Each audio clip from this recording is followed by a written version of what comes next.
Good morning, ladies and gentlemen, and welcome to another day of PGL's Wallachia season number 1. It's MLP Dota and John X5. Jonathan, welcome back, sir. We're back here for another fantastic day of Dota 2 action. How the hell are you doing? Feeling great. We had some fun matches yesterday, of course, and now we have a few teams that are 0-2. We've got a few teams that managed to recover, go 1-1. So the Swiss stage is starting to reach some teams' elimination today. Later on in the day, I believe some of those 0-2 teams will face up against each other. And again, that's one strike left. That's do or die. If they don't manage to find that win, they are out from the Swiss system. No chance for the playoffs, but so many more teams still have a lot of good chances. So it's a really exciting day, Mike. A few eliminations today. It certainly is a very exciting day, Jonathan. We've got a lot of great series on our hands. Of course, I can't wait to get the day underway, but oh my goodness, I mean, this is really the ultimate, or penultimate day, as I believe you like to call it here. A lot of teams are going to have to leave the building, and we do have the standings here to see exactly what the hell is going on. Of course, if you are in the top 8, you are sitting very happy right now. Those top 4 teams with 2 O's are probably going to be just fine. However, if you are on the right side of the map, or excuse me, rather the screen, you're probably not sitting very pretty right. Wow. Again, the bottom 4 right now are at risk of outright elimination. The middle of the pack still have 2 chances either way. They need 2 wins to go up or 2 losses to get eliminated. So still some chances there. Our top 4, of course, 1 series away from securing playoffs. And they're in a very good position for Gaimin, Xtreme, Aurora, and Falcons. Nothing too unexpected in that top 4, I don't reckon.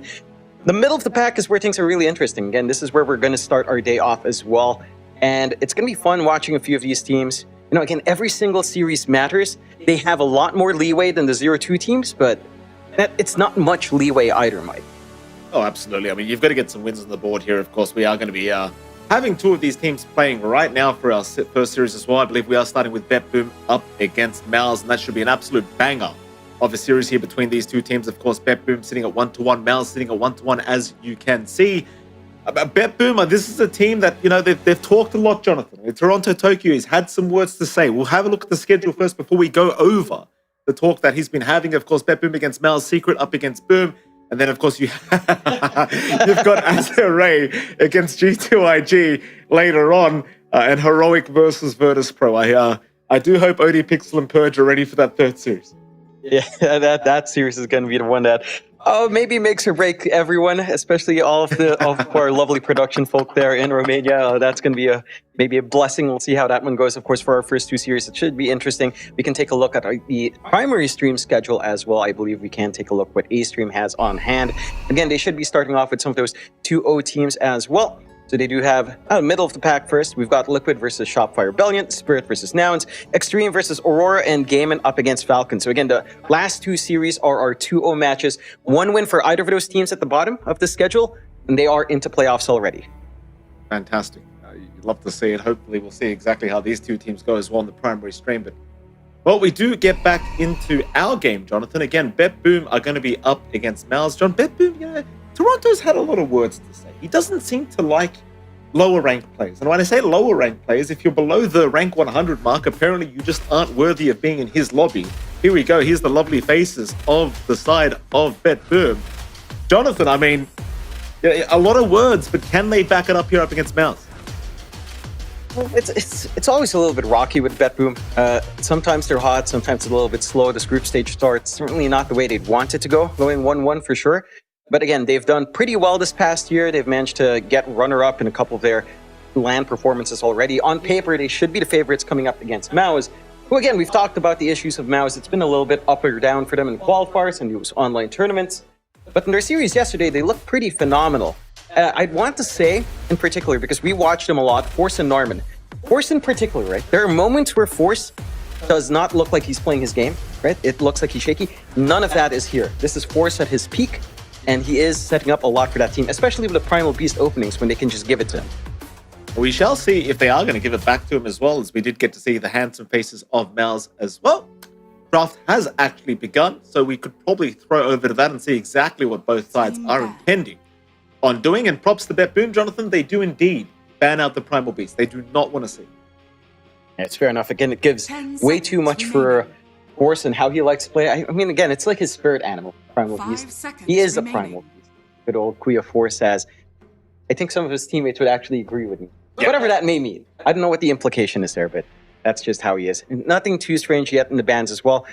Fairly typical. It looks like they might be setting up maybe for that Pango Earflex that we've seen MOUZ play with a couple of times with a Bane ban off the first phase. Interesting that they take out the Tiny, one of the more successful supports that we've seen on the 4. Something that both Save and Narman have been doing a great job on their games, and they will open with a Shadow Demon first. So they prioritize this Save, this Spell Immunity Pierce, this really strong support for stacking, and even just wave pushing, and we could end up with something like the DK and the Zeus again down the line, perhaps. That would be something.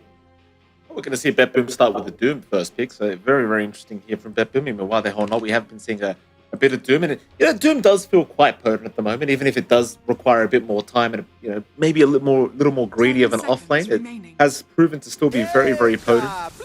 So BetBoom will go ahead and take it for themselves. Of course, it's back into the ban phases. I can hear a lot of voice lines being spammed in the lobby right now. Props to Slacks for always having the craziest voice lines, always doing our absolute heads in every game. That is exactly right. I was surprised it's actually Ulnit spamming it out. I expected it to just be Force. Every single time we were casting old Polaris when he was there, it was always Force spamming every single time top cooldown. He's slowing down a little bit, so it's Ulnit kind of taking that up. The Doom, as you mentioned, been very popular. I want to say every time we've watched BetBoom throughout the years, particularly when we watch Miero, the one thing that we always see from Miero is something like the Doom. Right? Like, this is something we've seen Miero play for, 2-3 years consistently now. Still a strong hero. Day 1 showing of Doom was like 4 games, 100% win.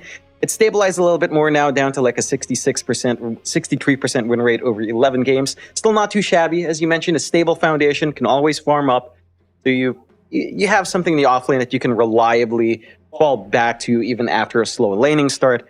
I would want to see more activity then coming out for GPK on the mid, something that can play make a little bit more to not have all the cores just sitting back and farming. Maybe same concept goes for Save and whatever he might want to take up on the pause 4. So it does lead to a very interesting draft. A little bit more different than what we've seen from most of our teams yesterday, actually. Absolutely. One more ban to go, Jonathan, before we can see these drafts continue. See Narman, he's ready to go. Jonathan, hoodie's on. No messing around here.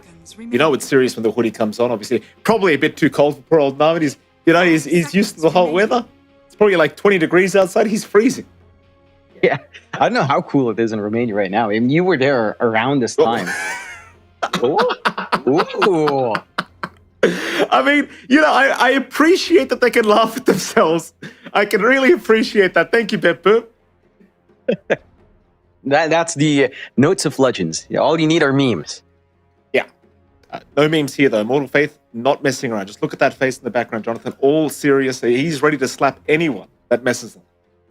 That he is. It's a stark contrast to, when we look at the camera and it's, like, say a team like Shopify, it's not Bulba that looks like that. It's like, it used to be like... Why are you going to bring up Bulba? No, I mean, I'm saying... Pango? Not yet. It could come out. It's not banned. The Enigma is banned out by BetBoom as well, so they do leave that Pango option as perhaps the mid for Supreme. We'll see if that's something they want here on MOUZ. BetBoom, time to kind of build up on that Doom. Mind you, I think over all the games that Save has played, he's only played 2 supports. It's been Tiny and it's been Nyx. So without the Tiny, I'm wondering what else would Save want to bring out if they are just going to go and tie in their Doom lane. There's no real reason to pick the Nyx right now. It is a lovely hero, but it does feel very specific in terms of just finding a good matchup, finding a good core to counteract with the Nyx, so I wouldn't expect that coming out here straight up. There's still stuff like Hoodwink and Enchantress still on the line. Some more of the more popular heroes that we've seen coming out. We'll go with Lion, which again, we haven't seen too much in our own games, and it was missing in day 1. But it does come out. A Lion Doom lane, fairly straightforward. Good stunts, good rundown potential here. I hate how excited you get every time Lion gets picked up. I really do. It's just, I can feel it too in the room. You just, the atmosphere changes. You go from being half asleep to, oh, look at that. We've got a Lion. Here we go. What a hero. What a kit.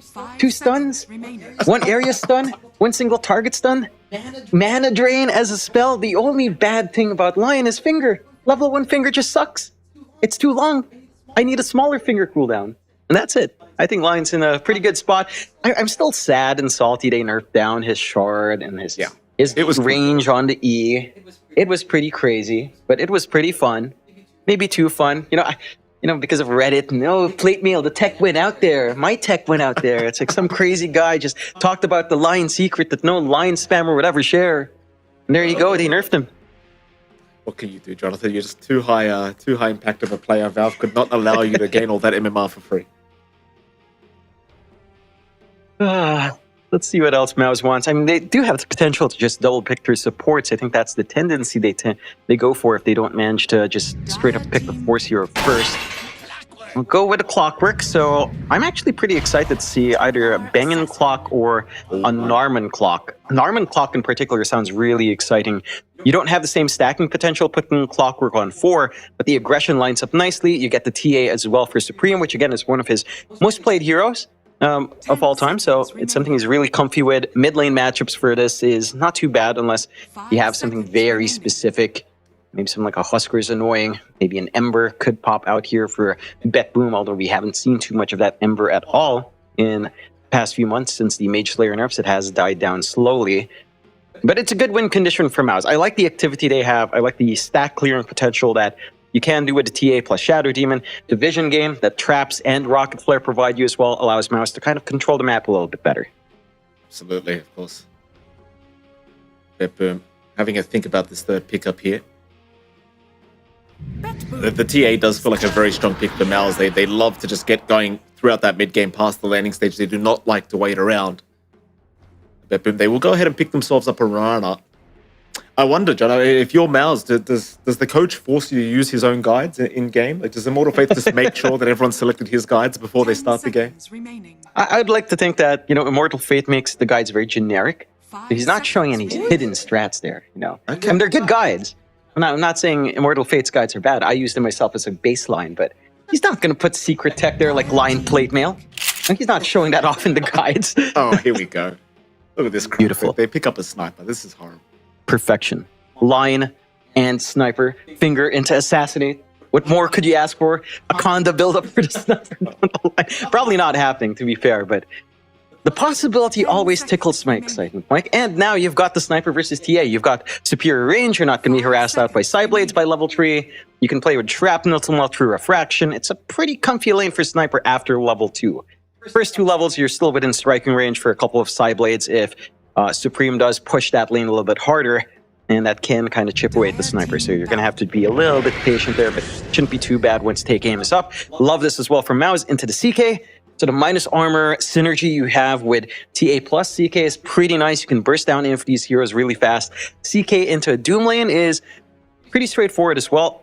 It can still be a little bit annoying. Doom still has a little bit of play there, but he can still get run by a CK. I'm just wondering now if MOUZ will lane CK Shadow Demon, because again, a double melee into the Doom line could be a little bit annoying. Earth Spike just ruins your chase down, so it can be a little bit tricky. You might want some stable range harass from Bangin again and just give Norman the Clockwork, which we have seen him play before.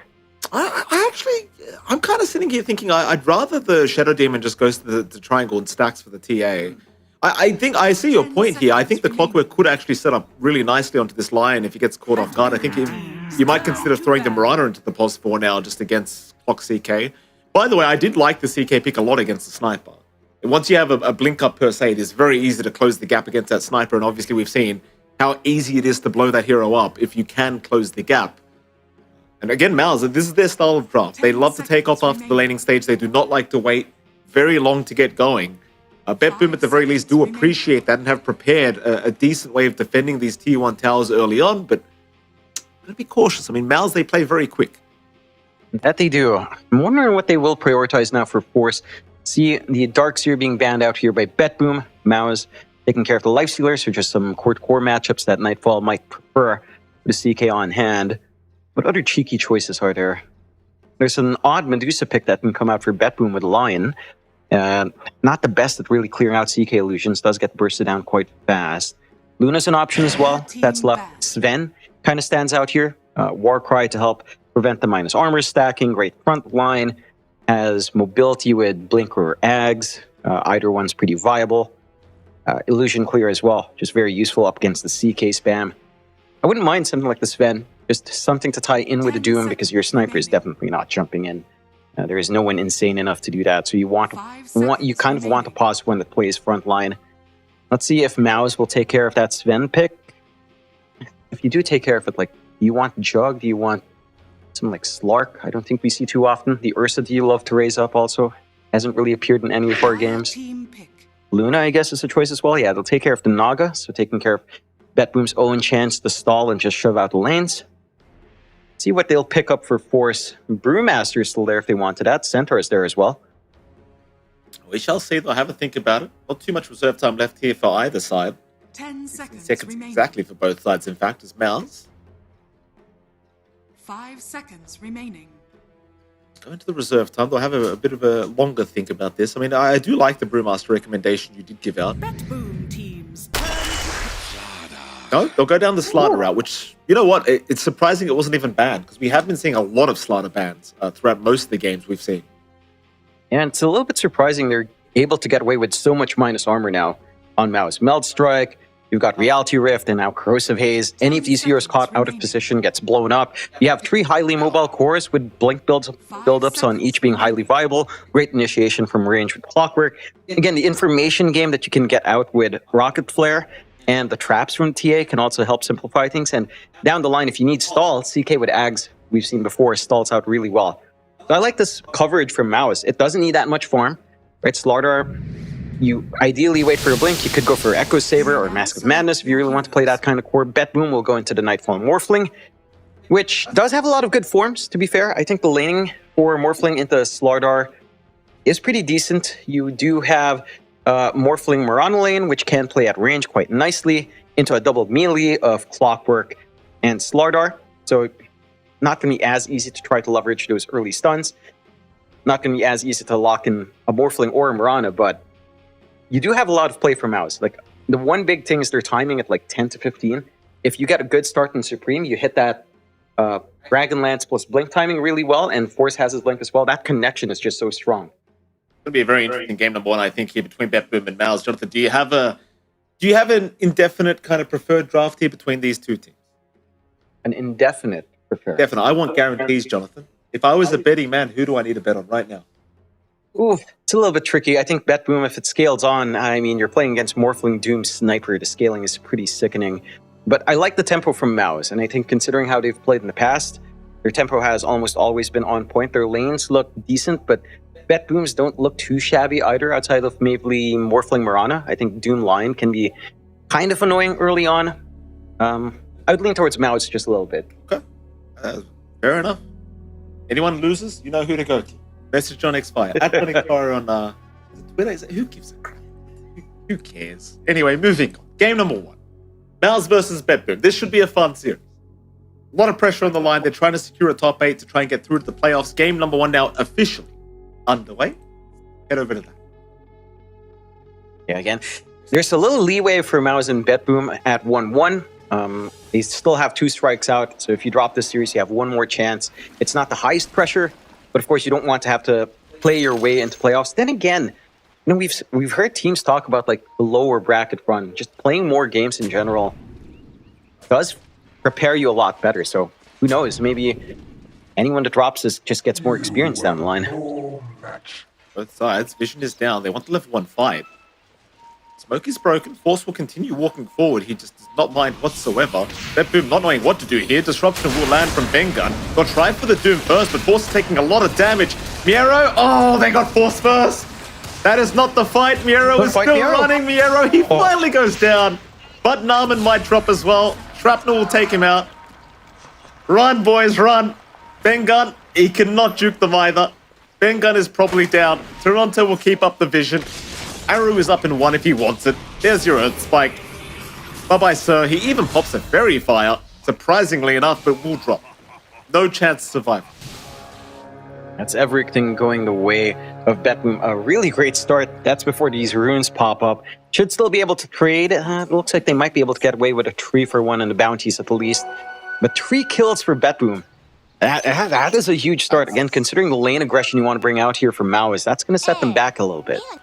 That's a big problem. It's a very big problem if you are a MOUZ fan here. Not a great start whatsoever for them. A great start for BetBoom, as we can start in the mid lane, of course, but you'll see Supreme up against GPK.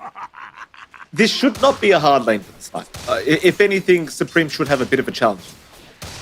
Yeah, maybe the first few levels, again, first 2 might not be the best for GPK, but having Shrapnel level 1, already easy creep access coming out for GPK. He got a little bit of EXP from the exchange on First Blood.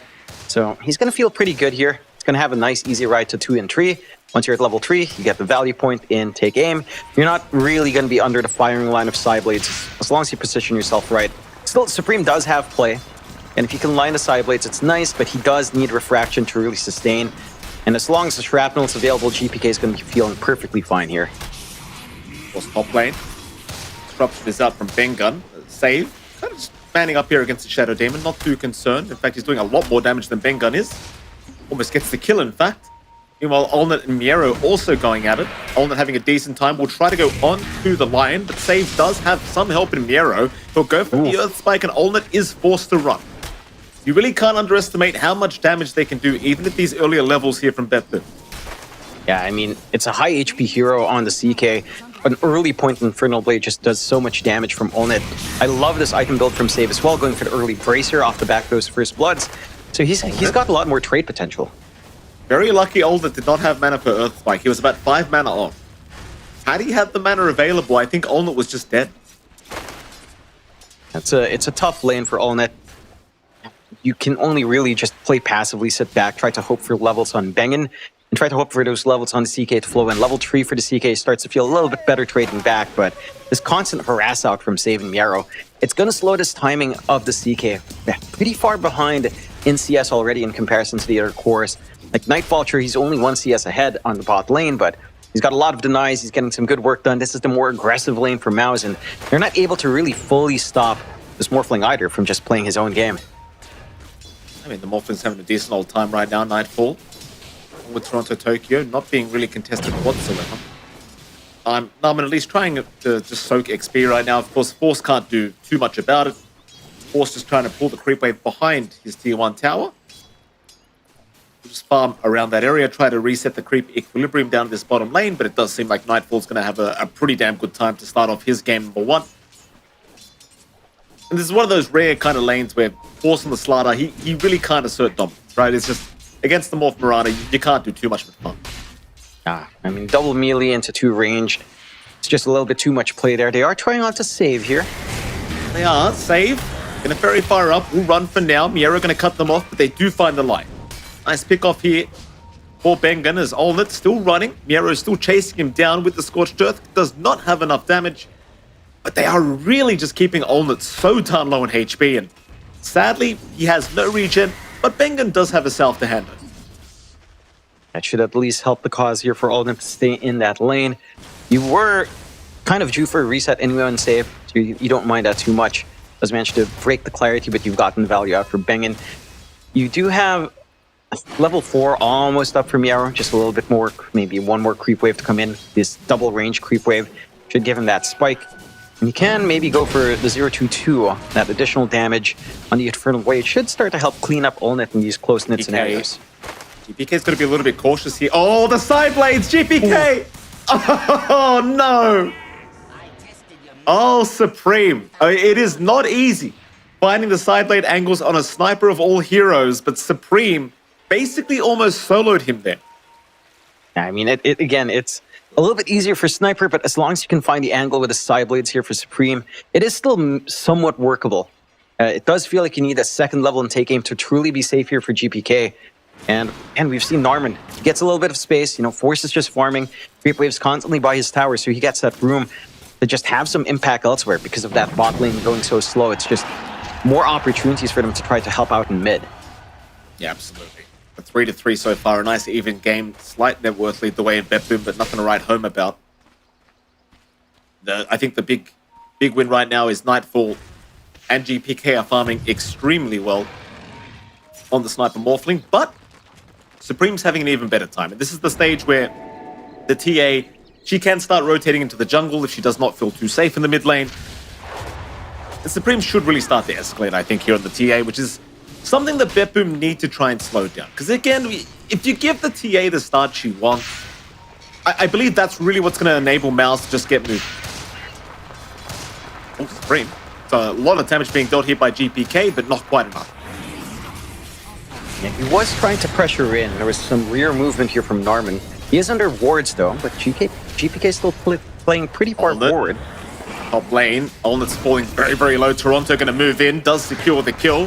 Bengun trying to help out, cannot do too much. Meanwhile, GPK does go down. Narman able to rotate over and secures another great kill for himself. Meanwhile, Toronto does find a double onto Bengun. Problem is, you are sacking the sniper, but you do get that pos 1 CK, so you're probably pretty happy here as BetBoom. Yeah, I think you're still pretty pleased with yourself on BetBoom. I will say a sniper on a slower start does not feel amazing. And Supreme is starting to get a lot, as you mentioned. Like, these timings for the TA are pretty big for MOUZ. And we're looking for that TA connection into a Slardar timing, right? And Force, again, he's just forced to play slower. So having this good start in Supreme should at least line up with maybe the level spike of Force once he hits 6, tie into a Dragonlance Blink timing. Maybe you're close to your Blink as well for Force at that point. And then you can start to get a lot more work done on the map. The CK can just sit back, play with Phantasm, and perform back up. So it's not the biggest loss. I think the concern is just GPK and his timings on the sniper. Let's see how much more they can get out here. But they are keeping this posturing up top. And they understand that cutting off the CK before he's even close to level 6 will slow down that flash farm that we tend to see. They might go again. Earthspike is out. Arrow's going to connect. They do at least disrupt the Doom, but Miero can still follow up quite nicely here onto Olnet if he so wishes. Still, they do back off because the TPs are incoming. Miero now being targeted here by Narman. They'll get the cogs off. They've got the Doom trapped up, but do they have the follow-up damage? They'll try with the Shadow Poison stacks. Miero still dropping quite low, but so is Narman. They are forced to back away, and somehow nobody will die. Oh, it's huge resources out from MOUZ, though. Like, dragging in Narman, already low in HP, has to walk back to base. So you're freeing up that bot lane by a big amount. You know that the mid is not going to be under pressure. GPK can try to recover. You're getting all this free farm done for Nightfall off the back of just forcing in top. And you drag this clockwork away, relieves pressure on mid, allows the free farm to continue for Nightfall. And you're getting everything you want. A little bit of that recovery for GPK, a lot of pressure onto Olnet. No movement out from Narman onto the mid, which is his best lane to rotate onto. In fact, he even had a sneaky movement out from Toronto to steal away the Wisdom Rune as well. You're finding everything off the back of this aggression from the side of BetBoom. You're not quite clearing out objectives. It's still a little bit early for that. But you are working the map to near perfection here. You absolutely are. Narman maybe in a bit of danger here. He took the amp damage route, but it probably will cost him. No. GPK doesn't actually have any points in Assassinate, so he could not really finish off the job. Top lane, Olnet being focused again, but Bengun is going to TP to ensure that nothing does come of it. Yeah, GPK, a bit of a missed opportunity, John, not going for the value point in Assassinate. Does not finish off now. It's kind of understandable for GPK, though. Like, you're laning up against a TA. You know they're going to try to run you down. Shrapnel should hold them back. Again, easy refraction burn as well. And just makes it more awkward for Supreme to try to play forward. So it's kind of understandable why GPK would go that way. He's not expecting to take those engagements on mid. He would want to take that time to sit back, form, clear out camps and creep waves, which the maxed out Shrapnel does allow. Still committing top. Yeah, they've got the Shadow Demon. A nice easy pick off here with the setup of the Earth Spike into the arrow. 6-4 now, the way of BetBoom. I still think we're very happy as MOUZ though. Like, it's kind of the thing. These cores come on so quickly. CK and the TA. Of course, Olnet has been slowed quite a lot, but Supreme is basically free farming on the TA. So you can kind of put the weight of this game on his shoulders for now and buy the CK a little bit of space later on. Or maybe even Olnet just gets the armlet and goes for like a blink or something. Just plays ultra aggressive. Yeah, I think you kind of have to look for that kind of timing. I would say the key timing is really more on Force. He is being surrounded. Certainly he is. Force going to cop the arrow. X is out as well. Nightfall will be there to follow up. Force still trying to run. Gets a stun off. Force still getting out of there. Is all right. All right. He just walks out. Rather unfortunate. No mana for safe to go for the finger. Needed a little bit of the drain and then lost vision. So no burst play onto Force. Like we were talking about, it's actually really important that this Slardar gets that blink timing to connect with the TA, because you're not going to be connecting with the CK anytime soon, and this TA can't play alone with the supports. There's way too much control on the side of BetBoom. They're always on the aggressive. They've got good control with Mirana and Lion.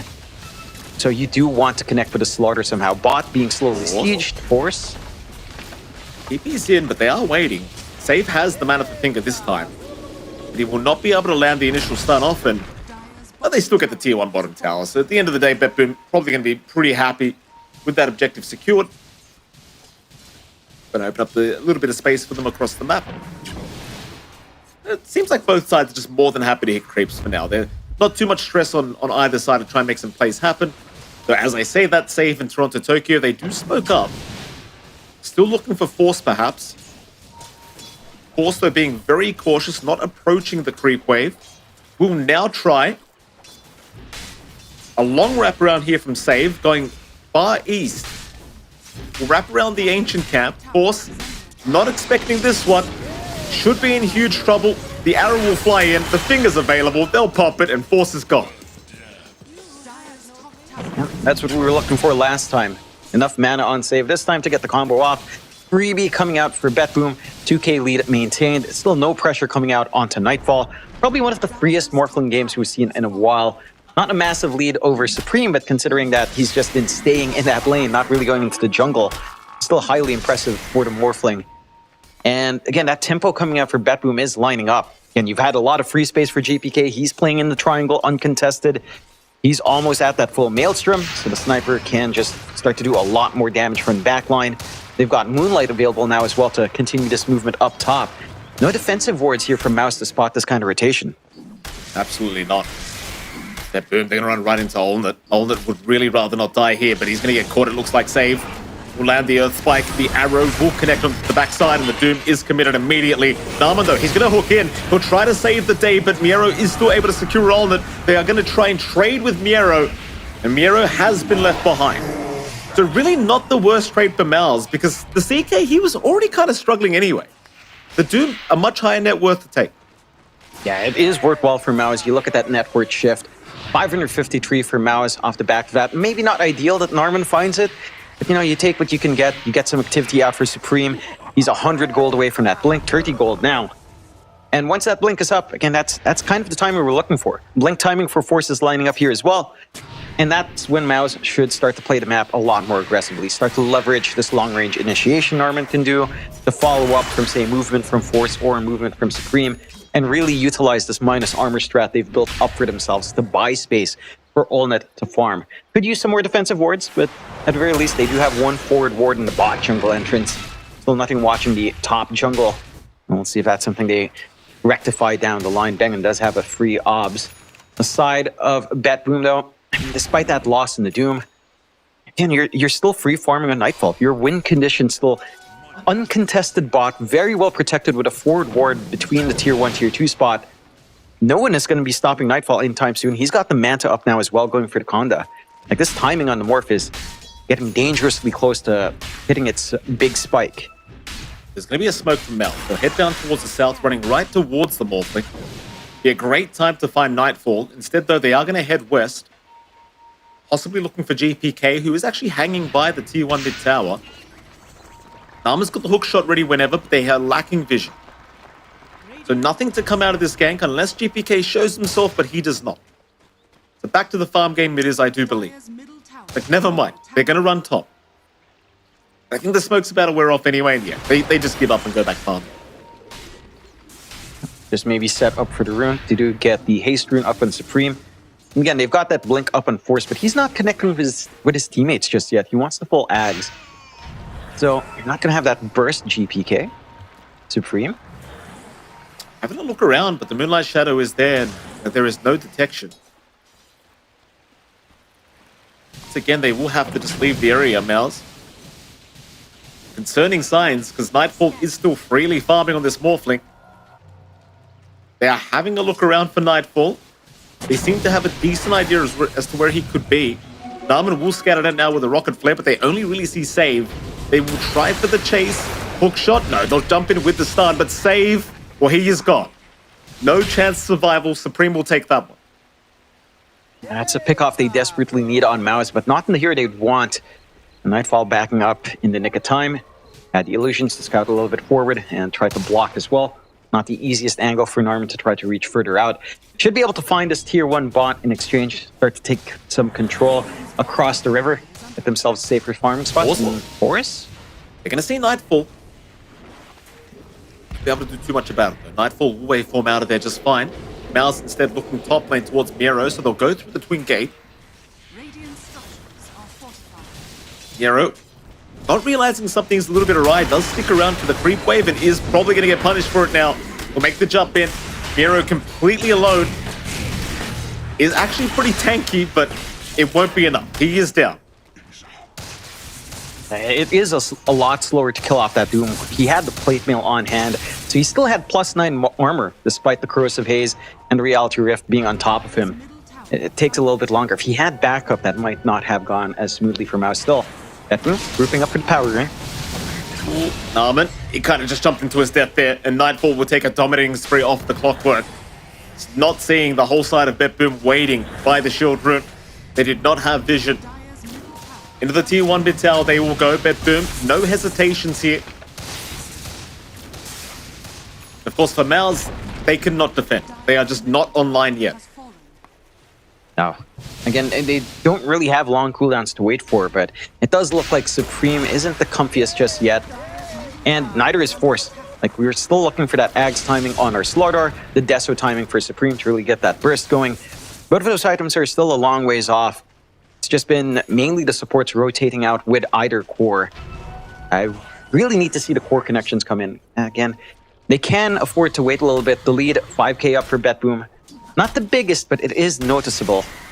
And for the side of MOUZ, if they are just going to wait for this Deso, they need to find kills into Roshan to really take control back in this game, reach their early spikes that we're expecting around the 20 to 25 minute mark.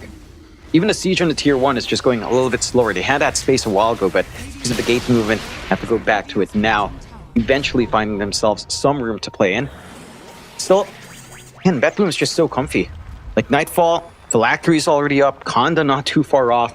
That's when things get really funny with the adaptive strike burst. Has the protection with the Manta, so that means down the line this Orchid pickup's not going to work. Bengun, he'll break the smoke here from BetBoom. He'll tank the gank for his team. So probably the best case scenario. They'll let Bengun die. They'll get everyone else out of there. Thing is, though, it is BetBoom making all the moves. They just continue to be aggressive here up against MOUZ. Now just going into that dire triangle and trying to take over that side of the map. The map is slowly shrinking here for MOUZ. They are running out of room to farm. Yeah, again, they're not able to play off the blink timings we were talking about. It's just a patience game now for MOUZ. Wait for this build up. Wait for that Orchid on Ulnet. Wait for the BKB afterwards on the CK. And it's time for BetBoom to just play forward. Again, really good aggressive ward setup right by the triangle entrances, watching both ramps to give them an idea on a rotation here for the side of BetBoom. Side of MOUZ now starting to work their way across the river, playing in that bot jungle. They do have a ward to protect in that cheeky cliff by the stair line on the tier 2 down bot. So they can still try to stall. Just, they need to avoid the side of BetBoom. Once they do have these up, though. Ulnet. Oh, they're going to save. Bengun is there to help. Arrow will not connect. Disruption will save. Ulnet, in fact, now going to turn back around. Forces here as well, and save is gone. A nice play already here from MOUZ. The Supreme now jumping in. Hookshot will lock down Toronto, and that'll be a second. Support duo is down for BetBoom. The BetBoom are still kind of hanging around here, but I would not recommend forcing a fight. They are still going to give it a crack, though. Force, he's being targeted. Nightfall, he'll move in, though. The silence is out. He'll jump right onto Force, and Force is gone. Narman, in between a rock and a hard place right now, is still alive, though, in that tree line. His MOUZ are really trying to press the advantage, but BetBoom side are not backing off. In fact, they're going right back in. Doom is out onto the TA. Supreme needs to run. They'll disrupt Nightfall for now. Hold him back. Ulnet, though's been left behind. Ulnet is gone. My goodness, I mean, the confidence from BetBoom. Even 3v5, they're like, let's go. Yeah, they only lose their supports. They knew that MOUZ already blew some of their bigger control, and having Force so far forward without any saves is really risky. They can't get these burst plays without the corrosive haze. Again, you don't have that Deso up yet on Supreme. You really need to pile on the minus armor to start to play your lineup. Good punishment coming out from BetBoom. The initial kills for MOUZ was a massive swing. That's around 1.2k gold going back their way, but nullified by losing their 2 cores in exchange at the end. A little bit fortunate they didn't lose any more than they did. Still, they don't have massive cooldowns to wait for. Doom was expended, so they're going for a smoke play now. Well, they've got to try. Bit of a shame, though. Supreme was, what, 20 gold off his Desolator? Just 20 gold. That's all right. He's still going to go after GPK. They'll finally see him. Forced to jump in, does get the initial stun off. GPK losing most of his HP. Pull is gone. It's a nice start already for MOUZ, but can they retreat? Nightfall and Toronto Tokyo are here along with Miero, and they do at least take down Benga. A great trade here for MOUZ. Everybody else will be able to leave the area. Yeah, that's a big hit and run they need on MOUZ. Just rinse and repeat. They're still... Nightfall, the stun is out. He does mad drop though, and he does run. Drakemorph is there. They'll hold him down with the hook. The cogs will lock him into boot. He's a very, very tanky piece of water though, but it's not going to matter. That's a big kill.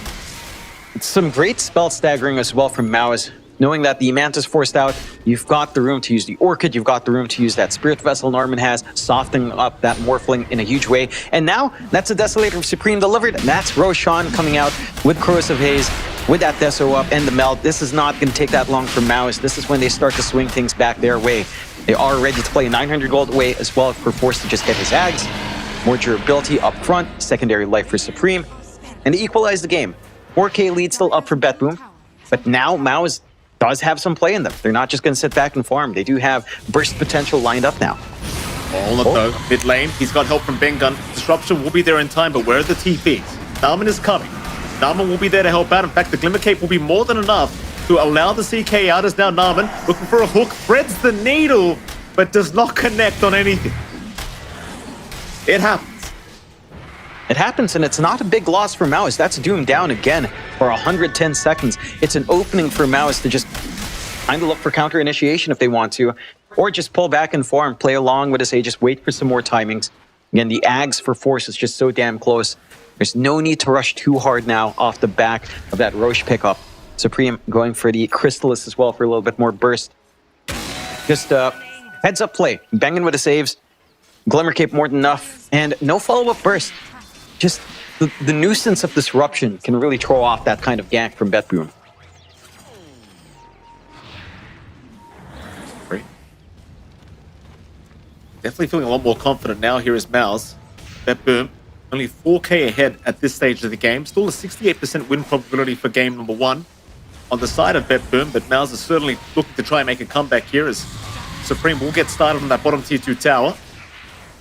Miero will just try to clear out the creep wave and ensure the tier 2 does remain protected. The whole of MOUZ are around this bottom lane. It seems as though they are more than happy to fight once again. Because with the Aegis up, why the hell not? Now the Agsceptor are also available on Force, so he really wants to go. The wraparound into that Radiant jungle, rather. But it doesn't really feel like they're going to find anybody. BetBoom underway down here as well. See Bengun. Not the biggest kill, but it's a start. Bengun does have the Glimmer. Will buy himself a tiny bit of time. His team is trying to connect here. Bengun actually still alive. Will disrupt one. Still going, in fact. Meanwhile, Olaf, though, he copped an arrow. Olaf's in huge trouble. Olaf is gone. Oh, that is not the start you wanted. Force now in danger to boot. Nightfall going to lock him down. Force still trying to walk away. Is running, but it is not enough. I believe that was an arrow that flew right into the CK's face. Yeah, just weaved right in. Pretty interesting angle for MOUZ to take. Like, sure, you managed to sneak around and banging. You isolate the backline sniper quite nicely with disruption, but there didn't feel like a good angle to follow up in. Your cores were choked out by the staircase, having to cross the river still, not making their way there fast enough, and MOUZ just punished. They're looking for an opportunity. That lead grows to 10K now for BetBoom. That's them forcing this fight into the Aegis, and you can see the confidence, right? Bangin turns back around, isolates the sniper. Oh, the arrow right in that blink in. Oh, and Aegis gone? Supreme, he's been caught by himself with his pants down in the woods. Oh boy. And BetBoom, they will have their way with him. Unfortunate. Supreme, not wanting to die like that, gives both lives away. Just a couple of errors here. I mean, you saw that last team fight. The arrow was meant for Benga. He stood still and was sadly Olnett said, get down, Mr. President, but the President was perfectly fine. Oh. Here we go. Miero. Make the jump. Olnett's going to try. They are playing without their TA, though. This could be a very dangerous fight from Olnett. Disruption, it'll buy a bit of time, but BetBoom, they are not relenting. They're more than happy to go, and Olnett is gone. Oh, they are falling apart here, MOUZ. BetBoom starting to feel it. Will go through the top tier 2 tower. Maybe getting a little bit too excited as MOUZ, and it is costing them heavily. And it is. They were playing around Vision, which gives a lot of confidence for Ona to move in, but he doesn't have anything defensive. He has to respect that control. No BKB up against a Lion, up against Mirana, up against this potential Doom threat as well from Yellow. It's just so easy for BetBoom to take control. Whereas for MOUZ, it does feel like you need to stack on that Corrosive Haze, you need to have the Melt Strike come off, you need the Reality Rift onto that one target to get that instant burst. When any of this is taken out of the equation, it's just a lot tougher to get that instantaneous kill. Like, I'm surprised Ulnut forced that. Even with the Corrosive Haze, like, you don't have your TA to help out with the Deso as well. And the minus armor stacking is just not enough to take care of Mero, who has like 34 armor with that Chivas up and Phase Boots. It's way too much for them to even consider. Yeah, it certainly is a very tough situation now, as there's a 13k advantage sitting for BetBoom. 90% win probability on top of that, which does not sound very good if you are a MOUZ fan. Supreme, Narman both look to retreat from this bottom area of the map.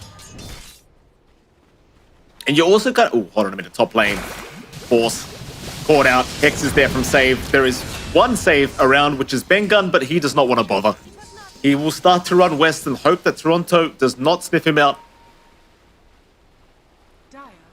You are starting to run out of power spikes here for MOUZ, John. I mean, it's just... I mean, sure, if you get to the super late game, maybe you can have another bit of a spike, but it's looking all BetBoom for the next, say, 10-15 minutes, I'd argue. That it does. I don't even know if the ultra late game is any more favorable for MOUZ. I mean, it's just because they're so reliant on this minus armor strat. And they are lucky they've got the Orb of Destruction on Supreme as well, so even more minus armor to have. It's just not enough. And as time goes on, it's a Morphling with a lot of agi. It's a Sniper who also gets a decent amount of agi in itemization. You're not going to be able to burst down these cores. You could still take care of the supports and try to go off from that, but BetBoom's positioning has been fantastic whenever these bigger team fights break out.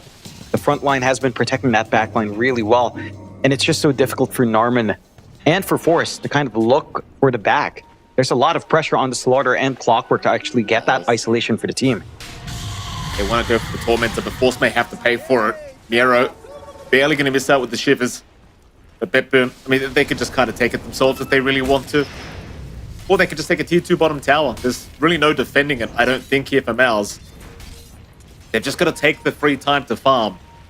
The farm game is certainly not working out in their favor. I mean, Nightfall is just well and truly out of control now. GPK catching up perfectly here on the Sniper. If you can drag it out long enough, I mean, maybe you can think about the Ags. CK, you know, start to split push lanes a lot, do those kind of shenanigans, but we are talking a very long time away from that. It's certainly really far out. I think the best thing that will do is just stall. But again, I don't know what route you take here as Force. I mean, he's trying to buy some time here for his team, but he's been caught. We'll try for a TP, but of course they will have the cancel. No problems here for Miero. Nightfall was there just in case they required his presence, but they did not. Just another easy kill to pick up.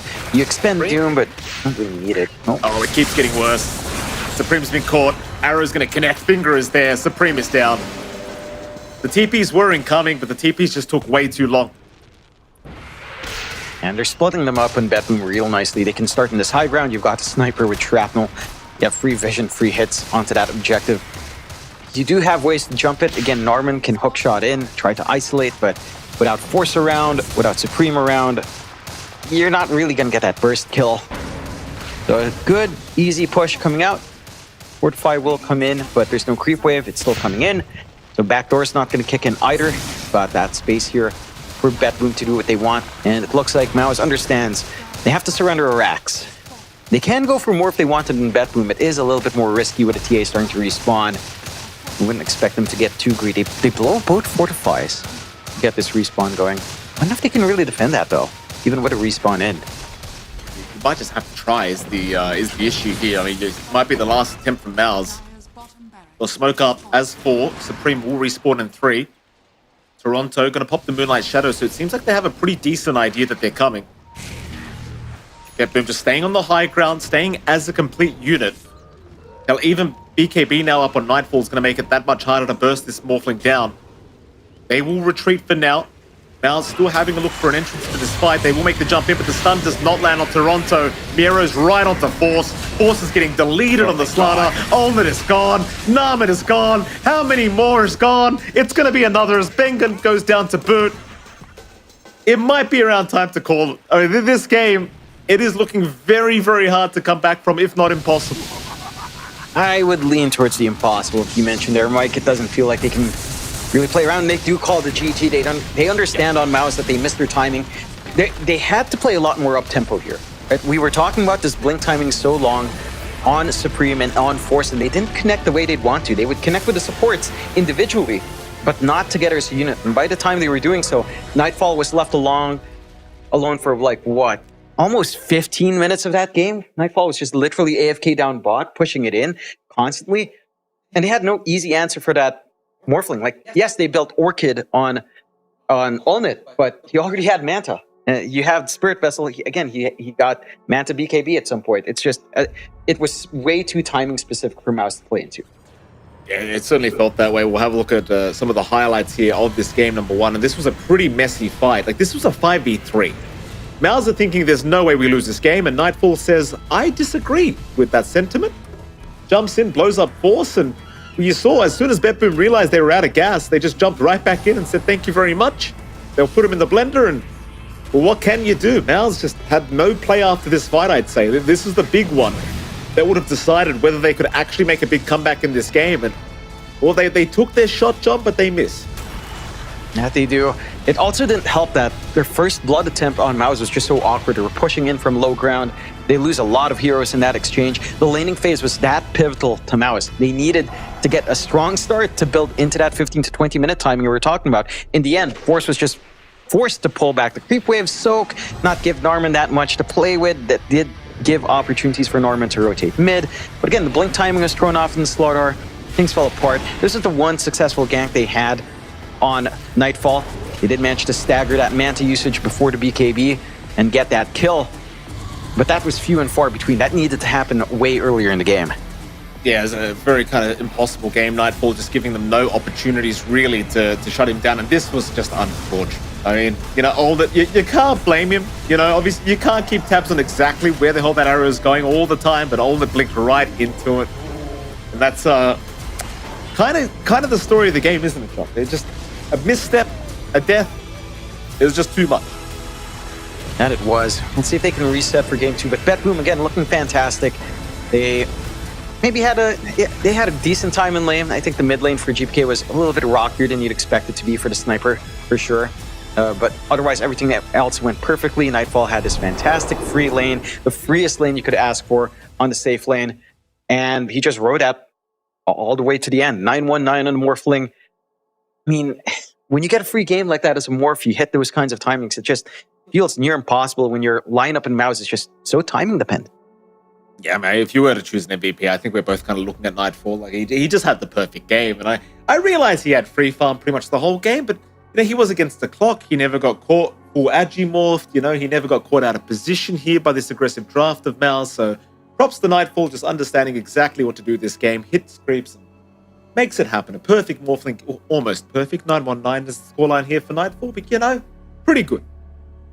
Pretty good. I do think that the side of BetBoom, the one thing that also highlighted outside of like the farm of Nightfall was just how active Save and Toronto Tokyo were. Right? The movements across onto top from Toronto Tokyo on the gate, the timings of Save to line up these stunts at every pivotal moment, and just the aggression, the game reading that the sports has was massive as well. But Nightfall just did God's work on the freest Morphling game we've seen so far in the games we've casted. And I am concerned for MOUZ. I love that they still draft around for this high pressure kind of environment, but if they can't hit that timing, it falls apart. Also, the fact that BetBoom just bans Primal Beast is a pretty big factor to take away Force's mojo. Yeah, Force literally had no gameplay that game. He went 0-7 and something. It was a pretty horrific game for him.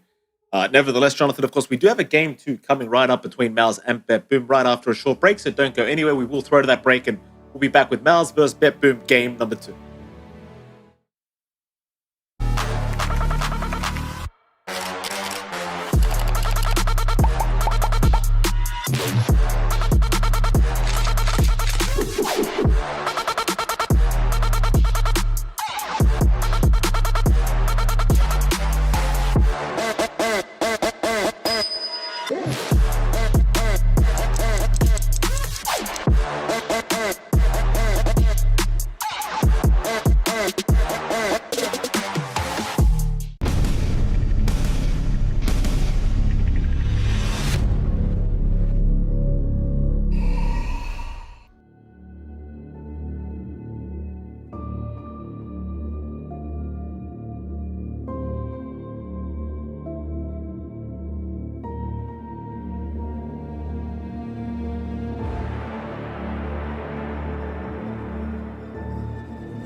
Welcome back, ladies and gentlemen. We are going to game 2 here between MOUZ and BetBoom. And in case you weren't watching game number 1, BetBoom did take quite a dominant victory over MOUZ for their first game. Jonathan, what do you like to see changed up here for MOUZ to try and give them the chance at game number 3? I think if they're going to play something up-tempo like their last draft, they need to hit these timings. They need to have a better time in lane. It felt like they didn't recognize their blink timings that well. They didn't connect with Force and Supreme as much as I'd expect them to. So we'll see if they can kind of rectify that. I don't think it was a big draft mistake at all. I think it was just a lack of execution on that key timing. Like, you had a really good lane for Supreme considering up against a sniper. Now, that did force like that build up there for GPK into maxing out Shrapnel. So it provided a few more opportunities without the Assassinate to burst down. Still different draft into game 2. Same opener for BetBoom into the Doom. But MOUZ do get to pick up that Bangin' Witch Doctor that we saw to great success last time. Holy.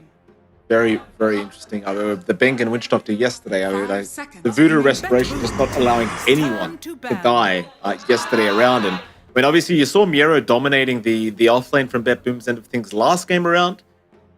Perhaps with all the heals that you can be provided here with Witch Doctor, perhaps they'll have a bit of a better time for Ult. Yeah, I like seeing this. It's a good amount of aggression. You can always go back for the more aggressive build, going like 2-0-3 if you can get away with Maledict, and just look for the burst plays. I like it. It's a great confidence pickup for MOUZ. It could set up for something like that Bristleback again if they want to go that route here on MOUZ's end.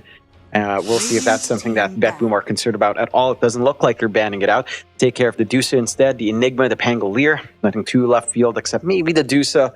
But I don't think Dusa Witch Doctor would have been a great lane anyway. Maybe expecting it for, say, Force off lane could have been an option, I suppose. We'll see what MOUZ will want to take care of. They take care of the big saves. Shadow Demon not going to be an issue anymore in this next game, at the very least. So you don't have to worry about that on BetBoom's end this time around. Absolutely.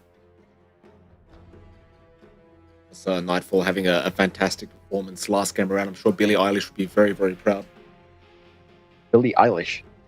If you don't get the joke, Jonathan, I'm not going to even explain it to you. I'm not going to explain it. It was a great joke. I really don't get it. Oh, shut up. Just MOUZ, final ban before we... I listen to rock and roll, Mike, okay? Do you, Jonathan? Yes. I've been seeing you listening to a lot of Kanye. A lot of Yee. Well, I get stuck in one song on loop. I don't know. I hyperfixate on a song. Yes, I've been listening to Runaway a lot. That piano line is just sick. But I listen to rock and roll. Okay? Some classics like Queens of the Stone Age, The Killers, Block Party, Taking Back Sunday. How old are you? I'm 30 years old. What does that have to do with anything?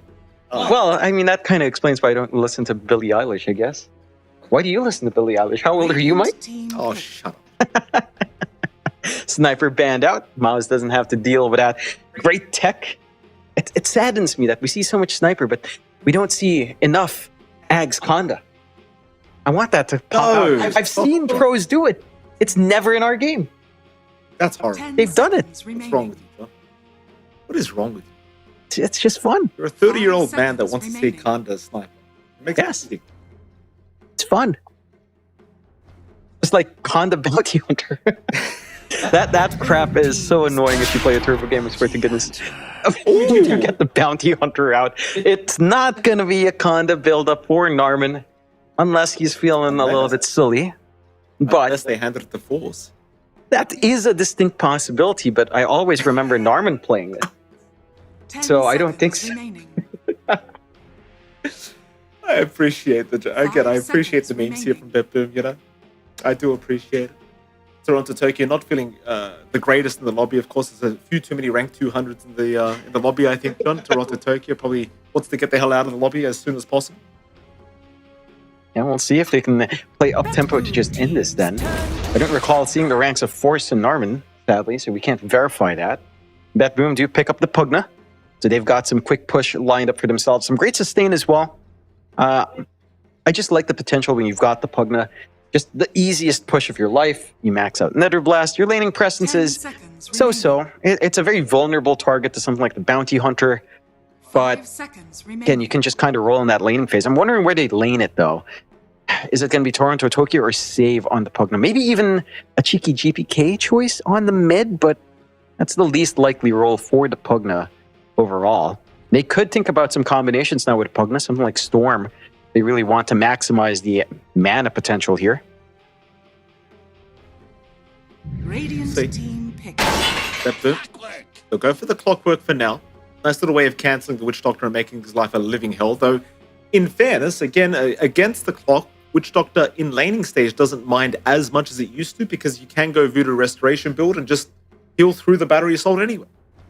Yeah, 10 seconds can be remaining. a little bit of mana trading, I suppose, but no deaths for Witch Doctor is always 5 pretty seconds fun. I'm remaining. wondering again where they lane this, whether or not Toronto Tokyo plays the clockwork or Save plays the clock. Like a clockwork Doom lane is a really good rundown lane. I think that sounds really fun to kind of get aggressive. MOUZ though gets straight into their win conditions. Sven coming out, and yeah, it's the big wombo combo with a Vac Stormhammer. Great illusions to play around with. Not the best clear from BetBoom. I suppose you've got the Shard and 10 Pugna, seconds but remaining. it's still not the best in clearing out like a whole mass 5 from a seconds big Vac remaining. wall. I like this from MOUZ. It snowballs really hard. I am very curious about their lanes though. Darkseer, Bounty Hunter. I mean, you can play with Iron Shell, but like a couple of sentries just makes that really awkward for Bounty Hunter in the laning phase. So it's not the most effective Iron Shell combination. Can I just say as well, Toronto Tokyo's hair, I do love it. It's a fantastic color. Suits you very well, Toronto. You're doing great. Very handsome. Did he change it? It looks He the same. changes it like every LAN, I feel like. The color changed, I think, but the haircut itself. John, it looks good. Between him and Q, I don't know who has the better haircut, I'll be honest. Turn to battle. I don't think Q changes his haircut. I think it's just the color. You know, a haircut is when you cut the hair, Mike. BetBoom will pick up the Morphling now. I do like the Morphling here. Again, you've got some interesting lane 10 potentials seconds now. remaining. Morphling Clock is also fine. Morphling into a Darkseer lane, it's not 5 going to be under as seconds much pressure. remaining. You do have escape mechanisms there with a waveform at the very least. And again, we saw Nightfall have a great time last time, but I don't expect that lane to be, again, as hard for Radiant Force team as it was in Game 1. So I'm expecting a little bit more play here from MOUZ. I am curious to see what sort of conditions they bring out now for Supreme on mid. With a Bounty Hunter, you kind of do want something up-tempo, something with burst on mid lane just to play with early track. I suppose there's stuff like Zeus, Leshrac could kind of work 10 as well. seconds remaining. We haven't seen much Lina at all ourselves, or the 5 Quap, seconds but remaining. Zeus and Lesh do stand out a little bit.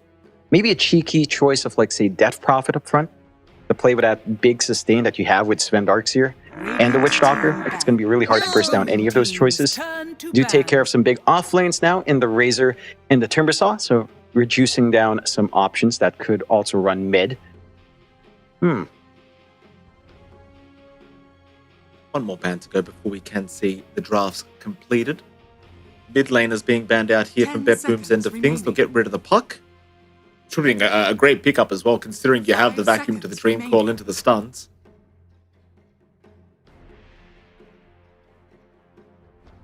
One more. BetBoom teams turn They'll get rid of the to TA as well. So they don't want to risk Supreme having that comfort pick again. That's fair enough. Supreme, he still had a pretty damn good game considering the laning stage he did have to go through. Plus, you know, the game was pretty hard for MOUZ.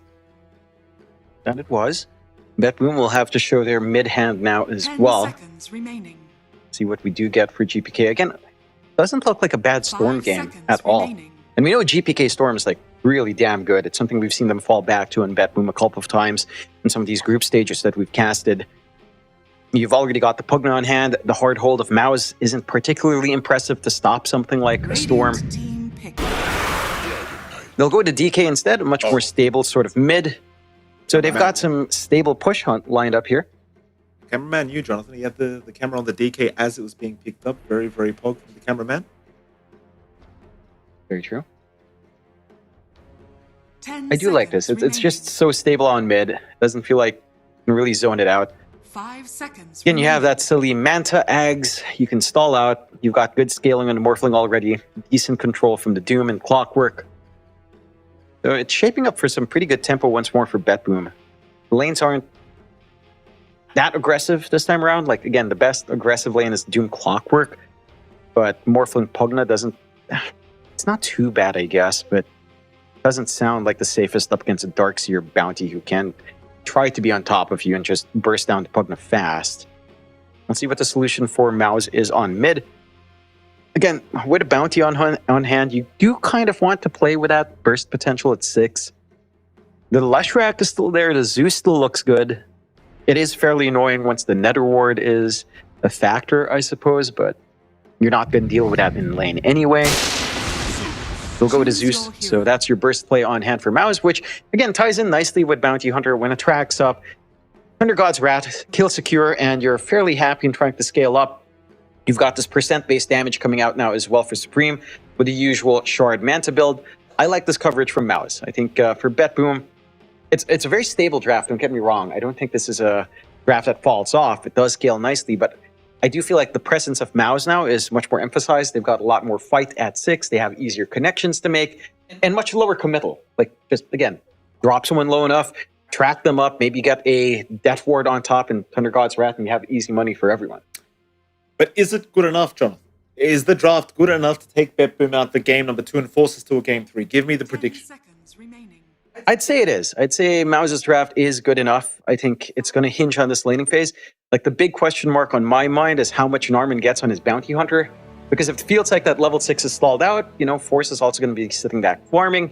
Without the track, you're not going to snowball to that point where you can kind of eclipse this Morphling before it gets big. Have Ulnet join in early because of all of these tracks are feeding off of. So that is the concern. Bounty Hunter is not the best laning support, especially into a Morphling Clockwork lane. So, again, that's a big question mark. MOUZ has to make this Bounty Hunter work. In some of the games we've watched before, when the Bounty Hunter falls off again, it drops off really hard. It certainly does. See how it does go. Game number 2 here between MOUZ and BetBoom. Of course, you and I, we just love a game 3. We don't like these quick 2-0s, Jonathan. They're very, very boring to watch. We want a 2-1 at the very least. So we'll see if MOUZ can make that happen, or whether BetBoom are going to have themselves a nice short day going into day number 4. I do believe tomorrow. Shall see. Game number 2 should be underway rather soon.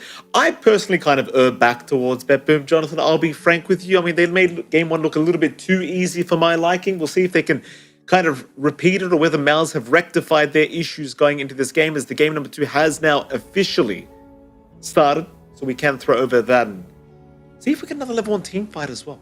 Because last time, it started 3-1 for BetBoom's end. Hopefully MOUZ doesn't give anything away like that. They have a little bit better fight back with a Witch Doctor. Again, you can opt for level 1 Paralyzing Cast to break off that chase. You can go for the Maldic on a huge AoE, or if you catch multiple heroes out, it could lead to some chain kills coming out here for MOUZ. And again, Voodoo Restoration, if things don't feel too great, as we saw last time from Bengen, going for that level 1 into a 1-2-0 build-up at 3. They are already scouting out with Norman. Oh, Run, sir. It'll be okay. He's all right. BetBoom around for some wards, will find nothing. So a bit of a sentry ward used here from Toronto, Tokyo. Kind of wasted. MOUZ is still hanging around that tier 1 tower. GPK, he'll put his little flag down. Very nice. That'll be about it. The question is, do they want to fight? Because it seems as though BetBoom are more than willing to give it a crack. Do MOUZ want to reciprocate? 30 seconds. That's a tough clump up. You are clumped up too hard. The value of Nether Blast in these trades is ridiculous if you're not too careful. Doesn't look like they'll be able to try. MOUZ does look to be on the defensive at the least, so going to go for their own stable pickups. Narman might walk into the sentry on mid. He does go that way, but it does look like he's shifting gears. Again, playing it safe away from where they spotted all of BetBoom. It's not going to lead to an as explosive of a start here for both sides. 2 for 2 on the bounties. And we get to see these lanes break out. Of course, as per usual, taking a look at that mid first. You've got Supreme on that Zeus. And you've got GPK on the DK. A very, very stable lane that we've seen multiple times before. The DK is not going to be zoned out. Neither is the Zeus. You're going to find steady farm in both. Rune control is more important for Supreme. So that is something you want MOUZ to be active on, even at, say, the 4-minute rune, just to get the top-up set for Supreme. Otherwise, GPK should be sitting back, farming up, hit level 3, Dragon Blood at 2, and you're pretty much set to just play a farm game on mid. I heckin' love DK lanes. Very, very exciting stuff. Of course, bot lane. Saving Miro up against Bengun and Olnit. Bengun, of course, does go back for the Voodoo Restoration at level 1. A lot of damage being dealt, but he'll be just fine to reset through it, and obviously wants to give Olnit the best start possible, because game 1, it felt like Olnit was just getting destroyed throughout the laning phase against the Doom. This time around, though, it should be a little bit better. In fact, they're going to get aggressive now. Miro, he'll cop the stun along with save, but of course there's no follow-up to it quite yet. Oh, but it does get better for Olnit as the levels go up. Once he's level 3 with a 1-2-0 build, just a little bit of chip damage onto Miero does feel pretty good. And again, the sustain Bengen provides should provide that coverage for them to just sustain and play a farming lane here, which honestly you don't mind on the Doom anyway. Miero's going to be perfectly happy as long as he doesn't cop too much damage out. And again, when the Witch Doctor does go for Voodoo, you're not expecting to die without the threat of like Maldic at higher levels. Let's see how the other lanes are going. Taking a look up top, of course, you've got Nightfall once more on the Morphling, along with Toronto Tokyo on the Clockwork. Oh, nice back in. Good. Damage. You run out of mana here for Force, so Iron Shell spam going to slow down just a little bit. Narman's going to go for the pull once again. They do not want to go for the classic, lane matchup here at the off lane. Rather just give Force as many levels as humanly possible. Force does want that level 3 mark to feel a little bit stronger, and level 4 to feel secure with Surge. He will have it pretty easily. I think Nama will just keep doing this over and over again. Bottom. Paralyzing Cascade on Miero, but again, no follow-up to it. Olnit just wants the fun. Yep, just get that build up. And a little bit quieter in the lanes. As to be expected from almost every single one. Nice little snipe from Narman at the very least to take care of that band of Elven Skin. It's just taking a little bit more of that bite away from Nightfall and juggling stats. But you are getting a decent start, I want to say, on this bounty. They will try a little bit. Nama won't even throw hands at him. Nightfall will be just fine. You gotta be a little bit cautious with the Agimorph here against the bounty, because you never know where the man is. Toronto's gonna cop it now. Force will move in as well. Hogs will be out.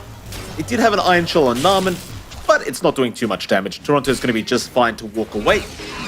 Computer harassment was dealt onto Bengun. They're gonna try again onto Miero with a very nice bounce off the large cap. Miero still trying to run. A very nice body block from Olnit. We'll lock him in there for a second. Miero, he will go down. They will get Bengun as a trade, but First Blood does go the way of the Sven. And you don't mind that at all for Bengen. It's a little bit of a mana reset. Was starting to run low. Narman being chased down. Toronto, he's out of mana. He did actually have a blood grenade to throw out, but decides better on.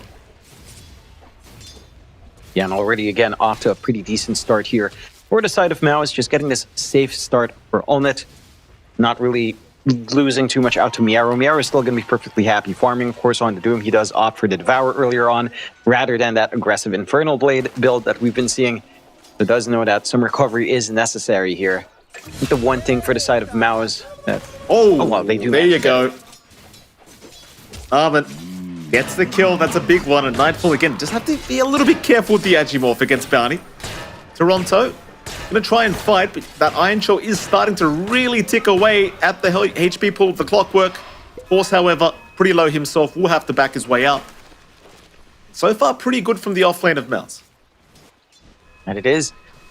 They don't really have the sentry coverage you'd want to have for protection here on side of BetBoom, so Narman still has some fun angles. You do have the wards ready on Toronto.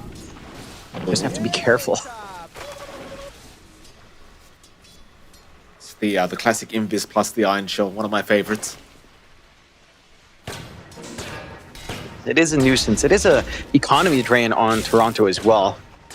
They just kind of have to always have a sentry on hand. Force does get caught, and Toronto will happily take him out. Force just trying his best to get the pull away once again, but it just will not pan out in his favor. But Nama's going to say hello to Toronto Tokyo. We'll just keep tabs on where the Clockwork is going. There is still a sentry in the mid lane from earlier, so they will know the Bounty Hunter is going to be there rather soon. Narman, he'll make his presence known anyway. Not a big deal. Gets the instant D-ward. Already a little bit of a win for Narman. Both sides could start to set up for 6 minutes. A little bit early. You've got that 6 up on GPK, so a slow shove on the mid should happen. Slight advantage as well in the CS. So he is pulling ahead. Yarrow. Yeah, in a slight bit of danger. Olna's actually just trying to chase down Save, but they lack the lockdown after the initial stun, so that'll be about it. Meanwhile, top lane though, big cogs out. Narman still fighting Toronto Tokyo. They'll go right after Nightfall, and Nightfall might need to back his way out because Narman is not backing off. Nightfall though, strength morphing will be okay for now, but Narman constantly chasing him down. Supreme in the meantime being dived here by Save. Supreme will be okay. Oh, he doesn't have mana for Thunder Gods. Had he had it right now, you know Nightfall's actually morphing in the tree line. But he does not have the mana to pop the ult. Not quite. Good timing in that pressure from BetBoom. Would have been pretty disastrous to lose Nightfall off the back of this kind of movement. They're still trying to get some punishment on how low MOUZ is from that top lane. It's a little bit too quick for Force and walk away. They planted the board again in the same spot. It's an easy D-ward once more. Lots of value for an Arm. I'm surprised they ward there again. Armin just D-warded a while ago. Sometimes you kind of forget. That's all right. It happens to the best of us. Happened to me a few too many times, I want to say, John. Toronto, trying to get that 7-minute Wisdom Rune timing. Does get a very nice cogs off. And should actually have it. Vacuum. Oh, very nice vacuum, of course. He will save. Toronto now going to try and find a way out. But the chase is on. Thunder God's Wrath is out. They should eventually have the damage, but Nama will just abuse the Iron Shell for now. Meanwhile, Miero going to go down to Bengun. And there you go. Toronto is down. 5-2. Still a slight net worth lead BetBoom's way, but a fantastic start this game. 2 around for MOUZ. And it is. You're getting the levels you need on Norman. Halfway to 6. Already has that earn up, so has a lot of impact on the bounty. Once track is ready to go, you've got a pretty free lane for Allnet, all things considered. Mind you, you are still getting some really stable farm out for Nightfall and GPK. And that steady pressure on mid should eventually find its objective, especially if Save finds the time to come in and apply the Nether Blast pressure as well. It's just that he can't exactly leave Miero alone just yet. But overall, like, this is the kind of start we were looking here for MOUZ. Question is now to try to translate that into a mid-game advantage. BetBoom, they're not exactly behind. In fact, you're suffering a lot more in Force than you'd want to on that Darkseer, but farming back for the Darkseer is not too tough with the Iron Shell, given some space. Let's see if that space will present itself. So far, no real takes on the objectives just yet outside of mid, going down to less than half HP. No emphasis on rotations onto mid as much as well. Only just the supports chasing each other down. We'll see if, again, anything happens. That level 6 spike on Norman's the big one. They are grouping up down bot just a little bit more here. Seems like they really want to just slow down the push here from BetBoom. Narman, he was just stunned up or what? Narman's all right. Almost level 6, really wants that track up before they get going. Almost has it. BetBoom's still going to try and slowly pressure that bottom tier 1 tower in the meantime, but it is a very slow process, even with the level 2 Nether Blast being thrown out by Save. I think Narman should be able to achieve level 6 before that tier 1 tower does go down. Meanwhile, top lane, they are looking at Nightfall again. Nightfall is going to be a little bit hard to burst in, I think, but they do have Thunder Gods. If they can stun him up long enough, Nightfall, he'll start strength morphing. He's okay. Plays it safe. Track is up now, though, so they can keep track of Nightfall quite nicely. And again, that threat with the Zeus starts to come online. In fact, Supreme is heading up top. They're collapsing for this objective. They want to trade. Nice scan out onto Bengun. They'll know the rotations were there through the Twin Gate. So Nightfall will immediately back his way out, not willing to give his life away, of course. Question is, how fast can you take the top tier 1? The thing is, leaving GPK alone in the mid lane is going to mean he'll just take your mid-tier 1 tower. And they will not allow that. They will rotate back into the mid lane. So that mid-tier 1 tower, a little bit too important to give away. And instead, it's back to trying to trade those off-lane towers. Yep. Just slowly shove in. No hard commitment from either side. You do have great rune control for the side of MOUZ. They don't manage to use the Arcane rune at all, too much in any meaningful way, but they've got a shield rune up to protect Supreme. Again, they're still applying this pressure up top, keeping constant tabs on Nightfall. Oh, he's got 400 HP, but he will strength morphing. Or does he? Not quite yet. Nightfall. The pump fake on the Thunder God's Wrath. Nightfall will be okay. It's kind of the thing, though. If you can get him below 300 HP, he is as good as dead. Yeah, he's Well, just he does have raindrops, to be fair. It's some protection at the very least. Don't think you have the best stun duration right now to really set up for Narman off the Shadow Walk. Still, Ball will be dropped. GPK trying to set up on Narman. Does do some decent damage, but Narman is still okay. Toronto will move forward, but Toronto now needing to retreat to Burt. He'll get a nice cogs to force them to kind of split up the map, or rather split up the fight. That's going to be about it. No kills to come. Keep in mind, Bengun does also have Death Ward available, so you do have a pretty big spike here from your +5 Witch Doctor if the fight does break out. Seems as though MOUZ just going to try and focus down that tier 1 once again. Maybe even try to find Nightfall here in that top jungle. But I'd say the tier 1 is probably the safer bet. just a nice, easy take for the side of MOUZ. They are buying a lot of real good space out for Olnet. He is forced to try to hold on to mid, but not going to fully fall to GPK's pokes just yet. There is the Blink Dagger timing now up for GPK though, so he does have that initiation on hand. Instant smoke and gate usage out from MOUZ, looking to collapse onto that mid lane. Tower's not going to last long enough for this movement though. Let's see if they still manage to connect in time. The Dragon Form does wear off. MOUZ trying to be a little bit sneaky with their positioning, but the pings are out. It seems as though they know exactly where MOUZ is coming from. That T1 tower is still dropping. He is now officially gone to the creeps. Narman will eventually find save, but BetBoom, they just read the movement very well. They knew exactly where they went. They will not give them an opening. Yeah, and that's really key up against this lineup of MOUZ. If you deny them these opportunities with the track, if you deny them success in the clump ups, then you just can simply outscale them at the same pace. They're not able to snowball. They're not able to hit some critical timings a lot faster. Again, you are still farming up really well on Olnet. He's been left alone for a terribly long time here, going for the Echo Saber into the disassembly, BKB with Blink, that we tend to see on the Sven. But ever since hitting 6 for Narman, we haven't seen these track kills come in. And they've always moved on to Nightfall, but it feels like if you don't manage to chain that Thunder God's Wrath with the Disables, that kill just doesn't come out, especially since you don't have any charges on your urn just yet, and you don't even have the full Spirit Vessel anyway on Narman. Still looking at Nightfall. Narman's gonna find him once again.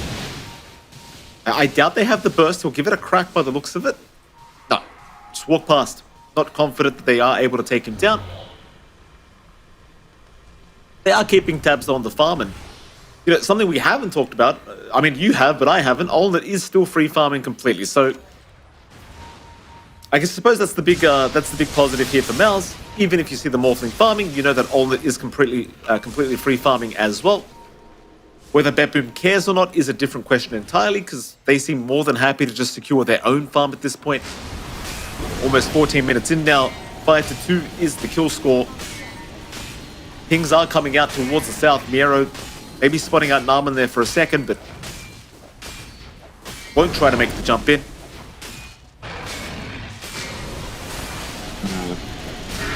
I know, I mean, you're still in pretty decent ground here for MOUZ.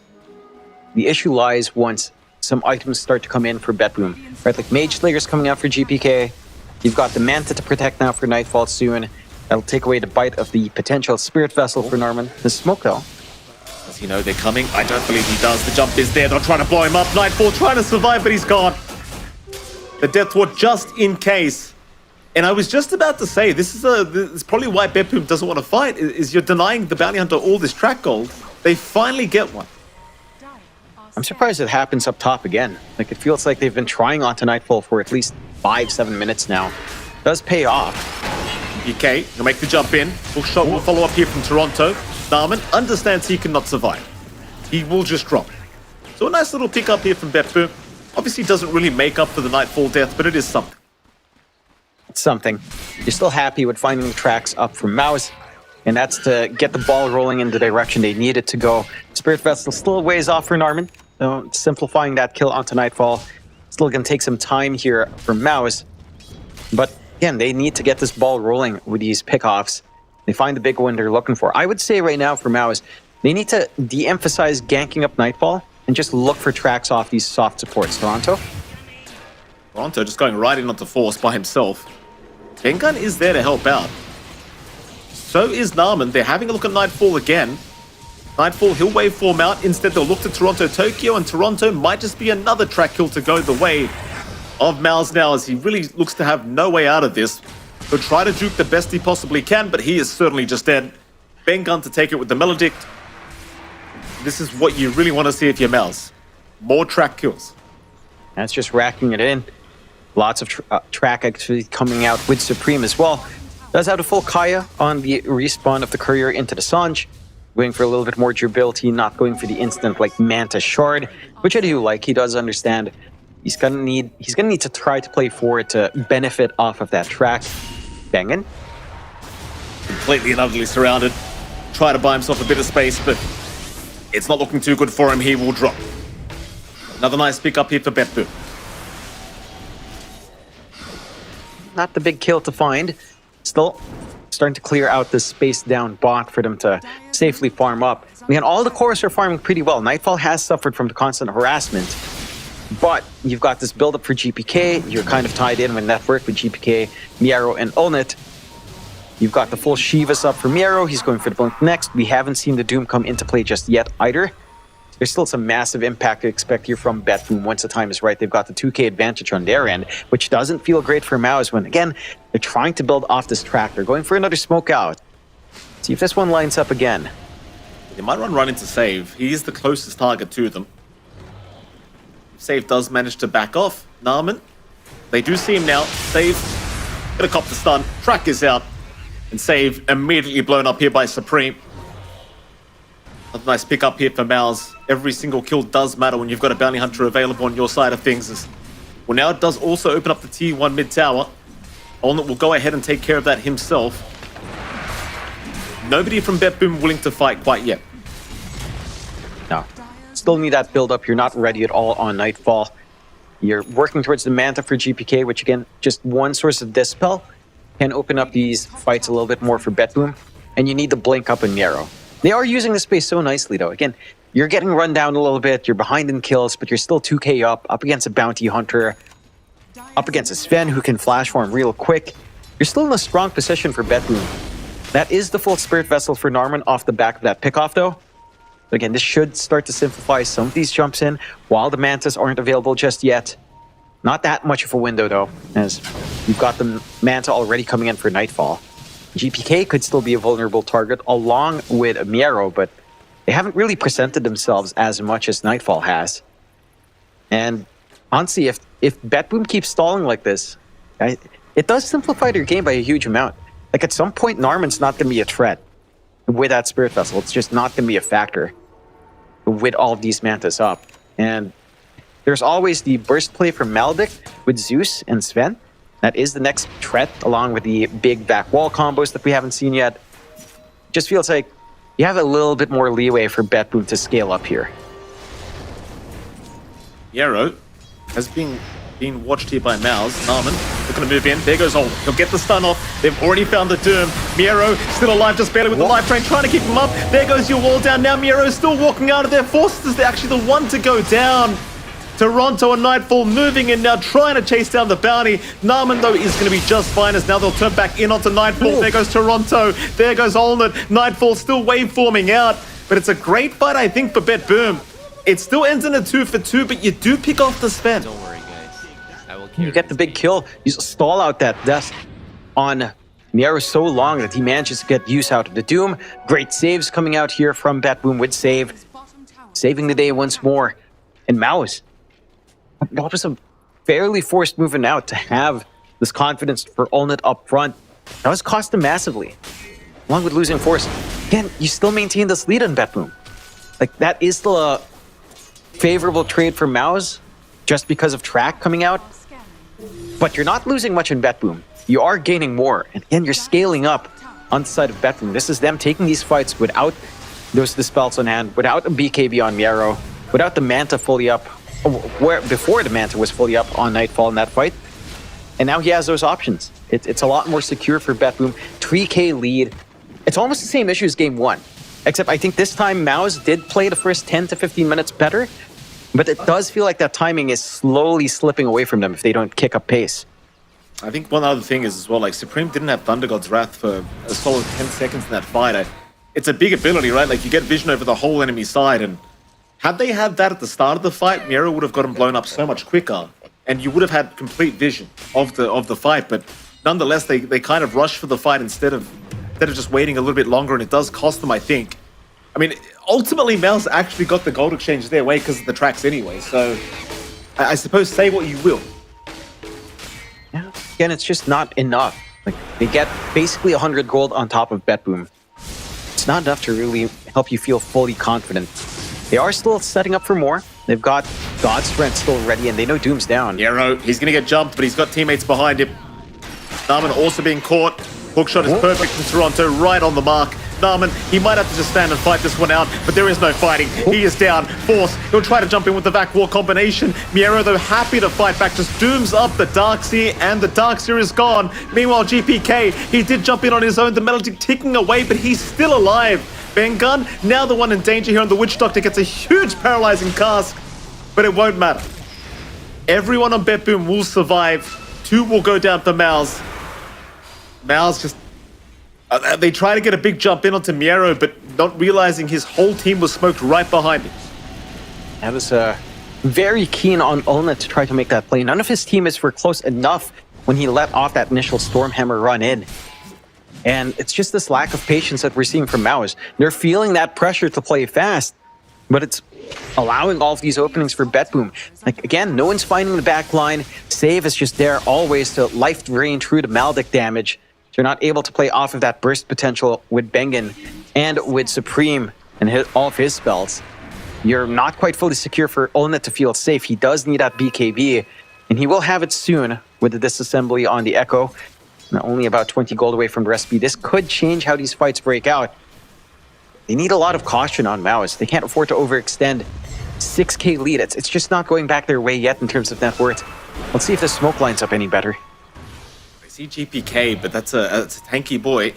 Not sure if they're feeling too confident for him. They'll ping him out once again. The Dragon Knight does stick around for that mid-wave, but MOUZ certainly not looking very confident for that kind of kill. They'll head into that dire triangle instead, hoping to run into Nightfall, but Nightfall is actually further east on the map. Maybe hope the Nightfall runs back into the triangle, but looks like he's more than happy where he is. Lines have been drawn towards Nightfall, but they are not making their way over.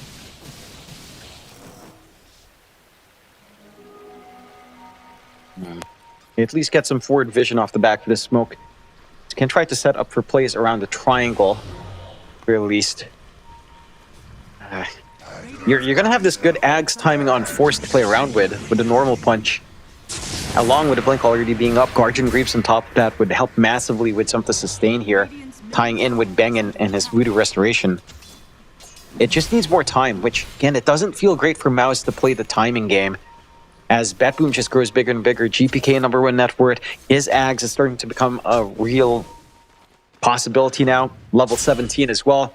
So it's going to be the added level on the Black Dragon form once the Ags is up. MOUZ. It does feel like, again, somewhat of the same issues in game 1. It just looks a little bit better in the early game, but they need to find a way to kick it into gear. I mean, you have some backup potentials for, say, ultra late game scenarios here, Mike. Like, down the line, if Bengen gets some farm, an Ags can kind of save you. Like, it's less about spend. Like, it's lower committal to go for Witch Doctor, Ags, plus Vac Wall with Death Ward and Maldic and Cast going off. That is, like, a very long time away for something like the Witch Doctor to find, though. And it's not something they should even consider. They should play around the strength of this full BKB on Ulnet. Need to start clearing out the map. They've got a bot tier 1 to safely go for. Looks like they'll find out for free. BetBoom, again, just doesn't mind. Absolutely. I mean, they've been getting so much farm off the map. They've got 3 greedy cores that are getting exactly what they want. Win probability currently sitting at 60% BetBoom's way, and that only just swung a couple minutes ago, up from MOUZ's end of things. So, BetBoom, understanding their win conditions, just continue to hit creeps. They know they've got the stronger late game, arguably. So now they have just been outplaying the side of MOUZ in these most recent team fights. They'll continue just sticking as a unit, understanding there are strength in numbers. Top tier 1 tower, also looking to go down now. BetBoom will happily take it. Why not Roshan? The full Ags completed on the DK. Nightfall hits like an absolute truck. Roshan it is. Not going to take too long with the damage you do have on Nightfall as well. Looks like GPK wants to wait for level 18 before popping his dragon form with the Ags, which is fair. Might as well get that full Ancient Black Dragon up. And just kind of sit it out, get the freebie. We'll give it over to Nightfall as a safety net now on that Morphling. Instant TPs to just try to control bot. Again, like, this is not a good situation for MOUZ. They've never had a massive net worth lead with this bounty hunter. We talked about this from draft. This is not a bad start per se for Norman. I feel like he did everything he could. It's just that they're not able to capitalize. I feel like all of this movement up top in the first 15 minutes, emphasis on Nightfall more than like beating off support kills, has kind of hurt them here on MOUZ. Because there were like 2 movements. They spent like a solid 5 minutes up there just hunting Nightfall, but didn't find anything for their trouble. They find him the one time, and that's it. Like, you could have gotten 3 track kills off of softer targets in that meantime. The big group up from BetBoom. Through the mid lane into that dire jungle they go. Bengun, the closest target they have. MOUZ looking to retreat, not wanting the fight at the moment. Will be okay to do so.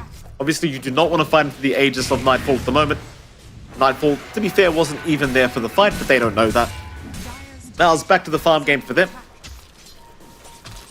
BetBoom now has 5, still looking for that big team fight.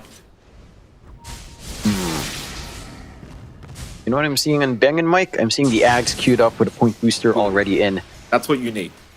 Exactly it. Like we were talking about it, right? The scaling potential now, it is still big on MOUZ, but it kind of comes back to executing this team fight. Get that big back wall, get a good cask, a good maledict off, good usage out from the Death Ward with the damage of the spam. It relieves some of that pressure on Olnet to follow through.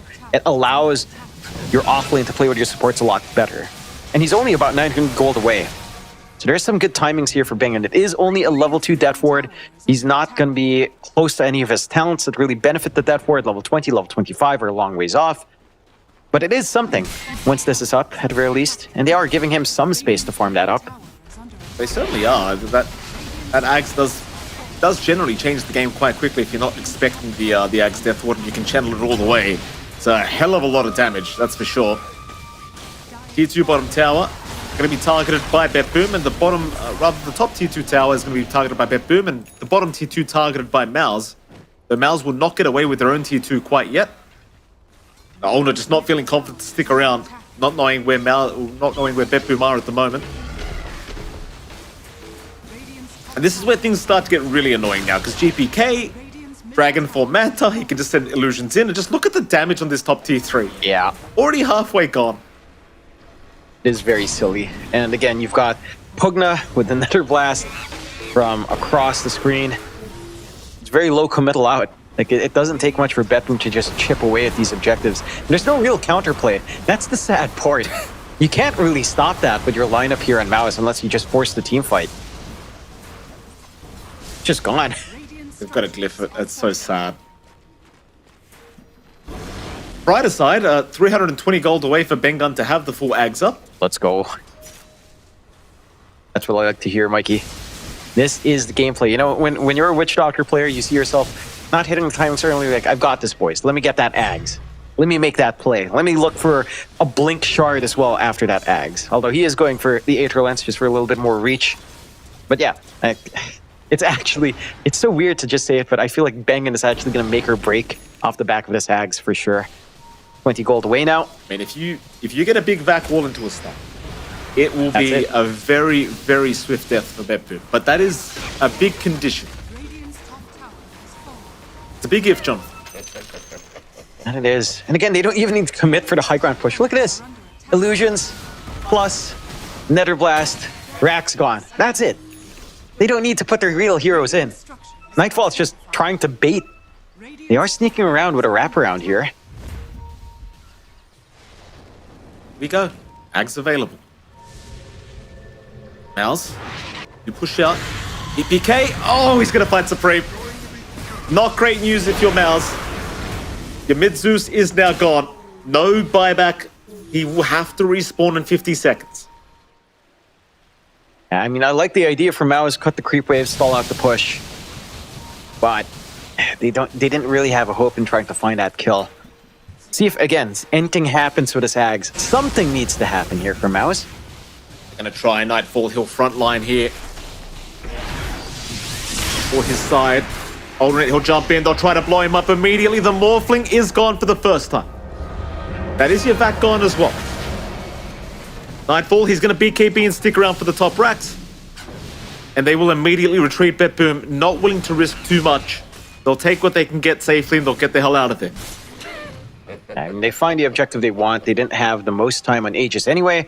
That was right around the reclamation time of Aegis, so you're pretty happy with that usage out from Nightfall.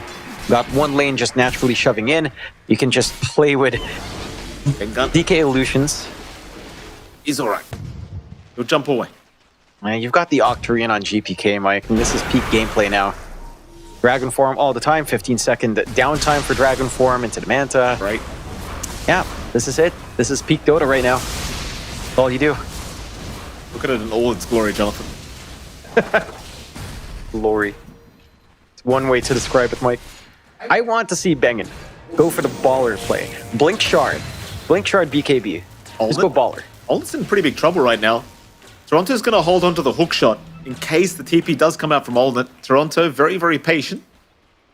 Alden, not many places to go here, but he will be left alone for now. Toronto maybe baiting a TP. Can he go for the guess? No, he does not.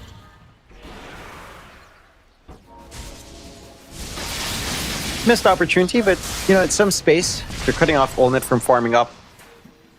Giving some room for the rest of the course here for MOUZ to play catch-up. 10-9 at 18k lead for BetBoom. We cannot emphasize this enough, but you have a bounty hunter in MOUZ's end.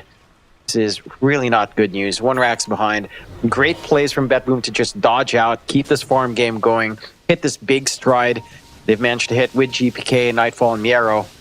I don't even feel like we've seen that many Dooms out from Miero. It just doesn't feel necessary when these team fights break out. I'll just slowly siege on the last outer tower. MOUZ are in position to try to make something happen, but BetBoom are just hugging the back. And no low committal push from them. They really don't need their heroes to push here. No, they do not. MOUZ are prepared for a fight, but I think they're going to be having to wait for high ground because, well, BetBoom, they are just not risking anything. T2 tower to go down. MOUZ still waiting to see if they can find themselves an opportunity, but BetBoom are not allowing it. They will happily retreat. Maybe just wait out the next Roshan if you are BetBoom. There's really no need to rush this game. They'll just remain grouped up as a unit. Again, no angle for MOUZ whatsoever. No. You can just stall out for that Roshan here and BetBoom, no problem. They are getting some good shove out from the side of MOUZ. I would say it could be a consideration for Supreme to go back for the Manta Shard. They want to just play that stall game, illusion versus illusion fights. Just get your own low committal shoves on the lane going to stall for time. They will go for the smoke play now, though. They're so desperate for a fight here, MOUZ. They're just trying to find anything, and BetBoom, they are running right towards them. But they are on the high ground on the side of MOUZ. They're going to see Miero. They'll make the jump in. GPK will be there to follow up. Miero still dropping low, does pop his BKB, pops the Doom onto the Sven. Now Toronto, what a hook shot, right on the staircase. He'll get the cogs down. It's a very awkward fight for MOUZ now. They need to retreat, and they will. The Death Ward was committed. Actually, nobody dying quite yet. Miero in again.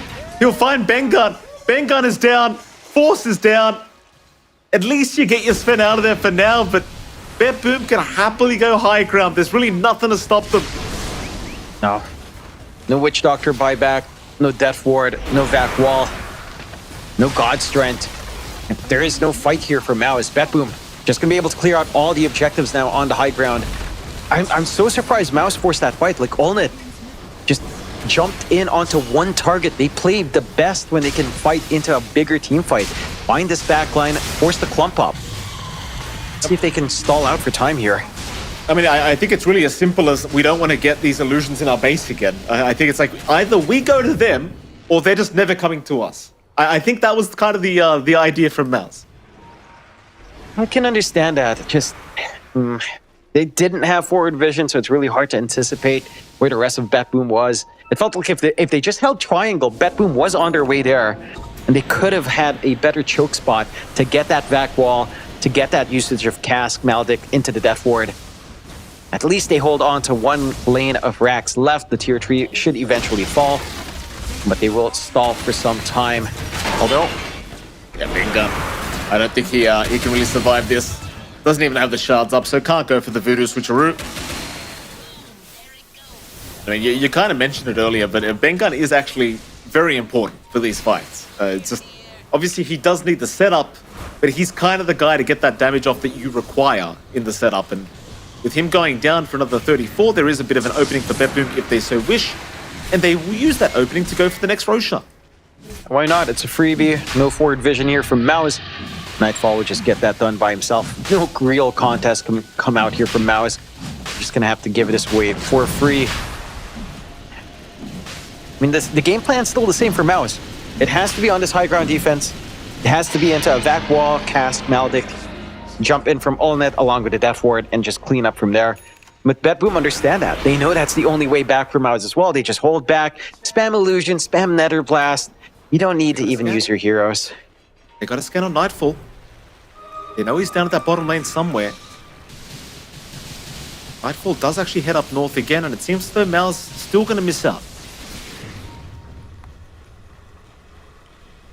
BetBoom, they are going to group up here with their morph. Maybe ready to pop a smoke. I mean, I guess they don't really have to be fair, John. You know, it's Dragon Knight's a thing. Yeah. More illusions to come. There's your smoke now. But they don't need to fight. Again, just get these illusions out, shove in the wave. If you want, you can throw save up with Nether Blast, but that's about the most activity you can expect out from BetBoom. Still, if they get a good flank, this could spell the end for MOUZ. MOUZ's game plan hinges on them actually getting the initiation in the right order. You just don't have the info outside to start up. Good sneak from save. Yeah. Oh, that's some nice wards as well. Very, very nice wards. MOUZ going to have a bit of difficulty fighting those, I'm sure. They will wait patiently. No need to rush. Bengun. Oh, he's not going to know. No sentries available on Bengun. This is a very hard fight to take. GPK, he's going to jump in immediately onto the Dark Seer, and Force has no chance of survival. He is gone. So is Supreme. They'll buy back. The Death Ward doing some damage, but there's just no setup. There's no setup for it. They will continue trying to fight, but where's your damage? Ulnet's going to try onto Miero. They do at least find the Doom, but Nightfall's just manning up. Normal punches out onto Nightfall, but he's just strength morphing throughout all of it. They will get Narman. Toronto in the meantime trying for a TP play out, but does get stunned.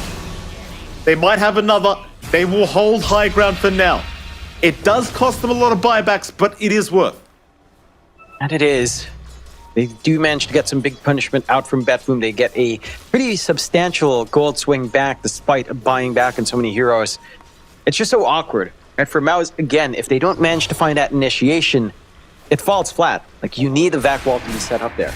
Ulnet, he's by himself here. GPK will jump in. The follow-up is out from Nightfall. What do you do now, Ulnet? He'll stun, he'll run, but it's not looking too good for him. Nightfall will chase him down. Oh, actually gets out. They don't want to go too far here, BetBoom. In fact, they will ride him backing off because MOUZ was on the way. That's a close call for Ulnet. Does have the buyback available. Doesn't want to have to commit that again. We'll just play tag a little bit with Supreme and Bengen. One big piece of news for MOUZ is that you are inching closer to Bengen hitting 18, and it's a couple of steps away into the level 20 with a plus 75 Death Ward attack range. A little bit easier to position yourself here for the Witch Doctor. And then you can start to dream about that level 25. Still no shard, although it might be coming out for Bengen now, and that he does.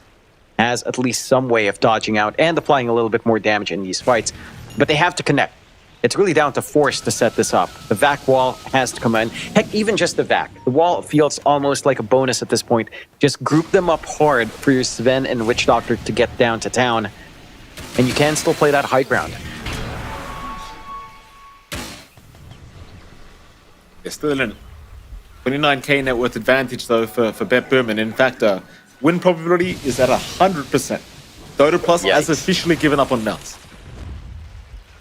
I mean, despite having the options, it is very difficult for MOUZ to get that done. Again, at the end of the day. Ulnet On a minute here, John Olnett and Narman trying to do something a little bit cheeky, but Miero is going to find the bounty hunter first, so Narman, still being force-staffed away, is actually alive, trying to get his way out of this one. He will eventually go down. Buyback immediately from Narman. Meanwhile, Nightfall, he'll waveform onto the high ground, going after that bottom racks. The fight starts. They will go after the Morphling. Nightfall might lose the Aegis straight off the bat. He's copying so much damage. Nightfall will give away the first life. But can they get him a second time is the big question. He's in the wall already. They'll stun him up. Nightfall will be force-staffed away. Meanwhile, Miero, he's onto the Darkseid with the Doom. Force can do nothing. Olnett, he's trying to fight back as best as possible, but there's just no damage. There is no damage from Olnett. He'll buy back. But can they really defend this high ground? The glyph will be forced. There is 1 melee barracks left. They are running out of ammo here, though. Olnett, he'll jump in again, but Miero is happy to oblige. He'll just go right into the Sven. Olnett, forced to fight, will run with his BKB. Meanwhile, BetBoom, they are just smothering the side of MOUZ, not backing off whatsoever. There goes 2 more. GG is called. MOUZ have seen enough. BetBoom just proving to be way too good here today, finding themselves a 2-0 victory over MOUZ Esports. And I'll tell you what, John, this team, maybe game 2 a little bit slower with all these DK Manta illusions and all that crap, but still a confident victory for these boys. That it is. And it feels like MOUZ, again, just miss out on this timing. They draft for a faster early to mid game. They go with his Narman Bounty Hunter that we've seen before while he was in Southeast Asia still. And it didn't feel like they managed to capitalize on it in the way they wanted to. They spent like a good 2 to 5 minutes hunting Nightfall up top without too much success. They didn't try to look for softer targets to really snowball off of that track. And they never had the net worth advantage. It was all BetBoom all the time. They played so smart in BetBoom, just avoiding all of these engagements, playing the farm game. They've got Doom, DK, Morphling. They knew they had this good timing once some farm was made up, and as long as the snowball wasn't there for MOUZ. And again, it just never came out for MOUZ. Like, all of these golden opportunities they could have had with the Bounty Hunter were just spent up top for the first few levels when he got to 6. Yeah, it was a bit of a slower game than I think MOUZ would have liked. And well, you're kind of seeing the highlights. This is one of those fights that you kind of commented on as you see Toronto getting the perfect choke point with the hook shot into the cogs, making the team fight practically impossible for MOUZ to take. That's why you never really want to go into that choke point against the clock. You know, if they get the hook off, you are in big, big trouble. And, you know, what are you meant to do against this Dragon Knight, John? In every draft we've seen with the Dragon Knight, as long as they can drag the game long enough to Ags and Manta, they just tend to win. That they do. You need to play tempo. They needed to play so much faster. And again, MOUZ had that idea. They just hyper-fixated on Nightfall to their detriment. Like, sure, Nightfall had a really slow start. He was bottom network core for BetBoom, but you were getting that scaling out on GPK and Miero to the point that it was not feasible for them to start ganking that. They couldn't find the supports on MOUZ's end. They have to go for this Hail Mary play of going for Vac Wall into the Death Ward, and even that didn't feel high impact when Bangin had his Ags. That Death Ward just didn't do enough, but how far ahead BetBoom were. Again, mad props to BetBoom for playing the patient game here, for having such a good read as to where MOUZ were going to make their movements out. That does lead them 1-1 away from having a secure ride into the playoffs. And for MOUZ, they're not out yet. We did start 1-1 in terms of series wins here. They are now 1-2, 1 strike left, but they are still in the game. They absolutely are. It's going to be a bit of a difficult path to get back in, but we'll see how they do it. For now, the BetBoom going to be very, very happy here today after this series, and well, so they deserve the win, Jonathan. I mean, again, this DK stuff, it's a little bit bothersome to watch, I'll tell you, but if they get it and they make it work, why the hell not? Yeah, again, we're seeing peak gameplay. At the very least, it wasn't DK Zeus on the same team, as we saw last time with the infinite shove. So we didn't have to deal with that. Really great work out from BetBoom. Hard to say who I'd give MVP to, honestly. It feels like the team effort was really the highlight. I don't know if I can really give it to GPK. I mean, for God's sake, he just threw Manta illusions out. I'm not sure who it actually goes for, because it was really the play style. Just play it slow, play it confident, go for your timings. Well, it looks like we do have one, and it is going to be GPK. All right, fine. That's just sickening. Dragon. Fine. I suppose it is the bane of my existence seeing this dragon. I'll tell you what, John, it's something. Ice Frog, maybe it's about time to release the new patch. Please? Perhaps. You can't fault the guy for it working. And it's so funny, too, because it feels like DK's just been there for so long. I And we kind of left the DK Manta Ags and come back to it, and left it and come back to it multiple times. We're back to it again. So we'll see. Hopefully we don't get that in our next series, Mike. It's an exciting one because this is the one where Gary Onko might get a heart attack. Sorry, Gary. We are going to head off to a short break, and of course, right after that break, we'll be back with our second series of the night. We'll see you soon.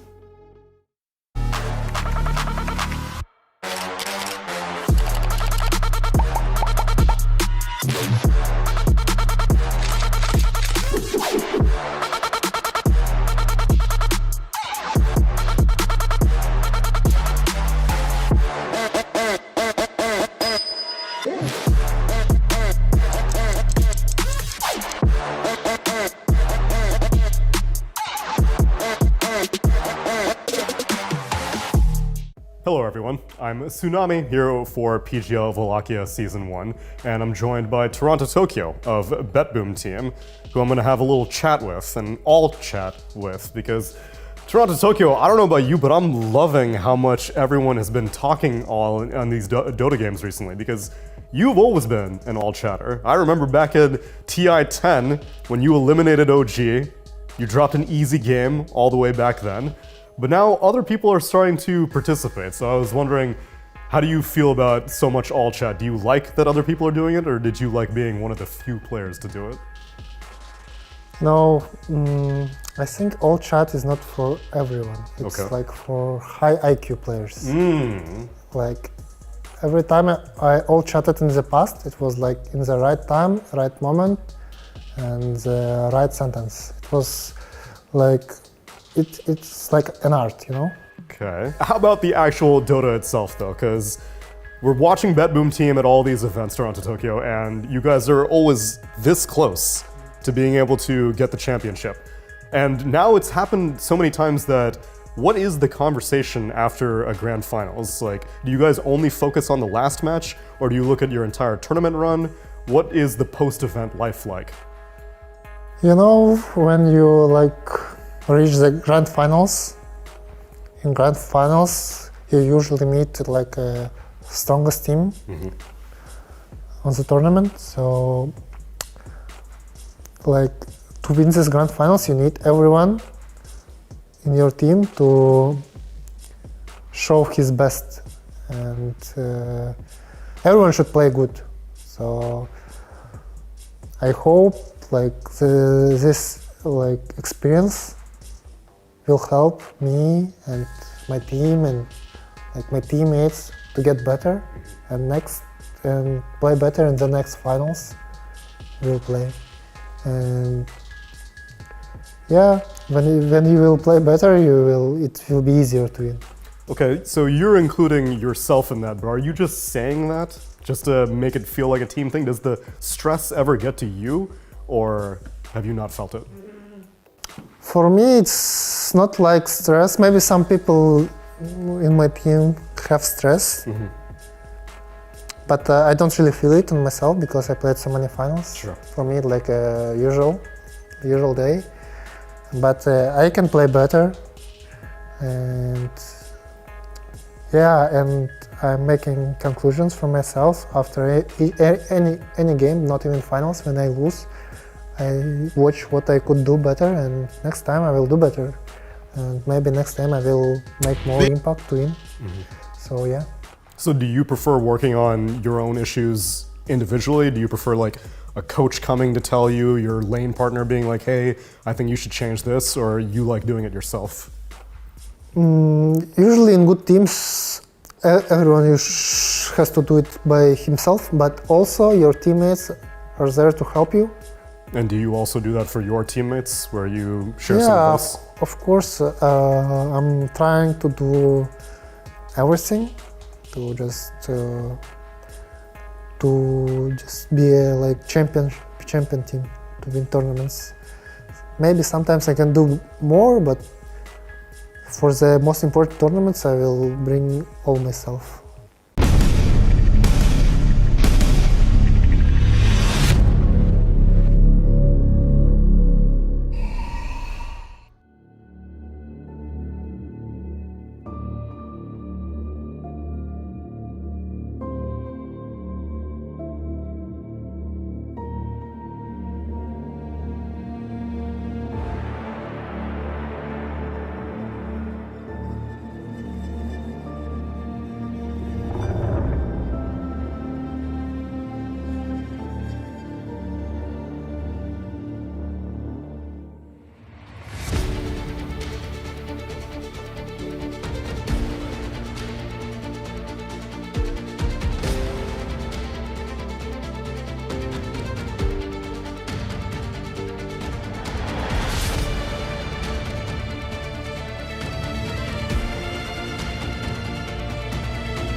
Welcome back, ladies and gentlemen. We are here for our second series of the day between BetBoom Esports and Team Secret, and it is MLP Dota and Jonix Fire. Jonathan, welcome back, sir. We're here for our second series of the day. How the hell are you feeling?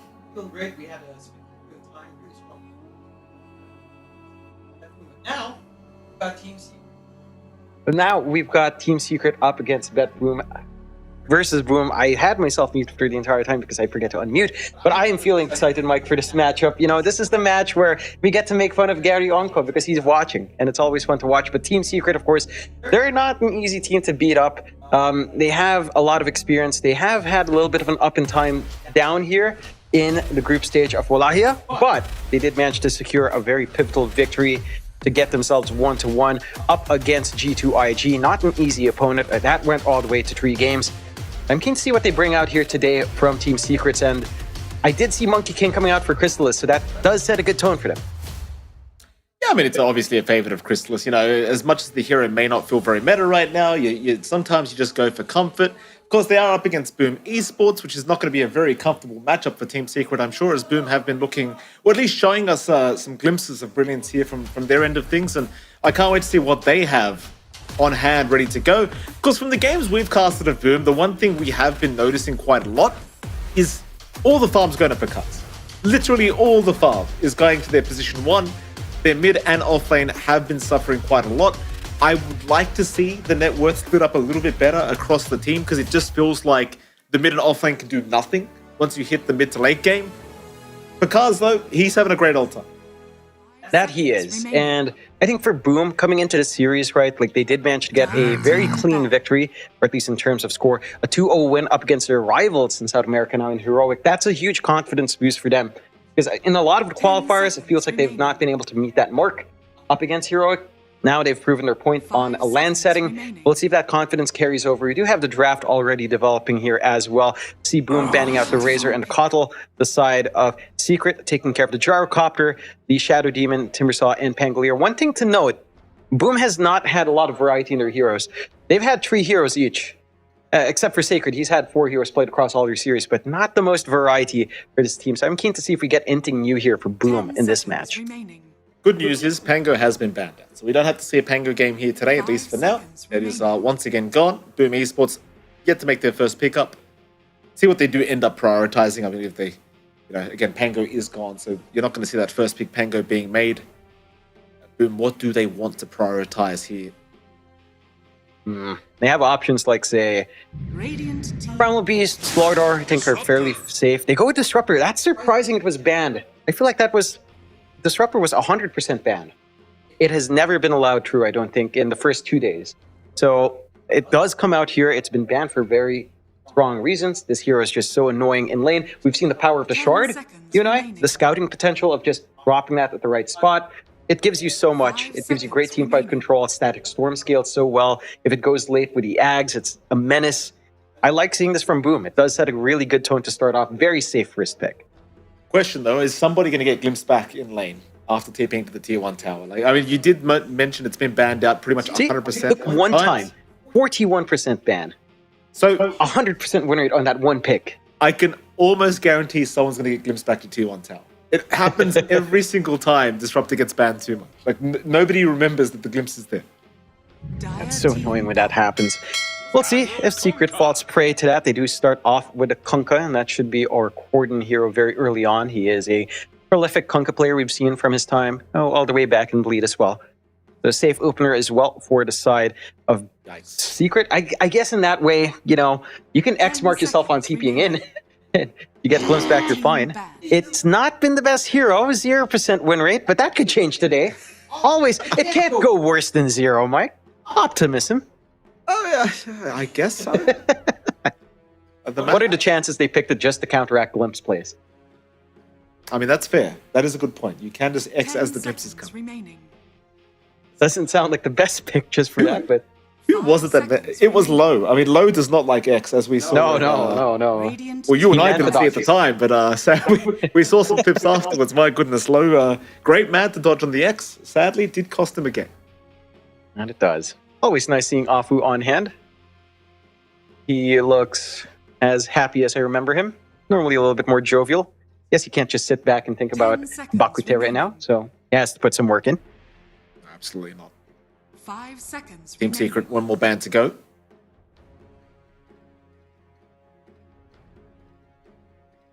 Maybe just remove some mid laners here, make it an easier time for the Kunkka. You'd love to see this Kunkka hero get a win here at, on day number 3 of Wallachia. Or Wallachia, excuse me. I mean, the Kunkka could also just go to Boom. I believe that's where Secret has run it the last time they picked it up. So it could just be a safe sort of flex into off lane here for the side of Team Secret, which, I don't know, like Kunkka off lane, it feels all right. I think there's a lot of matchups that just ruin that. Lifestealer is the one that comes into mind if Boom want to pick that up for Pakaz. Then again, Pakaz loves his farming heroes more. You know, stuff like Dusa, stuff like Luna, which still kind of lanes okay into Kunkka. Maybe not the best, not as heavy in trading back, but certainly workable for the side of Boom. We'll find out. Secret have to pick up first. We'll see what support they pile on with Kunkka. They've been really leaning into a flex Batrider pick for Puppey and Teal Core. That's an option there as well. 10 seconds. They've been remaining. pretty fond of stuff like, say, Shadow Demon's been banned out. Clockwork could be an 5 option. seconds Although I remaining. know about that lane of potentially Clockwork Kunkka. Dire team. It can be a little bit rough, double melee, but there's some flex. They'll go with a Tusk instead. So they've got some pretty good saves, right, with Snowball now and the X to an extent. They've got decent burst. They've got a lot of durability against Snowball stall along with a boat is nice. And some good aggression that can come in. I do like 10 seeing that Tusk seconds here. remaining. Yeah, another nice, easy way of trying to duke out the glimpse as well. It can be 5 very, seconds very effective remaining. along with the X. Boom Esports into their own second pick. Good morning, Gary. I can see you've tweeted at us, sir. Happy birthday. Hope you've got the plane tickets ready, sir. I'm sure business class upgrades might be cheap right now if you want to get them in early. Get your bidding going, Gary. I wonder if he enjoys it when we cast him. Over the last 2-3 years we've known the guy. I don't know if he enjoys it. Even his own admin roasts him. On the wrong bus? Well, there you go. Thank you, Nachuba. God, I miss Boom. You know, But they're right here. What do you mean? you know what I meant, John. Second pick. Dire team pick. Phoenix will come out. Well, we haven't seen much of this hero as of late, but still, Boom Esports want to seem to prioritize it here. John, what do you think about the Phoenix pick? I kind of like it. There's no high attack speed heroes on Secret just yet. You've got steady HP percent 10 damage seconds remaining. to kind of deal with Kunkka scaling up with a Sunray. Radiant The egg feels team protected. You've got this quirky egg combination with static storm kinetic field that can play out as well. So it does kind of make sense. You've got this DK now as well to kind of combine that with some great healing. I do like this from Boom. It's a very stable sort of lineup. I think the one issue is like jump potential, but I 10 suppose you seconds can get remaining. forward vision with a Phoenix dive into a glimpse back. That is an option as well, seconds and the remaining. blink timing in DK should allow you some play. I do like it from Boom. It's a little bit unorthodox in the sense that we haven't seen that much Phoenix at all in this tournament just yet, but it does do a lot here in the right match. Hasn't had the best win rate. Again, picked twice, 50% win rate last I checked, but it does do some wonders. I mean, you've played a lot of Phoenix, Mike, in the past few days. How do you feel about it? I've lost every game of Phoenix in the past few games. So Dire team pick. Oracle will come out. One of my favorites. Team Secret, they will go ahead and pick that one up right into the Monkey King, and that's a very strong safe lane. Oracle Monkey King is definitely a bit of a nuisance of a lane to have to go up against. Oracle hasn't been that popular as of late, I want to say, John, but I still think it has a 10 presence in the seconds meta. remaining. That it does. Again, just a combination of saves here feel pretty damn good. 5 For the side of seconds Team remaining. Secret, they can remove the attack speed slow with the Fire Spirits of the Phoenix, so open up that attack onto the egg with a Monkey King down the line. And again, just very strong synergy here from Team Secret. Of course, this Monkey King is something that we've seen Crystallis play throughout the years to really great effect. One of his best heroes on hand. He has that comfort lined up for himself. I'm wondering what Boom's response is. Again, like in this tournament, Pakaz has really only played like 3 heroes: Medusa, Luna, and Gyrocopter. Dire team back. All of those options are still available. They'll go the Enigma pickup first, so lining up for their Sacred offlane. And we have seen a lot of impactful Enigmas, a lot of hard game for Enigmas as well when they kind of like rush blink, can't go in for the black hole. there aren't as many cancels to worry about. Like, once 10 BKB's up, you seconds can't remaining. really hope that the Tusk will jump and punch you. For the most part, if you position 5 your black hole seconds right, so remaining. it should be a decent game down the line here. Yeah, and also denies away the Enigma from Team Secret if they wanted to run the offlane Enigma with the Tusk, which we have seen to great success from other teams. BetBoom Esports, so go ahead and ban out the Naga Siren, not wanting to give easy cancellations away. Team Secret, obviously looking for something in the safe lane here for 10 Bakaz to ban out. seconds remaining. Unless he wanted to run the Dragon Knight safe lane, but I doubt it. 5 And I'm sure seconds Bakaz has remaining. enough standards to not want to run this Manta, Aghanim Scepter stuff. And he could, but it doesn't farm fast enough earlier on. Again, we know how Pakaz likes to play. He loves soaking up all that farm. I'm guessing someone like the Luna, maybe a Naga Band, maybe Gyrocopter, again, still an option. Dusa there as well, though it doesn't feel like the best Dusa game overall. There's a potential diffusal pickup you can always go for in a faster Monkey King here. We'll ban out the Faces Void on Team Secret's end, preventing the large scaling Wombo combo with the egg as well, and just this terrifying late game potential of Black Hole plus Chrono plus Egg combinations on hand. Oh, forgot to mention, right? Like when you have Enigma Phoenix, we haven't seen it in a while. Black Hole plus Supernova. Really great galactic features just 5 colliding with each seconds other there. remaining. I feel like they should interact. I feel like the Black Hole should be able to suck in an alloyed Phoenix Egg and just do something. Something amazing. Create an event horizon for the Black Hole. That'd be fun. That would be fun. Team Secret, they'll ban out the Luna. BetBoom Esports, one more to go. We saw the Naga Siren removed. I was worried about the flex of the Monkey King perhaps here on the side of Team Secret. More to go. 48 seconds reserve time left for this final ban out of Boom. Still the 5 Bakaz hero yet seconds to be remaining. picked up here from the dire end of things. It is rather greedy kind of offlane and safe lane already, rather greedy offlane and mid lane from Boom, right? Like both DK and Enigma are going to want time to farm. That See they if are. do get it. Yeah, but you still want Pakaz in a farmy hero. I think that's really what it boils down to. Their concern is, again, maybe laning Monkey King into DK and then having that last pick safe instead for Crystallis, something else off of the Monkey. Already assuming the Kunkka offlane for Boom as well. It's a little bit difficult because the Monkey King versus DK lane is pretty hard. They are still expecting to just have Pakaz play against something else because he does love farming up. And DK is not the quickest one on pause 1, even with until the Manta, I suppose. They do ban out the Zeus, expecting, again, a little bit of flex. Maybe they just pick Orden's hero last. They'll go with a Leshrac. So it is a Pakaz DK. They avoid the Monkey King lane matchup, and they will have strong early push with the Leshrac and the Enigma. They have really good team fight. They can tie in this Black Hole with Egg with Static Storm, 10 Kinetic seconds Field. remaining. There's a lot of good tempo here from the side of Boom. Team Secret, for their part, 5 and there's some seconds remaining. decent item timings that comes out. You know, Ag's timing for Kunkka is pretty massive. You still have the Monkey King plus Oracle combination, even if it's not in lane. Down the line, you still get a lot of value there. The question now is, are you going to flex the Monkey King away? Are you going to last pick the Corden hero? Give Crystallis his comfort? What matchups do you have left? Oh, Yeah. this stuff. Yeah. Wind Ranger.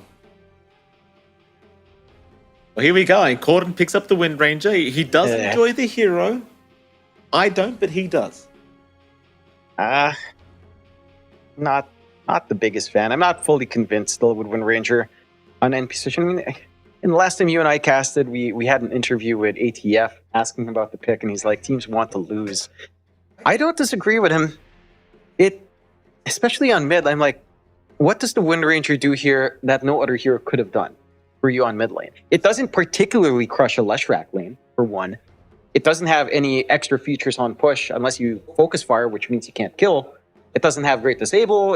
It has some safety net in clearing out with power shot from a distance, but it's not like the fastest wave clear. I don't know what you really want to do with a Wind Ranger. That like something WAP could do differently with more initiation or a Lina for burst. I'm not convinced, Mike. I will lean towards Boom because of Okay, that's fair. I mean, I think Team Secret have just drafted comfort picks here. It's what it kind of feels like. Like, you've got the Chrysalis Monkey King, you've got the Corden Wind Ranger. It just feels very comfort. Even Boom's Kunkka. You know, it's whether it works or not is a different question entirely. I like their lanes at the very least. I think the safe lane of Team Secret is very nice. Off lane seems fine. Corden should have a decent time in the mid lane as well against the Lesh. We shall see how it does go. Team Secret against Boom Esports. Game number 1 of a best of 3. Of course, both teams are looking for that 2-0 victory if they can, Jonathan, because we're in a Swiss format and every single win does really matter. Yeah, both teams only have 2 strikes left. So if either one loses out, again, they're not completely out. They've still got chances to recover, still have more series to play to see if they can get the 3 wins they need. But you don't want to have to prolong that journey here. We'll see, as we should be able to get into that game 1 of Boom versus Team Secret. Again, I really like Boom's draft, I have to admit. Like, maybe the laning phase is a little bit slower. You've got Pakaz on a DK, which is interesting because, again, when you think of Pakaz, you think of illusion heroes, you think of flash farmers.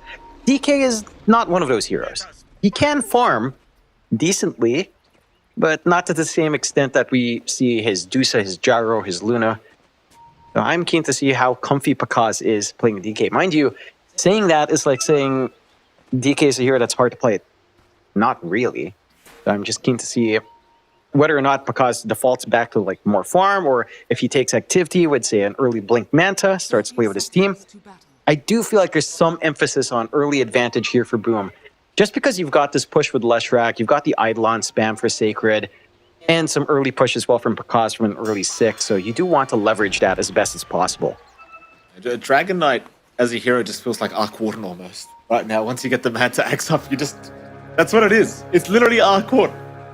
And at least you don't go Midas and just Midas creep waves as well. Not yet. The battle God help us.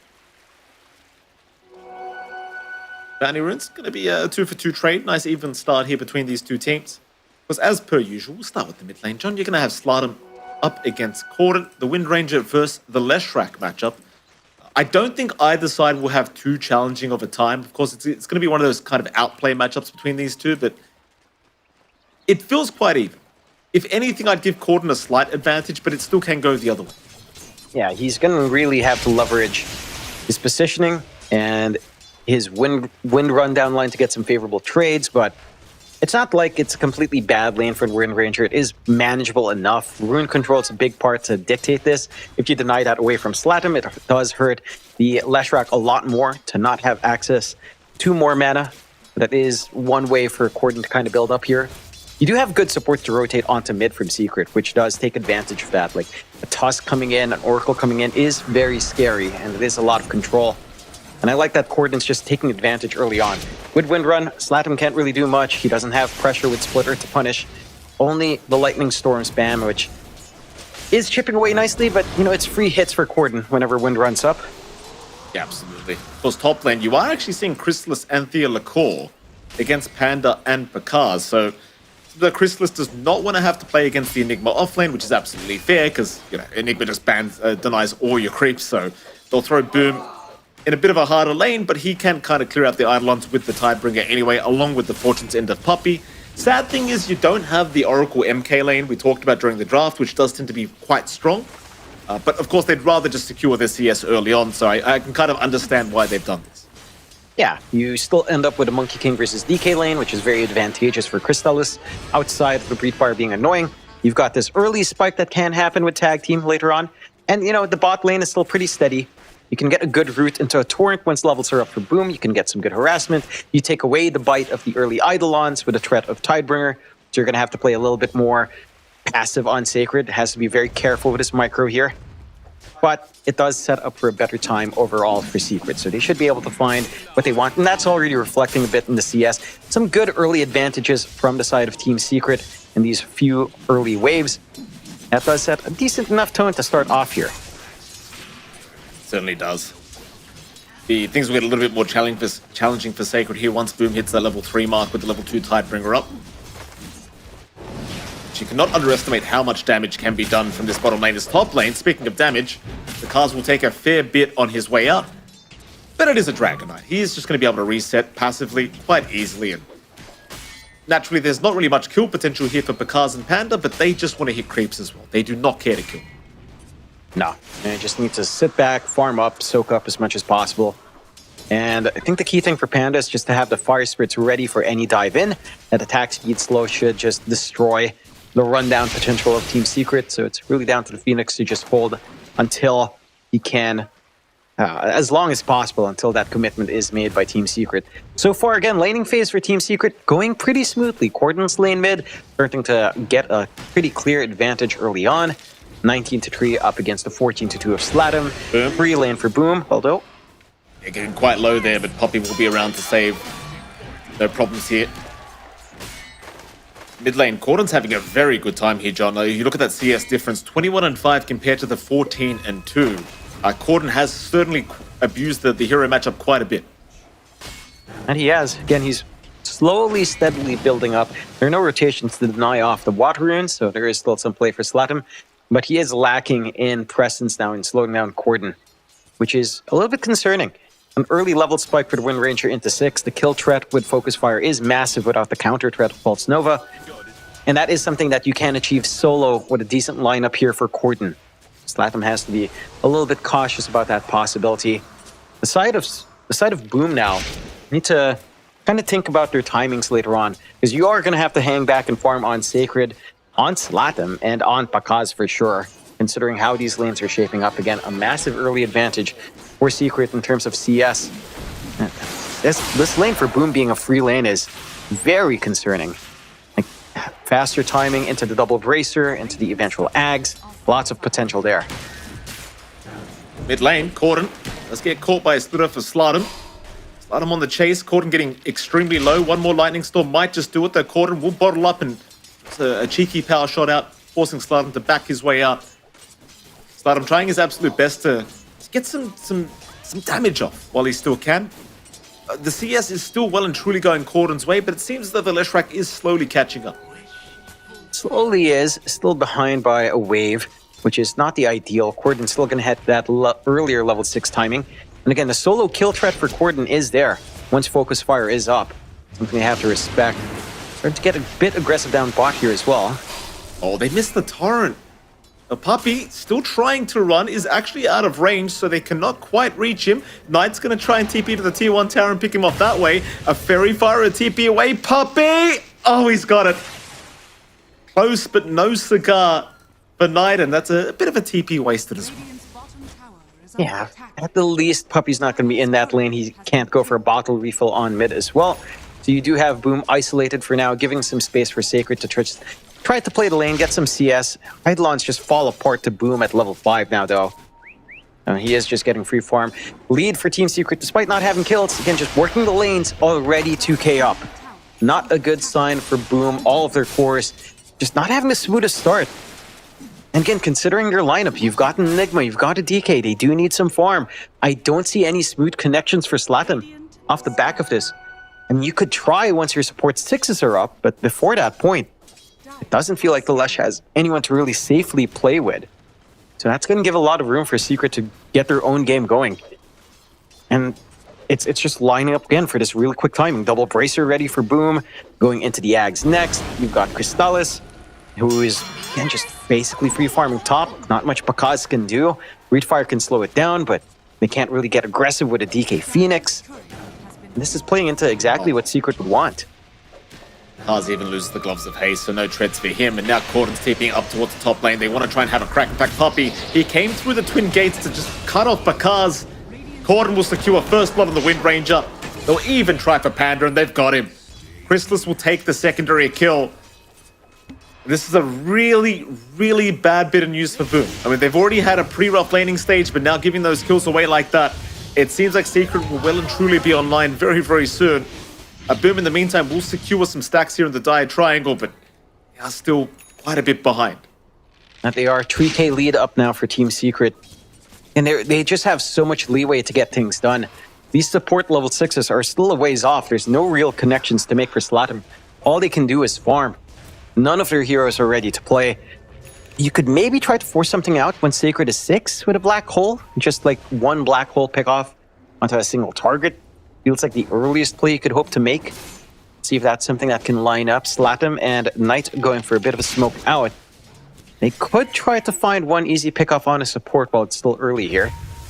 Slide's going to be a little bit cautious though. Theolacore, that's a great shards out. Locking Slidem down though, he's still going to try and rush forward onto somebody, but misses out. They'll go onto Theolacore once again. Theo, he does have a snowball ready to go. Will pop it eventually, but there's no helping coming. He will just buy a... Oh, in fact, maybe he doesn't need it, but he does. He will go down. It's a lot of commitment for a task, but I think Boom will be happily taking it. They need to take what they can get. An important kill for Slatham to find to accelerate that Kaya timing. You can see how challenging it is to even just find some of these support kills. As long as Puppy's around and he has that value point in the Fate's Edict, magic damage is just not going to do anything. And that's all you're relying on early on. From this Lesh, from your supports, the DK is not going to be dealing physical damage anytime soon. So they need to find a way to take care of Puppy first every single time when these wider fights do break out. See if they'll find that opportunity. Theolacore just smoked in the back. Doesn't quite have any easy initiation tools, but they are just keeping a steady watch on Corden, bringing him into the smoke now. They've got good forward vision spotting out Panda here. They'd rather Bakaz if they could, but Panda is ready to break the smoke and does. Let's have the Icarus Dive away. Snowball will be popped. Icarus Dive still going to make it now as Slidem will intervene. And Theolacore, he's gone a bit too far. They will try to punish the Tusk. He'll run up north. Another nice shards blocking the way of Slidem. The TPs are incoming. They really want the kill. Meanwhile, Crystal's going to show up from the backside, binding Knight on the Disruptor, and Theolacore, he's actually out of there. What? He has made it. Slidem now in danger. Shackle will somehow not latch, but it won't really matter. They'll get away with everybody, and they'll take a support for their trouble. The only hero getting space right now in Boom is maybe Pakaz a little bit. Definitely much more on Sacred right now down bot. Doesn't feel like the Enigma form's the one that you're really looking for here on the side of Boom. Like, this is not the way that the space feels like it should be distributed. Nice shackle out from Corden, but no follow-up this time around. I don't know, like, this timing into the aura build-up for the Enigma plus the blink, it's a little bit concerning. It has to pay off if that blink timing is what you're looking for. They didn't see it was an invis rune that was picked up here by Corden. Hands are up here from Corden. Slidem's going to go down. They did not have any vision over that top rune, so they had no idea Corden was invis. And now Panda, he tries to get a few D-wards off, but he may just get power shot. Corden, the sniper? No, he will miss her. They already find the big kill they'd want anyway. And slowing down this Lesh, slowing down any sort of early timing that they could try to tie into that Lesh rack. It's just all bad news right now for Boom. 4K lead at 10 minutes in, that's not insignificant at all. That's a very significant figure this early on in the game. You've got the Vlads up for Sacred. Again, the Aura build's coming up into the Blink BKB. But then you're going to tie your gameplay into this black hole, into your support level 6s once they're up. And it just feels like in that downtime, Team Secret will just be able to run you down anyway. They need to find a way to apply pressure onto the towers. Have Slatham walk up, use the Diabolic Edict, use the Eidolon to just find an objective as 3 or 4, and just rinse and repeat, go back and farm, and try to maximize space here. Absolutely, it's a bit of a rough affair so far for Boom. Now 4K behind. All 3 cores of Secret at the top of the net worth board, sitting very pretty. They've got a long way on Boom to really be able to fight back here. The Kaz is going to go for an early blink up, so it does seem like he wants to get a little bit active here on the DK. The rest of Boom just trying to buy their course time. And I suppose in some ways Secret may feel like they could be on a little bit of a timer against this DK Enigma, because we've seen what happens when DK gets manned to Ags, and of course Enigma is a very, very, very scary late game threat. Or maybe they're just not, because their draft isn't too bad either. Yeah, I think they scale really well. Like, this Monkey King is probably the biggest win condition we have on the map outside of Black Hole. The scaling of Crystallis is pretty much beyond everyone else's in terms of output, so can always rely on that. Kaz? Picking off, the Kaz, he's alone up at this top lane. They do not lock him down, but no, the X is there. They've got the lockdown and they've got Bakaz. No TPs to come in, and this goes back to the draft of Boom. They do not have a great lineup to TP and try to counter-initiate. They are heavily reliant on being the ones to initiate right now. They're forced to just wait. Just look for these blinks to be up. They at least have the threat of level 6s on their supports. So Supernova, Static Storm is up. No value point for the kinetic field yet for Knight. That will be up shortly at the very least. You've got the blink on Pakaz before he dies. He does manage to buy out. They'll try to leverage this if they find a pick-off. If they can isolate Secret one by one, they do still have openings here on Boom. I mean, absolutely. I think you may just want to wait for the blink on Sacred, though, to be fair. Like, he's only about 400 gold off that. They'll run down, they'll try to find Boom on the Kunkka. They are heading the right way. Boom should be in pretty big danger. Head towards the Twin Gate, see if he can leave, but no. He breaks the smoke, he'll see Pakaz, he'll try to run, but the Static Storm is out. He's still a tanky boy, though. He's going to buy a bit of time for his team to TP down towards that T1 tower, and boom, he's got the false promise. Puppey, he'll save. They'll pop a Black Hole on Chrysalis, but it's not going to be enough. Chrysalis will survive. Sacred is down. Boom at least does go down in the end. Maybe Boom can keep this team fight going. Gordon, in the meantime, finds a double kill as Crystal is still running away towards the north. Pakaz will chase him down on the MK, takes him out, but they'll lose their Phoenix to boot. A complete mess down at the bottom lane. Gordon will end with a triple kill and a 3-for-4 trade in the favor of Team Secret, but the goal change was actually in favor of Boom Esports. Again, you have to consider Boom are 5k behind. That kind of trade does benefit them, even though it's a lot of back and forth. Secret's not entirely out from that. They still maintain their lead. The big difference maker, definitely Puppey in this Oracle. That false promise buying enough time to get some utility out from Boom. The Fate's Edict again ruining this chase down with a magic damage reliance on Boom early on. Need to find a very quick solution for Puppey first. This should be their priority target before anything else. For the side of Boom, I mean, you're still more than happy to find those kills to try to equalize, get something going for your team, get some usage out of Black Hole. You have enough for Sacred to buy out that blink, but it looks like he might be opting for the BKB first. They're going to have to be a little bit more patient before the initiation comes in. Just rely on Pakaz to carry through for you on that early on.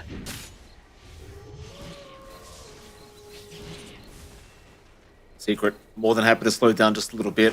Still, the farm is definitely going their way. There's no doubt about that. Pakaz now has queued up the Manta, so ready to start being annoying on the DK very, very soon. Boom has his Ags up as well. No one has any BKB lined up just yet. Born Storm is ready. This is such a massive nuisance for Boom. And there's just no protecting here. No defense on these supports outside of glimpse, I suppose. So many ways for Secret now to look at these fights and take them forward.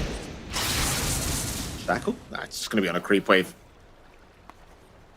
That is very concerning. Like, that Torrent Storm just makes it feel impossible to fight into if you don't have the BKBs up here for Boom Esports. Shall see if they do manage to get a fight going their way, Team Secret. They have smoked up on their supports here. Theolacor and Puppey going to wrap around through the top lane. They'll head down towards mid. They are going to run right into Knight, so this could be a nice easy pick off here onto Disruptor. And that it will be, as Corden will just snipe him from a mile away. And it's onto the tier 1 mid tower. They know Boom Esports cannot fight. Not into this Axe Kunkka. No, there's just no openings right now for Boom. Has to be step back, farm up, try to stall for time, try to get these key items up, slat him, trying to work straight into the Bloodstone now off the back of that Kaya. Will have some sustain to play with up front. I would say he needs some spell immunity. One of these guys has to have that BKB first. Sacred again looking to bypass the blink first for the BKB, although he did go back for the shard instead. We'll see if that leads into the blink now. But Secret still maintaining that 4k lead, 10-4. 17 minutes in, the 4k lead's not as impactful. You are still a decent amount above all the cores of Boom though. And Boom have not made map progress. Bot tier 1 still stands, and Secret are more than willing to defend. Bottom lane, Pakaz, hold with his pants down. Nice blink away though, does juke out the boat. Unfortunate, and Pakaz, whoopsie daisies, Pakaz. Aha, unbind it, boy. Caught in the meantime, he'll find Knight. Pakaz, yeah, you can tell what kind of player he is, right, John? We all know that player in our pubs. I mean, yeah, that's definitely, that's Pakaz's style. Should unbind it though. Oh. Gary's gonna have a chat with him later, I'm sure.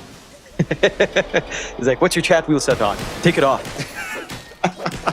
You want to be the Boom admin instead? There's an opening, apparently. Perhaps. Anyway, 11-4, 5k advantage the way of Team Secret. They are well and truly in control of this game. No signs of slowing down either. Because boom, they're playing the slow game. 18 minutes in, not quite soon enough yet for them to get going. They do have a blink on Sacred, so you do have some nice counter initiate if they so wish now. But it seems though Team Secret are just taking some real good fights. They're not giving many advantages over to Boom to really find an angle into the fights. It doesn't feel safe for Sacred even with a blink, though, I have to say. Just the possibility of Tornstorm flying in his general area kind of makes it tough to really line up for a great black hole. You have to pick up Boom in that AoE, and then you also have to pick up Crystallis. You have to pick up two of these cores together. And I don't see Secret making that mistake anytime soon. They've been very disciplined with their positioning when they do take these fights. At the least, you know, that possibility you were talking about of just scaling up in DK is coming closer. Manta coming out for Pakaz in about 900 gold. You've got the Ags that can line up afterwards. And then the game can last another 20 minutes, because why not? Indeed. Panda. As Icarus dive, will Sunray over the shards instead. Team Secret more than happy to just chill out for now. Full Gleipnir up onto Crystallis. He just wants the BKB to get going once again with his team. Bottom lane, perhaps a T1 tower to be taken here by Team Secret. They are still the much stronger team when it comes to 5v5 engagement, so I don't think BOOM Esports will be too interested in trying to defend. But Pakaz is still hanging around, and this could really cost him because they've got the Gleipnir. They will lock him down. Well, Pakaz, sometimes you just can't say no to that farm. Yeah, plays a little bit greedy, gets punished nicely. And, well, at the very least, Boom only loses one. That's space out for Slatum, space out for Sacred. Looks like they are setting up to maybe contest onto the tier 2 or the Tormentor. They know it's spawning up, and Secret are going for it. They certainly are. Slatum's here to try and intervene, though. He'll start to move in. A Boundless will hold him back. Sadly, I mean, Sacred, he's going to need an angle here for this black hole, but does not see anybody. They are lacking so much vision here. Boom Esports and Secret, they have plenty of vision. The Phoenix will get caught first. Secret grouping up, got to be very, very careful. They'll drop the egg here, Slatum. There's the black hole. They've caught 3, but no! Oh, the Torrent Storm. The Torrent Storm ruins everything. Sacred will go down. Slatum will go down. Crystallis, he does actually die here, though. And so does Boom, so Corden needs to run. Secret, they'll just try to escape. An actual 2-for-3 scenario the way of Boom Esports. And in fact, it might be a 4th now. They'll get the glimpse onto Corden. That's exactly what Boom Esports wanted. Even with the failed black hole, it still works out. It just gives them that slight opening they need to make this super tough for Team Secret. A very forced fight right by that Tormentor. Good punishment coming out from Boom. Finally, the investment pays off. And just the black hole coming out, just enough time to hold them in. The Torrent Storm's still a nuisance for sure. But that was not the fight Team Secret were looking for. Focus Fire was just used on Pakaz for that kill on the tier 1. So you didn't have that burst damage ready on Corden, just not the timing they're looking for. The egg flying on as well with the Sunray damage. It just giving a little bit of leeway to get that pop. Just all the follow-up control was there. They stacked their spells perfectly on Boom, and they equalized the game. All of a sudden, that lead of Secret down to just 1k. The cores have equalized in farm, and they've got their play ready on the side of Boom as long as their spells are up. Yeah, it's a beautiful setup here from our Phoenix Panda, just knowing they could not resist the urge to hit that egg, and it did cost them a lot here. Team Secret now the net worth lead down to 1k, and the win probability swinging right back the way of Boom Esports. So Secret, once again, need to try and slow the game down. Crystallis will go back to just farm up that BKB that he did not have in that last engagement. We're finding Roshan as well. Low commitment out from Secret. Focus Fire plus Tag Team onto the Roche. They're going to be able to find this one for free. Secondary life more than likely coming out here for Corden. Now, Focus Fire does fade. It's not as quick as you'd want it to be, but they've got enough to get this going here. We'll see if they can maximize that. Do need these BKBs to be up now on side of Team Secret. And They need to respect Sacred. That black hole, again, it's a difference maker along with the egg. We've talked about the strength of the Boom lineup. It's all of this wombo combo. It's the intergalactic combination of Supernova and black hole. Physics wins the day here, Mike. Yeah, science. With the quote. You haven't watched Breaking Bad, have you, John? Science. No, I haven't. Better Call Saul? You haven't watched that either, John. Don't even No. pretend. You know what would be fun? We were talking about interactions with black hole, right? And Supernova. What if it just did something related to Portal? Like it becomes the portals for some reason. It doesn't take you anywhere, but it becomes aperture sciencey. I think that would be cool. No idea what you just said, John. Wait, you've never played Portal? No, I just turned my hearing off when you start talking, John. I actually didn't hear a word you said. Fair enough. Very selective hearing, John. I'm a married man. Yeah, it's a skill you do pick up, I suppose, Mikey. You've honed it. Smoke out from Secret. They've got that BKB fresh up in Crystallis. They want to make a difference. However, boom, they've got all their teamfight spells back up. Need a pick-off here in Team Secret. They're running right towards Sacred, though Sacred does seem to realize they are around, so he does back off towards the base. Slardum is around the mid lane, not quite close enough to break the smoke of Team Secret, though, so Team Secret now heading directly east, may run into Pakaz. If they go south, the Dragonite is alone, and it seems like Pakaz may just get caught. Pakaz, Spidey senses tingling, will go for a TP away, and Boom does not see him. Unfortunate. A wasted smoke here for Team Secret. And again, it's just more time for Boom to ramp up. Bloodstone on Slatum, BKB not too far off. You've got BKB for Pakaz not too far off now as well. About to hit 18 into the Ags timing that we love to talk about. Boom have held steady. And they've held steady off a pretty rough laning phase. You know, it was a lot slower than what we're used to seeing from Boom. They tend to like to play aggressive, hit this tempo, and give Pakaz space. This time, Pakaz much more sacrificial. Is working out.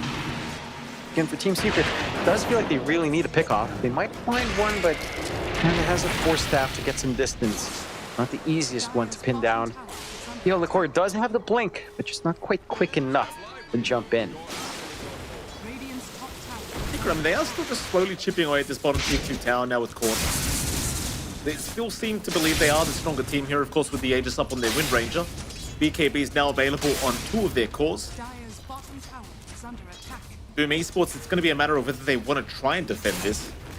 The answer appears to be no. They are just taking the time to farm up. Pakaz now having his own BKB available, working on towards the Aghanim Scepter. And again, I think once Pakaz have the Axe up, you know you can instantly drag out the game. So that's what Boom are playing. Dire's bottom Yep. tower. Just wait for the Ags timing. Stall out the game. You can hold high ground. You have really strong high ground actually on Boom. With Supernova, with Black Hole, with the Shard already up in Slatham. See if the smoke works out. Smoke. You want to try and abuse this BKB on Pakaz. Core going to be spotted. No stun out yet. Boom. He'll throw the boat out. Pakaz will have to cop that. Not popping the BKB either. Sacred's going to move up. No Black Hole being committed quite yet. As Christmas is going to find the Enigma with the Gaimin now locking him down. Sacred, he's forced the Black Hole. He'll throw it out right onto Pakaz. And Pakaz, or rather Christmas, he was too far forward. He will go down, but there goes Slardum as well. Meanwhile, Corden trying to chase down Sacred, misses out on the power shot and might just drop. And he will. Meanwhile, Pakaz going once again onto the task. Puppy trying to save Liquor. On the backside, Corden being caught in the Static Storm is going to go down. And with that, they can keep moving forward. Liquor, he'll be okay. But 2 down for Secret, and that's the Monkey King and the Wind Ranger. As Pakaz, he's not done yet. He wants a little bit more. Tidal Wave is actually going to connect. What? It's fine, John, just a feature. Everyone else going to be okay to back their way out. But a fantastic team fight once again from Berman. The Black Hole onto Crystallis is just really making the big difference. Just understanding how much trouble he was in, he just pops. Yeah, and you get that healing in the backline from Panda. You get a good position for the egg. Just all works out again. The execution from Boom is lining up. They do have way better team fight. Well, much harder lockdown in this team fight in comparison to the tide of Team Secret. And for Team Secret, there's a lot of pressure on Puppy here to save. He has to be very selective with his target for this Fate's Edict.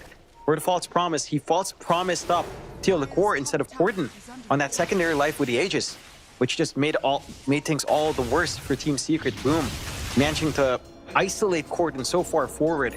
And again, the patience for their spell stacking.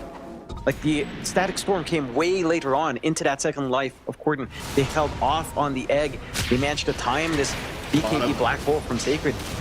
Martin's been caught. This is a big pickup here. If they can get it, he will pop the Bloodstone, but it will not matter. Slide him down. Puppey able to secure a kill for himself on the Oracle. It's the kind of little kills that you do not want to see BetBoom Esports giving away. That's a big one. That it is, but it's more important now to just get space out for Pakaz. Already one part into the Ags. He's making great use of this space. You've got the Octarine being built up by Sacred. These are your bigger scaling cores. The Leshrac, it still has impact. It still needs a BKB. But these are the two cores that really make that big difference on the DK, on the Enigma. I'm wondering if Sacred will gun down for, say, the Ags down the line. Would be pretty interesting to have that pull. Puppey will get the tip from Panda, because Puppey channeled the Fortune's End instead of immediately popping it and just getting the TP cancel. Here's what it is. Did not know the TP was happening anyway, because obviously, you know, the Sunray just drags him away. We've all done it, as Oracle plays, I'm sure. It happens. It does. Mid lane, the Team Secret happy once again to set up for a fight. Keep in mind, Sacred does have Black Hole available again with BKB. Secrets, they will try to force the fight. But they are going to be a lot more cautious, I think. You've seen the impact that Sacred can have in these fights, even with a one-man Black Hole. It can make all the difference. And it is. It's really just the difference maker, just this team fight potential, even onto one, even just isolating the Monkey King from doing his damage. The BKB just doesn't matter when you're in the face of a Black Hole. Boom. 700 gold away from Pakaz having his Ags. Infinite Stall can come in afterwards. Octarine for Sacred not too far off. Same ward. Not the watered yet here by the supports of BetBoom Esports, so they will be able to secure another kill in that same position that they were able to pick up the Leshrac in earlier. Meanwhile, speaking of Slardom, Boom is going to find himself Panda. Egg will be forced out. There is no helping coming. Panda immediately will go down, and now you can certainly look towards that tier 2 mid. That you can, but you did pop Wukong's there, along with a boat from Boom. Wukong's a little bit longer in cooldown. You don't have too much to worry about on the side of Boom. Does make the high ground potential. Follow up for Secret, not quite there. Got the BKB up and slap him as well. And again, Pakaz does have enough for the full Ag, so he can start to push back. I do appreciate the vision game from Secret. A good quadrant around mid, watching high ground, watching right below high ground, and watching by that ramp area onto the triangle. It's about to fade, but they've gotten a lot out of their ward coverage here. For Boom, it's just a little bit too dark on the map. They've got this one triangle ward that's not really giving them any useful info. They're not really wandering to that side of the map anyway. Roshan in a minute and a half. Secret are set up for a nice Roche take here as well. But Pakaz has his high-end gameplay ready. So he's got his illusions to get some work done. 5-man smoke here, John. It axes up on the Dragon Knight. Octarine core now and Sacred to do it. Things could be very, very tough here for Team Secret if they get caught with their pants down. Pakaz trying to bait them a little bit forward. Secret not interested at all in the Dragon Knight to start off. That is way too tanky of a target, but Pakaz will jump in for a stun. Does find Theolacour with the task. Theolacour still casually walking his way out though, but the glimpse back is going to be there. He'll go for the snowball to buy a little bit more time, but the Static Storm will block him down once again. Dual Scepter this time around will keep Theolacour alive. Meanwhile, the Black Hole, it has caught two of them once again. Sacred, he found Crystallis and Boom. Still they are willing to fight back though. It's BetBoom Esports that need to back the hell out of there. Sacred in huge trouble. They've already lost Slardom. It looks like the Enigma's gone. Meanwhile, Puppey does drop to Pakaz, but that's about all they're going to get along with Theolacour. There's Boom, never mind. The Conker's now gone. In goes Crystallis, who'll try on tonight. The buybacks are incoming. They need to help their Monkey King. Pakaz still manning up, will take him down. Crystallis is gone. Corden has gone to boot. What's all gone from Team Secret? What have they done? What have they done? BetBoom Esports, they'll keep going. The full team wipe upon them. Boom will try to wave them goodbye. See ya, boys. It was nice knowing ya. And Roshan's up in 1 second. Oh, that timing for Secret. Panda. comes back into the fight, has the egg for the later part. Can't clean it up. The black hole was great, and again, isolating out the big damaging cores. They did have BKBs running, which held back on Slatum's damage, but that was just such great work done. Pakaz, he is working this DK the right way, making it so awkward for them to work their way into these fights, giving the opportunity for Boom to take the split up from the side of Team Secret, and just isolating the saves in the backline. You know, Puppey can't safely go for all of these big saves with a false promise, can't get the Fate's Edict off at the right moments when necessary. And it's just the isolation. Look where Pakaz puts himself, cutting off Corden and Puppey, and then you have that opportunity to get the black hole there from Sacred, and sure, the BKB's up, Slatum can't do much, but the damage is done. A new fight breaking out. Theo Lacour looks to be caught. Puppey also getting glimpsed back here by Night into the Static Storm. No messing around. They understand how important the Oracle kills are. And Theo Lacour will also drop. No problems here for Boom Esports as they'll go right through the Twin Gates. They're going to be looking towards that Roshan and the bottom tier 2 tower. Yeah, they've got it all lined up for themselves here. No contest coming out from Team Secret anytime soon. They're going to be able to find it. They've got the damage with Pakaz and Slatum around. Secret, it's all falling a little bit flat. They need more damage output on Crystallis. He is going back for that Daedalus. Gordon himself also going for the Daedalus now. Just understanding they need to be able to burst down Pakaz or even just Slatum a little bit quicker. Heck, even Secret. Any one of these cores out of the equation does simplify things for Secret, but they need the damage to do so. There's so much sustain, so much aura play coming out from Boom at the moment. Aegis is given out to Slatum. They've got the Roche banner up as well, which doesn't do as much as you'd want, but a little bit of a bonus for shoving in. And now they can look at these tier 2 towers. They've got a Lesh, they've got a DK, they've got the Eidolon army. They have the potential to just even out map control here. Secret, what else could you hope for out of these Daedaluses? Refresh coming out for Boom. Could use a BKB on this Kunkka as well. After the refresh, they will find the Tormentor for themselves, a free shard for Puppey, so a little bit more healing with a Rain of Destiny, which can help out, especially with False Promise to sustain true. Tower just falls, as you'd expect when you're playing up against a Lesh and DK. Mid set to fall next, only the top lane left safe for Secret right now, with a tier 1 still standing. 7k lead for Boom, spectacular plays. It was all down to execution. This lineup had such a slow start, but they were 5k behind at 10 minutes in. They had trust in their timing, and here they are, pushing in. Yeah, 7k advantage now sitting in the way of Boom Esports, and they are sitting very pretty. Team Secret, only one good team fight away really from turning this game back around, to be absolutely fair to them. But they've got to find that good team fight, and that's going to be the difficulty here in this game 1. Boom, going to get stunned up by Slatum, but there's going to be no follow-up to it. Slatum just throwing out a cheeky stun. And we've seen this before. They're not going to try and pressure high ground the right way. You know how they're going to do it, John. DK Illusions and Dragonform will probably be how they'll do it when Pakaz feels ready. That's the magic of having DK. Already has the full blood turn up as well, going for the Overwhelming Blink.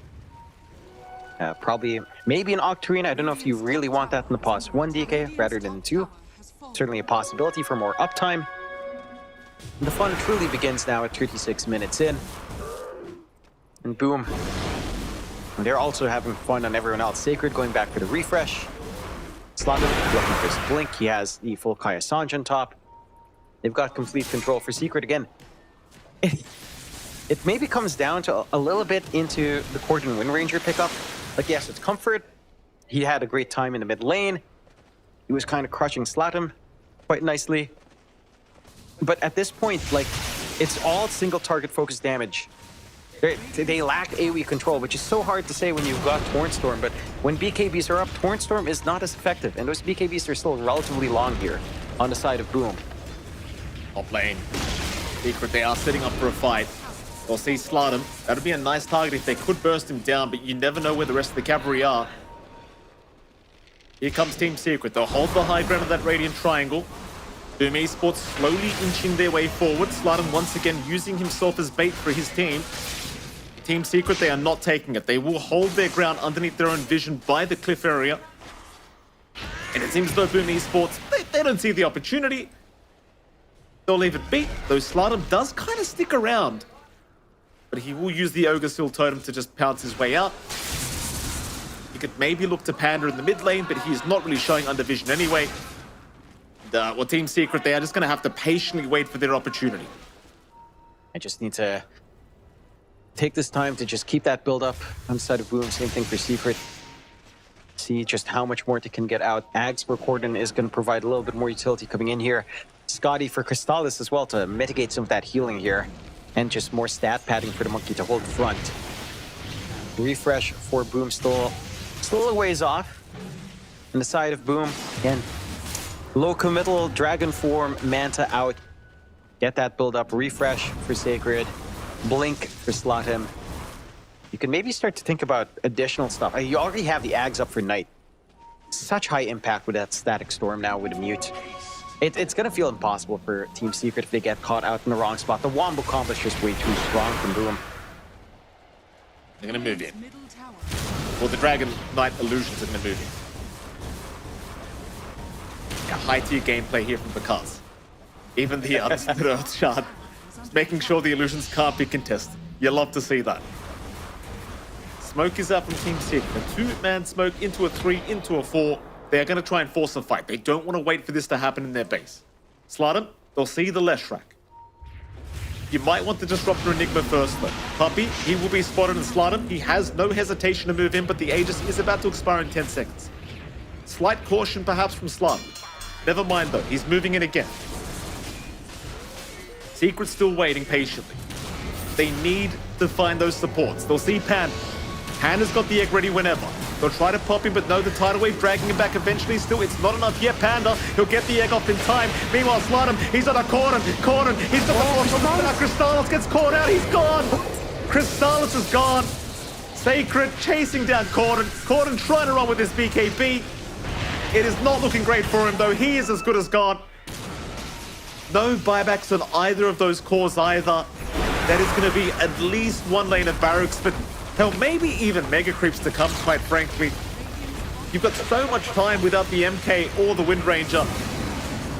And keep in mind, I mean, Black Hole's still up. They never used it.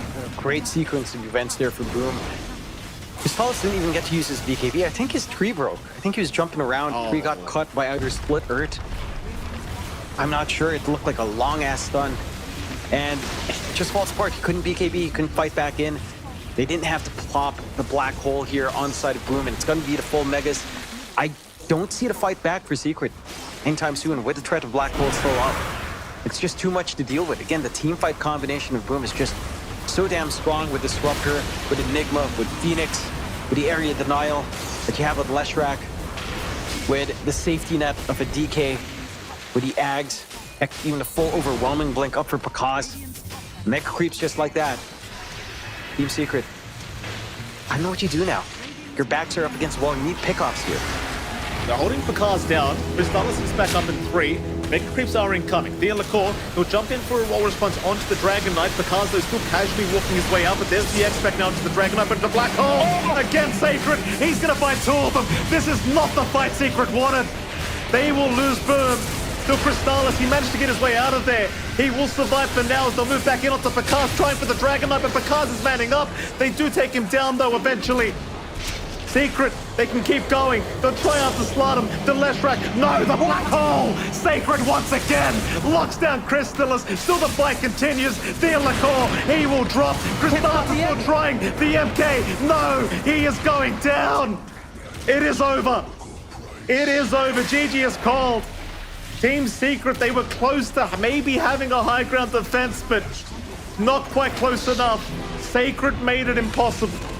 Now that clutch refresh timing on Sacred just ruined everything for Secret. They managed to isolate Pakaz, but it just takes so much to kill off that DK. And Boom, after a slow start, they managed to rally back. They look exhausted right now.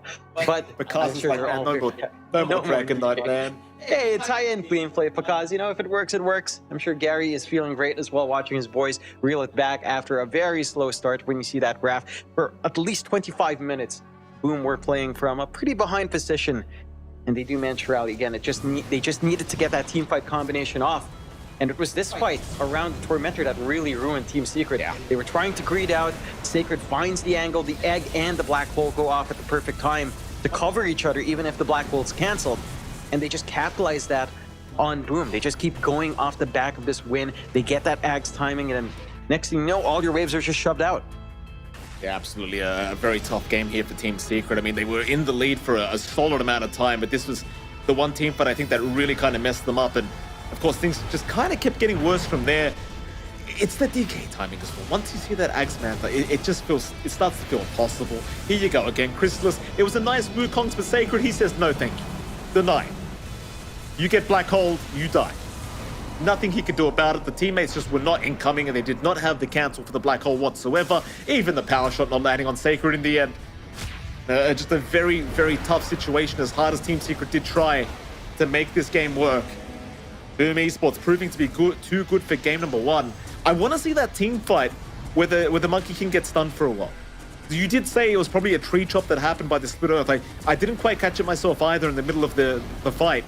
Hopefully we'll get to see a bit of a glimpse as to what happened there. This fight was very prolonged. Thea Lacour, he just survived forever.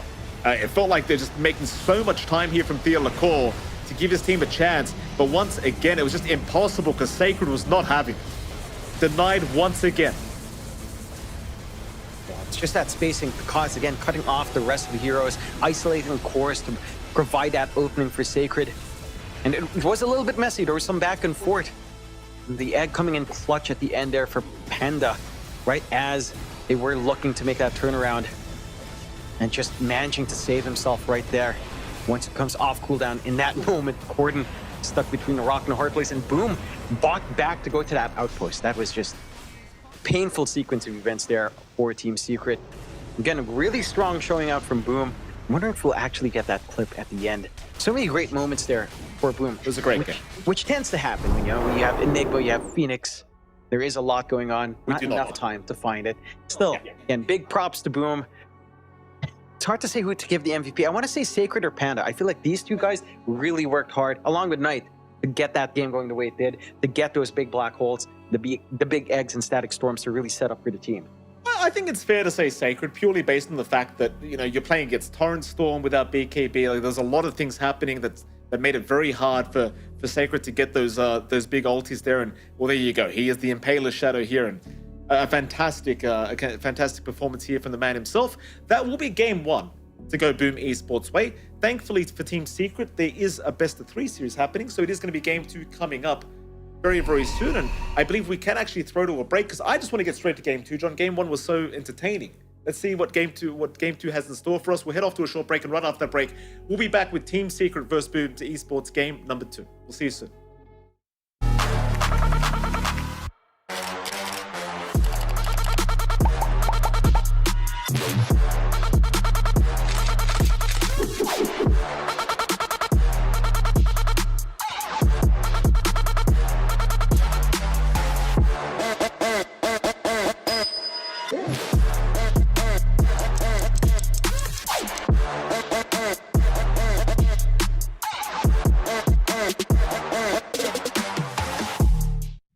I'm never chasing a sound. I'm trying to chase an emotion. And it happens to be with sound. You know, when a chef cooks for you, he's trying to do it with obviously presentation and taste and all that. For me, it's really capturing an emotion with sound. And when you do it with the right equipment, then something special happens. We here at Verse, we want to be the best at everything. We have the best monitors, we have the best drum kits, the best amps, and naturally we had to have the best mics. And I remember walking around and thinking, man, I like this song. I wonder what it is, because I curate the playlist and I didn't remember putting the song on, right? And I look over and it's a band playing. I'm like, oh my God, it sounds like a record. And I go up to Steve and I'm like, man, that sounds so good. And I noticed that he was using Earthworks, and I was like, oh, okay. Hearing those drums was incredible. I had never heard it in here. There's a spiritual thing that happens when you get a whole bunch of human beings together in one room. And the artist is using that energy, and that energy helps to inspire them to keep going. One of the first things I notice about these microphones is they're solid, they're rock solid. You can tell they're just high quality when you pick them up. And so then you plug them in and you throw up the channel and it's like, oh my God. Because the articulation is so consistent across the entire frequency range, it doesn't have to be loud to be in the mix. I have so much confidence in what I'm getting is accurate and what's happening is accurate. I don't have to use any of the RAM in my head up on, oh, do I have to compensate for this or compensate for that? No, I can put that energy to creativity. When Earthworks talk about a fast microphone, they're alluding to the capsule in the microphone moving really fast. How fast it reacts is going to determine just how accurate it is, how fast that capsule can move in response to the signal that it's presented with. So the faster the better. You know, the quality these microphones are putting out is something that, you know, needs to be heard. It's really great. Once you use these, you just simply can't go back to anything else. My name is Manny Marroquin, My name is Steve McGuire. My name's Kevin Madigan. and I'm here to talk about Earthworks.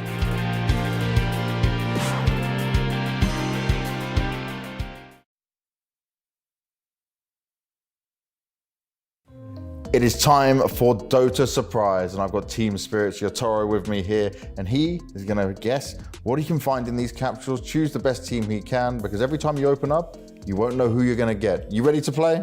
Yeah. You sure? Yes. You're going to build me your ultimate team? Yes. Okay, let's go. Spin your hand around in the pot, choose the capsules you want to start with, and which team you will first get, my friend. Okay, I'll take this one. It's not Okay. what I want to take, but... You know already. Oh, Azure Ray. Okay, so who are you going to go for from Azure?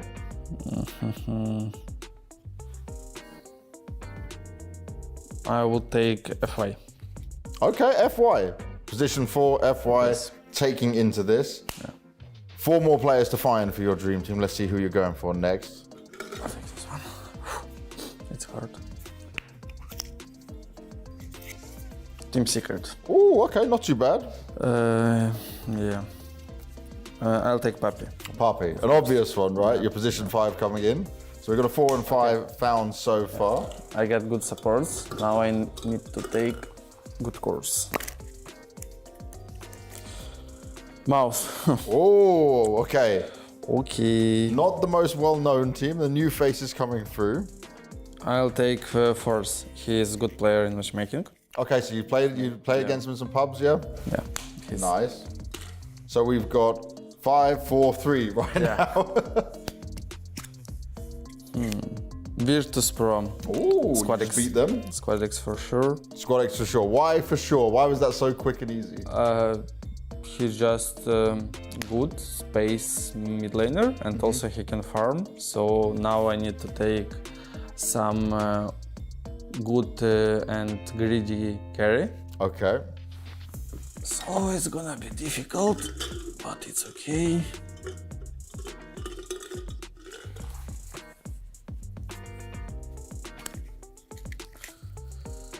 Oh, Team Spirit, easy. Oh, I wonder who you take there.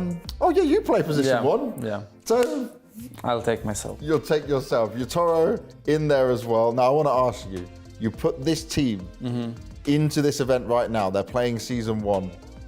Do you win the whole event? Yeah, top 1 for sure. Top 1? Yeah, of course. Wow. Okay, super confident. I have F1, Papi, Force, and Squad X. Super easy roster. And you speak English at this point, I guess, everyone?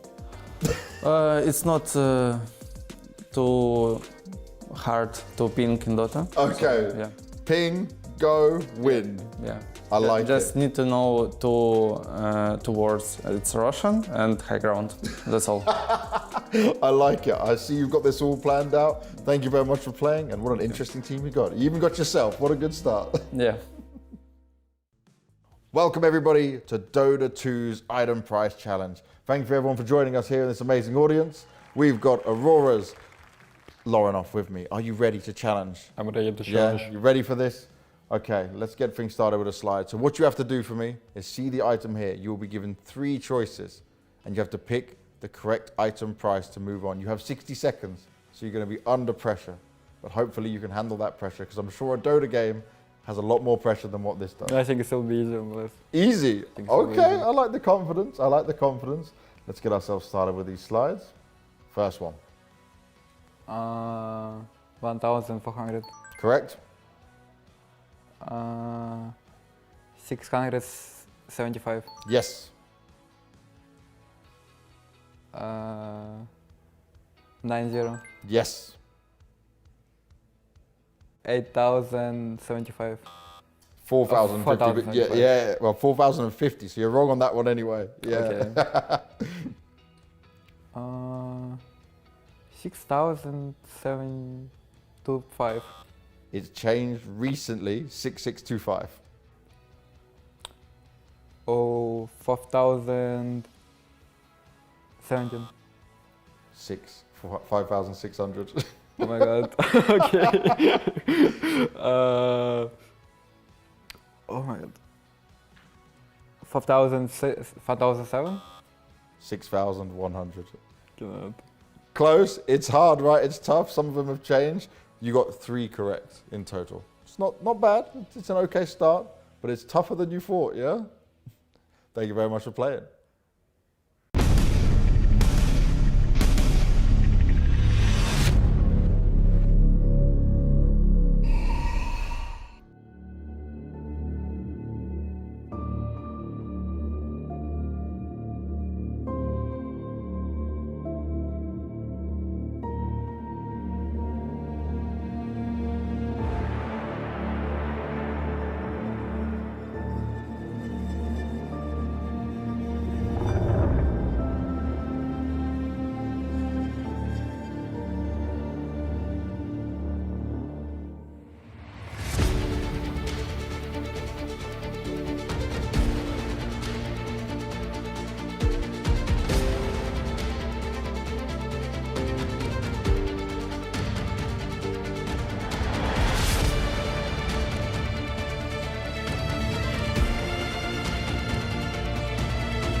Welcome back, ladies and gentlemen. We are going into game 2 here of this best of 3 series between BOOM Esports and, of course, Team Secret. And it is MLP Dota on Genix Fire. Jonathan, game 1, a bit messy for Team Secret. And oh my goodness, here we go again. BOOM Esports. No hesitation, right into the Enigma. Team Secret, they did start with a Razor pick. I don't know. This looks kind of intimidating to me. That it is. I'm not the biggest fan of the Razor first pick either. I think this is... It's some flex. You could run it with Boom, Crystallis, or Corden. I just feel like if you were expecting... if you left the Enigma and you know Boom plays it, you could have gone Rubik first pick. You know, just something more value, something that could threaten the Enigma, make some plays for yourself. The Razor, as a first pick, it just... I don't know why you do it. There's no reason to pick Razor yet, right? Like, sure, Razor into an Enigma lane, maybe. You have some clear for Eidolons in the lane. That's fine, that's nice. And it can cancel out stuff like Lifestealer, I suppose, some of the melee matchups, but I don't like... First phase is so strong. It's where you should find the foundation for your draft. I've had a lot of talks with some analysts of teams and some coaches where first phase does determine how you draft everything else. It's either you use it as flex or you get your win condition. Razor is not either of those. And it's not particularly amazing on either, so... I like Boom's opening. It's just full of confidence, knowing what Sacred has done. You could just do it again. In fairness, they have left that Rubik you spoke about. So if Team Secret do want to go for a Rubik pick and make things very hard for Sacred, they certainly could do so. Obviously, there are still other strengths of the Enigma, and we can see the Tusk being picked up to make it so the laning phase is going to be quite painful for the safe lane of Team Secret. But again, they can go ahead and pick up a Rubik if they want to make it extremely hard to find an angle for those big black holes here from Sacred. There is a bit of bad news, a bit of good news, John. Bad news is Kunkka is still 0% win rate, by the way, after that game 1. But the good news is BOOM Esports did spare us and they did ban it up. Yes, they did. Well, they did leave Wind Ranger in, so... What's her win rate, John? 50% actually in the last series. And in the last game it was 50. So now it's sub 50. That's high. You're right. They could boost it back to 50 for Team Secret if they pick it and win with it. You know, could go back to 50 if they want that. I don't think you should use that. I do still think Rubik is the pickup here. Just have something to stop the Enigma, get a good steal, work out your team fights. If you are considering a Boom Razor, Razor Rubik lane's very nice. Lift back with static link. You kind of can just run down and win out that way as well. Again, we have seen Crystallis play this a lot. It's a really strong sort of flex pick for Team Secret to consider. We won't go with a Shadow Demon pickup first, so there's some natural combinations here. They've got one way to stop Black Hole with Disruption, and they'll have the Clockwork as well, which we've seen as a counter to Enigma previously because of Hook Shot going through Spell Immunity. So there is a stable way of ensuring Black Hole won't get full channel as long as their positioning is on point here for our clock. Yeah, it's a nice, strong laning stage as well for the Razor, right? Like Clockwork Razor is a very, very hard lane to go up against. Just a very easy way to lock somebody down with the static link to follow up, and even the plasma field to set up for the battery assault into the cogs. So appreciate the laning presence Team Secret is going for. Again, can't scoff at what Boom Esports have got though. Enigma Tusk is very potent in the off lane. We'll see how it does pan out though. I think Razor Clockwork can actually contest quite nicely the boot once you hit that, say, level 3 mark. So it can still go either way. We'll see how Boom want to follow up, perhaps with their own position 5 to be picked up now. I'm wondering if Boom will consider the Phoenix again. Just feels so good when you have the Enigma. You have the Tusk that can also mildly protect the egg as well. They'll go with the Disruptor instead, which again was almost always banned, has a 100% win rate so far. And for good reason. We saw Knight pick up the Ags with a Blink, an Aether Lens. They just used the early Static Storm to isolate one, get the pickoffs. Its laning is great. Glimpse is such an annoying spell. I like this for Boom. It's just a lot of confidence to get their game going their way. You have a strong Tusk Enigma lane anyway with Tag Team. There's a lot of rundown there. Although, again, as you mentioned, a Clockwork Razor can fight back against that. I am more curious about what Team Secret picks for Cordon's mid, I think, is the curiosity here. Because that Wind Ranger, props to Cordon, he was doing really good. He worked his lane. But at some point, Wind Ranger it does not do anything for your team. You can focus fire one target, you can shackle shot two at best, that's it. It just doesn't feel great in these big 5v5s. Well, we shall see how Team Secret want to follow up. For now, the Boom Esports will have their 4th pick to be made. Dire team pick. We'll go for the Zeus pickup, so a lot of vision to be provided here. We've seen the Zeus to great success from a lot of teams as well. Keep in mind, Dragon Knight is currently available, though I'm sure Team Secret will be looking to ban it out unless they do choose it themselves now. 10 seconds. Speaking of heroes like Disruptor, by the way, John, you kind of see the tendency of supports. There's just so much gold on the map at the moment. You can just rush Aghanim Scepter pretty much immediately. And God, I'd love to go back to the point in a patch where all the supports are just broke. Off lane's like impossible to play. Like, I'm a support main, Jonathan, but I want to suffer a little bit more. You know, it's too easy these days. No, you're a sicko. You're a sicko, Mike.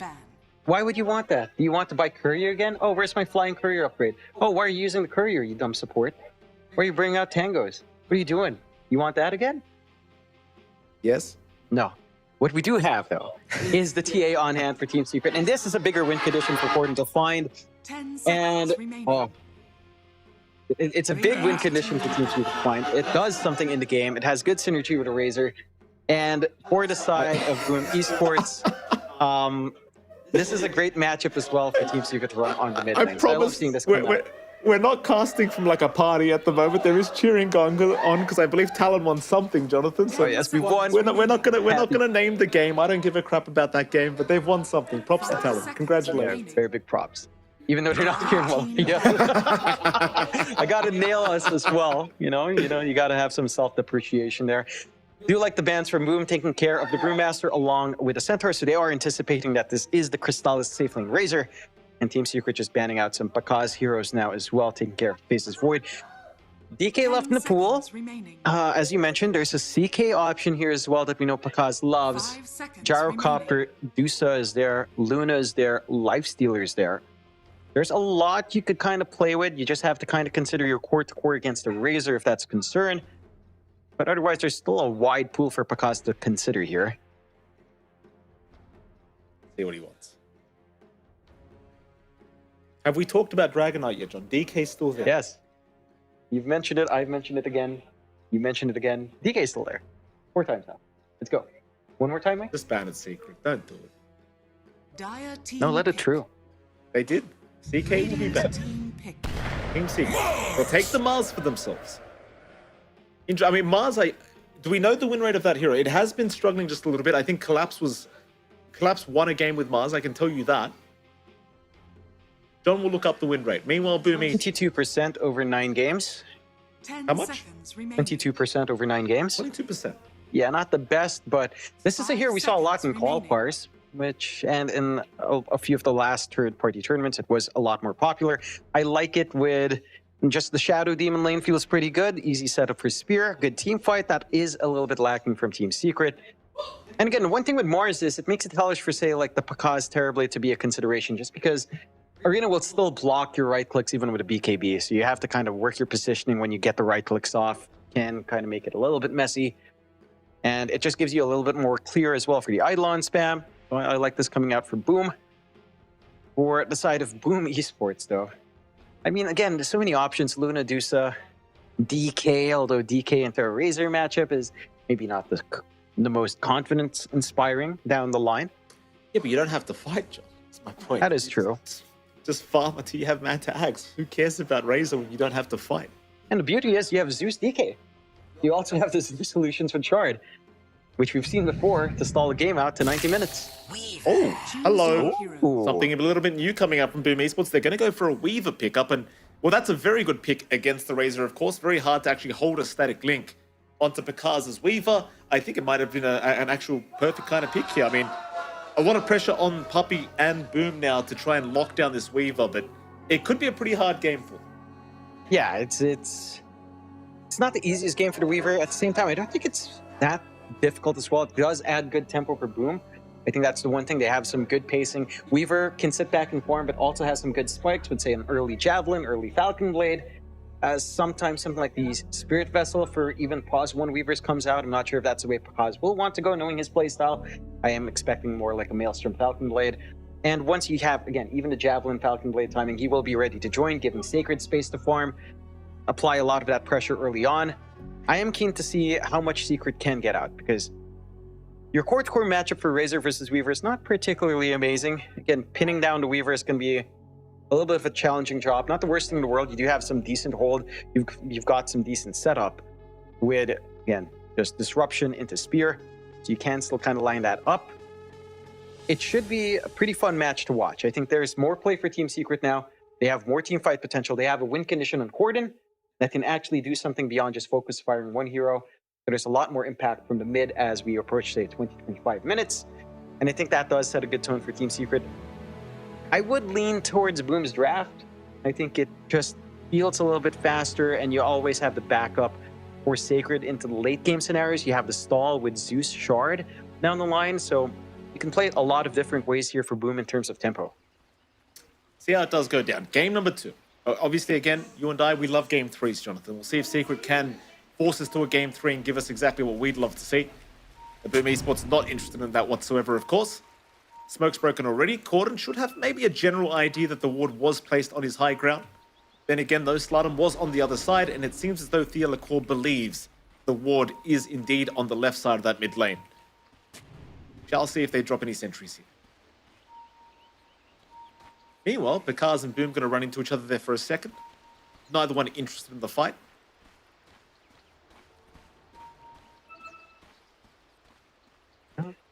Taking it slow. I'd say level 1 of Team Secret is pretty strong. They can kind of collapse onto one hero. They are a little bit scattered out. You do want Boom in that equation if you are going to force something out here. You're not quite close enough to try to find something. Maybe Pakaz gets a little bit greedy and tries to Shukuchi out an extra rune, but Boom's already setting up to take away another rune as well, so should equalize in the end. That's going to show himself at the top spot. Doesn't seem like Secret are going to intend on fighting at all. And in fact, well, Pakaz, he does try to take one away from Boom, but it is going to be a nice 3-to-1 trade the way of Secret, so already a nice little net worth advantage their way going into the laning stage. course, we can start with the mid lane where you are going to see Corden up against Slardum in that mid lane. Do you give the advantage one way or the other here, John? I would say this one kind of goes the way of Corden once levels are up. It's not as easy for Slardum to clear out Refraction once levels are up here for Corden. And again, you can kind of line up your side blades. The first 2 levels will feel a little bit better for the Zeus overall, though. So you should try to maximize on that for Slardum, slow down Corden as much as possible. Rune controls maybe a little bit more of a bigger aspect for Slardum to keep that harassment up as well. But yeah, once Corden has level 2 Refraction, I'd say the TA can kind of hold its own in this matchup and start to dip into the jungle. Camp was not blocked. We don't see that too often, very, very rarely, and mostly against the Cockle, so Corden does have some backup form as well. Again, Sideblades does a lot of work. We've seen this matchup a couple of times, and TA does sail comfortably once level 3 is up. Top lane, a fair bit of action here. You've seen Chrysalis and Poppy. They've been very aggressive on the Clock Razor, and we did kind of mention this in the draft, but Clockwork Razor lane is extremely strong, very challenging to go up against as the Enigma Tusk. You do have a bit of escape once you do have Snowball up, but you want to try and go shards into tag team and try to be aggressive yourself, so we'll see what Sacred and Knight do intend to do about it. But now Sacred is finding plenty of farm. He's not being too pressured by the tier 1 tower. But again, as the levels go up, especially level 3, is going to be the big timing, I think, for Puppy and Chrysalis to try and really get that aggression going.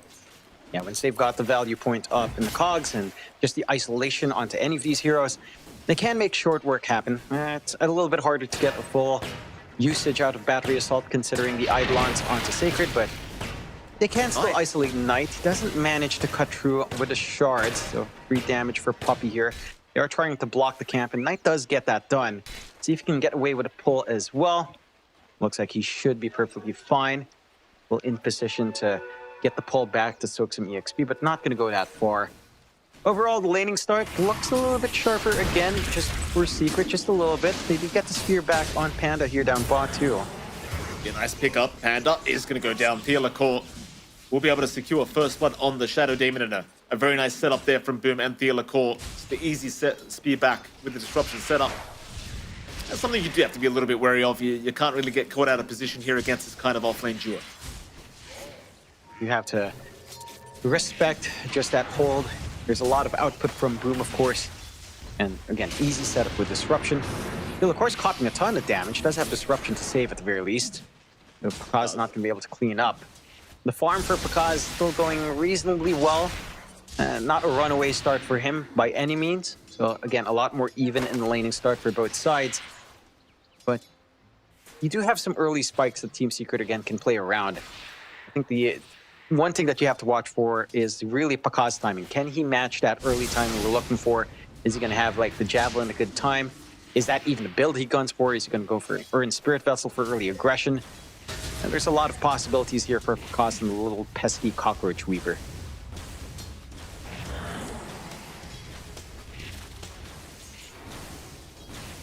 Oops, having a very good time down in the bottom lane. 18 and 4 on CS, not contested whatsoever, so it's a really good start for the MOUZ game. Meanwhile, top lane, more aggression coming in as Puppy is dropping very, very low to the Eidolon damage. We'll be able to walk away thanks to the backup of Chrysalis, but it does seem as though now the side of BetBoom Esports able to really start applying pressure with their own duo in the offlane. Yeah, I mean, once you can get that isolation, the shards, along with Maleficent, it is a lot of damage with the Eidolons on hand. Can't really disregard the right click of an Enigma. It is quite high. You do have a lot that you can get done there. Again, not as much action, just a lot of poking and prodding here in the laning phase. The mid lane, Slardum is still keeping up, but the harassment from Corden with the side blades is starting to ramp up. Rune control is a little bit stronger for Secret as well, with the emphasis on the wards. Only the 1 ward to watch from the side of Boom on that ramp. Again, the timings we're looking for into those early level 6s, into the initial boosts that we're looking for from Pakaz. Same thing kind of goes with Corden. Power Tread's Dragonlance, Blink timing is kind of what you're gunning for there. Maybe a quicker timing in Crystallis, depending. He is gunning for a Null and a Wraith Band for some early presence and spell spam. No opportunities for either supports to really head into mid as well, seeing how much poking there is on the side lanes. Because he's taking a lot of Shadow Poison stacks. Oh my goodness. I didn't quite see how low he was, but I can tell you he was very low in HP. Looked like single digits almost. for low double digits. Boom. Flips back. They've got Boom for a little bit, but you don't really have that much lockdown. Still, Boom did take a few tier 1 tower hits, so fair bit of damage being dealt Boom's way. Bakaz will go for the chase, but the God's Rebuke to knock him back. Bakaz, though, not giving up, should have the kill and dust. Nice pick up here from BetBoom Esports now. Stealer caught. He will be okay, but no, he won't. Bakaz is not done. He gives his own life away for it, but it's a double kill. It's a reset. I don't think it's bad at all. No, it's an important set of kills for Bakaz to find. And he's got his power treads off the back of that. He can gun for a Falcon Blade if he feels the need to. Can go back for the Javelin now, start building up into that early timing with the damage you have with the Geminate attack. It's a lot of output to play with there. That does allow Corden to get a little bit of a bottle reset and set up for the power runes. They will find a shield rune for Corden. So a nice set of control coming out for Secret. Again, emphasizing on mid quite nicely. Zlatan is pretty low on mana. Would love to have that option for Thunder God's Wrath for some across the map presence, but not quite there. Even out game 2-2, 1k lead up for Secret. You are getting a pretty free ride for Bakaz along with Sacred up top. That is lining up now for the Enigma. Crystallis isn't held back too badly, but the strong start for the Enigma into the drum boots, into maybe the Blink BKB, can start to get concerning again. A little bit of a repeat of those timings in game 1. Bottom. Rotation down towards the bottom lane. They want Boom another time. Boom already less than half HP. They've got the glimpse available. They'll throw it out immediately. Boom surviving thanks to the disruption of Thea Lacour, buying him a little bit more time, but not enough time. But here comes Cord. He wants some revenge. Bakaz is still going though. He still wants to fight a little bit longer. They will try to leave now. Panda very low, so Corden will go for the chase onto the easier kill, but Corden's going to be careful. There's still 3 heroes around that could turn. And indeed, Corden will play cautiously as meanwhile Puppy does go down to Sacred while trying to take the Wisdom Rune away. Yeah, nice pickups across the map here for Boom. Finding everything you could possibly ask for without expending too much. Some much needed movement out from Zlatan, although Corden's not done with him. I appreciate the aggression from Corden, but he just doesn't have the help to really have some lockdown. No, it is just some good pressure coming out. Corden does still need to build up. He is rushing Blink this time over Dragonlance, so wants to take part in some early activity here for the team, which is understandable when you have a Razor and a Mars. There is a lot of early pressure you can get done. Speaking of that Mars, Boom again just constantly shoved away from that lane because getting a free time so far. Up top though, Bit of action breaking out. Nobody quite dying yet, but there was a rotation forced from Thea Lacour. The Sacred top of the net worth board has had another very good start to his game. Not something you like to see if you're a Team Secret fan. Allowing Sacred to go for the early drums of endurance as well. Team Secret, they're just going to continue sitting back, continue buying Corden the space he needs on the TA to start to escalate. Of course, Corden is going for the Blink Rush as well on the TA, so understands he needs to get involved a little bit earlier. But I think BetBoom Esports are getting away with quite a bit on their own side of things. You kind of get a little bit more afraid of BetBoom Esports with their draft if you do find this much fun. Yeah, you've got the drums up for Sacred. He can get some steady push going for his team. Black Hole is still pocketed as a threat. They'll go on to Crystallis. Sure will top lane. Crystallis, nowhere to go now with the shots to lock him down. He is gone. Nice easy pick up here from BetBoom Esports, and they can certainly start to think about that top tier 1 tower. They've got the damage for it. Zlatan getting a nice freebie for himself. They will find... they don't find They Bakaz. don't get the spear off. The wall come down too early. Bakaz, he's going for a run. They do not have the lockdown for him. Unfortunate. And that's something they really needed to compensate for that death up top. And instead, Boom, you get to run away with murder. And this is the key timing we were talking about. For Bakaz, just the Javelin up with power treads and a bracer. Hits pretty hard. Has some good presence. Has the time lapse still ready. Didn't have to pop it in that last engage. And they'll just clear out top with the drums up on Sacred. Everything lining up for Boom so far. 5-2, 1k up. Secret still need more time to cook. I mean, again, Corden is inching towards that Blink. 1,000 gold away. Crystallis still needs way more time, still needs the power treads up for considering something like the Manta that we tend to see, maybe the SNY in this game. And yeah, you kind of have to stall for a Razor, which doesn't feel great though. Find Knight. Corden's going to happily take the haste rune. doesn't really seem to care about going after the Tusk right now.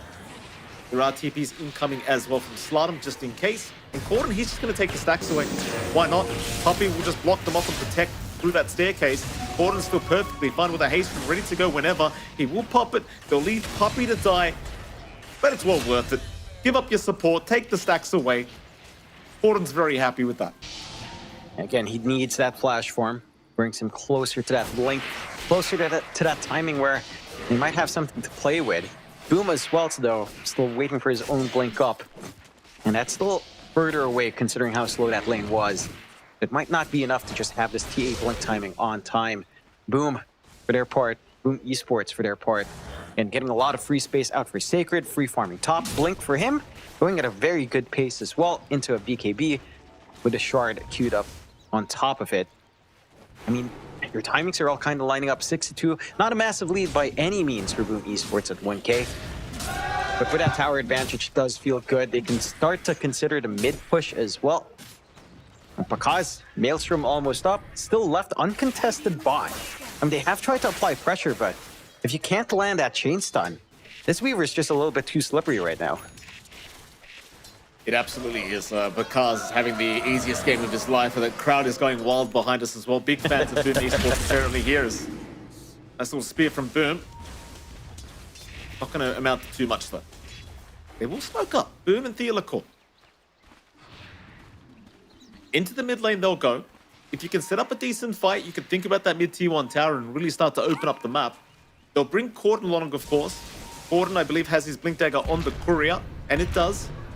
Slardom, he'll be the big target. Boom, trying to close the gap. Slardom, he'll pounce away. Arena will still catch him though. Hook shot from Puppey, not going to be enough to save the life of the Zeus. They will chase for a little bit more. Meanwhile, Black Hole has been committed. Who will they actually call with that? It's going to be Crystallis once again going down. Puppey, he'll get the chorus punch out. Corden, he'll chase down Sacred. Sacred's still alive. The uphill miss, making it hard for Corden, but they'll find the Enigma. On to Knight they go. The snowball is there from Knight, but it is not looking too good for him as Panda will also drop. And now Team Secret, a fantastic team fight for them. Knight still trying to buy a bit of time for himself, but it is not looking good. He'll be slowed up and he is down. Yeah, they do manage to find the kills in exchange. And it is a 1-for-4. Sure, you kill off Crystallis, you get a 2K swing going your way on the side of Team Secret. I'm a little bit surprised again that Pakaz is just opting to farm. Normally we see a lot of more aggressive Weaver players join in at the point when you have Maelstrom. If they have his damage on hand, it feels like it's much more manageable to try to burst down Secret. Still setting up mid. They still have Static Storm here. Not quite quick enough to try to burn down Corden. Puppey, he's going to find a very big target. They've caught Sacred. Sacred, all he can do is drop the Midnight Pulse and hope for the best, but his team was not quite close enough to help him out. Now Sacred really starting to fall in the net worth department. Team Secret showing their prowess here around the mid-game right after that laning stage. They are doing extremely well. That they are. Again, the side of Boom basically playing 4v5. Because still wanting to get that Dragonlance up, get some more stats up before feeling the confidence to help his team out. Do have a few more items necessary here for Sacred. And he's got the Blink up. He's going for Shard BKB. That should allow some easier black holes, but it doesn't feel like that's the issue. It's just a follow-through. You're not catching Secret out in the ideal position, and respawns are still fairly short, so they can make use of that downtime here from Boom. Secret pushing in down bot, no contest from the side of Boom Esports. Tier 1 tower will just go. Crystallis is going for a fast BKB into the Manta style, so looking to just be able to stand his ground, get some damage going. They will smoke off the back of that, made obvious by Crystallis instantly breaking the creep wave. Smoke is broken. Boom jumps in, misses out for now. Hookshot is out. They have caught Knight with that one. Meanwhile, Boom drops the arena, but it's not looking too great for the side of Boom Esports, or is it Boom on the MOUZ, still alive, still trying to survive through this one, will actually walk out for now. They can't deal with the MOUZ, but Crystallis is down on the Razor. They took the bigger target. Theolacore will drop to boot. Now Corden's been left behind. Oh boy. It was a very awkward fight, but now it's just maybe a bit of miscommunication there. It seemed like Crystallis wanted to go and the rest of the team wanted to run. Yeah, that cost them massively. It swings all the way back to Boom. We finally see that activity we expect from Pakaz. He does so much damage in the middle of that team fight. Again, it's this early time of the Weaver that was lacking in these engagements for Boom. Pakaz finally able to connect and leverages this early advantage he has. Secret, and they have to be cautious. That's Boom taking the fight without Black Hole either. They've got it ready now, so even if you want to force this out in Secret for the defense, you have to respect this blink timing on Sacred here. They are waiting very patiently. They'll be happy with just the T1 tower. Happy days once again for Boom Esports. Head back up towards the top side. I mean, Boom is going to show up there on the MOUZ, so they could think about trying to pick off the MOUZ if they really wish, but it's only Sacred and Panda, so not really worth the trouble. But they're more than happy to sit back and allow Pakaz time to just continue that farm on the Weaver. And it's a big problem for the side of Secret as well, because Corden's fallen quite behind in net worth, now sitting at 4th. You were reliant on Corden having a decent game to set a tempo for your team. Obviously, you can't really rely on Crystallis either, because his net worth has been suffering quite a bit after the laning stage as well. And it does start to feel like it's going to be quite a slow process back into this game number 2. And it is. And the shard timing for Corden is still a massive spike. That silence can ruin Boom if they're not too careful, but they're playing with confidence, going for the smoke out. See if they manage to catch this big kill on Corden. And give it a crack, and they've got him. Corden and the Black Hole. No messing around. It's well worth it if they can get the T8. And of course, they do have the dust ready. Corden is down. Secret, all they could do is watch. Nothing they could have done about that. Yeah, just a one and done. At the very least, Boom aren't finding any more. Sacrificing a long cooldown for that, although they're close by. They do back off. They do play it safe on the side of Team Secret. I mean, you're so close to the BKB for Crystallis, you might as well wait it out. Side of Boom, and taking control, 2k lead going back their way. With the blink up on Knight, just, again, relieves some of the pressure for Sacred to jump in. Allows some setup for Panda if they need to get that glimpse back. It just makes the game a lot easier to play right now. Oh my god. Yeah, they try to jump Pakaz, but Pakaz ends up jumping them. Crystallis and Boom, they are going to show up, but time-lapse, right outside the arena. Pakaz, though, he's trapped in the cogs now, but no, hook shot, Puppy, he's trying to salvage Pakaz. Oh, he'll go down. Oh, these interactions, Jonathan. Sometimes you just never know what's going to happen. Yeah, that is funky. I thought it would spear onto Pakaz and pushed him out. That's, I guess it's a beta game. You know, it's not a hittable surface. It is what it is. It still lines up. Secret still finds the punishment. Slowing down Pakaz. Getting some good usage out of it. Listen, goal. They're on to the race up. Sacred's here to back them up. No Black Hole necessary for this one, I don't think. Crystallis is looking dead. Oh, boy. Puppy. Yeah, Puppy. I mean, he's not going to be too happy with what he just saw. He'll go for a bit of a run. Knight right behind him. That'll be a secondary kill. Couldn't have really gone much worse, I don't think, for Team Secret that time around. The BKB pop. That was the 9-second charge. It's such an important tool for the Razor to hold his ground, maximize static link. Gone just like that. And we still have 8 seconds. You know, it's not too bad losing a second off, but it's still not the best feeling in the world here for the side of Team Secret. Boom. I mean, they just lost Pakaz in a support, and then Secret loses. Huh? I mean, Knight found himself a Mars. He just jumps right in with no hesitation, and Knight's actually kind of winning the fight. Sacred will intervene. Boom losing over half his HP, but they will finally allow him to leave. Just kind of messing around. Few pot shots. Yeah, it's the threat. It's the message being sent by Boom. They're more than willing to keep this pacing up. Gonna have some good timings lining up for themselves as well. They've got the shard already up in Slotham. The Manta recipe not too far off, 700 gold left. Gleipnir timing lined up here for Pakaz as well for some more hold. And again, the BKB for Sacred not too far off considering the circumstances. Still about around 700 gold. No, actually around 1,800 gold away. But once you hit those timings, again, it puts a lot of pressure on Secret. Puppy has to kind of consider when to use the hook shot, when the Enigma has the BKB. You still need to work your angles here on Team Secret. You do have Amp Damage Rune up in Corden with a shard. The Silence can do some work. Desolator's still a ways off, but they could use this to their advantage here.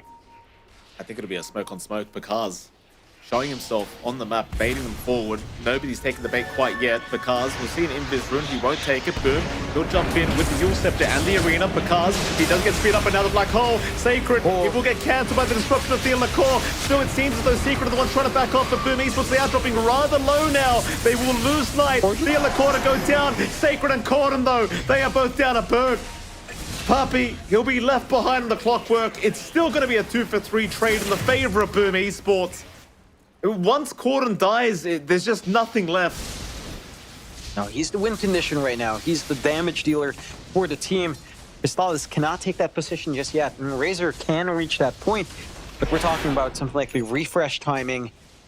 Again, just get that double static link, hold his ground, double BKB. And we're a long ways off from that theoretical.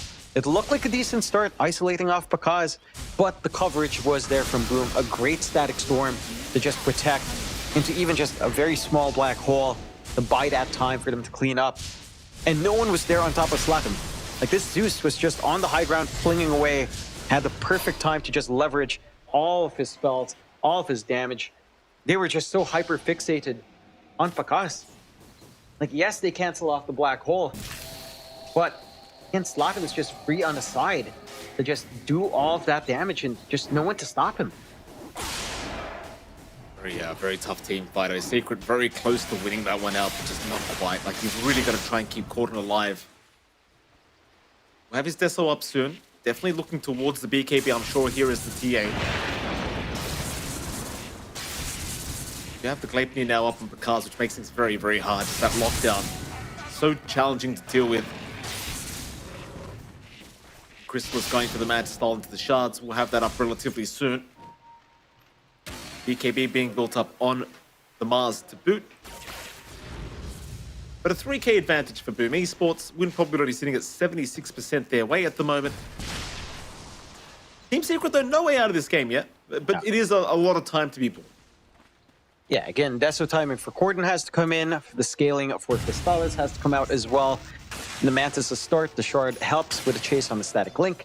But really, we're looking for some, like, BKB, maybe a little bit more durability as well for Pistolas down the line, which is, again, still a ways off. You have some good spikes for your supports, if that can line up here. Like Puppy with an Ags down the line. He has the Pillow Stone.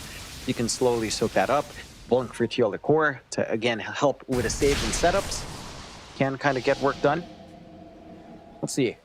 Boom, holding that strong position. They've got the high-end gameplay, Mike, of the Manta Illusions plus the Shard of Zeus. So, good times ahead here for Slatum. I appreciate it. So high skill.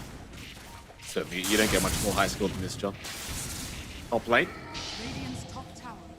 Boom's on the Mars, making his move in. Pakaz is going to show himself on the Weaver to boot and just force him away. There's no free objectives to be had here for Team Secret, that's for sure. But I think Secret probably just very happy with the bit of space they have at the moment. So Corden, now having the Desolator up, happy days for him. I still think he well and truly needs a BKB before he really gets going.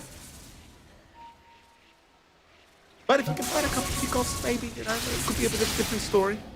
There's some pressure to maybe find a pick-off into that Roshan.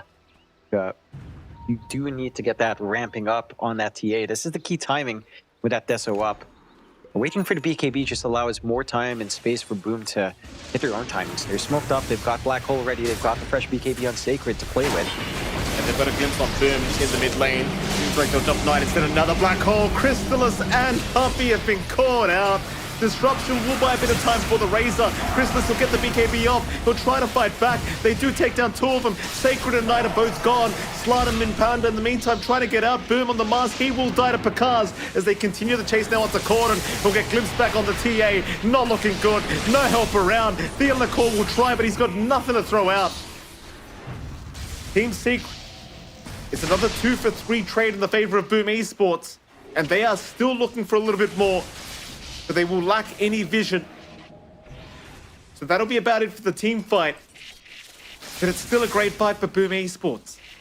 And it is really great Black Hole usage coming out there from Sacred. Again, with the blink up, TL Core can take some great angles for the save. It's just With a BKB on the Enigma, you don't have a cancel. You can save one, you're still gonna lose one more in that black hole. There's only so much you can do to try to stop that. Boom. Getting good reads out in this game. They've got some more protection out for Pakaz. It does look like his BKB is flying out now. So it's going to be harder to pin down this Weaver with the Yule setup that we've seen before, or even just the disruption setups. At the least, there's no black hole to worry about here for Team Secret, so they wanted to play. This is their time. It is fortunate timing to enter Roshan. They are securing that area. Just need Corden to kind of show up here.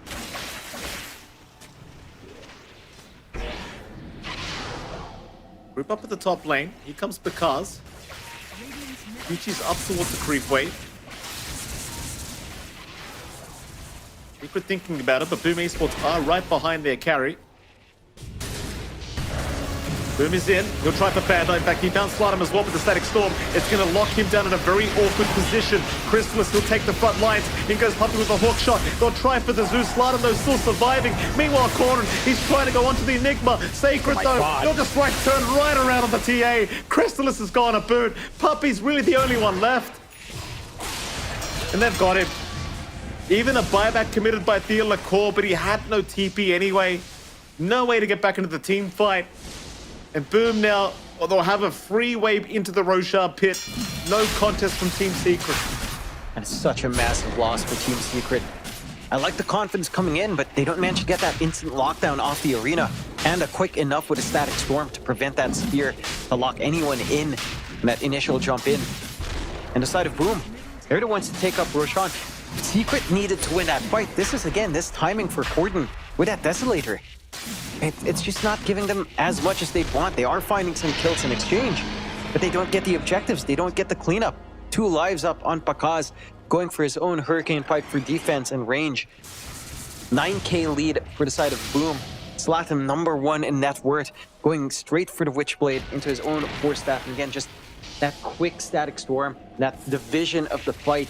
Secret, just a little bit too scattered. The jump forward from Boom was nice, but the follow-up was damn quick from Panda.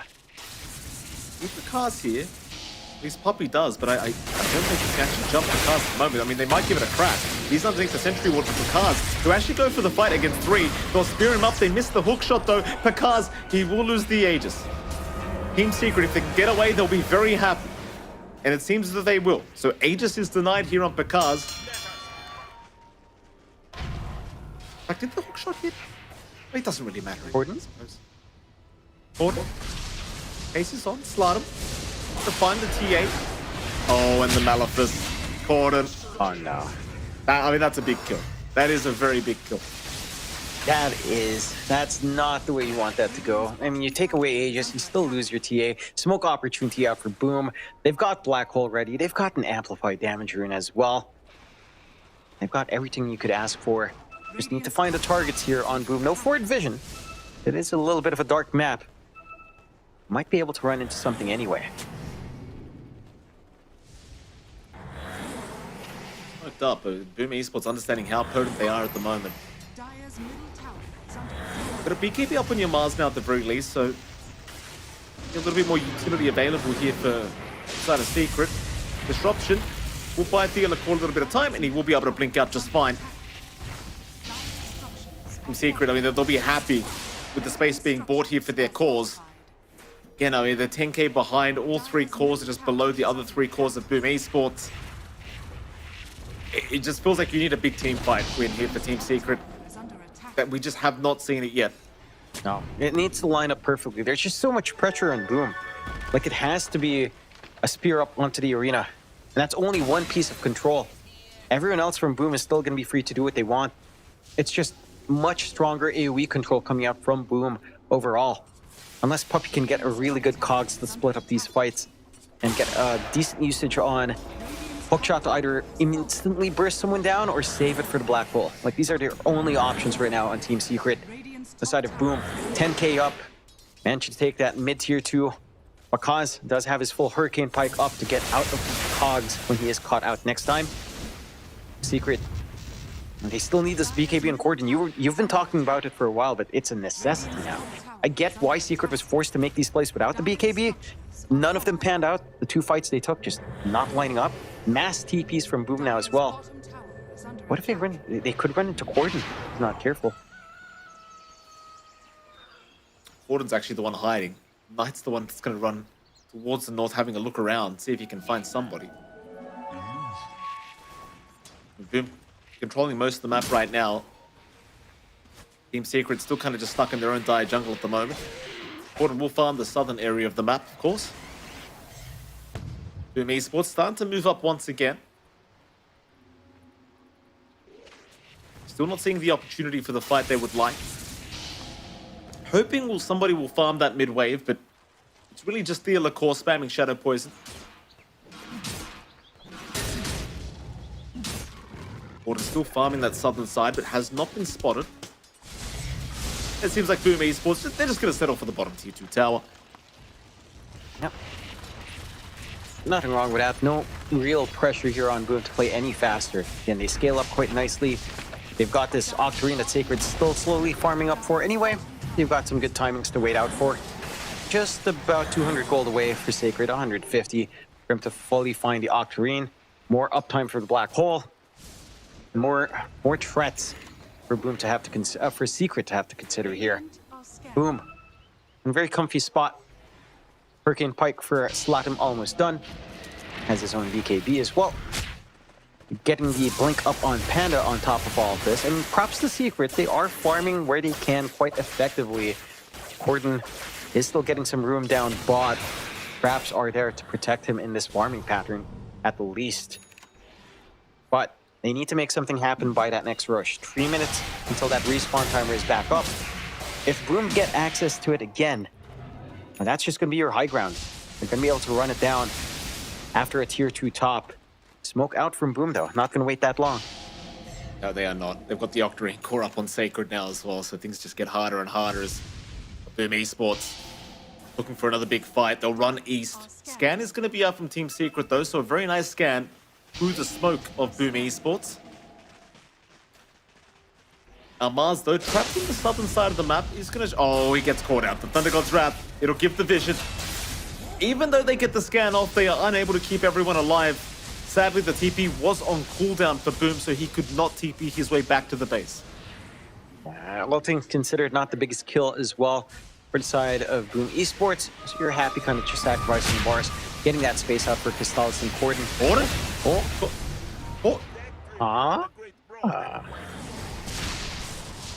Corden's down. I thought that was an illusion for a second. I'm like, there's no way Corden's farming there. At the least, he didn't pop his fresh BKB. So, okay.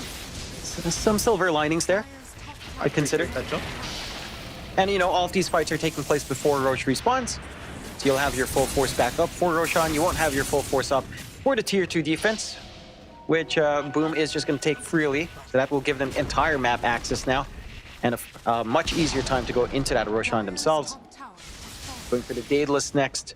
On Pakaz, just loading up on that damage. Ags for Knight is the another massive nuisance that they're going to have to try to deal with here on Team Secret. And just trying to think of pathways back. Satanic being farmed up by Crystallis into refresh. And it's that Satanic refresh timer that the Razor starts to feel like a madman. So there is at least that, I suppose. Boom. I don't know if they really fully care, though. Feels like you can kind of isolate this Razor. And again, you always have Black Hole. That just kind of trumps everything if Sacred finds an angle in. Dire are scanning. Yeah, LaCour clenching the butt cheeks at the moment as Pakaz having a hunt around. Actually avoids the scan. Just barely with the blink down towards the south and TP's out. And meanwhile, Panda will drop. Nice little pick up from Boom on the MOUZ. You pretty much need any kill you can get right now if you're Team Secret. And I appreciate the item build up of Boom, by the way. You know, Satanic straight into Divine, that's literally the way to play. There's no other way. And it is. You know, I miss the times when, before the Revenant's Brooch was nerfed, it would be a Revenant's Brooch Divine.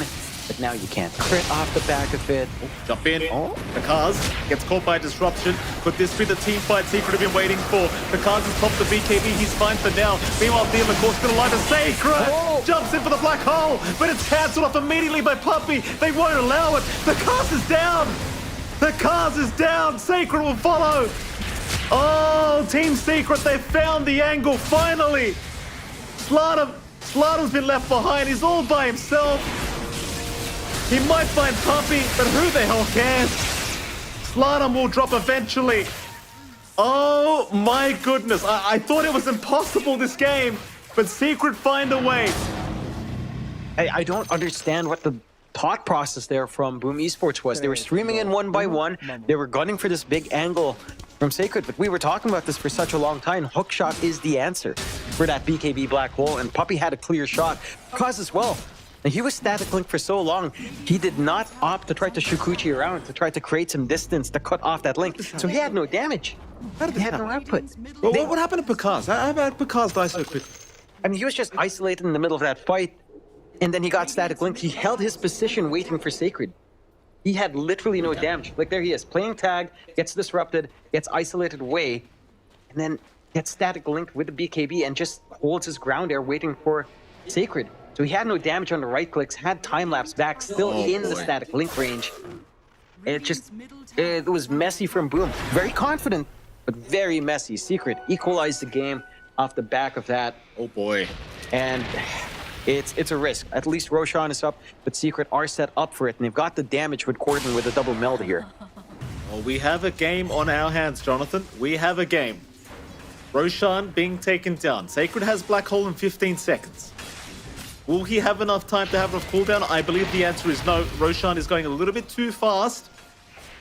They can still hope to fight after Roshan. Puppey, he'll block the way, so BetBoom Esports can't really get too close to Roshan pit anyway, and it's all too late. Corden will pick up the Aegis, and suddenly Team Secret almost feel like they're in the lead here in this game number 2. Almost. I wouldn't say quite yet, but we're very, very close. They are. We need a good angle here from BetBoom. Our Arena is down. Boom. He's gone in by himself for now. He'll eat the cheese. Knight will jump in. They will try. Meanwhile, Slaughter, he's very far forward. Puppey looking for a way in. Boom. He'll run out his BKB. Meanwhile, a black hole. Sacred. He found the Puppey. He'll cancel it again. Sacred in the middle of nowhere. The snowball will save for now, but for how long? Not long enough. He is gone. Theo LaCour will follow. So will BetBoom on the MOUZ, but Slaughter's been chased down by Corden. He's got no way out, but in fact, Pakaz will join the team by Pakaz. Is this the play? He's going for it after the Chrysalis Razor. He's been sapped away with the damage, though. Chrysalis is just manning up. The Weaver needs to get the hell out of there. He'll run, but the chase is on. They've got the vision. Oh, and the hook shot. Oh, Puppey. I'm saying it right now. Puppey is the MVP. Puppey is the MVP. This clockwork has done everything to carry this team. And he has Sacred again taking a position without anyone around him for the black hole. They can't afford to do that. A lot of it hinges on this combination of black hole, static storm. And he's just in the middle. Such a clear shot for Puppey. Great positioning out from him. An excellent fight coming out for Secret. 4K gold swing their way. 5K advantage coming out for Secret off the back of it. 32-24. They can start to clear out some of these outer towers. The Aegis does disappear at the very least. You don't have to worry about any secondary lives. But Secret are back in play. And they managed to BetBoom buy so much time cutting off Slapping, and then this backline fight happens, but no one's there to protect Secret. He doesn't have Eidolons around him to even try to body block. And it's just such a mess afterwards. Oh my goodness. Puppey, he was so patient. He thought about the hookshot to save BetBoom on the MOUZ, but he holds off instead, understanding how important it was to make sure Sacred could not do what he wants to do. And now, suddenly Team Secret looking to go high ground. Sacred, he's popped his BKB to try to run, but he's way too far forward. He'll get out now. The arena down from BetBoom, but the hookshot. Puppey's not allowing Sacred to get out. Sacred is down. Puppey. Glimpse him back, take him out at least. My goodness, Team Secret. They need to get the hell out of it. BetBoom gets caught behind. He'll have to go down, I do believe. BetBoom, though, disruption will buy a little bit of time, but Secret are running. BetBoom actually, BetBoom's still going. Knight trying to get the vision. They'll get the glimpse back. It's all right. They'll get another. A 2-for-1 trade in the favor of BetBoom Esports. But Sacred, I mean, there's some mind games going on here. Sacred's got to be pretty upset. Sacred's not going to be feeling good about any of these fights. All his black holes canceled off by this one support Clockwork. He needs to... I think the play is hold Demonic Summoning, just have the Eidolons around you. There's no Ags just yet on Puppey, so the AoE stun is not quite there. A lot of money for Panda to find. Ching ching. That's actually substantial. That's enough for halfway through the Ags for our Disruptor, so I'm gonna be feeling pretty happy about finding that. Such a close match, such great plays from Secret, and boom, it feels like they're playing a little bit sloppy, just a little bit, just giving these openings for Team Secret to capitalize on. What I do appreciate though is Slatim's build. Full on Parasma up, Moonshard up. He is the right click to follow through if Pakaz gets caught out. So now, even if you static link 1, you're gonna have to static link 2 to really stop this Zeus from doubling down the damage. The output is actually ridiculous on Slatim at the moment. Yeah, it certainly is. The problem is he's having a bit of trouble surviving these engagements, but certainly if he can just stand there and get the hits off, it is going to be a very painful experience. And speaking of damage, an app damage rune now for Crystallis to be picked up. Can they make something of it? I wonder. Puppey is smoked up, but it's just his own ninja gear. He has not popped the smoke. And BetBoom Esports suddenly on the kind of backburn. They're just sitting back for a little bit, just resetting. That win probability right now, John, 51% to 49%. BetBoom Esports apparently has a very, very slight 1% edge. Yeah, it's equalized. This is when it gets scary. And you've got refresh for Crystallis. We were talking about this timing, double BKB, double static link, double satanic. You've got the static link steals attack speed as well. Such a massive talent spike here for him at 25. Smoke. Well, they're coming. Nobody sneeze, nobody breathe too loudly. This could be a very scary initiation for either side. Puppey, he'll break the smoke on Pakaz, but blinks out immediately. Thunder God's Wrath will give the vision. Still, the side of Secret, they're looking to wrap around. Puppey's actually out of there. Who gets caught first? Pakaz? Pakaz? He's all right. They won't jump the Weaver first. BetBoom Esports, at the very least, still looking around for a target, not seeing what they want. In goes Boom now on the MOUZ, breaks the Lincolns of Pakaz, but that's going to be about it. BetBoom Esports still wrapping around through the dire triangle, still looking for an angle onto the Clockwork, but Puppey is well and truly out of there. Meanwhile, Team Secret still in the Radiant jungle, not seeing the opening they wanted. They will leave the area for now. They will continue farming on the high ground, hoping BetBoom Esports comes to them, and Slatim and Knight are thinking about going west. And they will be underneath the vision of Team Secret now, so Team Secret have this information of this movement. Like Secret, they're running towards the Radiant Triangle instead, repositioning.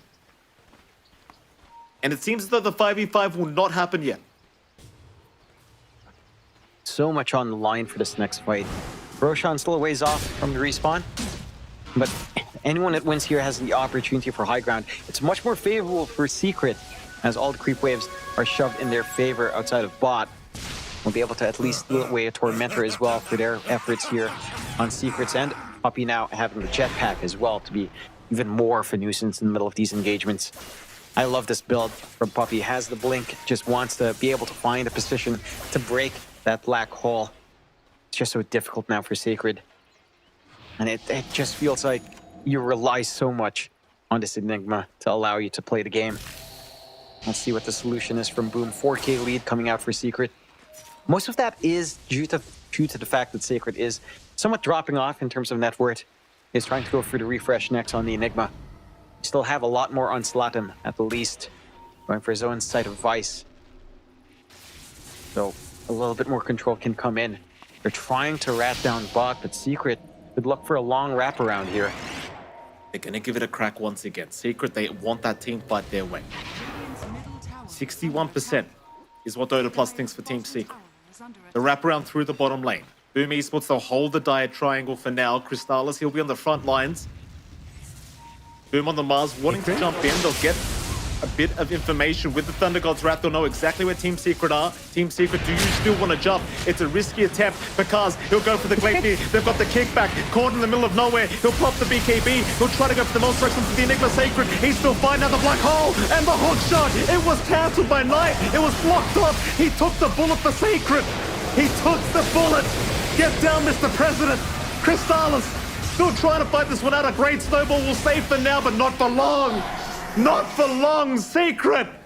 They still put him in the shredder. BOOM Esports have got 4 down for the price of nothing. It was just a cordon buyback. It's a big opening for Secret. Unfortunately, Roshan is still a bit longer off. They're starting to find some solutions on Boom, but that still felt like a really forced fight.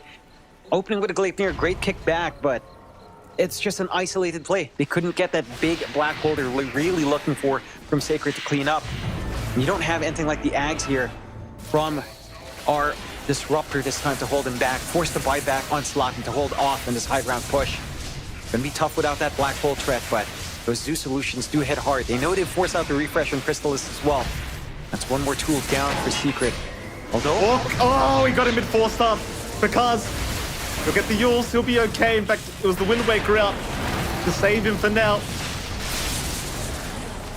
Borden, he'll go up to that tier 3 tower, but they are not risking it. They will back off and wait for another day. Roshan is up in 1 minute 15 seconds. That's going to be the next big objective.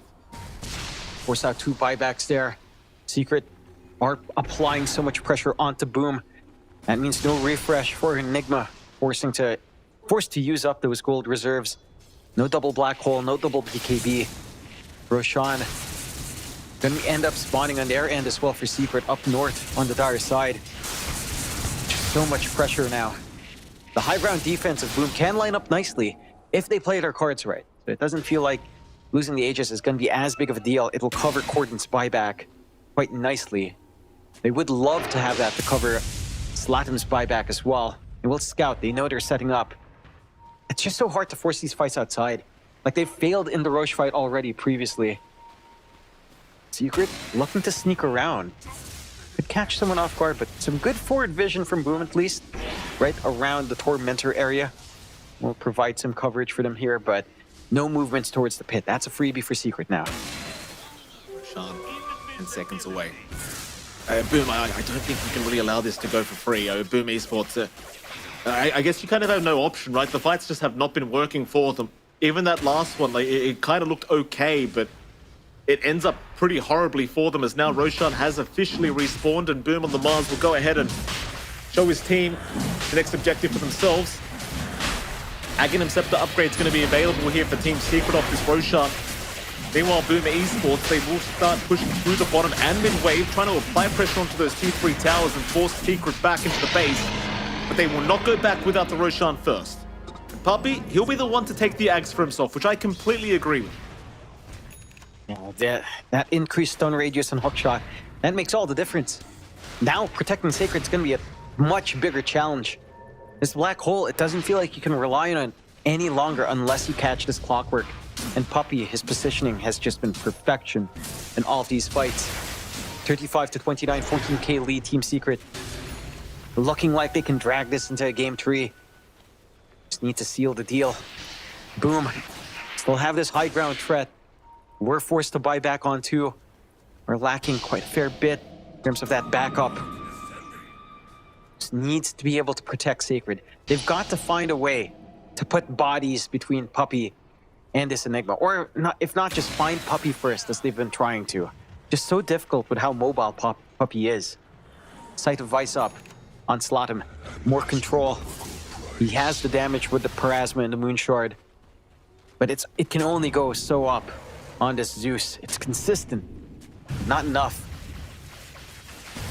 We've got a real game, number 2 on our hands here. BOOM Esports versus Team Secret. 17k advantage now for Team Secret. And I don't even care what Dota Plus thinks anymore. This is such a close game. Just one team fight could turn everything here for either side.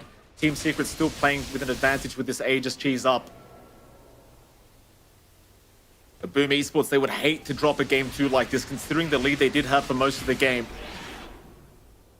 Dire are scanning. The Secret, the holdout, 49 minutes in, just a very, very slow push through the top lane. They're buying a lot of time here for the Refresher Orb to come out on the MOUZ to boot. That's going to be really problematic, I think. But Boom, because Boom has been... Well, BOOM Esports, because Boom has been very good in jumping in. I heckin' love when the team name and the player name is the same. Yeah, would have been nice to have Boom Boom, but Not Yeah. quite there. Maybe in a different timeline that would have happened 2 years ago. I'm Still, sure Gary's thinking about it. don't know if they can afford that contract, unfortunately. Let's see here. I mean, the big tools for Boom on the high ground, I would say now, is more on Knight. It's down to this Waller's kick on the high ground defense. Kick someone back, isolate, get the pick off, take the 4v5. Bonus points if you manage to kick Puppy and chain stun him. Just so much to ask for here. Panda trying to go back for the Ags. Still ways off from that. Just a slower game for the Disruptor this time around. Secret Oh, Theo. got the map. The call. He's in the smoke right now. We don't see him. Be cautiously moving forward. Here comes Team Secret from the east. Smoked up right by Crystallis, but Boom Esports being very patient. They'll head towards the west of the map. Radiant's bottom tower is under attack. Mars moving forward again, looking for that angle. Here comes Puppy. Jetpack activated, looking for a target. They'll use the Thunder God's Wrath to give the info away on Team Secret. That will successfully... Oh, it won't allow everyone to get away. Panda has been caught. Corden will chase him down, and he's got him. Not the biggest kill. He does have buyback on the Disruptor, but it is a way to at least force something here from Boom Esports. And it is. Opens up a little bit more. Takes away the threat of the Disruptor for now with its Static Storm. Does not want to commit that buyback. The Ags, again, it just feels so important to get more into these team fights. They might not have any choice as the high ground is starting to open up. The damage is there with Corden. They need to make something happen. There's a lot of pressure on Knight and Sacred. It's down to the kick and the black hole here. It just needs to be on this clockwork. You just cannot allow the hook shots to come in. So they are holding. Again, Team Secret, a lot of hesitation to move high ground, and rightfully so. One bad team fight is all it takes for this game to go back the other way. It is really that simple. 52 minutes in almost. I'm not going to say it, Jonathan, because I'd like to see it. That is true. I'd love to see it as well. I don't know what way you go, but Has been killed. would be interesting. Whatever happens in whatever time. Still, I like this from Knight. Going for Aether Lens just to have a little bit more leeway for the kick and the punch openers. I mean, I know, like, we're starting to reach max potential for both sides. Just really need that refresh on Sacred. Because wanting to fully buy out the AC, did lose his courier down for 3.5. Has been killed. We'll lose Knight's courier as well, so the Aether Lens also cut off for 3 minutes. Actually, massive losses for the side of Boom not having this utility. Have the E-Blade up as well to save from Teal Core. They can make it really tough for Boom to look for these kills. Like, even, again, Disruption's already huge with Blink. E-Blade to kind of hold off the physical output of Pakaz and, to an extent, slap him. You're finding everything here. In Secret, really strong bounce back in. Just need a high ground. Aegis did expire. They did eat cheese a while ago, but they have another. It is a patient wait for next Roshan now.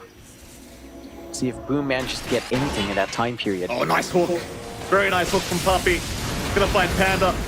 They'll go for the glimpse away for Panda to try and save, but Crystallis is gonna be there in the speed. Oh, hello, the Tormentor. Tormentor says no. But there's no buyback on the Disruptor. Sadly, Team Secret do not know that. They could check, but it seems like they will not. Yeah, it's best to play it safe. It's not the highest priority target. And you are more worried about where this Tusk is, where this Enigma is at. But again, Poppy's made short work of that in the past few fights. Rather interested in Pakaz going for the AC instead of anything like, say, the Butterfly for more output, just wants more armor. Understandably, a lot of minus armor coming out from Corden. Wants to boost everyone's survivability here on the team. I suppose you don't really have any good AC carrier. Like Enigma AC doesn't sound great, so it's down to Pakaz. Whether or not that makes enough of a difference, doesn't feel like it just yet. 54 minutes in, 23k lead for Secret. For Boom. And they even went back for a Midas on Sacred. And he knows. Wow. The assignment is just to farm into that refresh. It is what it is. You got to do what you got to do here for Sacred. It might not look pretty, Jonathan, but this is high tier Dota right here for this Enigma. But don't do it in your pubs, ladies and gentlemen. Don't do this at home. These are professionals. I would argue at this point as well, if Boom manages to get the Roche with Ags again on their end, like an Enigma Ags with refresh might actually help you secure this game. Like it will cut off Puppey. It will help you just get Puppey into the black hole as well. The percent-based damage is always good.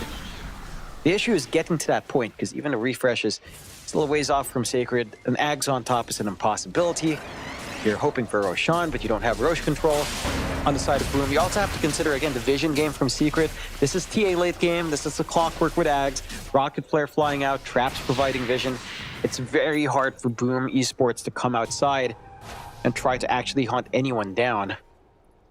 You're just kind of stuck inside your base. Secret has all the info, has all the map control. Roshan, a longer respawn of 2 minutes.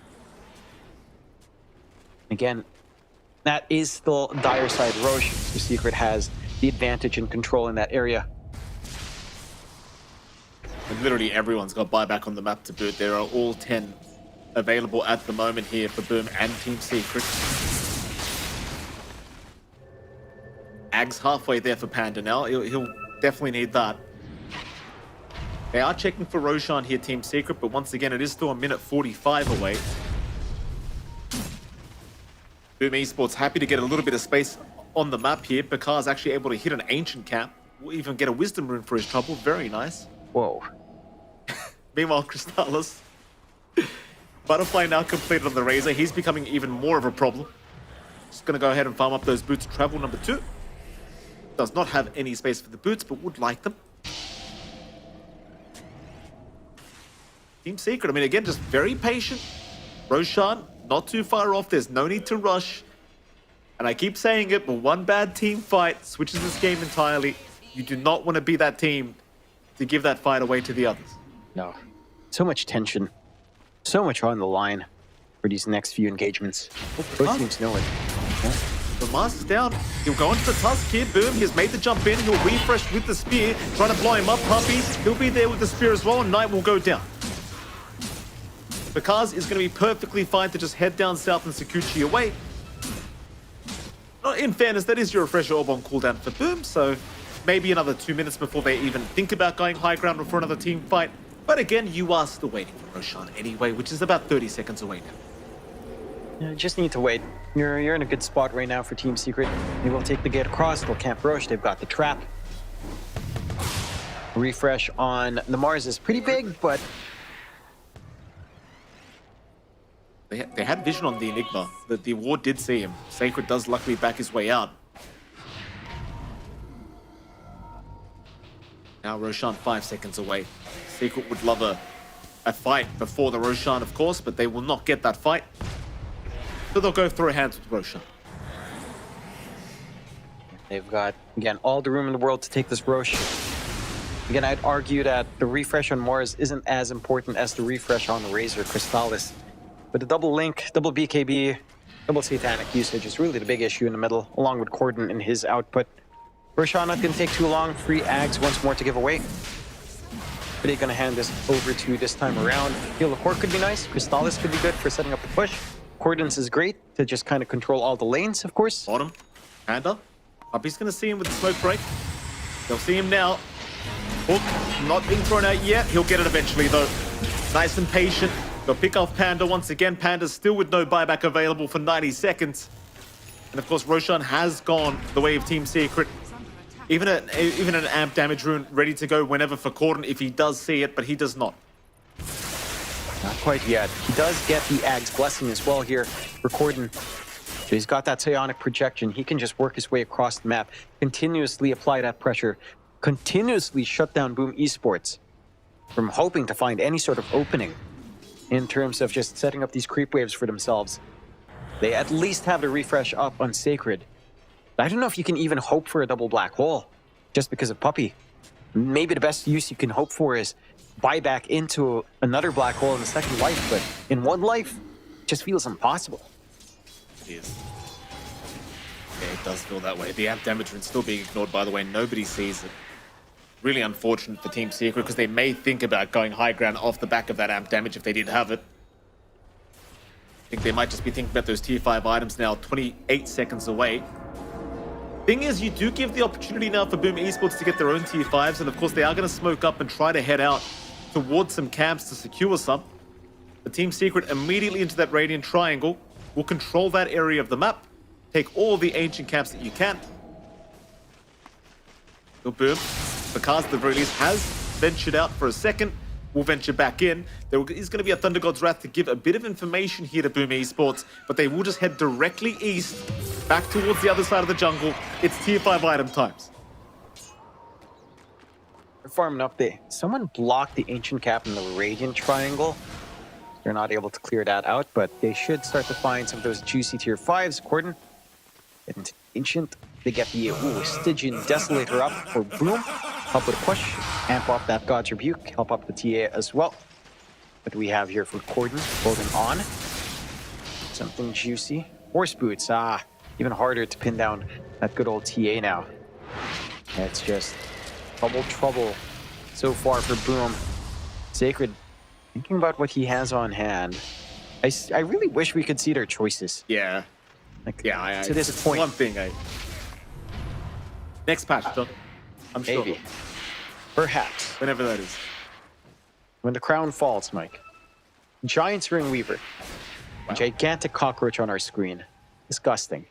We're playing in Australia now. Very nice. Oh, this is actually pretty big for our Enigma. A magic lamp, so a little bit of a hard reset. After the hookshot, straight into refresh BKB Black Hole is a possibility. I actually like this for Sacred. So that actually might make a big difference here for Boom. Mind you, his margins are very slim with the HP he's expecting to have at that point. Certainly does allow an angle in for Boom to play this match. What did they have for Slatum? Waiting on that token use. Everyone just kind of considering, deliberating. They've got 2 tokens available in Secret no one's picking up yet. There you go. One coming out for Crystallis. You've got the Book of Shadows. More save coming out for Teolacor. Divine Rapier's up now for Boom. Oh boy. So they're looking to end this. I mean, Giant's Ring Zeus. Boom's going to be hitting like an absolute truck here with the Stygian Desolator plus the Divine Rapier. My goodness. Can't wait to see how much damage he does. In fact, there's an amp damage rune again. Gaimin's Blessing once again sitting there for Team Secret whenever they want it.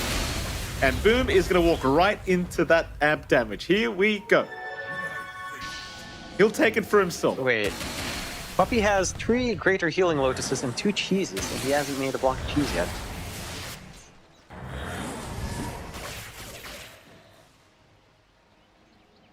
Is he waiting for 3 more Greater Lotus? 2 blocks of cheese.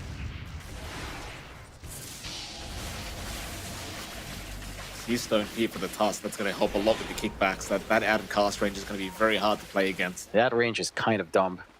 That range is so dumb with Aether Lance up. Yeah, now he's got the Gomo Gomo no Mi, I think, John, on the tusk. I have no idea what you're saying. It's a one piece reference, Jonathan. Get it together. Uncold okay. Wine. Sure, you say that. You say so, Mike. You say so. Well, here we are, 63 minutes into the game. Plenty of tier 5 items available, but no fight yet. You know what's so funny, Mike? I didn't expect this in this series. I thought it would come in for Azure Ray versus G2IG. Oh, that'll be long. Don't you worry. We're saving that for the other set of casters. Don't you worry about that. Nice and cozy later on. Yeah. Puppy's the only man that has not put his tier 5 item token into the slot yet. He has not picked. He still holds onto the Ninja Gear, which makes enough sense because obviously the Ninja Gear has been proving to be very effective in terms of positioning for himself, and quite frankly, he'll probably just keep it over the tier 5 item. But I would like to see him pick something. And he does take a Giant's Ring. Okay. In fact, he won't even keep the Ninja Gear. He'll just take the Giant's Ring instead. Why not? Gigantic little clockwork flying around. Always nice to see. And that's all of her tier 5s up. No tier 3s being taken yet.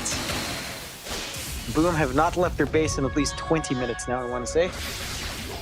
Well, Secret being very disciplined, of course. Just going to wait for that next Roche, whenever that may be. Another Divine being queued up by Corden. Again, looking for that end-game possibility. Refresh being farmed up by Pakas. Sacred looking for the Arcane Blink into the Ags. Does have enough to buy out one of those, or at least buy out the Ags, but not enough for buyback. See when that opportunity for high ground opens. Only one here without buyback. It's only Panda. It's only about 500 gold away, though. Give him some more time, and he'll have that back up and running. Fight me! Fight me! They are not going to fight you, Boom. Nah. Not with that line. Boom will not fight them. We'll just hold out for now. They commiserate with their fellow Booms. Yeah. That is a company policy by Gary Onka. Don't quote me. Speaking of Gary, he's probably having an absolute heart attack right now. Shout out to you, Gary. I think he's enjoying himself. This is exactly what he highly likes. doubt it. I'm pretty sure he's happy. If he's not happy, well, he'll file a complaint later, I guess. He's already on the wrong team bus anyway, so. Here we go. Team Secret still looking for an angle in. They control the whole map. They've got a 40k advantage now. This is all RTZ's ever wanted, John. Just this kind of space, but it never gets it. Divine up. Quarter. There's another one. We got one block of cheese on Crystallis up. Very tasty barrier. Dummy. What the heck happened to the other cheese? Savory Shield is a nice name. It is a nice name. I'm just wondering what happened to the other cheese. They had 2 cheeses and 3 greater healing lotuses on Puppy. They used one to make a block of cheese, and I just don't know where the other one went. They must have eaten it. They got hungry. It's a long match. 2 minutes, still Roche. 35 to 32, 41k up. See Pakas in the mid lane. It's just so hard to know if you can jump. Those championship rounds now, it's just one mistake makes all the difference in these fights. You can farm as much as you want on the map. The thing is, you are at the point where you're basically just 6-letter on everyone, apart from perhaps the supports. Athea Lacour will be going for a BKB now on the Shadow Demon. Smoke. Okay, we have a smoke out. 5-man smoke here from Boom Esports. All 10 buybacks, of course, are available. No one is lacking the gold, nor should they be. If you can get a kill on Corden or perhaps even Boom, you've got a couple Divines available for yourselves on Boom Esports. Speaking of Divines, Pakas has not queued one up on himself yet, though I don't really think he's lacking damage, in all fairness. The Windraker is a smart choice. Just some way to save, some way to bail out. They're going in. Boom. Waiting on the MOUZ, looking for a nice arena. In comes Crystallis to give the vision with the plasma field, but Pakas is running. With that Giant's Ring, it's very hard to catch this Weaver. He'll show himself for now, but there's no stun to left. Boom Esports will want to get the hell out of there. I suppose you can think about just the next Roshan. It is up in a minute 15 seconds. Yeah, no need to rock the boat here on Team Secret.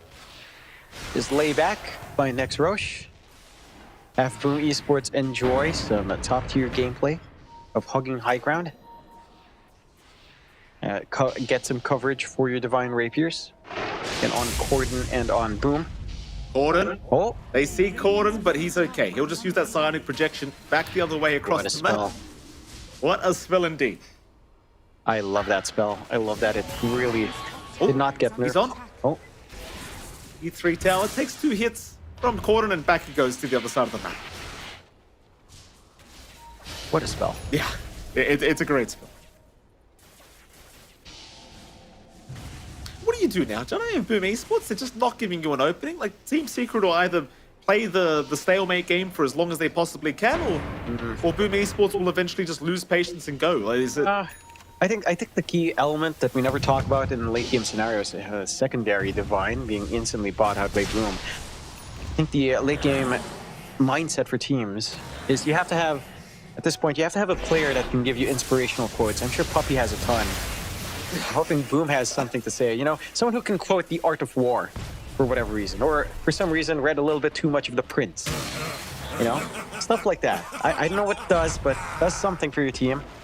Call Seb. Somebody call Seb. We need him right now. That's it. Another Roche, another Cheese, another Ags, another Aegis. Another life cycle for Roshan. His torment never ending, of course. There it goes again. Who gets the Ags? It's gonna be Boom. Of course. I think did he just pocket the Divine in base? Yeah, he just has backup Divine ready with buyback. Surely this ends the game. When you've got Bulwark with Divine. I don't want the game to end. I don't want the end. I suppose it's fun to keep it going. I mean, it makes it more fun for everyone else after us when they have Azure Ray versus G2IG. That could last a good 3 hours. You never know. Knock on wood. Any new items coming? I'm scouring the players for all these items, and we've got a Wind Waker being built up on Pekaz. Ags is still being built up on our Enigma. We've got an Ags coming out here for our Zeus. BKB on Knight. Aeon Disc to be built up on our Disruptor Panda. A lot of items still being built. Ags Blessing to come out on Chrysalis. Of course, that will help quite a bit, I'm sure. With the Moon Shard queued up right after that with the Shard. BKB is still being built up on Thealacor. The thing is, the buybacks cost so much now that you really just have to hold out as long as possible before you buy these things. You just have to be patient. On the other hand, they might get enough for a second block of cheese soon. You have one Greater Healing Lotus on Thealacor. So, another barrier in play. Glad to see Secret. You know what? One of those games we casted last year when Block of Cheese was first introduced, it was Secret that first used it, I think, instantly after the patch. And it was Puppy on his silencer that used it for whatever reason. So they've loved this Block of Cheese on Secret since it came out. They are cheese connoisseurs. It would be fun if you could, like, feed Block of Cheese to the enemy. Like, the passive would be, like, lactose intolerance. How great would that be? Just minus 500 for the whole thing. That's a bit too strong. That sounds more impressive than a 500 HP barrier. You don't have to pay me for that ID. You can take it for free. I don't think I'll take it. They are not. It's a great idea. They are not thinking. What if we got? You know, I'm thinking about inspirations from like Boruto. What if we got dinosaurs in? At some point, they just, I know, they time travel in. These are ancients right across. Oh, they found Panda. They have got Panda. It's an opening, but he does, of course, have buyback. All buybacks available. Into the mid lane they go. Black hole! They have got Boom! No, it's the Aegis. The Vine is still up here for Boom on the MOUZ, although the Shards is going to lock him in. Boom, going to drop the arena. Has found the Pekaz! Sacred! He'll try to save with the Black Hole, but Puppy's there to cancel. Sacred goes down. Buyback's still available for everyone. Pekaz still alive in the middle of all this. There's your buyback's coming out. Pekaz dropping low now, but the disruption will buy him a little bit more time to get out. So he is running right back towards Crystallis. In fact, never mind, he wants Puppy. They'll lose the tusk in the meantime. Crystallis right by the fountain, fighting all by himself. Crystallis, can you really do it? This is dangerous. Crystallis is set to fall and does. Secret need to get the hell out. Boom, they want to capitalize. They've smoked up. They are rushing to see if they can get a glimpse target, but there's nobody left around. At least they managed to get one set of racks out, using that Aegis quite nicely here on the side of Secret. Boom. They need to find something. They've bought back on 3 heroes. This lack of refresh on Pekaz is starting to hurt him. He needs that double BKB. He does have it ready to be flown out now. With the buyback on hand. Can they get space back on Boom? They're eyeing up top. Got a glimpse of Corden, but... Corden? If they can get Corden, he's got a divine. At least they can't take off him. They know. They ping him. They've got him. The Nimbus. They've got the vision. Corden. He'll try and go the other way. Glimpses out. Signing projection. It's not enough. It's not enough. Corden's gone. Corden hands at least a divine over. That's just one divine. We are 74 minutes in, so I don't know how much impact you call this. But it's a big gold influx here for Slut. And it is. Divine out for Slatum. I'm wondering if he just keeps it on physical instead of going for the bonus spell damage. He will toggle it out. And that is a lot of output on our Zeus, especially considering the lightning hands. You have a lot to play with. Again, there's still racks down here on Boom, but they managed to make it worthwhile. They need to cross that river somehow. They need to find more. They're keeping the smokes up. There's an Ags up and Crystallis on his respawn. One less divine to worry about, but there's enough gold here for Corden to still buy one out with buyback gold. It's not the biggest loss here. Divine for Pakaz instead. Bring it. Bring him He out, lacks boys. buyback. He's 500 behind on Pakaz. He'll farm. It's okay. He's farming. He's farming. It's all right, John. Hold on a minute. Here we go. Boom. He'll bump his BKB on the MOUZ. He has to, but the kickback will force him backwards. Pakaz, the black hole. Sacred. Gonna hold him down. He'll cancel once again. The static storm in the middle of all this. Nobody actually dying yet. They're still onto the MOUZ though. Boom. Surely goes down. Down the black hole. But no, the kickback. What? Oh, they kicked him out of the black hole. Crystallis is going to move back in. They'll force him back, but Boom jumping right back in with the arena now onto Slardom. Here comes Puppy. He's after the Enigma. They've taken down Dieback. Taken Sacred down. 2 diebacks on Boom Esports. They're onto Pakaz. Pakaz is running, but the chase is on. Gordon should have it. Hook. Puppy gives the vision, the disruption to lock him down. And he is gone. The Divine on the deck once again. He just bought it. Gordon will take it, thank you very much. 2 swords for 2 hands. Oh, this is not the spot Boom wants to be in. They could have gone so good. That kick. Just that kick. The coordination just falling off there. Knight. They don't need it. He needs the Divine at this point. You've got 2-on-1. You can go for the high ground. No need to think about it too hard. Boom. Boom Esports, it looked like they could have come back onto the high ground movement. It was such good openings to refresh. The secondary black hole, even onto 1, was on a major target. Now the end game, lining up for Secret. So much time for the respawns on those diebacks. We go 3v5. Your last chance for Boom. Oh, Crystallis. What? Crystallis, be careful, sir. You are fighting a god. Oh, there's no way. It's 5v3. I think you have to take the chance. Boom's going to jump in, but misses the arena. Catches nobody. They'll go after the T4 towers. Gordon focusing it as well. Pakaz has to fight. He has to go in right now. The Ancient exposed. They'll drop the static storm. Boom dropping low. Crystallis trying to go for Pakaz. Dropping very, very low. They'll still just focus down the Ancient. Slardom is down. They've got no choice. Sacred. They'll take game 2. They'll take game 2. XD dropped by Boom. The mental damage by Boom. Question mark back. Oh, shit. Sacred drops a question mark afterwards. We have got a game number 3. Oh my lord, what a game from Secret and from Boom Esports to have that advantage early, to work the team fights well. But here comes Puppy with those hook shots. Here comes Puppy to ruin Sacred's day. And Sacred comes in with a question mark at the end. Is that enough to drag them back in the next game? Who knows?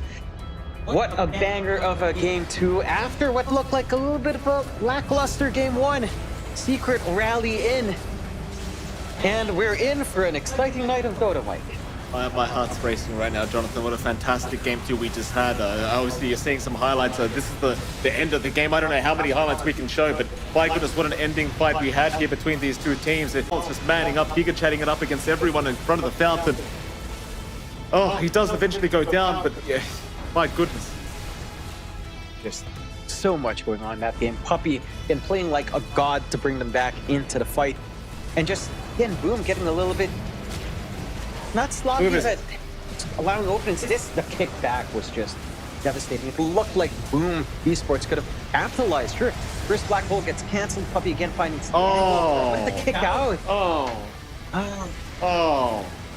Wait, any hope was gone there. Yeah, it's a tough one. Obviously, you know, you're trying to do the best you possibly can. You're pressing all the buttons, but sometimes the buttons were not the right ones to press, sadly. And well, props to Secret. They give us a game 3, and we have a bit of bad blood. We had a bit of trash talk at the end of Boom on the MOUZ. He drops an XP. Sacred drops a question mark. We have a game 3. We have a series on our hands. We have mental warfare going on. Jonathan, I don't even want to ask the question. The MVP is Puppy. It is, but don't look at me like that, John. It's Puppy. It's Puppy. It's got to be Puppy. He opened up that game. It looked so bad for so long for Secret, and then the hook shots come in, and Puppy saves the day. The Guardian of Wallachia certainly protecting Team Secret and their chances here to get that 2-1 scoreline. What a godly player. Like, good God, that was a maddening game.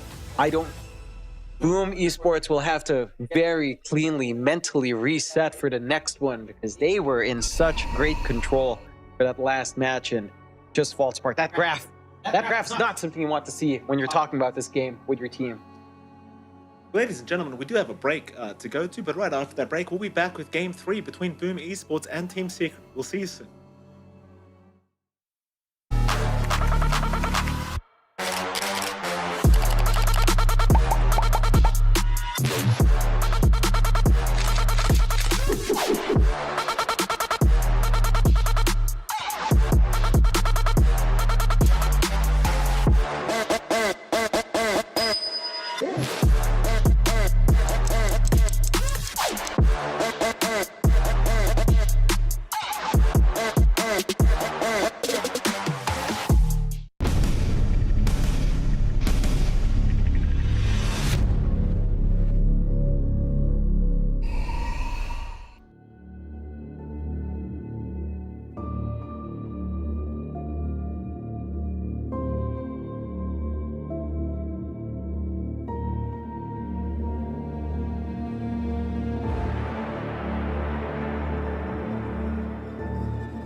Welcome back, ladies and gentlemen. We are officially going into our game number 3 between Team Secret and BetBoom Esports. And my goodness, Jonathan, what a game 2 we just witnessed between these two sides.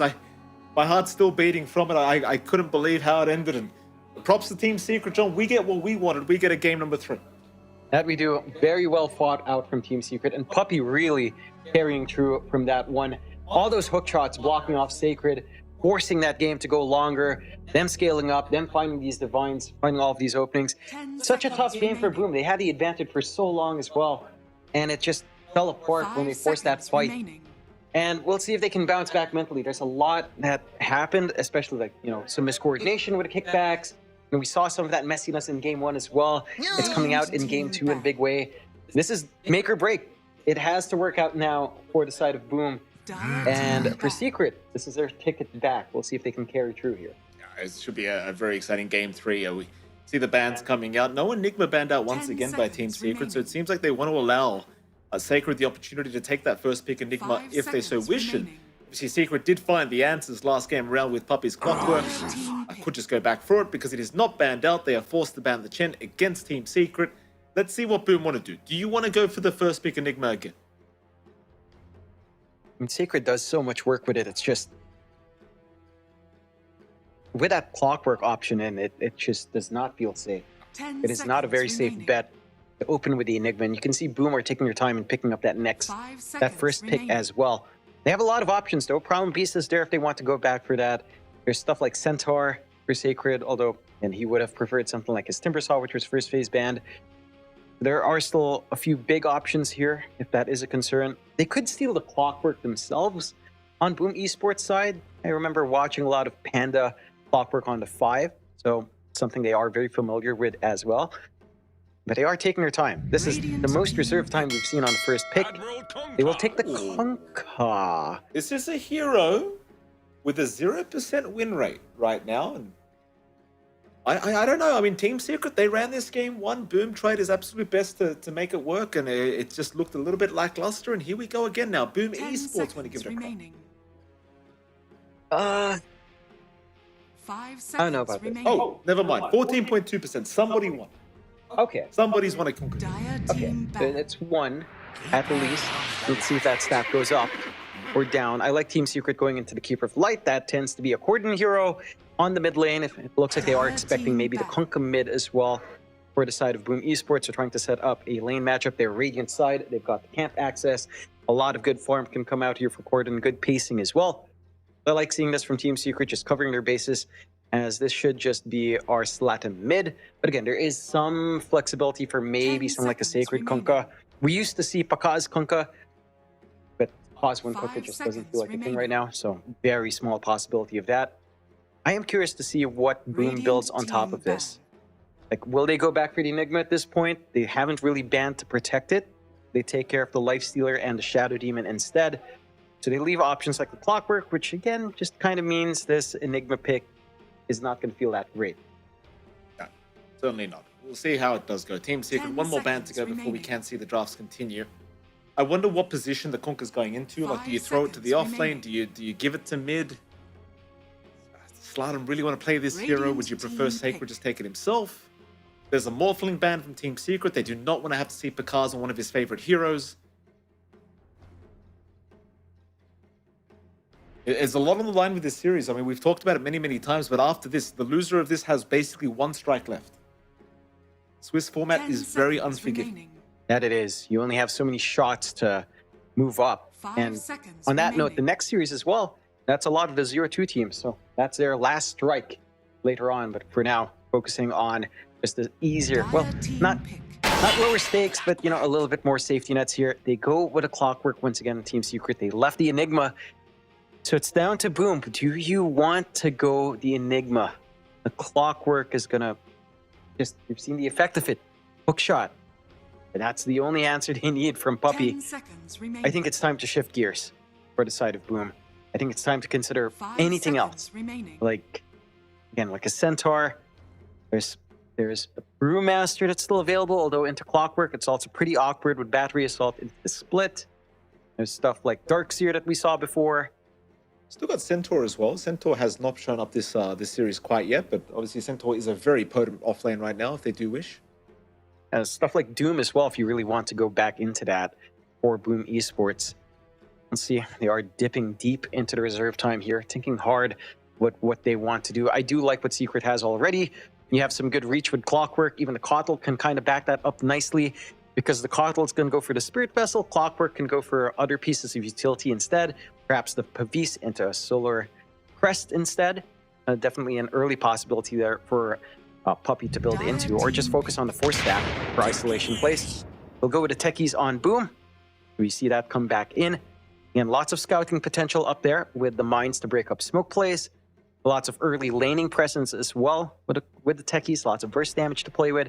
I like seeing that come out here for Boom. Just a little bit more tempo. A few more ways to try to control the map here.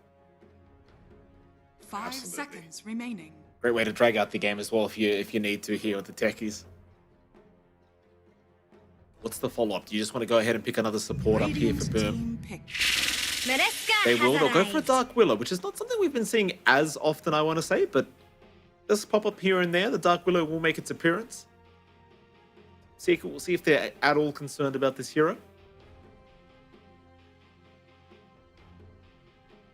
10 seconds remaining. You have some good jump ins just from the supports. I suppose there's a lot of good control coming out from Boom and really strong lanes coming out.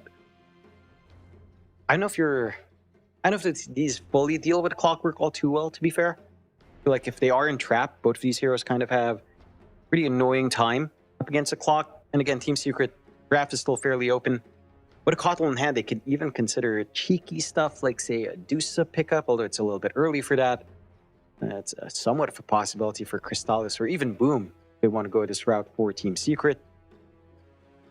They are taking their time. I mean, there's safe bets as well. Stuff like Hoodwink still there. Mirana's available if they kind of want to play with just really long reach to follow up from the Clockwork. For supports, pretty decent in lane depending on your partners.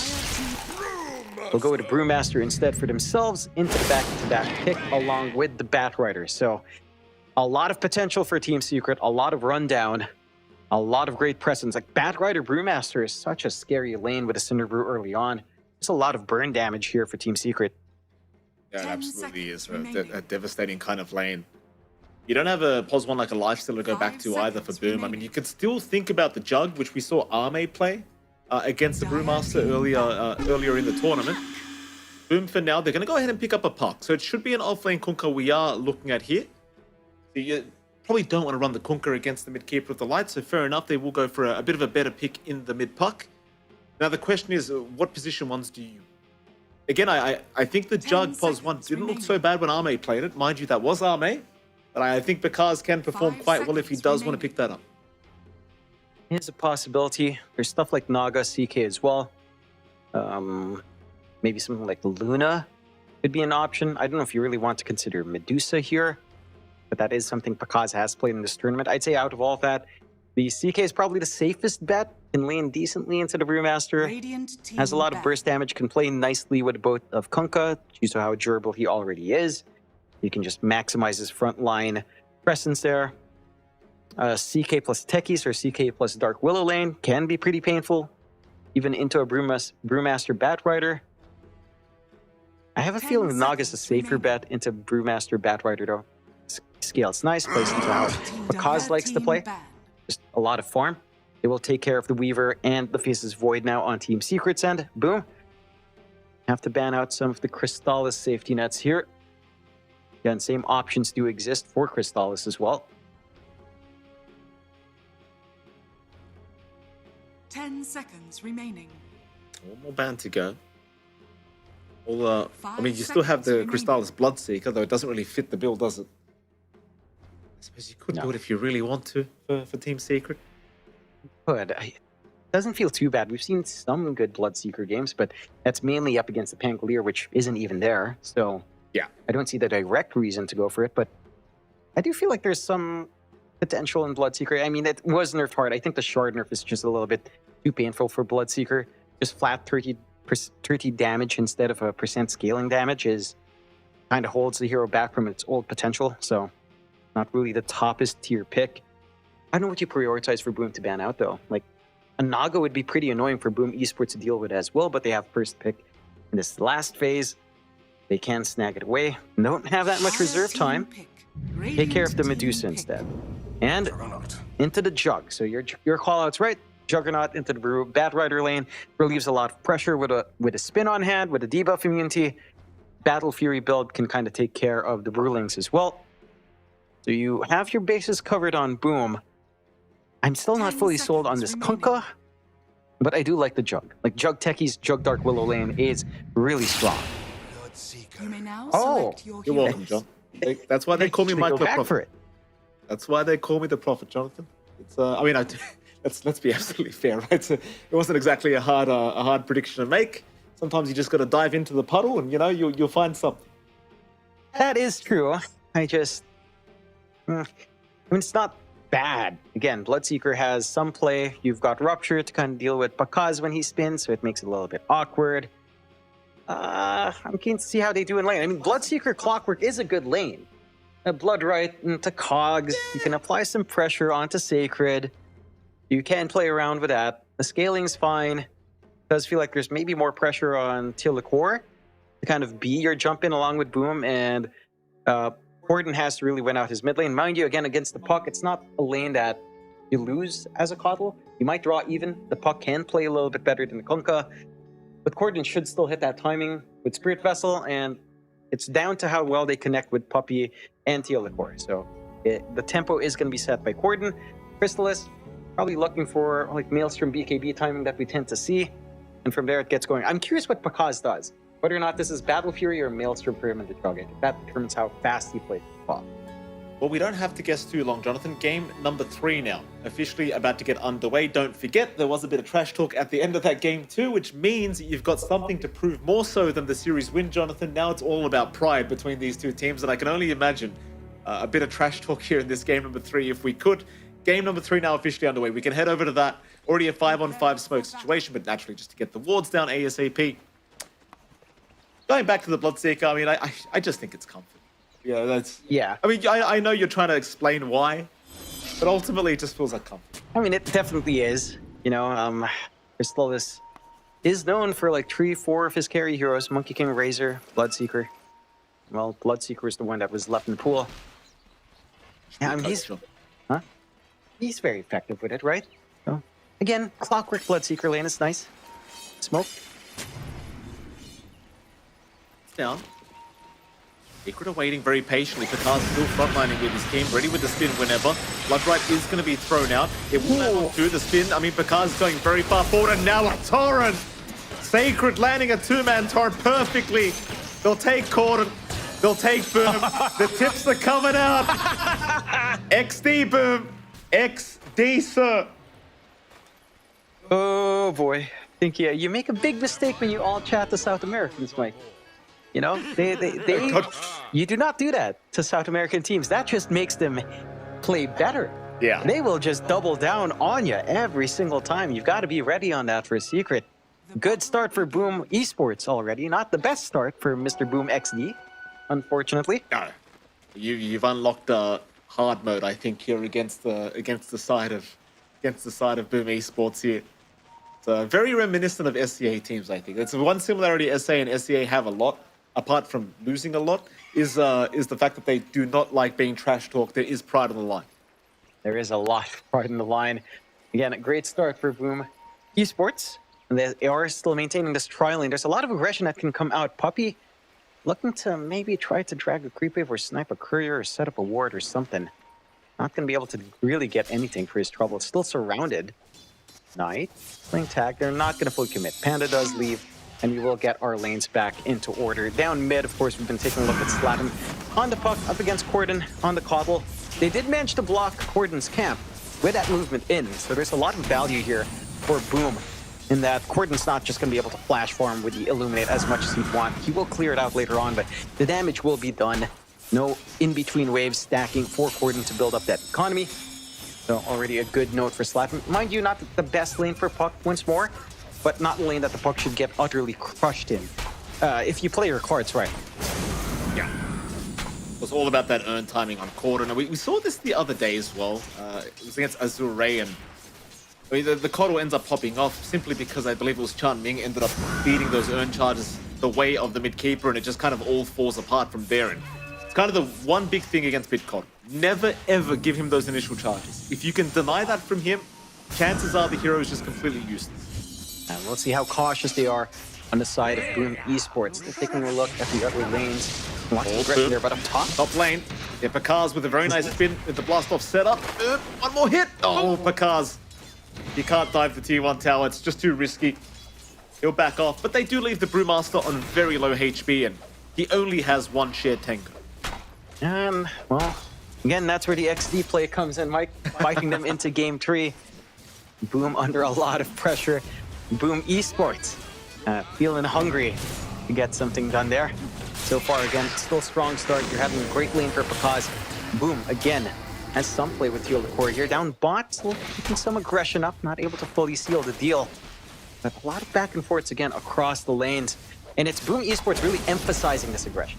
And they want to find as much as possible. They do have the setup and chain control to get that done. And it's a pretty good sign for them to play this fast. Still curious about what Pakaz would want to build up here on his jug, keeping it open. But if he has a good start, Battle Fury does not sound too bad in this game at all. Absolutely not. Now, a very decent start here for Pakaz. Crystalus doing not too bad himself either. Knight is forcing him away. Meanwhile, mid lane, a bit of harass trade going on here between Corden and Slardom. Because the Puck very, very good at juking out the Illuminate spam of Corden, which is why you go for the Puck mid matchup against the Keeper of the Light. Bottom. And Bloodright's going to land onto the Kunkka, but you're not really looking to kill too much, I don't think. Like, Sacred should be just fine. Boom, on the other hand, on the off lane, is not going to be just fine, as Pakaz able to secure his life. Yep. Again, they've got a Vendetta right now on Boom, and they're maximizing on that. Getting some good kills, getting that early acceleration for Pakaz. This is going to make him confident enough to queue up the Battle Fury. Phase Boot's not too far off to keep that chase down going. And this is the beauty of the Jug pick into what should be an aggressive lane for Brewmaster. And for the Bad Rider, one little spin just ruins all of that when they try to jump in. If they can keep the aggression up, currently 0-3 for BetBoom Esports. Bottom lane, again, Puppy now going to be in a spot of danger. Let's get the cogs off though, and that's going to be enough to allow him to walk out of there. Slardom narrowly avoids the Illuminate from Corden. He's dropping very low now on the Puck. Fighting over those water roots. Of course, now Corden does have the earn up. He won't rotate yet, of course. You probably want to hit level 6 before you do get going. But now you've got to be a little bit concerned as to where the Coddle is at all times. Have to keep an eye out. Early damage coming out from Corden is ramping up. He did manage to also clear out his large camp, large medium camp, so he does have a lot of flash farm in between the waves to play with. Not be able to retake control there for the side of Boom. Very focused on the side lanes. No rotations onto mid. A little bit of a chase down bot. Everyone's just a bit too tanky down at that bottom lane. So I think Sacred is very happy on that Kunkka. 29 and 5 in CS, having a much better time than, say, the Crystallis Bloodseeker. Mid lane, Slardom trying to intervene here with the farming pattern of Corden. Very easy farming pattern to read, of course. It's always the same thing on the Radiant side with the Keeper of the Light. That it is. Again, still ramping up here on that Coddle.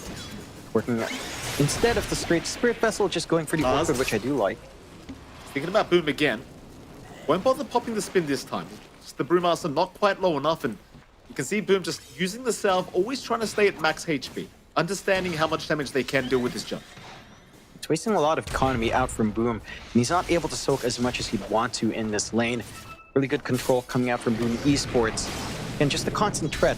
One sticky bomb into a blast off. Boom's just so easy to run down. Still, there is some room for Core to make his way onto mid, start to camp for that 6-minute rune. Do not want to give Sladden anything big. Might be able to let him play with that early Dream Coil already up on him as well. Wards are set up. Mid lane, the Keeper, Corden, making a fair bit of damage. Here comes Puppy, Dream Coil. We'll lock a couple in. Corden still okay. Knight now the one in danger. Knight does get caught. The Core will show up just in case. We'll lose the courier of the Batrider, but that's about it. A nice pick-off now as the rotations are incoming. You've got those earn charges now to play with. So they'll go down towards that bottom lane. Sacred forced to just TP away immediately. We'll be fine to do so. But again, this is when things get rather scary against Secret. Yep. Gordon's just going to be setting up. He knows he can camp down bot. He's going to cut the creep wave, keep this farm game and aggression going. Rotation out from Boom just doesn't pan out. Boom, though, is stuck top. Will TP away as well. Blastoff was committed. No way to keep that Brewmaster down. Back to the tier 1. But this pressure bot is starting to ramp up. Like, it is giving more room out for Crystallis. Overall, the laning phase for Team Secret in terms of CS has been really slow. This movement from Corden, a welcome break, especially for that safe lane here. I'll be trying his best to steal the Wisdom Rune away, but not going to be able to get away with it. And cannot get the deny either. Sacred will be very happy with the free pickup onto the kill. Still going to be a 1-for-1 on the Wisdom Runes. It's now Boom again going down. But Bakar able to secure his life once again. Already the third death for Boomers. All the tips are coming out. Bakar, he wants the Core. The Core going to avoid the sticky bomb. Bakar still going for this. Has Omni available, but will not look to dive. They'll miss the blast off the boot. Here comes Corden. He'll punish Panda for diving. Luckily for them, Bakar at the very least is able to leave. No hook shot just yet from Puppies, who can't fully close the gap. As the healing ward on hand, does have some flash mana as well for Pakaz in case he needs the Omni. Will be perfectly fine here. More earn charges coming out for Corden. Great activity on the board for the Kotal, leveraging that early magical damage and control they do have with that level 6 spike. As long as the Spirit forms up, the Solar Bind softens up these targets so much. No blocks on the triangle either. There's so much more farm for Corden. This Orchid timing is going to ruin Slatum if he's not careful. But Boom Esports now locking down bot. Yeah, bottom lane. Big trouble here for the Bloodseeker right now. No help incoming either. Crystallis is just on his own and he is gone. Sacred now. Killing spree on the Kunkka and a very important kill. Well, there was a 2-man smoke from Slatum and Panda coming, but it just wasn't required. So instead, they'll go through the twin gates, head up top where Puppy is currently hanging around. Slatum will barely miss out on the clock. Of course, the movement has now been wrecked. A little bit unfortunate on that timing. Not going to be able to find anything for the trouble off the back of that smoke, but still a pretty big kill to slow down Crystallis again. You do have some good trades coming out from Secret, but the lanes are just, in terms of CS, has been an absolute mess for the side of Team Secret. The side of Boom Esports running away with Murder, Sacred, and Pakaz keeping up the farm pace of Corden, who can clear multiple camps. That's not good news for Team Secret. Crystallis and Boom having to play a slower game. Sit back, try to farm up, get into this Radiance timing on the Brewmaster down midnight. Danger, the Core going to go for the chase, and Knight is just going to burn to the Firefly. Sacred, he's found himself a big keeper of the life kill. Dreamcore going to lock him down. Corden, no way out of this one, surely. Still trying to fight, does heal up, and now the lasso comes out, but Corden is gone. They will still try to go after the puck, but he will just jaunt out of there. So instead, they have to settle for Sacred. Still a pretty big kill and a dominating spree to go the way of Crystallis. It's an important one to find. Good punishment out from Secret. They do lose their highest net worth hero, but that kill streak makes it all the worthwhile for them to commit. Great first usage of that primal split from Boom, having that massive impact in the mid lane. And that will slow down Boom Esports momentum just a tad bit. Still, free space for Pakaz. Battle Fury not too far off.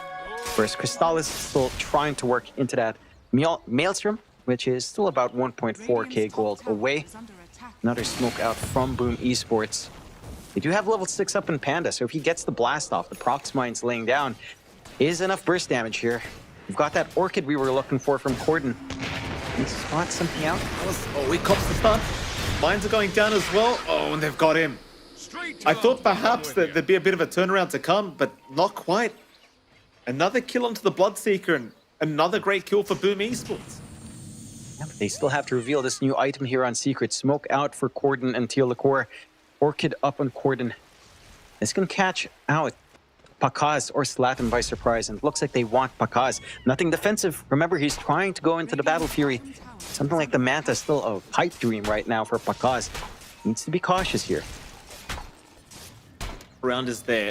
The Core has lasso ready whenever. Pakaz might just run right into them to boot. He'll see the Core. In fact, no, he didn't. He won't react quick enough. They'll get the silence with the Orchid into the Solar Bind, and Pakaz is blown up. Ford finding his first kill of the game, but it just feels like he's had so much more impact already. Yeah, he's making all the right moves. He's got that early timing.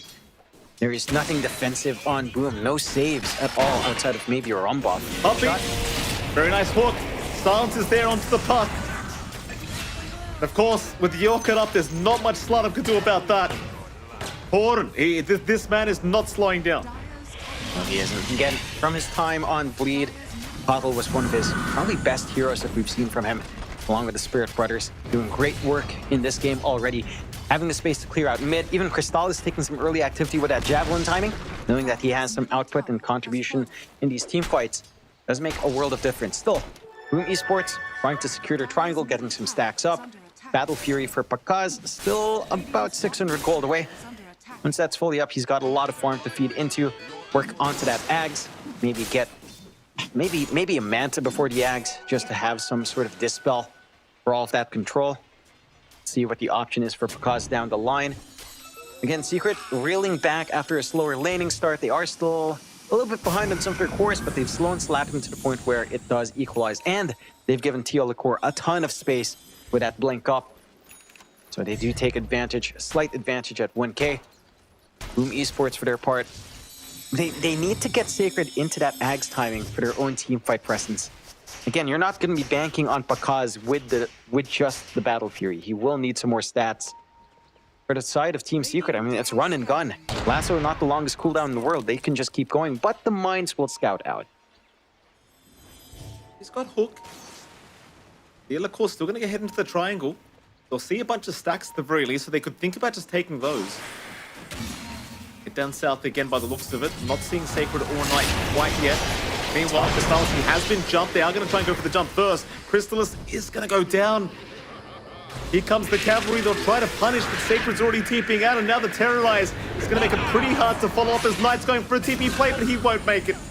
He will at least force Boom to pop the Primal Split. I'd still say it's a very good trade for Boom Esports. And they utilize that information well. After the mine pops, they go straight for the scan. They take a good position around their ward.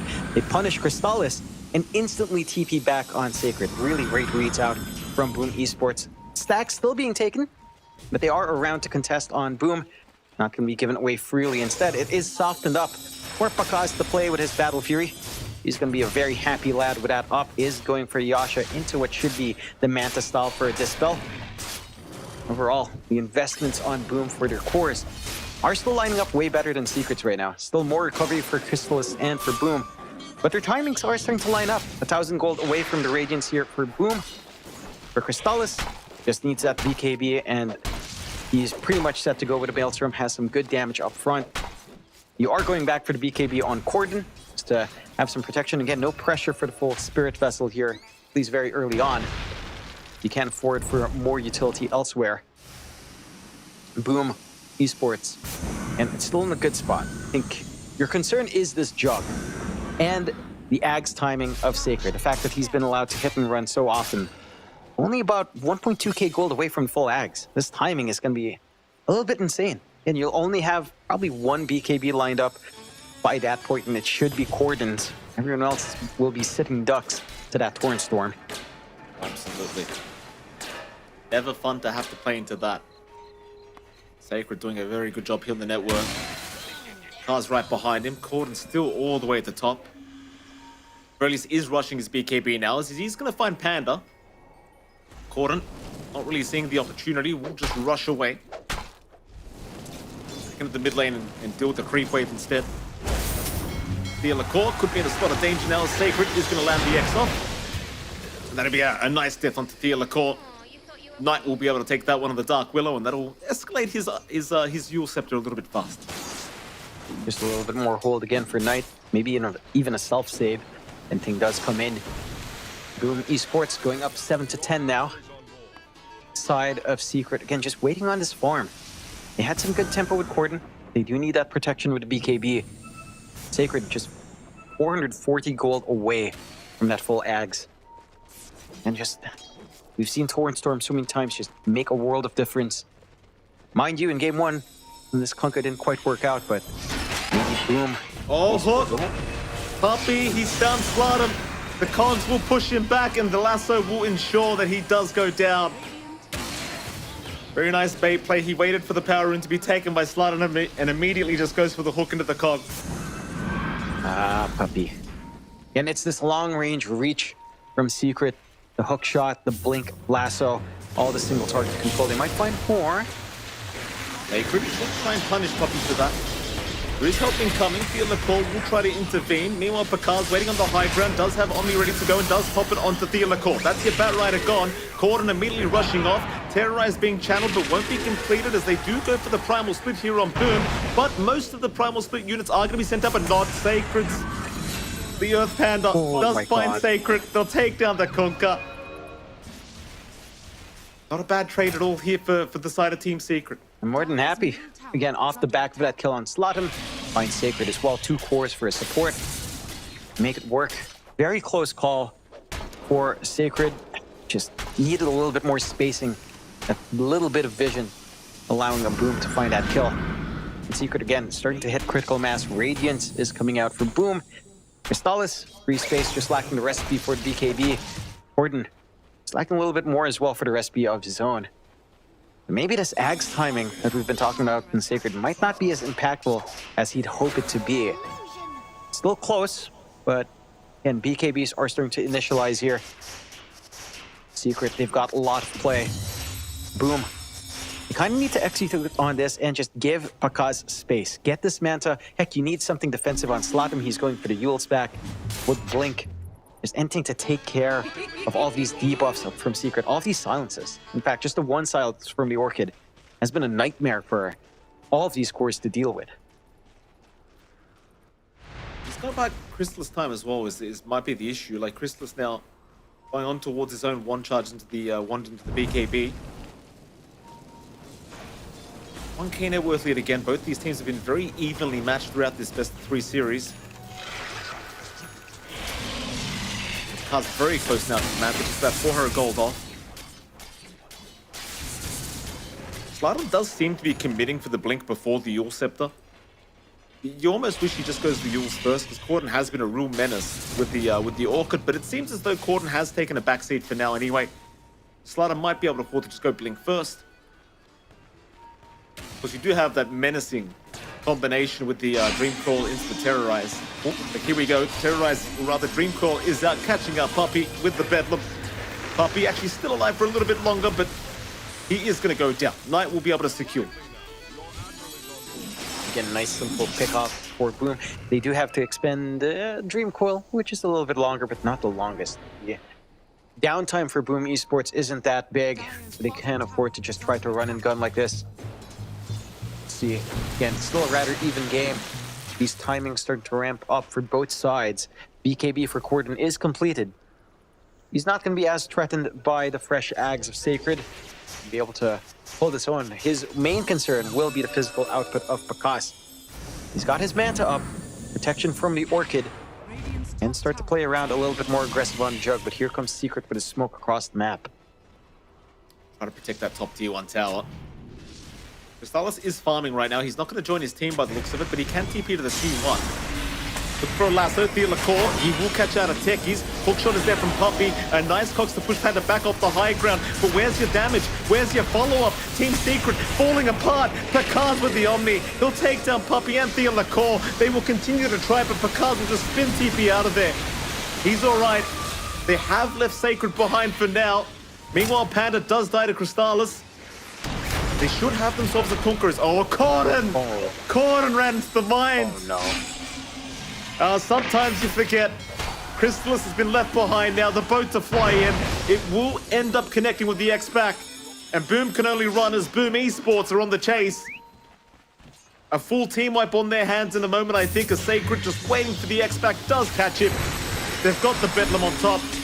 And the Brewmaster is gone. Oh, what a mess for Team Secret. They get that angle on the side, but the lasso only onto Panda. And the hookshot on top. I mean, they ping-pong around as techies, but this isn't the key target they were looking for. It gave so much room out for Pakaz, for Sacred, and even for Slatin to just come in and clean up afterwards. And I guess I can't fault Corden for walking into those mines. It's not the most common mine spot. for a techies this early on to mine that area of the jungle, not something you expect. Heck, even these mines by the ramp that he's setting up for as well is ready for more surprises. But again, this initiation from Secret, it's nice. It's just not the key target they want, not the key target they need here. Not momentum now to be taken here from BetBoom Esports. Seeing a bit of a replay of that last fight. Crystallis does manage to come in and help out at the end, but probably was better off just sitting back as Corden. Sadly falling into the trap laid there by Panda. Of course, the fight, I mean, it looked decent to start, but not decent to finish. The Team Secret now taking the back seat as we do have a 5k advantage for BetBoom Esports. There were no real big objectives being taken. I mean, they've lost their top T1 and bottom T1 tower, but Secret have got the opposite T1s as well. No mid T1 tower dropping here from Team Secret, but one going down from BetBoom Esports. Problem is Picard's just farming a bit too fast, I think, on the Jug, and that's going to be the big concern here if you are Team Secret, is they are going to see Panda in the mid lane. Nice, easy lasso kill. No way out of that one for Panda. Styles will be able to take it, but Panda still a menace from the grave. Have to be a bit careful. They do pop them without dying at very least, so some of that effort is wasted, I suppose. Not the biggest kill, but again, every kill counts when you are a little bit behind here for Team Secret. Just to put Lasso on cooldown to find something nice. TP out. No problem. I think the one thing I am concerned about with Team Secret is this farm distribution. Corden is still soaking up everything, and again, the Kotal can still do a lot in this game. You've got Octarine build up, you've got Sight of Vice later on. You've got some damage you can work on with, say, Dagon to just try to burst down. But that investment's not going to Crystallis. That investment's not going to Boom, who could use, like, way more than the Kotal. It does feel like you kind of cap out fast on the Keeper. That's the one concern. Where's the win condition of Boom? Because is soaking up a nice amount of farm. The distribution with Sacred and Slotham is still within reasonable gaps here. So they are scaling nicely together as a team.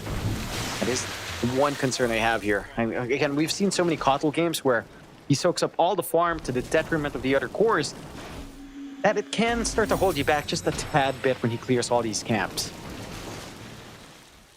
Certainly feels that way right now. Kaz, on the other hand, happy to soak up all the camps here with his team.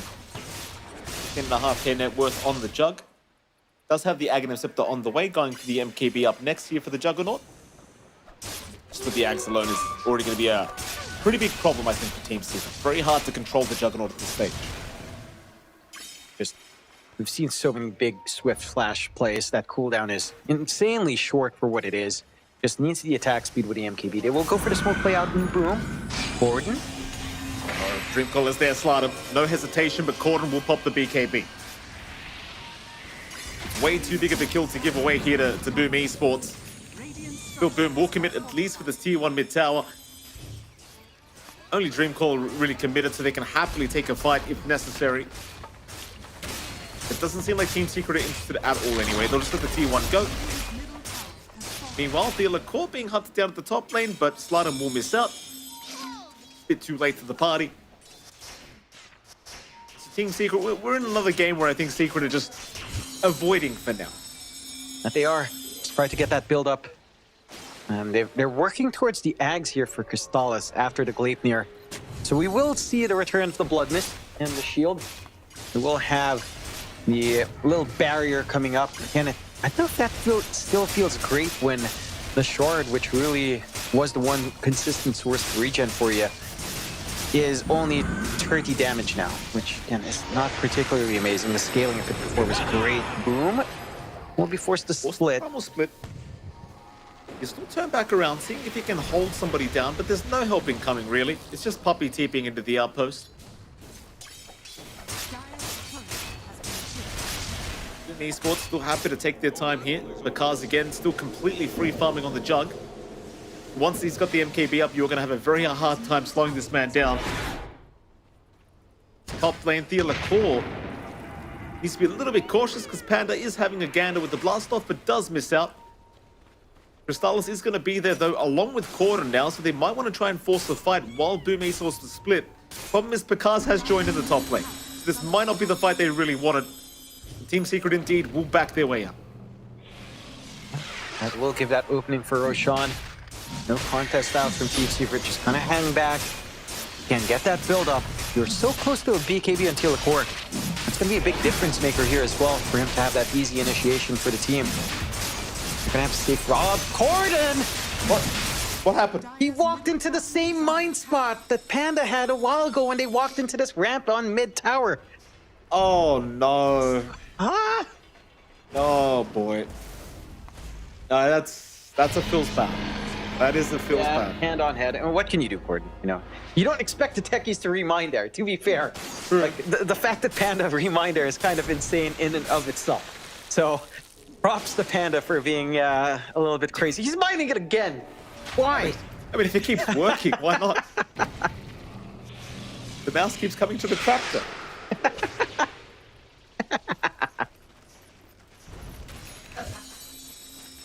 Oh boy. Well, for any old school techies players out there, you're seeing a bit of a masterclass here from Panda.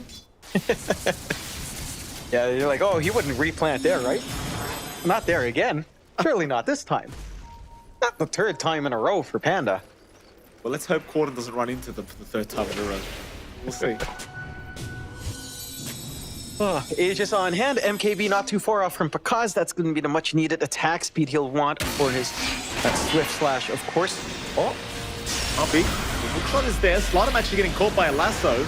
Dragged back, almost going down. Gets the Yule Scepter off, but surely can't get out. Panda's going to blast off. He does jaunt away. Slardom is fine. Panda is somehow still alive.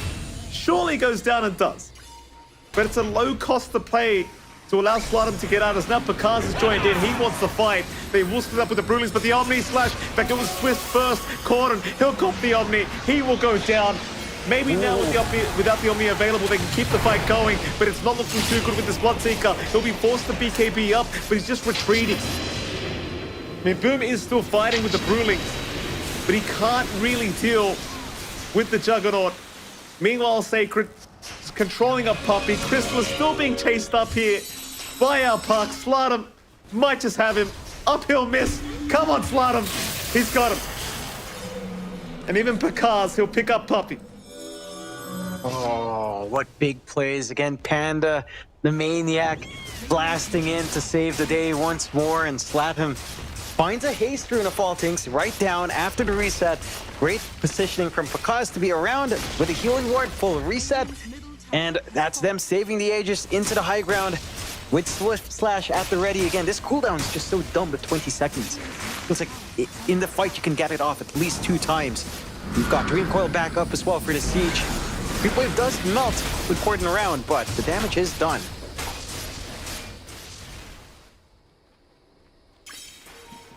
It's just on point now from Boom. 8k advantage, 12 to 21. Team Secret for their part. This kind of reels back into the Bloodseeker pick. Like, everything else is synergizing well. I'm not sure when you fully expect this Bloodseeker to really be online. It feels like Ags plus Shard. And again, the Shard does not feel as good as it once did. Let's see. Pakaz playing with full confidence here. Certainly is. Boat's going to fly into Boom. Pakaz is literally just ignoring him. We'll think about it now, but no. Back to the T2 tower. Pakaz, a man of business, not messing around whatsoever, as Boom is still just hanging out right in front.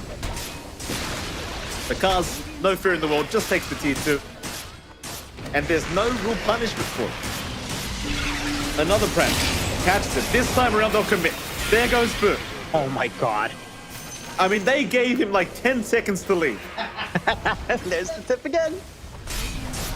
That one may have been deserved, John. I'll be frank. Yeah, he was definitely playing with fire there.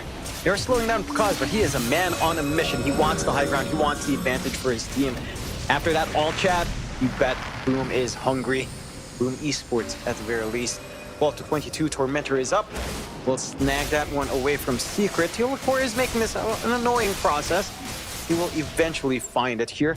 Get the freebie out for Panda. And we've got the reactive taser with a little bit of damage and application onto allies. Some more good save potentials here in times of risk. Excuse me. And they hold on to the Aegis. Still only 40 seconds left. they've gotten so much out of this safety net. Boom. Going into the Parasma for Zlatan. They've got the Bloodstone coming out for Sacred. They're going again for a smoke play. They only really lack Omni. Dream Coil's coming back up. Smoke right down towards the south where Crystallis is. Bloodseeker has been struggling to get to the Aghanim Scepter point, and it looks like he might be struggling just a little bit more now because they are heading right his way. Knight, smoke broken. Actually takes the Watcher first. Bramble's eventually out. You've got a BKB ready to go, and Crystallis will pop it now. Dream Coil will, of course, break. Crystallis looking to retreat as the rest of his team is now ready to back him up. BetBoom Esports may have gone a bit too far themselves. Slardum, he's going to try and jaunt out with the orb. He might just make it out. Pakaz is right behind, but there's no Omni Slash available, so it's a hard fight. He'll go for the Swift. He needs another 15 seconds for the Omni to be available now. The Sacred has joined in. A 4v5 the way of Secret, but it seems that BetBoom Esports still want to fight. Slardum, Lasso, the blast off, Panda. He won't allow them to take him down. And here comes Pakaz. Omni up in one. Nobody left the Omni though. He'll just go after Puppey. And poor old Puppey gonna be left behind, taken out with the Swift Slash. Boom's been left behind to boot. He'll try to run towards his tier 2 tower, but the Yule Scepter will lock him up. Oh boy. Oh boy. Oh boy, oh boy, oh boy. Oh boy! Let's go, Panda!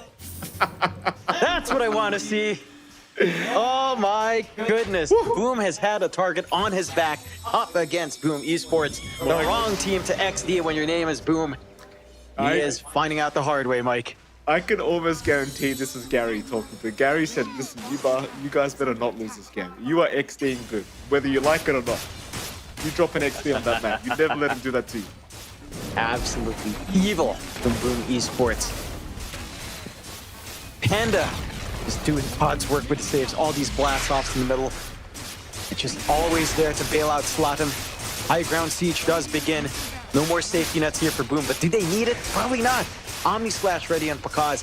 Everything set to go. Only the Torrent Storm gone. Not going to take too long to clear out at least 2 steps. Coil is out. Slardum, he wants to put it into this game. Terrorize committed as well. Cordon, he gets the BKB in time. There is still a tier 2 bottom tower, so they cannot go for Megas, but they can certainly pick up 2 Raxes now as Puppey's just trying to buy a bit of space for himself and run away from Pakaz, but Pakaz gets the Swift Flash off, right onto the clockwork. They'll find another. Pakaz is just so huge at the moment. Boom is gone to boot. This is looking real bad as Crystallis blocks the Omni. He's gone. Fear Call will follow. It might be time to call it, boys. A diving fountain. They are diving fountain on court. It's called.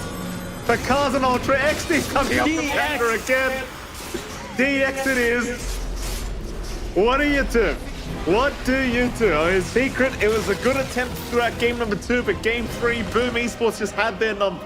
You gave them the motivation to make this happen. Never, never, never XD South America in a best of 3 after a 70-minute game. You do not do that. Up against these guys, they're maniacs. They live off this stuff. That's their pubs. And when they re-queue into the same people, you bet you the same thing happens in those pubs.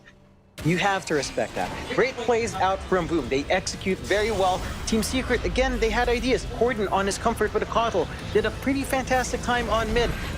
I really felt like this Bloodseeker last pick just did not do much for the side of Secret, though. They had, again, many clear options. Luna was still a clear option there. Maybe even something like a Naga. But going back to the Bloodseeker for comfort, I get it's game 3, a lot in the line. It's just, it's not a hero for a reason right now. Yeah, very, very tough affair. I mean, everything just going right for BetBoom Esports here. Pakaz absolutely popping off. I mean, it's a fantastic performance from Boom. And the Team Secret, props to them again. They've given us a hell of an interesting series here, a very entertaining series, especially that game 2 once again. I don't believe Secret are kicked out. They have one more strike to go. Yep. But they're on the firing line right now. It's dangerous times for Team Secret. That it is, and BetBoom Esports inches closer towards the playoffs, 1 series away.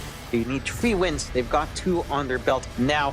What a hard-fought series from the side of BetBoom Esports and from Team Secret. Some amazing moments there, especially in that game number 2.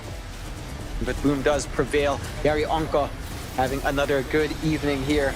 He's resting easy, you know, knowing that his team is safer when he arrives, while he's there, because, you know, his luck with us, when we cast his team, Hasn't been good when he gets on venue, but it's looking a little bit sharper here. Oh, you just see the end of the game as well. Corden knows. He's not even looking at them. Corden just looks at the wall. He knows what's happening. Very good. The DX is there. It is Look what at these it is. cold-blooded killers, Mike. That's what happens when you XD. Listen, can we talk about MVP? I feel like the techies deserves MVP. Like, I know Absolutely. Picard's played out of his mind, but Panda really did some magical stuff here in this game. Surely he deserves it. The mind placement, the mind games in that mind placement, the blast-offs to save, it's got to be this techies. He did so much work. And the psychological DX at the end. That alone. No, not him. Gives him. But no, Pakaz takes. I mean, he did a fantastic Always job the with his call, jug. Jonathan. You know, he did really good work. He knew his times. He knew how to work his lane. Hats off to Pakaz, but I will say honorary award to Mr. DX on good old Panda techies. What a game out from Boom Esports. And mind you, Mike, this was a little bit of a longer banger. You know, we had a nice long time in that game number 2. And we've been talking about this possibility for a long time. From day one, I raised this point because there's no groups. It's down to who wins, who loses. From day one, I've been talking about the possibility of G2IG versus Azure Ray. Are you ready to stay up all night? We've got pillows here. We're not casting. But that is going to be a fun one, Mike.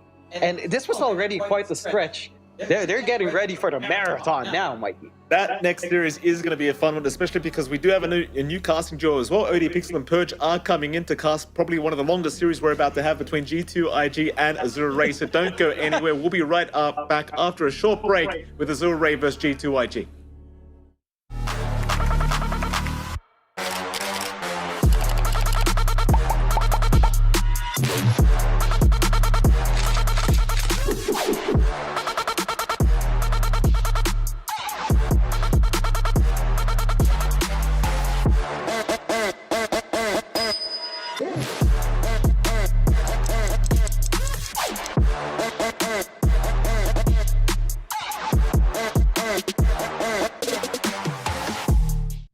I'm never chasing a sound. I'm trying to chase an emotion. And it happens to be with sound. You know, when a chef cooks for you, he's trying to do it with obviously presentation and taste and all that.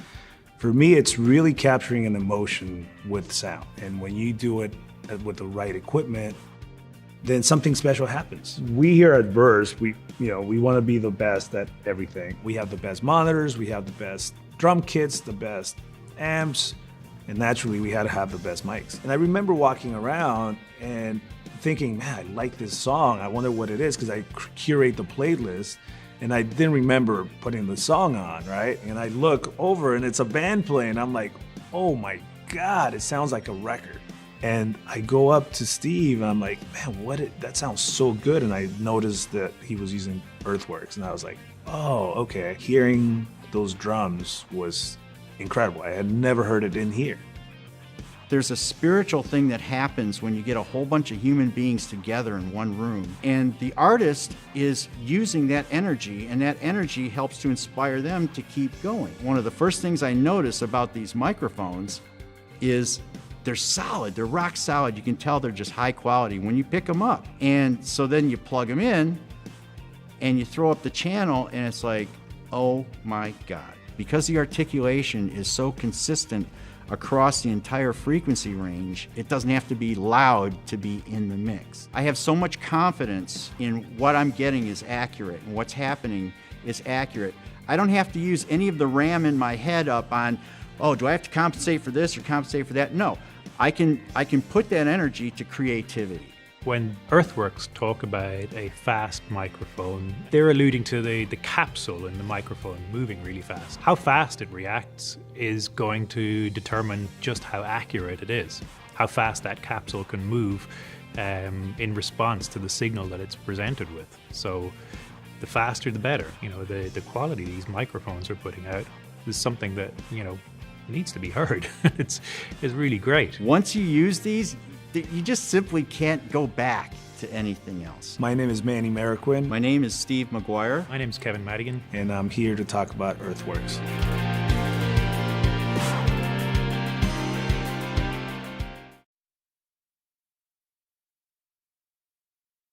It's time for another Dota surprise, and this time I've got Azure Ray Faith Beyond with me here. And Faith, I want to just first of all look at how you will build the team, because I expect you to be smart with this. Maybe try change some positions. So are you ready for the challenge? Yeah.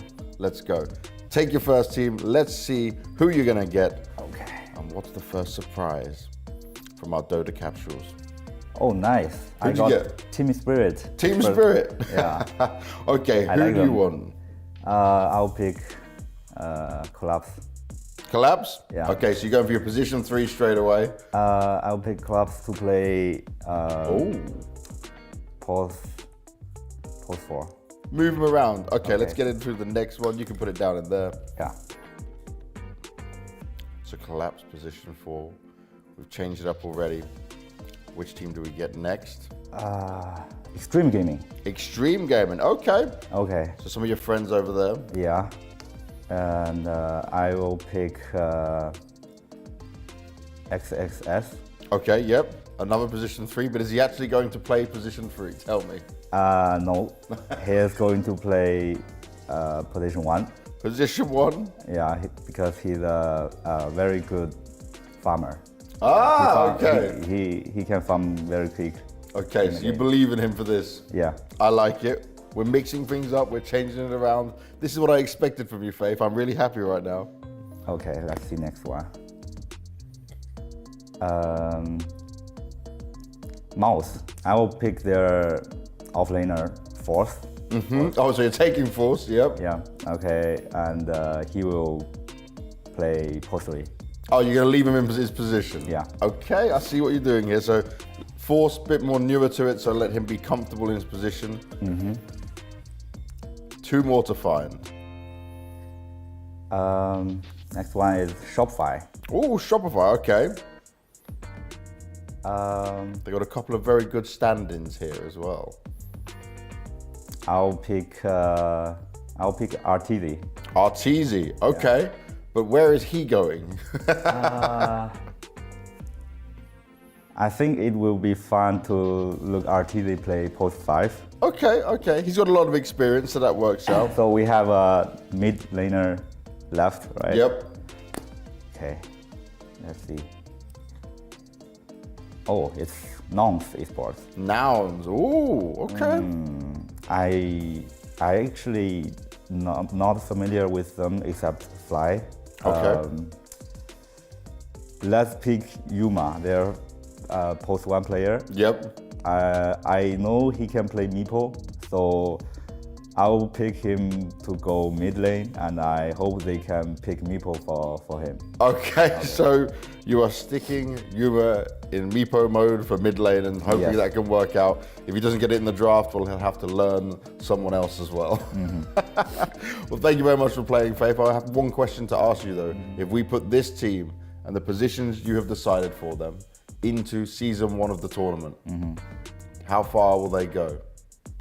They are all good players. I think they definitely can make to the final. To the final? Yeah. Okay, so top 2 guaranteed for your team? Yes. Thank you very much for playing, man. That's your Dota Surprise team. Thank you.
Welcome back, ladies and gentlemen, to some more action here at PGL Wallachia Season 1. We're here in the group stages. I'm ODPixel, joined by the fabulous Purge, and we're getting ready for a banger of a series. It's going to be Azure Ray versus G2IG. We're going to be able to get some of the teams up on the screen right now because the draft is starting pretty shortly. Purge, talk to me about these two teams, because so far, it's not been great for them, right? Both of them, this series, whoever loses this, they're going home.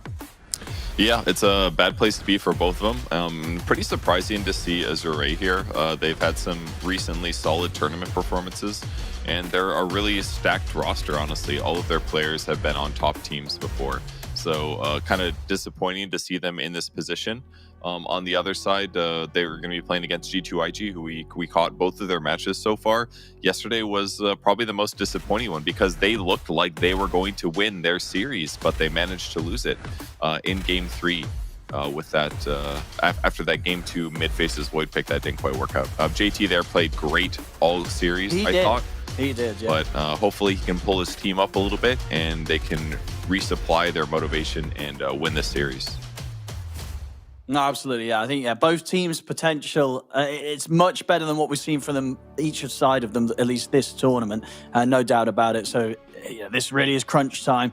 Let's see which of them can kind of pull it together and bring us some of the top stuff, as this is the series where it all matters. You lose this, you're out of the tournament for sure. So here we go.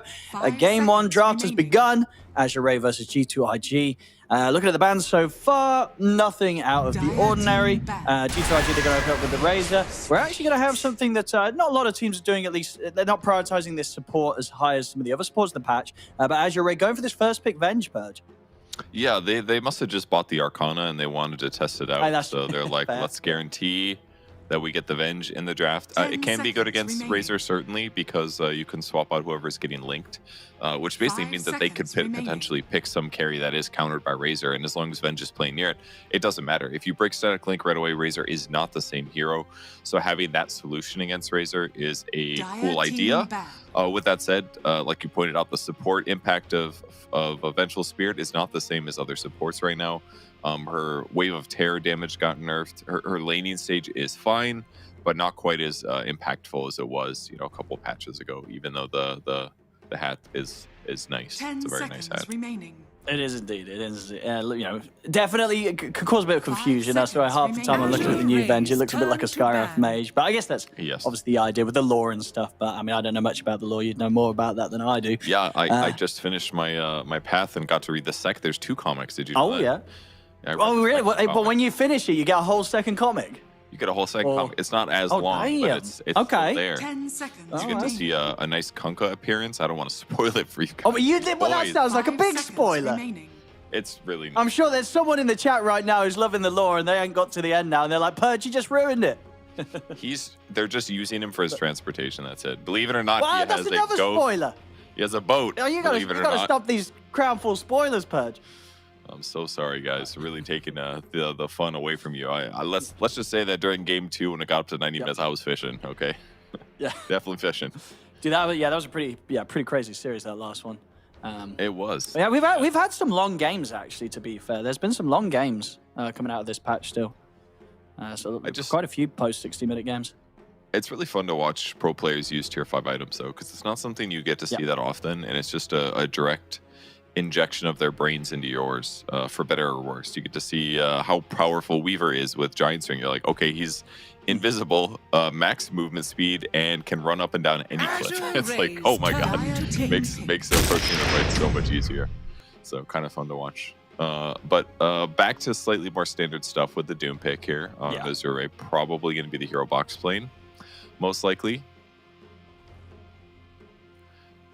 Yeah, Doom's been pretty solid. Good offlane to have, and one that I feel you don't feel bad picking it up early, because it's like, what 5 seconds remaining. What necessarily do you do that in reaction to a Doom that's going to kind of crush the Doom? Sure, you can pick stuff that's going to have a little bit easier of a lane, but there's honestly not really that many options of heroes that do amazing in the laning phase. And even if you pick something to do okay against the Doom's still going to get farm, and he's still going to have impact with his ult. Yeah, for sure. It's good. They haven't played him yet in this tournament. But totally agree. At this pick position, totally safe to snag. Get that Wildkin creep, push people away from Razor, or push Razor away from your teammates. They're going to follow it up with a Marcy, though. Okay. Something that can work quite well as a position 4. Pairing it with Razor is quite good, frankly. Giving him lifesteal on his attacks is fantastic. That's more survivability. Giving him movement speed when you jump off him is great. And adding a stun to Razor is also fantastic because it helps guarantee that he gets a kill and prevents the teleport out. So I like the Marcy plus Razor. I think it's just only going to be good for both of those 2 heroes. Which sort of lanes have you kind of preferred Razor in overall at the moment? Like, do you feel it's fine to have it prioritized as the carry in the position 1, or do you sort of see more games where there's like a mid matchup or an off lane situation where it can work well? I think Razor is one of the few heroes where I literally don't care which of the 3 lanes he's in. Sure, I mean, it can be great mid lane, the mid lane is maybe the weakest, but we did see that Razor smash mid the other day with Static Link against, I think it was a melee hero. But I feel like no matter where Razor goes, it's fine. It is legitimately fine. Very easy hero to pick in pubs for that reason if you want to be flexible. One downside against the Sven, though, is that he has so much freaking damage that stealing damage away from him doesn't feel quite as impactful. Because if he's starting off at 300 or 400 damage, you know, it's like, okay, he can definitely still kill you if you static link at the start of the fight. So, decent response pick to follow this up. Not the best hero against the Bane at times, but with other teammates making a chaotic team fight, I'm not too worried about getting gripped as Sven. We're going to have the Bat come in. I feel like at least on our stream, we've not really seen Bat have too hot of a time. I think a few of the series, it's been secret drafting it, and they never really got things going. Do you still see a lot of potential in this hero? And I mean, picking it up here, I imagine what is going to be the position 4 or 5. Do you still like Bat right now? I do. In fact, you talked about Secret losing with it a lot. We did see them lose with it a lot, but earlier today on the stream, Theodore had a great back game, so it still has great potential. And the nice thing as the support that it provides is a perfect initiation, so you don't have to rely on your cores to do that. It basically makes the last pick for Azure Ray easier because their mid doesn't have to worry as much about jumping fights. It can be Doom, it can be Batrider, it could be Venge. Not all supports can accomplish that. Marcy's initiation is good, but late game it's not very good because it's not instant. Bane can initiate, but he doesn't have mobility himself. So in terms of jump initiates, right now Azure Ray is sitting better, and that's one of the reasons that Bat is quite effective. And it's still a decent support hero by all means. Flame Break against Razor is cool too. Push him away to break the static link. Push Marcy away. He can get on the back lines and disrupt either Marcy or Bane or whatever else. So I think it makes a lot of sense in this game with the lineup they have. Final bans to be coming out. We'll see if indeed Azure Ray continue to maybe target the carries, considering that they feel that the Razor's going to be more likely to be put into the mid position for G2IG. Already ban out the Luna. I mean, what other sort of top tier carries would you maybe see them taking out in this situation? Top tier carries that they're worried about against Sven. I'm not quite sure who the best matchup is. I can pull it up really quick though. Dusa, I guess makes sense because Sven wants to commit to the kill. Ban? Well, I mean, she's gonna scream as she does, and Sven won't be able to necessarily kill through that. The worst versus matchup for Sven's are really not that bad on Dota buff, though. The worst it says is Doom at 2.9%, followed by Slardar at 2.8, Wyvern at 2.8, Troll at 2.7. So, and then the next tier is 2.18 disadvantage. So Sven doesn't really have that many hard counters in the game, basically. And of that, 2 of them were already banned. Slardar in the first phase, Doom got picked. So it's Troll Warlord is on paper in average pubs the best counter against Sven, which does make sense because you've got mischance and you can definitely fight him to the death, and you have pretty darn high armor. So maybe a Troll, but I don't know if countering Sven is the most important thing here in this draft. Okay. They're going to go for a Pango. Yeah. I mean, I think this is better. I understand that they maybe really didn't want to play against these carries, but I feel like it was probably going to be more likely that G2IG do this, where they get something strong for the mid and put Razor in that position 1. 10 seconds remaining. Yeah, I think the Razor is going to be fine. It's maybe not the most ideal for me against Sven, but it'll be okay. Pango's teamfight impact is more important here. I was talking about initiation before being slightly weak for G2IG. Centaur shores that up a little bit, and Pango makes it even better because now they have just great teamfight disruption. If the Pango roll has already started, then he doesn't really care about Doom that much. He's against a melee carry with the Sven, so he doesn't have to worry too much about dying to some like lasso plus right click thing. That is going to make it harder, though. I mean, they protected their Pango pick by grabbing the Bane early, forcing their opponents to either ban or pick. And now with the Bloodseeker response with Ori, much harder. They've got Centaur as well, Centaur and Pango. And Razor. Oh yeah, it's like this. It's such a good Bloodseeker game, right? Like all 3 cores on G2IG, they hate playing against Bloodseeker. Yeah, it's a little spooky for sure. Even the Bane is going to have some issues. Just he's like, oh, there's a blood rain. I absolutely can't cast my spells before I need to get out of here. So it's looking good. Yeah, the Bloodseeker definitely makes some sense. It's going to be mid for them. That's the weirdest thing about it, I suppose, is that mid Bloodseeker. But mid Bloodseeker's fine. He's got a built-in AoE. He's going to be running fast with Thirst, so rotating to side lanes is not going to be a problem. He's going to be laning against the Pangolier, which is fine. Damage, but he'll lifesteal up, or blood, suck up that little creep blood to get back to full HP. So I think I like the Bloodseeker. I think it works this game for sure. Yeah, I got to agree. I think Azure Ray's got a pretty hot draft here, but we'll see what G2IG can do. I mean, as you said, in some of their series, especially sort of eyes on JT, he's been having some pretty stand-up performances. He's going to be obviously playing the Centaur War Runner this game. Maybe one of those heroes that from the offlane is a little harder to carry to the level that he does on some of his other offlaners, like the Bruce, the Brewmaster. Yeah, we'll see what we can pull off this game, and if indeed sort of the switch around works. They get the Pangos, the last picks, very solid hero. Everyone wants to try and find a way to get into their draft, and very rarely we see the chance of it being left in until the last pick. And I think the reason was that because Azure Ray just didn't expect G2IG to go for a mid pick as their last pick. It's going to be exciting to see. And just as a reminder, ladies and gentlemen, this series really does matter. The loser of this series they're out of the tournament. So no more messing around from these 2 teams. They need the wins to start coming in.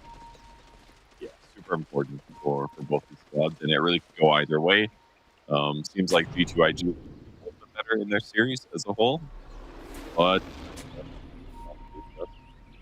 might make it even. We're going to see 1 D ward to start the game off. Boboka comes late to plant his ward on the exact same spot. And we'll see if they burn this into right now. Yeah, that's why it's going to come over and do that.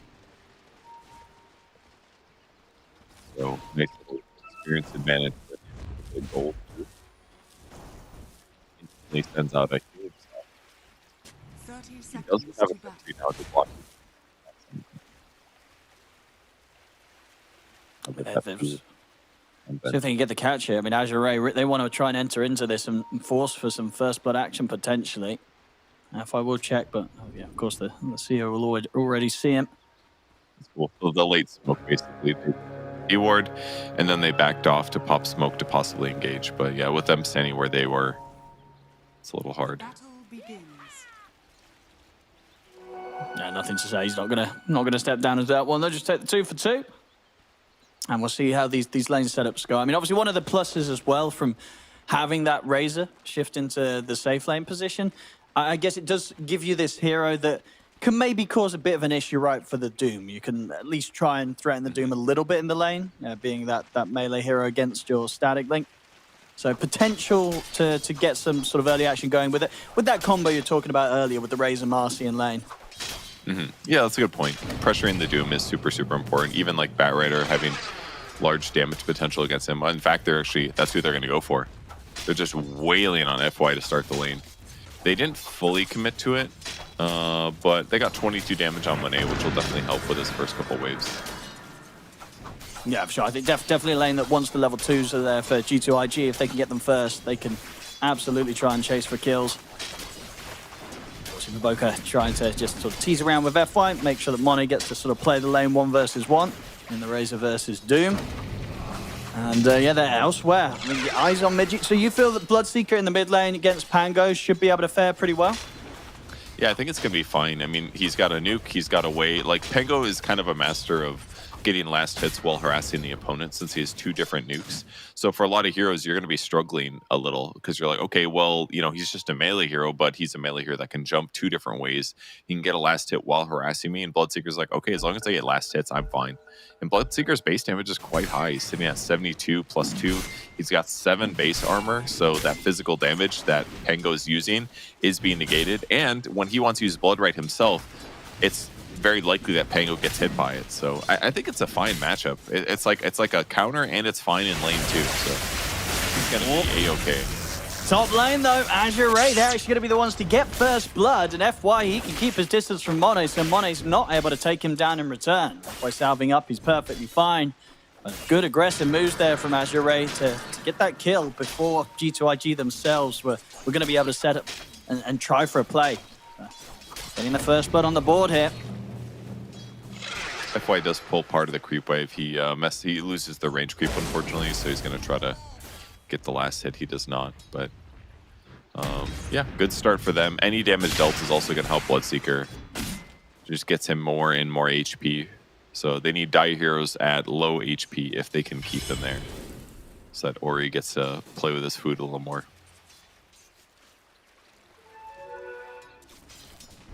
See if they find a chance to go again top of me. It's just about to hit level 3 on Buck.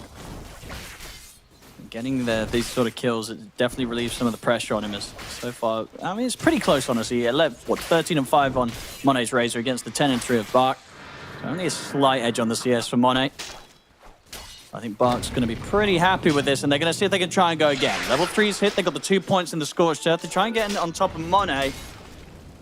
So won't be able to stay on target. So Monet's going to be fine, but still, it's just sort of forcing out these links and making sure that when Monet uses them, he's just not getting a lot. And again, just sort of having to do these long cooldowns on these early levels where the Razor's not feeling maybe as strong as G2IG hoped for it to be in this lane.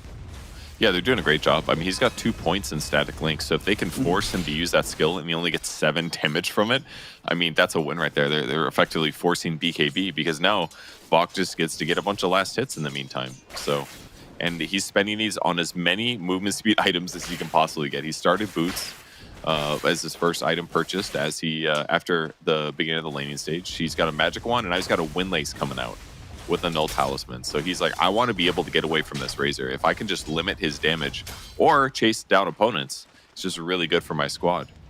This lane really is starting to look a bit scary, I feel, for G2IG. Even though the farm for Monet is good, just sort of little things as well, like FY having the point in the flame break. We saw earlier just a really good tool to try and deter G2IG from being able to get in on top of the target. It's super hard for them to make a play. They're going to try and FY now.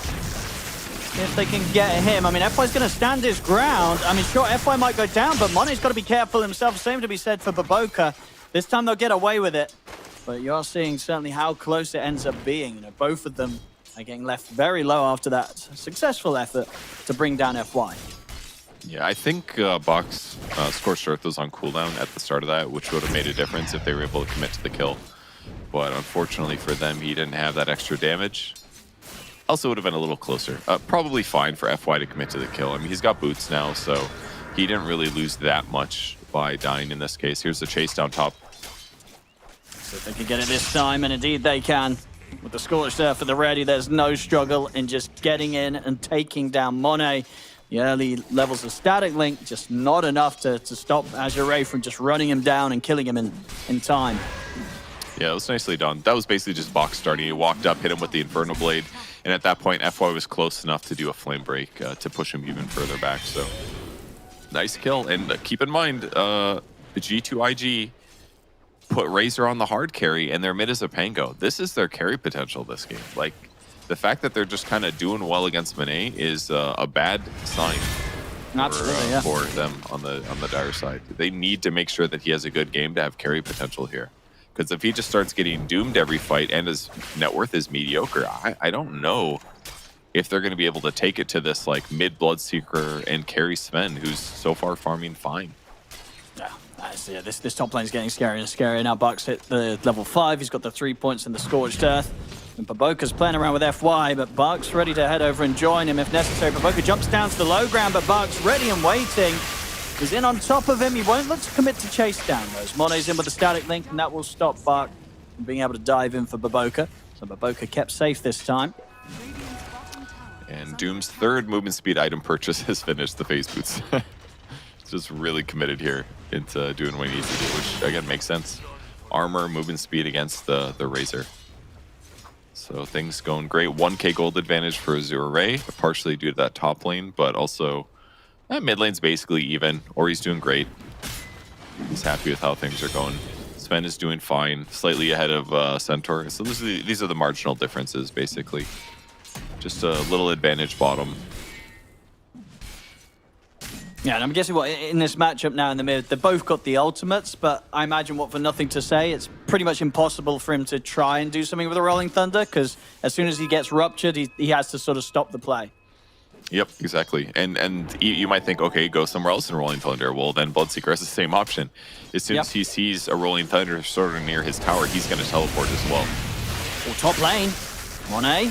Gonna get back up this time. A lot of it as well, and it's needed. Nothing to say turns up. He's gonna look towards FY with the Rolling Thunder will get it, but indeed, as you say, Ori, he's ready to respond. He comes in with the Rupture, and nothing to say. He's straight up dead. They get the kill in return. He's also able to pick up Monet's courier. They also get the kill on Monet, as that's a pretty tragic end to the situation of events there. I mean, the G2IG, they try and make that move to keep Monet safe.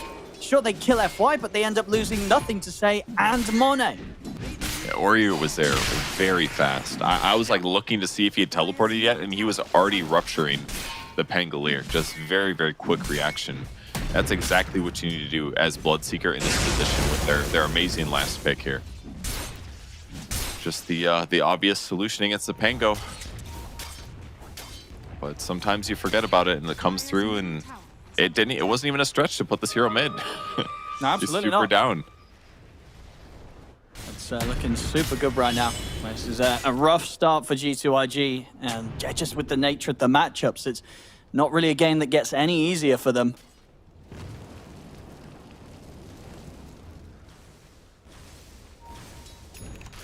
Very difficult for them to make active moves. Yeah, especially with their supports being a little under-leveled here. Xnova's just peaked level 4. So he's probably missed out on some Wisdom Rune, is my guess. Looks like FY got one. Xnova did get the other one, so he's just having a tough lane, I guess. Kind of makes sense for the Bane 4. A little bit hard to get as much done over there as a hero like Bane. Not necessarily like a roaming support. He'll stack some camps though, which will give some advantage when Pango comes and clears these. But in fact, they're gonna do a little smoke. Yeah, they're gonna try again. We'll see if they get away with it this time. It's just the fact that Ori, he's got Rupture, he's got TP ready. He's already TPing down there to try and help out, as Lowe's getting gone on pretty heavily here by 3 members of G2IG. But now the Doom and the Rupture's out. As Azure Ray is ready to fight back, they'll take out Monet. Now the turnover towards JT. Nothing to say, comes in with a shield crash onto the two of them. JT falling low, the Rolling Thunder's there, and of course Rupture's already been used. So this time, nothing to say to fear. Comes crashing back in with Thunder, takes out the Venge, and maybe sees if he can go for more. Further TP's now starting to come in, so nothing to say. He'll hold back. Azure Ray. Trying with the chase, though. They still want to find more. Flame Break. Not going to quite knock JT down to the low ground, but over on the side, Xnova. Been caught here by Bark and Ori. He looks to be the one left behind as the rest of G2IG. They've just got to run. All right, that looked pretty good. It was great execution against the Sven, though. I mean, the link into Razor getting stunned and a Marcy jumping on him with the Stampede. Like, there was absolutely no hope for Low with those two heroes and that ultimate committed on him. But the response is equally important. If Azure Ray doesn't TP and get some response kills, that's going to feel bad. But they managed to kill the hard carry on the enemy squad, whose net worth is still up there. He's sitting slightly ahead Sven on the Razor. But I'm still kind of worried against him dealing with Doom and Rupture. Yeah, I mean, Bark's farm, fantastic right now, top net worth, and not looking to show any signs of slowing down. See, bottom, I mean, JT, he's got to be a bit careful. I mean, he's taking a lot of damage there from FY, as FY is able to sort of freely mess around with him. Already got 1,400 gold towards that likely Blink Dagger rush he's going to be going for this game, so FY also in a good position when it comes to farm early on as the support back. Ori's having a great time while JT stays slow. Just running from camp to camp a little faster than normal. Lowe's going to start off his jungling here. Nice quad ancient stack will be some nice experience for him. Probably catapult him closer to Razor territory. And I just assume as the game goes on that Sven is going to start eclipsing Razor. I mean, Razor's KDA is okay. He's 2-3-1. He's been a little active. Helps give him some net worth, but I think Lowe's just going to pass him with this. And yeah, he does. About 150 gold ahead now. Aiming for his Echo Saber next. So 3k gold advantage now for Azure Ray. Just a little bit better min-maxing of the resources on the map. Yeah, G2IG, they've got to try to make these moves and go for kills. They can't sit back and play the farm game. Tianming's going to get found. Should be an easy one, so something, but won't necessarily be the core that they were maybe hoping for with this smoke play. As, of course, the rest of Azure Ray, seeing their Avengers die, will make sure that nobody else gets caught around this position. Yeah, much better him than the high net worth Doom. Yeah. Big difference there. Oh, and yeah, there it is as well. So FY, he's got his 12-minute blink dagger. It's pretty scary. A lot of single target, a lot of jump and initiation from Azure Ray's hero, whether it be the lassos, the dooms, or the ruptures. So G2IG, whilst they do want to keep going for these moves where they're looking for these pickoffs and kills, they can very quickly get turned around. So the execution from G2IG has got to be pretty perfect. Yeah, I love how fast he's managed to get this. This is incredible. 0, 2, and 4 KDA. If you look at his net worth, it's just a huge chunk ahead of the other sports. He hasn't even been a part of that many kills, but his ability to get last hits so far has been great. 54 CS on him, which is really going to up this timer. Now, they smoked with the other support, but I think they need one more damage source to really secure a kill. And I guess that's why they're going to be playing around Bane. They do see the scan that does hit, and that's going to allow them to pick up the Sven. No, Lowe's like, I'm hitting creeps. It's way too spooky over there. Yeah, Lowe doesn't want to be part of this, or at least not a part of the smoke. Yeah, I mean, it's kind of true. It sucks for FY because he's like, yo, I just got a 12-minute blink. Let's get a kill. And then... Yeah, I think so, yeah. I want to hit creeps. Come on. Help this man get what he deserves, which is going to be a kill. They might still be able to get something. They've got the lasso set up onto JT. They're dragging back into the magic missile, and they have easily enough damage with the God's Strength to bring the Centaur down. A good reveal there of the Blink Dagger from FY, gets them the core kill and sets them up to push the tower. Yeah, Flow's like, bring the carry kill to me. That's what I want. I don't want to have to lead my lane. But amazing payoff for the Blink Dagger. He's even got a Clarity Potion to fill back up. So yeah, he's still ready to impact. Level 9 on the Bat Rider is crazy. I mean, that's a support. Doom, look at Doom. Doom's almost 10. And Bat Rider's like 9.25. Like, how does that happen for a 4-position hero? Like, that was like perfect distribution of resources, what that was, because Bat Rider got to sit his butt in the bot lane really early in this game, and that's because his core's coordinated. Like, that's probably why Lowe don't want to go gank. He's like, yo, I just gave you the safe lane for like 3 minutes. Like, bring the kills to me instead.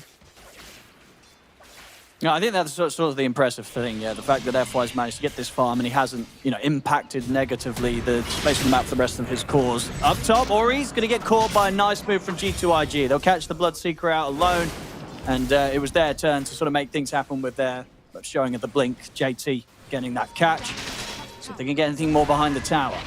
Azure Ray, they're preparing for this. They've got the swap into the Doom straight away. Quick moves there from Tianming. They're trying to dive in to continue to fight this G2IG, but they've lost their Pango. They'll look towards FY, but both are moving in with the ultimate. They'll get a decent link onto Lowe. He's down. Decent. It's only 31 damage, so Lowe still potentially interested in fighting this. Another jump from JT. It's a hoof stomp onto back. It's a good catch. If they got the damage to finish him, and the Bart's still alive. Finally, it falls. But the lasso's back up. FY's able to drag JT underneath the tower, which ends up giving a big kill to Lowe at the end of it all.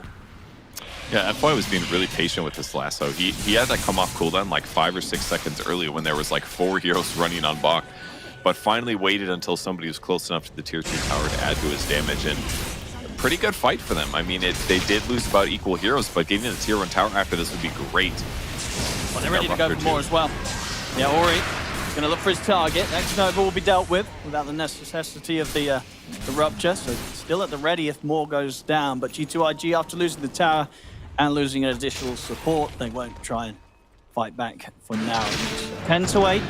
Azure Ray continuing to slowly keep this lead growing to about 3 to 4k advantage now. It's going to go good for them. I can't stop staring at FY's net worth and impact. It's got only 1,600 less gold than the enemy offlaner. Yeah, that's pretty wild. It's not even like Centaur's doing that bad. He's just, the Bat Rider's just having an excellent game.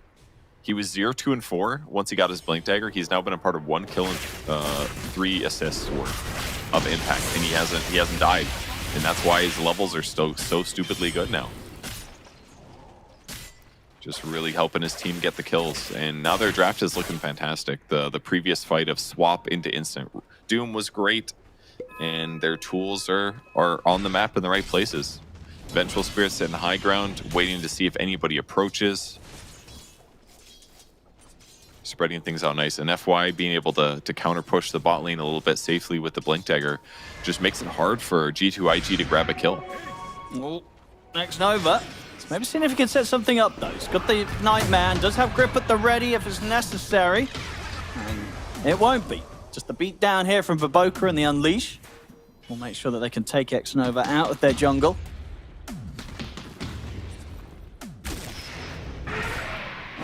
I guess at this point they just fear the rotations is why they didn't feel comfortable committing to that Bane kill. It's a little spooky, I suppose. So they just sit back for a moment, collect a little bit more farm, wait for the next opportunity. They've got Gleipnir finished on Bloodseeker. This is the carry item that basically every carry has been buying these days. I think it's going to get nerfed again. Yeah, it might just, I mean, yeah, especially when we see sort of like these carries being played in the mid lane. Very much seems to be the appealing item to rush for. I mean, it doesn't even give you great stats. It's okay. It's a high HP item. The HP aspect of it is great, but it does give you a lot of mana, which in some ways is good because it's mana regen, but it's not as OP as like the high stat days where the old Atos gave you like all attributes. It's just a little bit weaker, but the teams still love this thing for the lockdown. 1A, it's been found. They've got the Rupture. If they've got the damage to take him out, it looks like they certainly will as they charge in. They use the swap there with the Rupture to finish him off. Ori getting the double. And now seeing if they can chase him for more. They've got eyes on JT. FY's trying to see if he can stay on top of him. See if JT's able to get out. He's got Blink up in a few seconds. FY's not going to spend any more time hunting him down. Amazing though, because FY had a regen rune, so he was super down to take that fight, because good luck killing him when he's taking up that much HP throughout the engagement. And once again, the two spells, the Rupture spell against Bat. And another one. I mean, FY sees the chance to get the jump in onto Baboka. Kill after kill here for Azure Ray. They can finish off this tier 1 tower as well with the God Strength still on below. TPs are coming in from G2IG. We'll see if they find a way to sort of start this fight back in their favor. See how much respect Azure Ray gives them. Azure Ray will start to back off themselves with some of their ults on cooldown. Still got some big ones to play with though, Bark. Still got the Doom. That's what's so scary about the Azure Ray lineup. It's like every single one of their ultimates just makes kills easy. Between the Rupture and the Doom and the Lasso, every one of those 3 spells just is like an instant, like that guy's gonna die if we have enough damage to follow it up. And that's why the Razor went a weird item build and went Sanjin Yasha, because he needs status resistance in this game, because those ultimates are just way too powerful for him to deal with. On the bright side, Pengalier does have an Ags with his Diffusal now, so his damage impact is going to be higher this game than normal. Ooh, they do catch low. But they have to hold back on it. They know that Low's going to have the BKB ready to pop if they try and commit any further with the Rolling Thunder. So they hold back on trying to dive in and fight. And fighting close to that tier 2 tower would be a bit too risky. Yeah, for sure. And Venge is there with the Solar Crest as well, ready to accelerate spend as much as possible in these little moments.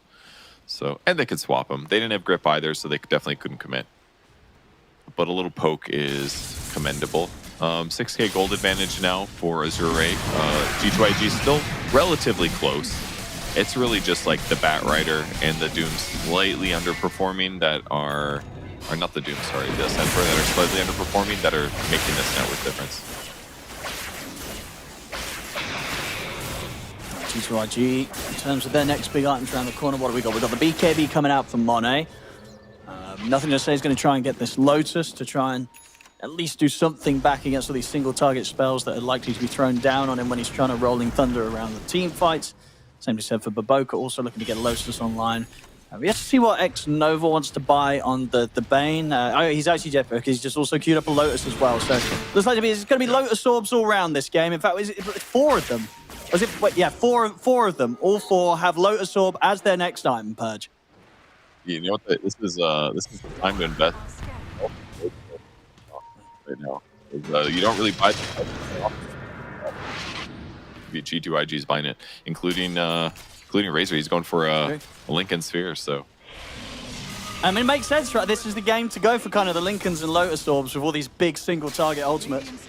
Yeah, the Reflecting a Rupture is godlike, honestly. Reflecting a Doom is amazing too, because Doom does need to do more than just cast Doom to be effective in the team fights.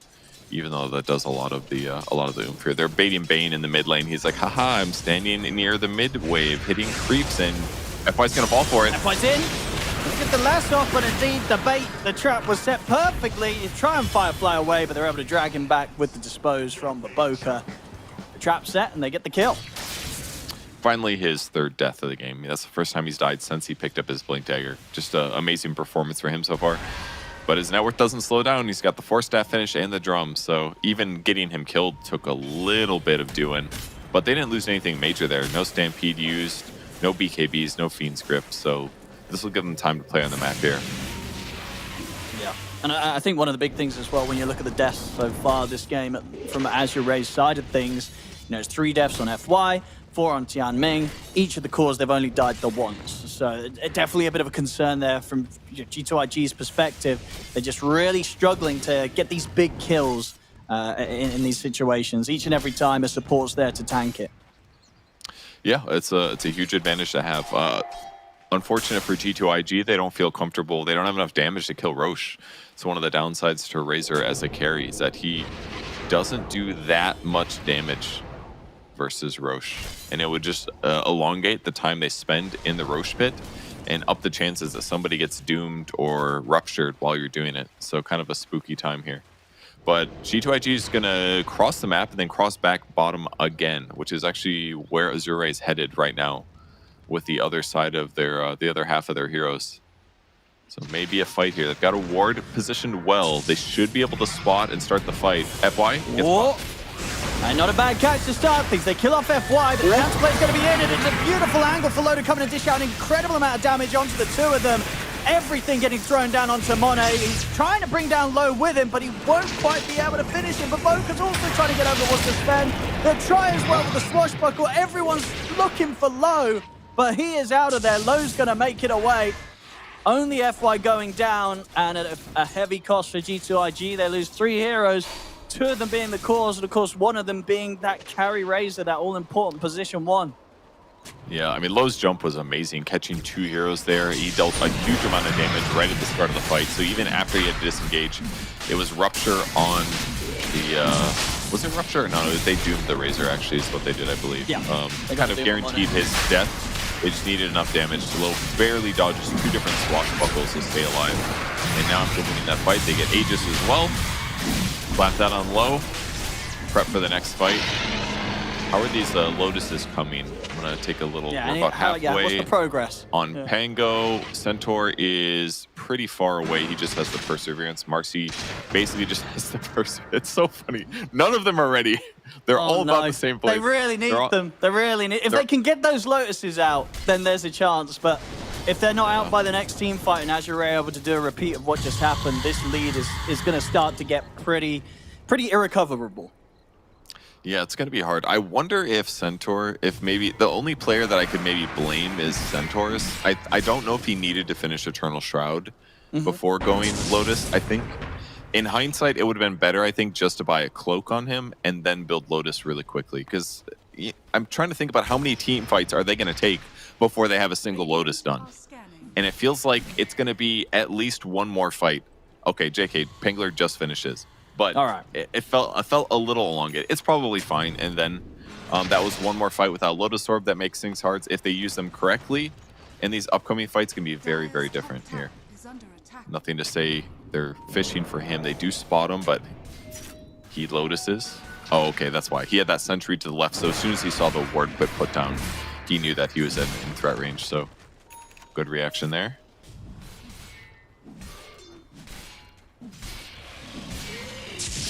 Look for more here now, Azure Ray. BKB on Buck, so he's ready to just throw himself into the center of the fight with no sort of real threat coming out immediately from G2IG. I mean, if the Doom goes in first, it's sort of the situation for Mono is going to really be if he feels that he wants to try and link and commit in onto the Doom, or does he have to sort of continue to wait until he sees something like Low or Ori turn up to the fight instead, more favorable link target. And there's top tier 2's going down, G2IG, they won't be showing up for the defense here. Azure Ray get the objective. And Low already starting to build towards his Daedalus. He's going to have the Chrysalis coming out and ready for the next team fight in the mid. He tries to get the jump on JT, but JT's just a little bit quicker with his own blink. And that is why pro players sometimes leave one creep in the wave, because they know, they're like, okay, I pushed my luck. I stayed here for 3.3 seconds. I got to get back. That shaves off deaths like that sometimes. Great escape there. They're still behind by 11K, but they're doing their best spreading the map out here. Razor's got BKB. He's going to go Lincoln's next, so we are not going to see the monster of the Satanic Refresher BKB type thing, but he's got to do this. I think Lincoln's is needed. If he gets ruptured, his fight's pretty over. If he gets doomed, his fight's really hard too, especially now that he's got Paladin Sword. His lifesteal is good, especially with the sidekick from Marcy. He needs to not get doomed. It's really important to allow him to stay alive for the fight for longer periods of time and actually bring some carry potential against the Sven.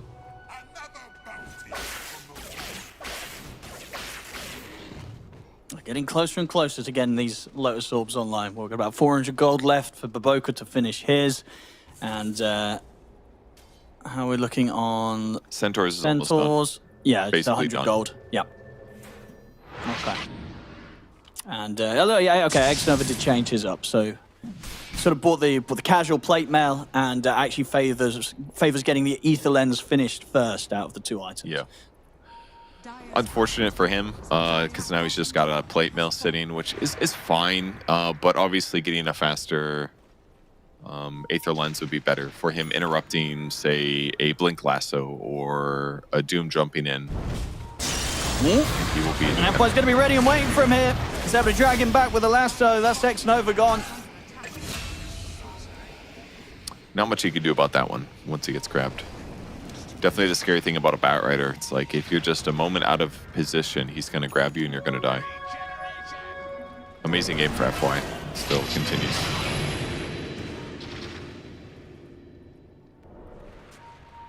It's getting a crazy amount done from this support position.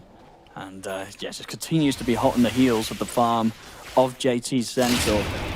About 2k gold difference between them. Bottom lane, got the rupture, but no way really to stop Monet from going for the TP. I guess he maybe would have been able to chase him with the Gleipnir, but doesn't run the risk of running in. I think Monet's out. I think he was hoping he would stand still maybe and buy time for Avenge to get their first swap. If he had done that instead of run away and then TP, then they would have had that kill. So good read by Monet to put some distance between him and his opponents. But they're smoked and they're going for the fight. There's no rupture now. This is a great time for them to fight. Yeah, I guess that's what they're trying to use to their advantage here, and they do have, what, 3 Lotuses ready to go for this next fight. So we'll see how much that changes things up as G2IG in with the smoke. There's the jump. It's a good opening. Boostop in onto the two of them. They try and pull up immediately, swap out of sight, but the Fiend Script down to Low. Fiend Script does get put to an end. The Static Link's coming in, but just look at this damage from Low. He doesn't care at all. Monet steals 138 damage, but he just doesn't give a damn. As there's 4 dead, they try and fight into them, but at this point, we're very much seeing that it may just be a little too far behind here, G2IG. Nothing to say. See if he can run away from this. He can't. Bugs in with the Shiva's Guard, jumps in, closes the gap. It's going to be a team wipe, more than likely here. One more swashbuckle to the side, but Ori has no struggle chasing him down. Team wipe for Azure Ray. I think it was a good attempt by all means. You might say, well, they got wiped. It was bad. They're just really behind in net worth, and that was one opportunity to go. But yeah, watching Low fight the Razor just really showed the impact. I mean, Bach did his job. He doomed the Razor to stop any attempts at healing. The Lincoln's wasn't quite finished. He was like 600 gold away from having his Lincoln's finished. If he's got it there and he blocks Doom, probably a different fight, because he'd probably get a lot closer to beating Sven in that 1v1 and adding lifesteal on top. But their network is behind. They needed to find an opportunity because they aren't going to win in the late game with Razor. against Sven, and just Azure Ray compounding their lead even more. The last pick, Bloodseeker, was clearly really instrumental this game. It was, and the core matchups that they had were really big, but it just felt like 5 to 10 skirmishes where Azure Ray has really good skills against IG, and they've been also executing near perfectly. So very deserved 20,000 gold lead at 30 minutes in. Yeah, I think without a doubt they kind of maybe sort of shot themselves in the foot with the switch round that they went in with the ending of their draft, you know, being like, well, we'll do the Razor as the carry because, well, Pango's still available. We really want to get the Pango in. I don't think they'll be doing that again anytime that there's a Bloodseeker still available in the game, because that sort of counter pick, it just really slowed down Nothing to Say's game with those first few counter rotations from Ori. And the fact that, Bloodseeker, just in general, this game, it is pretty superior in most of the matchups against G2IG's draft. Yeah, it's just one of those things that we saw it for months when Pango was in the meta. You banned Bloodseeker, you'd pick Pango, and almost no team ever let it through. We're seeing the reason. It's just really, really hard to play.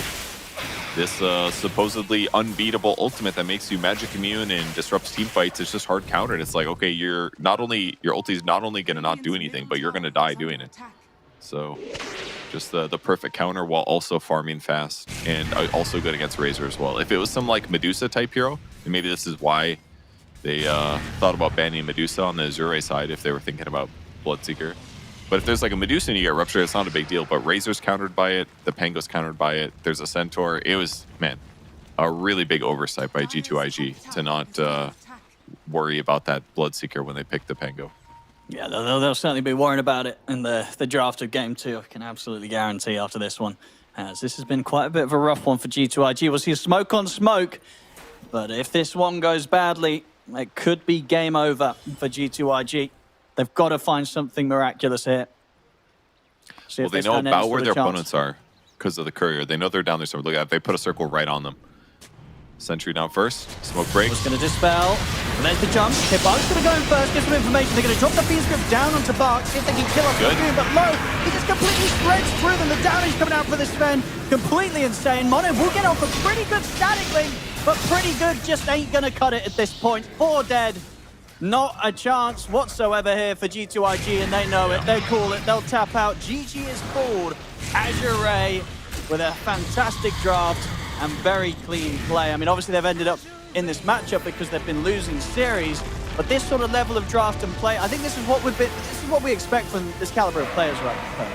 Absolutely. Before we got to the tournament, I didn't expect them to go 0-2 at the start. Even watching them lose their first series was kind of surprising reaction-wise. But I mean, amazing play from Azure Ray. They executed so great. That last fight maybe wasn't ideal with Bach getting gripped at the start of the fight, but this fight was big. I mean, we're 23 minutes in, 7k gold bench. Low gets the double disable. They used their ultimates perfectly on the enemy cores. Razor didn't get the cleanup kill. Pango wasn't able to finish Low off either. There's the Rupture coming out at the perfect time. He's forced to TP out. Man, they just really took apart their opponents in every single fight.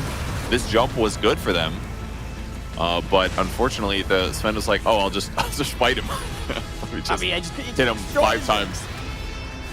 Yeah, I mean, I think at that point already it was, and a whole item ahead basically. 19k against the 15k of Monet in net worth. So it just goes to show, even in matchups where Razor can maybe have an edge, he has to be ahead. As soon as he starts falling behind, static link is just not strong enough of a concept of an ability to allow you to stand your ground against these insane heroes like Sven that have an ultimate that gives them such a ridiculous amount of right-click damage. Yeah, tough game for G2IG. There was this final effort from them. They had to drop quite a bit onto Bark, but it's just not a chance. Low getting a beautiful angle there, pretty much slicing down Baboka and JT at the same time. This Sven just completely out of control, but overall, when you talk about a player to shout out, I think, would you still sort of go back to FY, really, sort of what he was able to do on the bat this game, pretty instrumental? I think so. I mean, they all played really, really good, but I think Bat was definitely MVP. I'd probably put second place on Bach. I think Bach had a fantastic game. But I think FY this was like the perfect Batrider 4 game I think, in terms of that his lane went well. He traded kills and guaranteed that his Doom had a good game, and then his teammates gave him space while they cleared jungle stacks while he farmed. I don't know if he was part of the stacker, if he was part of the one stacking, and that's part of the reason his net worth went high, but after he got the Blink Dagger, he was just making kills happen for all of his heroes, helping facilitate really good ability usage as well. Like, he was just 12-minute Blink Dagger on a support Batrider. It was amazing. He was level 9. He was almost the same levels as Doom. It was ridiculous how much experience and gold he got to start the game off, and then he used it perfectly afterwards with almost no deaths. It was just miraculous. It's one of those things you got to watch the game a little carefully to catch, because it's not as obvious on the scoreboard or with the items, but boy, he set his team up so good, and they already had a great draft too, so it's like he was just securing his team to win, really. Yeah, I mean, to the point where I feel like game 2 going into it for G2IG, I mean, what do you think would be the biggest takeaways they're going to have from this? You know, what are they looking at in terms of, like, probably the draft in particular, that they're going to have to really do their best to avoid being put into the same situation in the second game? Yeah, I think they just got exploited by the Bloodseeker. I think that was a huge snag. If the Bloodseeker's not there, the game's still a little hard, because he still has to worry about getting doomed or getting blink lassoed or being exploded in the first like 2 seconds of the fight. Yeah, they just needed a different mid hero probably that wasn't countered by Bloodseeker, and the game would have been more possible for sure. Well, we'll see if indeed G2IG is able to give themselves a bit of a better shot going into game 2. Don't go anywhere, ladies and gentlemen. This is, of course, PGL Wallachia Season 1 group stage. And now with Azure Ray being 1 game up in this best of 3, it means that G2IG, they are 1 loss away from being eliminated from the tournament. Don't go anywhere. We'll catch a short break, and then we'll be back with game 2.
Welcome back, ladies and gentlemen, to PGL Wallachia Season 1 group stages. I'm ODPixel here with Purge, and we're currently enjoying some Azure Ray versus G2IG. Game 1, of course, going to Azure Ray.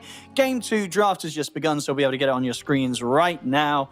Purge, let's see how this one goes down, because the draft is going to be pretty important. As we did see in that Game 1, how impactful the result of it was. It did feel like that game, straight from the start, was always going to be a tough one for G2IG. Yeah, I think their heroes were kind of good on paper. I mean, they had Razor and Marcy, which should allow Razor to become a pretty strong carry with lots of extra damage and lifesteal. And stealing more damage to do more lifesteal is cool, but they picked it into a Doom. So dooming Razor was kind of like the solution right off the bat. You know, they picked a Centaur to solve that, to get him away from when somebody gets doomed. But then they had a Lasso, and they got a Rupture against the Pango, which is also good against the Razor, and it just became really, really hard for G2IG to play their game. Even though their lanes went decent, they went fine, but the early skirmishes just all kept going Azure Ray's lead. Like G2IG would get a kill, and Azure Ray would get like 3 kills, and that happened like 5 times in a row. So yeah, the writing was on the wall at that point. So a cool strategy, but it kind of got picked apart instantly by what Azure Ray went for. So unfortunate for them, but their tournament's on the line right now. If G2IG lose the next game, they are out of the tournament. And Azure Ray is very happy that they're up 1, because this gives them much needed padding to get more chances. So I'd like to see them recover and win 2 more series after this one, frankly, because they are a very good team. No, they are. I think definitely a team that seemed to be a bit shaky. I think for the first 2 series, I mean, I'm sure they wouldn't want to make excuses themselves, but I believe we heard, like in the interviews, with the fact that it was a team that sort of added in a bit last minute. They probably didn't have too much time to prepare. They were at least, I think I was watching, Faith Bian in one of the interviews saying that they were sort of told that there was a slot for them and they were going to play. And this was like 6 or so hours before they got on the flight and got ready to come over. So definitely a bit of a last minute situation, and maybe gives a bit of context to why their first results weren't too hot. So you've only got to imagine that because of what we know this team can achieve, that when they start to get in the groove, they absolutely could, as you say, go on the trajectory to get the subsequent wins and still make it through this group stage. Mm-hmm. Yeah, if they've got the will, they can do it. Just it's hard for that situation where you have to leave right away.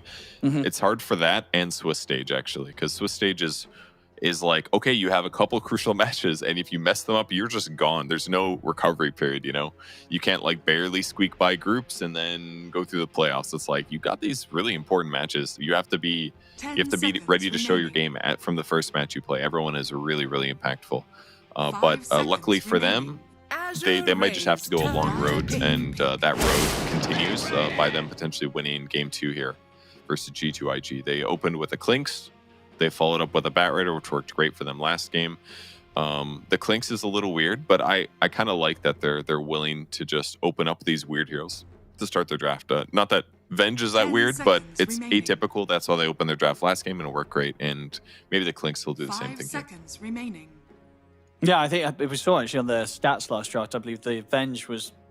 It had never been picked in this tournament. I think it said it had been banned once. So that was the first time we saw the Venge, I believe, in this group stage, and did get the win. So, yeah, a rare selection. But yeah, this time not quite as rare, but maybe indeed is the order, as you say, throwing out the Clinks first.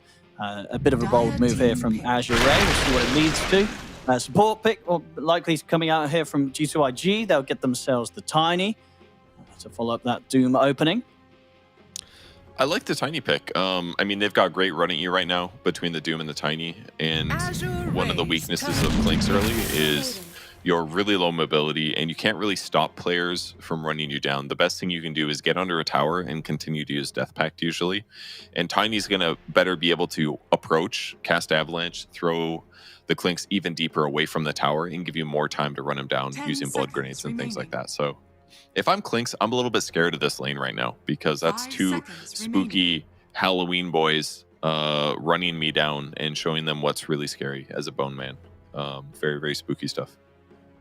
Yeah, it's definitely kill potential. Similar sort of to the amount that Azure Ray were able to output themselves in game 1 with the Doom and the Bat Rider combo. We'll see Azure Ray. They'll get themselves another core thrown out. They'll get the Primal Beast into play. Could, of course, be taken to the off lane if they want to with Bark, or could also be just being put in the mid, depending on what matchup they see come out down the line. Yeah, the Primal looks fine to me here. Against the CM, if you're laning against it, you have a lot of raw HP, so CM's a little bit less scary. You have to worry about getting Frostbite if you're trying to charge or get in or out, but they don't have a bunch of super easy disables right now, I guess. So once you get a BKB on Primal, you're going to be very happy to pick up anybody on the Dire side and throw them in the air a couple times. And between Batrider and Primal, they're really layering their disables effectively. Early game Primal should be able to accomplish most of the rotations, especially because of the lack of mobility from the Dire heroes. And then as the game continues and FY gets, a freaking 12-minute Blink Dagger on Batrider, then they've got multiple ways to initiate. So it's nice to solve these problems early in the draft like this, because it just gives you so much more flexibility at later stages. A lot of teams get trapped into these, we have to pick the best heroes of the meta as soon as possible. And when you do that, sometimes your drafts are like, okay, well, we got the best heroes, but now we're missing Tower Push, or we're missing Roshan ability, or we're missing hard lockdown, or we're missing initiation. And so solving those problems early on and sacrificing a little bit of the top meta heroes can be really allow you to pivot in the last pick. We're talking about solid, strong heroes of the patch. Enchantress is going to be the selection here for Azure Ray. Is this a good game again for this Enchantress to come out? We've been seeing a lot of it, or do you feel G2IG actually have ways to deal with the pressure that an Ench puts on?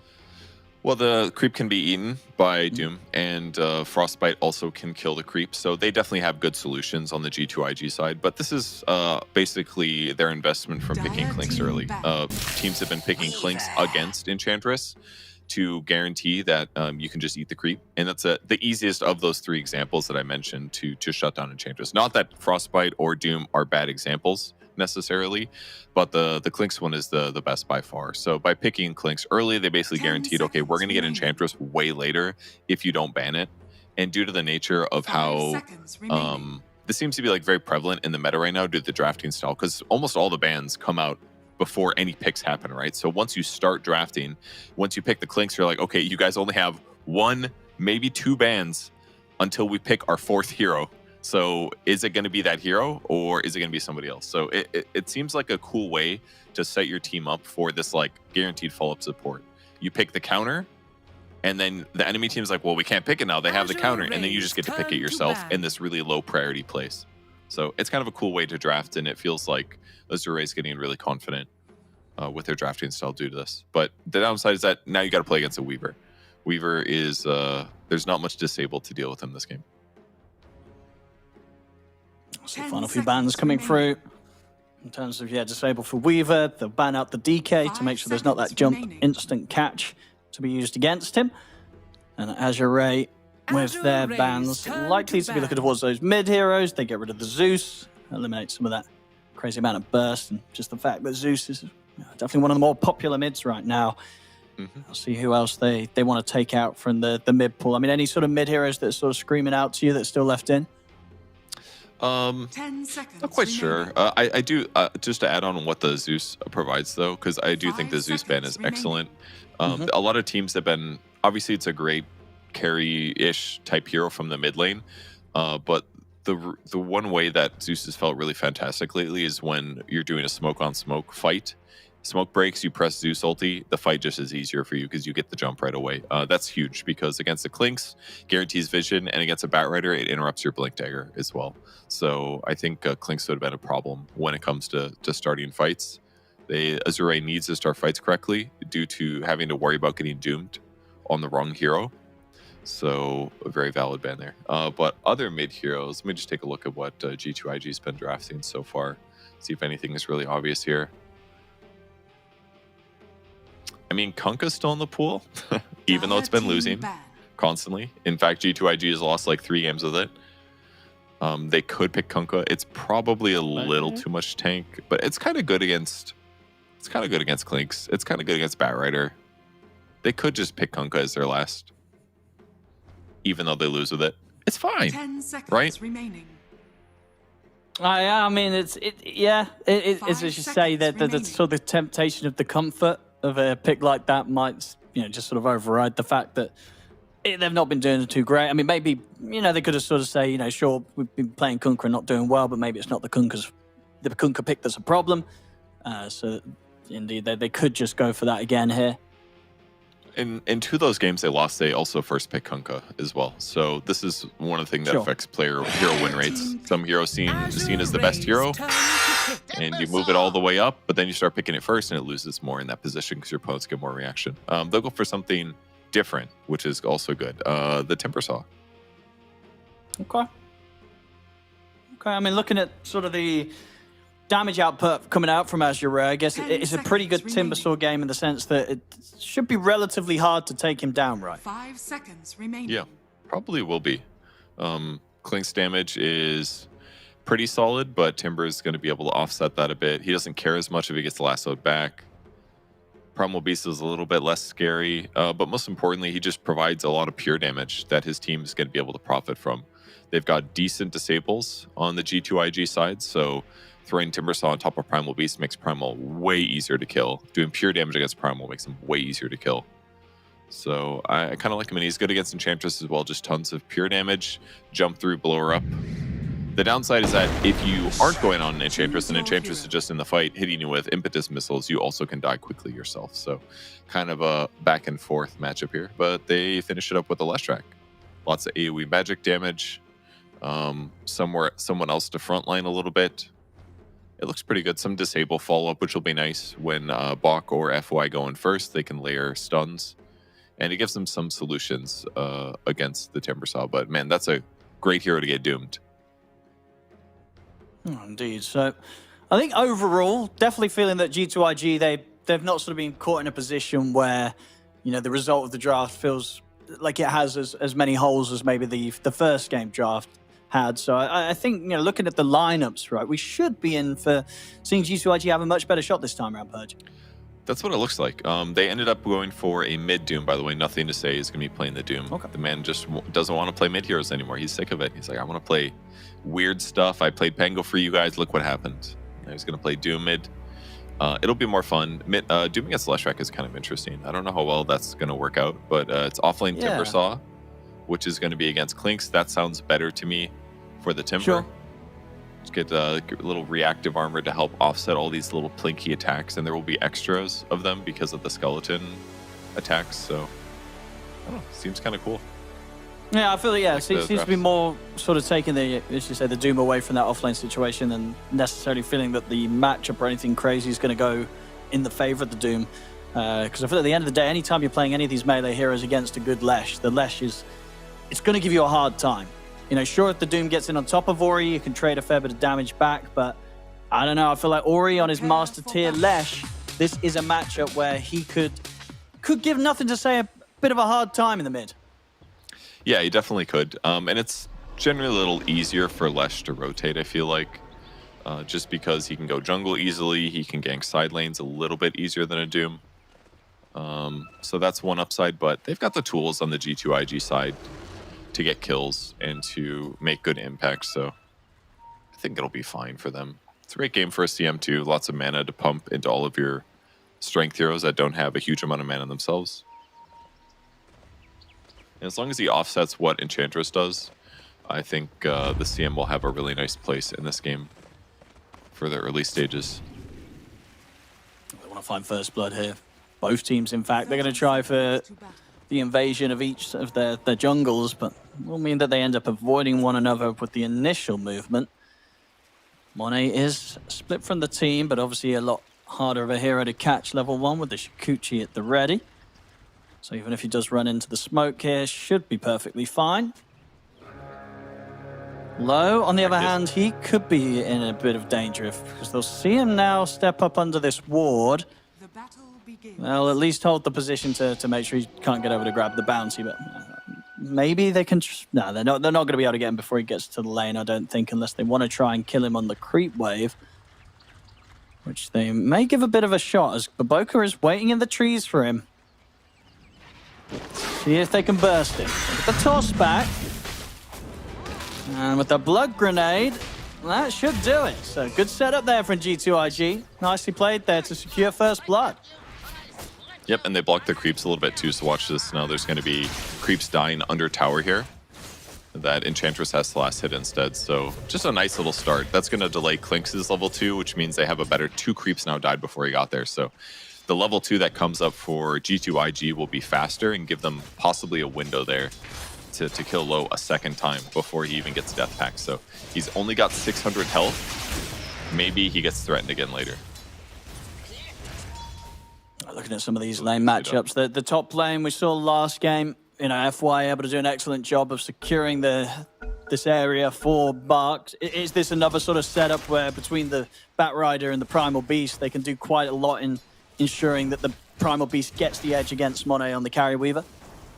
I mean, Primal Beast will definitely get last hits. He's got a really big base damage, and using Uproar is smart.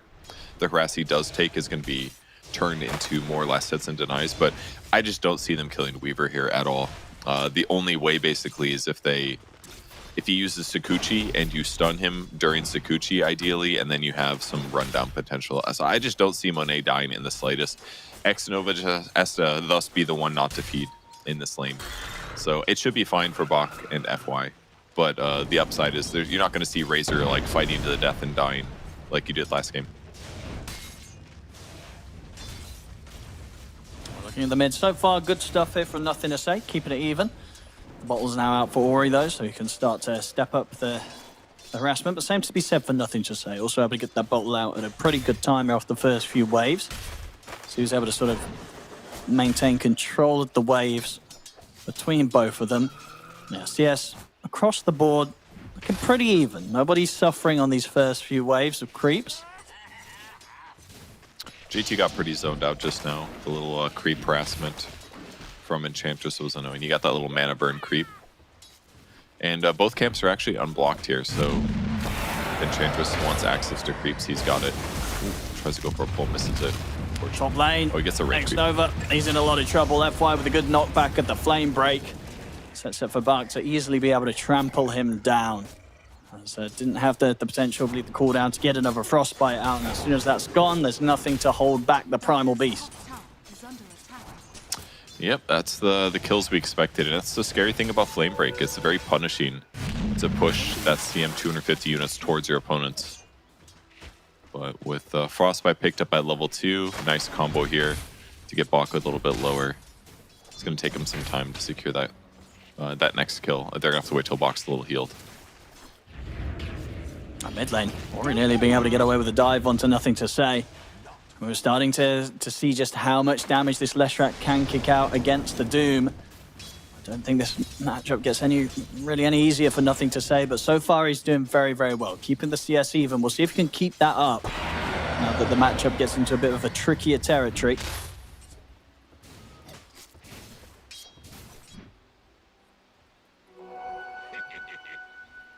Oh yeah, top lane, Bark more than happy to be kind of left on his own. Whilst FY can start to make the moves, and we'll see if FY can hit sort of a similar timing on the Blink Dagger this game, see if he gets as much freedom as he did in game 1 to start to sort of go for the greed himself. Yep, he's going to start off with some ancient stacking, some double stacking here. Definitely one of the nice tools to get his levels and his gold up a lot faster than normal, and Bach is definitely going to be able to clear these, being a Primal Beast. So good use of his time. Does he have boots yet? Yes, I think the Bat Rider's boots are coming out right now. So even more mobility for him.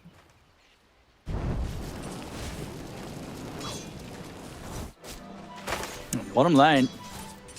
So, both JT and Baboka starting to take some real damage from this Enchantress Clinks combo. Not easy for Baboka in particular to ever really be able to step up and try and set anything up with a toss combo. Let's see if maybe they can go for low now. I mean, Baboka will be able to close in, but low at the stage. It's already just so tanky. It's just so unappealing to try and go on this Clinks when he's sitting there already with 1k HP. And JT himself has to back off. Baboka tries to get back in. There's the avalanche onto the two of them, but threatening the Clinks at this point seems pretty impossible for these two. Yeah, it's difficult for them to do enough damage, basically. Tiny is more of like a put somebody super out of position and then we kill them because of that hero, but he also has no armor. So the right clicks from Clinks end up just doing a lot of damage. So repositioning him is good, but if you can't secure the kill afterwards, it's going to feel bad. So right now, until they get some other support rotating to the lane, it's just hard for them to get this kill. JT getting low here. Whoop! Yeah, this is gonna very, very low. At least has sort of a fair bit of regen to rely on now. Healing Lotus, a couple of tangos, and the Helmet Bind will. So we'll be able to stay in the lane, but likely will be kept very low on HP. It's a good courier snipe, at least. It kills the Null Talisman of Klinks, who... I mean, he's using this mana basically to harass out JT and Baboka. Going a little bit towards dealing with that is helpful, because now that means that snipe is going to be less damage dealt to JT. So Low may have to just do regular right clicks instead of mana infused ones. Well, a lot of people playing aggressive FY kind of in the middle of the nowhere too. Spots F Nova, or X Nova, excuse me. It's another dead courier. Nothing to say. Tried to head over to see if he could maybe get the chance to get onto FY with the Doom. That wasn't to be. Still this mid matchup though, nothing to say, doing very well. Getting just as much out of this lane as nothing, as Ori. Nothing to say. And Ori, we're seeing at the moment 36 and 3 on the Doom, 34 and 5 on the Lesh. So both mids off to a hot start. Ori though, he's got a powerful rune here. He's got the haste rune, and he'll make a quick move up top to help Buck and FY take down X Nova. As X Nova gets knocked down to the low ground, doesn't matter. Ori's still able to finish off the kill and get a very easy play there out of that haste rune. And just in time for FY to get one more stack. Doesn't manage to get the Ancient as well, but still excellent. It's like a 5 stack of large camps, in over to get the Wisdom rune. What a beautiful couple of minutes here. They're going to bring 2 CPs down bottom to try and kill Low. Good toss back into the Doom. It's going to be a very, very dead Klinks. Takes quite a few resources, but it's a good kill. They knock Low out the game. Yeah, that one was very needed. I mean, that's basically all you need to do. If you can do the Ava toss back with the TPN, a third hero is almost always going to guarantee that kill. And being able to prevent them from casting Death Pact helps a lot too. That's usually where the safe lane Klinkses end up being hard to kill, because they're like, okay, well, I'm just going to heal for 500 HP as you gank me. Good luck killing me then. Batrider instantly walks to the mid lane to pick up some experience and gold while he's busy. Or while everyone else is busy, that is. When he's going to find the Observer Ward as well. Great play by FY. Excellent D-ward here. And they're trying to dive in a bit to look for Low. JT taking quite a lot of damage. They've got the rotation in from Monet as well, but Ori's in with the TP, gets the stun in onto JT. They'll lose Tianming, but Ori might get quite a bit of a cleanup here. Low, he's falling low, but Monet doesn't finish him. X-Nova does. Frostbite's back up to hold at least Ori back. Ori's going to see if he can maybe still chase down X-Nova as X-Nova's trying to juke through the trees, but Ori is going to be able to find him. Ooh, maybe not quite get the slow off though, X-Nova. Can he run from this? He can. Ori not able to get the Lightning Storm off in time, so quick escape there from X-Nova. I mean, they get the kills on Low, but Ori turning up and he's able to get something out of this as well. And in the meantime, FY's just been sitting mid, getting full experience here. Little rundown and nothing to say, but they're just forcing TPs. Baboka TPs mid uselessly. Batrider looking for stacks, ready to contest with the Enchantress. They want to make sure that their stacks pay off, which I believe they already have. That large camp is gone. And Box net worth is more respectable. And if they can undercut, yeah, they're actually even block the Ancient camps as it got stacked. Or tried to be stacked. So good little micro plays for economy that Azure Ray is accomplishing well here. Bach pretty surrounded. I don't know if he got spotted there by the Watcher, but he links up with FY. The Doom is up in 5 seconds. This is an okay time to fight if they start now, but now they're just going to kill the Watcher and sit around mid. By protecting Ori, that allows them to take the mid tier 1 pretty easily. A knockback here from FY. He'll hold back Buck with the Frostbite. Boca's hanging around with Monet, maybe see if they can do anything to turn this, but X-Nova, he's gone. The Doom's going to get dropped down onto Ori. It's a good Doom target. They get the toss as well. He's going to fall very low. They'll have him. Ori ticks out to the Doom. He'll go down. A good crash forward here, but the onslaught from Bark allows them to take down Nothing to Say in return. So 2 for 2. Not ideal for Azure. That's the person they don't want to get doomed, and we'll see what Lesh does to try to deal with this as the game continues. But this is the big worry. If he gets doomed, he can't turn, can't cast any extra spells. He's going to get no lifesteal from his eventual Bloodstone. Like, that was the problem with the last pick Lesh. It's like the counter is already there. So what do you do against it? Do you buy Lincoln Sphere?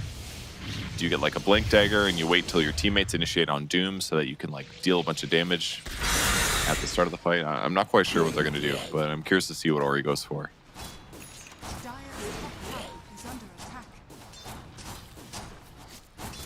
Bark. Farm pretty aggressively now. Super hard for them to really take him down, and he's not really top of the list of priorities for G2IG when it comes to getting kills. So Bark's going to continue to have a pretty free game on this top lane.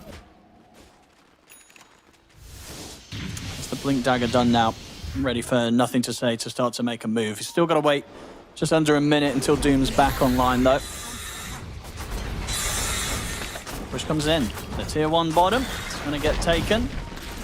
Let's see if they can step forward onto JT, but he's out with the Timber Chain. FY's considering going for a lasso maybe on this one, but another chain's there. JT able to break away. Yeah, just unlikely that they commit for that kill. If Lowe's not moving forward at the same time, there's just no way. They've got the Javelin now in Clink, so maybe it's possible, but Bak is just farming here. Just using the bug to do some AoE splat. Bugs are good at splatting, obviously, so... Yeah, he's doing great. Despite being offlane, Bak's net worth still decent. Picks up the Vit Booster. Probably going to be fast Eternal Shroud, since there's a decent amount of magic damage from the enemy squad. Timbersaw is pretty underfarmed. Not like massively, but he's a little low net worth. It's kind of the difference between these two offlaners, that Bak was able to get a lot of stacks. He's pretty survivable against the Weaver, whereas JT is kind of in threat from enough ganks. Oh, FY pops the ward down, gets a bit of a nasty surprise. G2IG able to get the jump on him, take him out, and also take down the ward.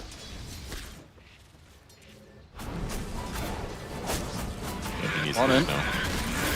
JT, they were trying to time the Hoostorm there to get him after the Timber Chain attempt. They don't hit the stun, but it doesn't matter. Bark's in with the follow-up. Jumps forward with the onslaught and continues to just keep that little bit of an edge in the off-lane to off-lane matchup right now. Yeah, I mean, he had to leave top lane anyways. The whole enemy squad was there, so very smart to turn it into a rotation in the meantime. JT kind of feeling too confident. I mean, his whole team showed top, basically, so he probably needed to not stand right next to the enemy tier 1 tower.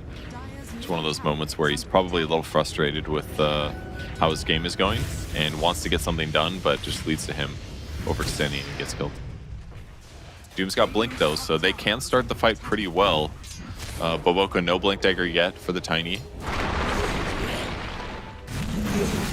Low. Gonna be here for the push. Big damage out onto Boboka. Jump forward for Nothing to Say. He's in with the opening and will drop down the Doom onto Low. But the grab from Bark trying to hold them back, and it might just give enough space for Low to escape this. As Low's on with a retreat, but X-Nova, beautiful freezing field here to provide the damage to take Bark out. And now JT ready to dive forward, or at least considering as he looks towards the Enchantress. The heals are already out for Tianming. This Jackal will hit. Not enough to kill Tianming, and now JT's in a bit of a dangerous spot. Gets caught under the tower by the lasso of FY. He'll pay for his efforts there, trying to dive in and trying to look for more.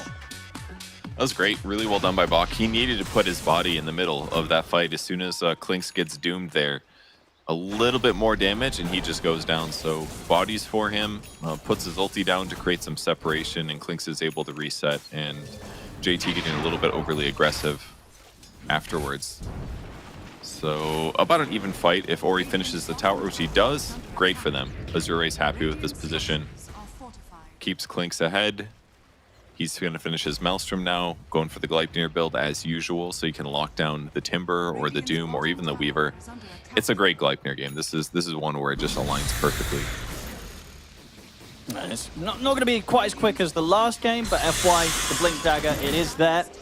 And so still at an admirable point of the game where his lassos could be pretty crucial in terms of just trying to sort of break G2IG apart when G2IG themselves look to fully commit on someone that sort of gets targeted by Nothing to Say's Doom. There's Tianming. if he can survive through this. He's got the heal in a second, and yeah, that's probably going to cause him to be too much of a difficult target for the two of them. Okay, with Monet, they can definitely give it a much better effort, and indeed, with the presence of the Weaver, they'll get the kill. Monet continues his killing spree here, 3-0-4, flawless game so far on the carry Weaver. It was a really good pick for Weaver. Just perfect hero in this game circumstance. One item that Leshrac has finished now is the Yule Scepter. This is one of the better items against Doom right now. Since you can still use items when you get doomed, Yulesing yourself is going to stop any damage that you take for 2.5 seconds. In fact, the best item against Doom late game, oftentimes, other than Lincoln's of course, is Wind Waker for that same reason, because you are allowing yourself to reset while not taking damage. So you probably want Wind Waker right away. Looks like Snow Sonic, but it works here. Going to be able to indeed get some extra bit of life out of himself with the self-Yules, but X-Nova coming in with a big ult. It's a lot of damage, but with FY and Low turning up from the side, they make sure that they find the two of them in return. They'll get the trade, and they may even get more, but Boka's caught in the trees. The reaction from Azure Ray grants them the victory, 3-2. Yeah, Ori's just got to tank these because there's not that much else he can do. The Yules did help. If he dies 2 seconds earlier there, Klinks maybe doesn't get the perfect Burning Barrage setup, so he's the one that's going to get doomed every fight, and he's just got to accept that and put his faith in Low here. And so far, it's working. Getting that little skirmish was great, but the game's really even still. G2IG is making some plays on the map, which is good. You know, nothing to say his net worth is quite high. He's got his Devour maxed out. His Shivas is 1,000 gold away, which is only going to amplify all of his team's damage. They've also got a Veil on Timber. I don't know if Veil and Shiva stack the debuff. I would imagine they're different because they're different items, but I think they're they do coded the stack, same way. If that's the case, fine. Leave the Veil where it is. I mean, there is a lot of physical damage coming from the Azure Ray side with Klinks, but if they can just keep both up, it's a great way to shred these tanky heroes like Primal or Lesh. So up Boka. He's got eyes on him here. He's under the cover of the Invis rune. Maybe considering if he can get some sort of tossback play onto FY towards JT, but not going to look to go for it. We'll let FY get away with that little bit of farming. And what do you sort of make of Monet's build this game? Do you like the fact that he's prioritized the Deso? You know, I feel like sometimes with the Weaver carry right, we see more sort of like these Maelstrom Gleipnir builds, but this game, going for the Deso first as his major item. I'm so surprised, no Gleipnir. Yeah, Gleipnir is kind of not that great this game. There isn't really that much set. Like, he doesn't really need to lock his opponents down. They don't have any natural mobility other than the Invis of Klinks, and the obvious other one would be the Onslaught of Primal Beast. If you can interrupt that, that would be cool. But Deso is far cheaper. You get a much better damage ratio, basically, out of it. And it's going to make him good at killing Leshrac, who has decent armor, but doesn't really get that much natural armor. So he's going to be very strong against Lesh. If you Doom Lesh and Weaver set him, Lesh is dead really quick. Klinks doesn't usually have that much armor either. He doesn't really buy a lot of agility items. Not that that's necessarily the best counter, but the real big ones are going to be like Primal Beast, Bat, Enchantress. Like, a lot of these heroes, 3 of these heroes on the Azure Ray squad don't have a lot of built-in armor. So it's going to make it so much easier for him to have like a standout game with the Deso. I'm totally down for it here. Smokes on him here from G2IG. They're going to be bringing in the full squad for this one. Of course, that all-important time where both teams are considering the Roshan. Azure Ray, they sort of smoke away from this point. We'll see if they want to get back in on this. They themselves also will have everybody ready to go as Tianming's making his way over to join the fight. FY, see if he's able to get a start to this maybe with a lasso. Looking from the side, and he's going to indeed go for it. Get the drag back onto Baboka. They'll look to quickly take down the Tiny, and they'll do so immediately. Baboka's out of the fight. Valk turns with the grab, but there's a jump forward from nothing to say. Puts a stop to it with the stun. It's 1-for-1. And there's some evidence of the Deso being effective. Both of those heroes took a lot of damage. Bok did not look tanky despite having Eternal Shroud. And that's because he's just doing physical damage. Eternal Shroud is just not good against a Deso. Gives you 14 strength, 250 health. That's all it is, some raw HP. FY, gonna get jumped, and Monet's coming in with the damage. An easy kill and an easy Deso stack here for Monet. I'm so glad he pivoted. You're instantly seeing the impact, and he bought Shard as well. This is really crucial, actually, because the downside of Deso versus Maelstrom is you just don't farm as fast because you're doing single target damage. So by buying Shard, now he gets to apply that Deso in an AoE around the person that he's attacking. So there is salvation against Gleipnir on Weaver, guys. You just might need to buy a Shard a little faster, which can be costly, but it's all right. Yeah. It's looking good. Their window is just great. And look what Lesh has built next after his Sanj, Kaya, and his Yule. He's like, I'm going to build an Eternal Shroud. Well, we just saw what happens when Weaver hits a guy with an Eternal Shroud. You're still going to kill him. So maybe Doom's not going to last as long on Leshrac, but right now I'm looking at Lesh and I'm like, if the Weaver goes on you with Doom, you are going to die in like 5 seconds when you're not Yule's in there. So great game position for G2IG. Despite them being behind in net worth, I feel really good about their chances right now. Absolutely, yeah. Mono now with the Aegis ready for the next 5 minutes of play. They can definitely look to push this to their advantage and try and get the lead now in this game as the smoke up's there. They've got their ultimates at the ready. Doom's online once more for nothing to say. Any jump should result in a pretty quick kill. They're going to get the double jump as well. They jump in onto FY. They look over towards Gaimin. They'll settle for FY first, but FY's actually able to get the lasso off. It's not maybe as clean of a jump as G2IG would have hoped for. There's nothing to say. He dies underneath the tier 2. Look towards Monet. They should be able to finish off Ori through the Doom. Jump forward again. Great avalanche from both onto the both of them. And G2IG, they may have lost nothing to say under the tower, but they still absolutely make that play work. They get the 3 kills. They get a bit of damage onto the tier 2 as well. And a bit of damage onto the Desolator. 10 points of damage now. He's building these stacks up so quick. Yeah, the fight only went really good because of the quick reaction from Ori on the Lesh. He landed that split earth stun, which interrupted the combo that they were hoping to do with the jump, and it led to the lasso being thrown on afterwards. So that was a really nice play by Ori to try to equalize that a bit, but it's still a Monet Weaver going 6-0-6. He hasn't been touched here. He's top net worth in the game. His Deso's only getting stronger, and he's a couple inches away from a Black King bar now. So he still has to worry about lasso a little bit, but they don't have that much burst damage just yet on Azure Ray. So I think he has a decent chance of getting BKB off in most of these fights, unless he's getting hit by like lasso into Primal Beast ulti into Splitter. So play around Monet and he's gonna have a great job, and the Deso, or sorry, the Aegis is gonna make the difference here in some of those burst moments. Looking at Azure Ray now in this position where those last few fights haven't really gone too hot for them. What are they sort of looking towards next? Any sort of big pickups that, or potentially items down the road that you feel that they have to consider to start turning the tides of these fights? You said on the Azure Ray side, yeah. Yeah, I mean, they've got Eternal Shrouds coming for almost everybody, which is good, but I really feel like Lesh needs a plate mail. That would go a long ways towards survivability. Baka's blink here, so he's going to start this fight. And they're trying for JT. Have they got enough damage here? With FY coming in with the lasso, Giants back, they should. JT goes down.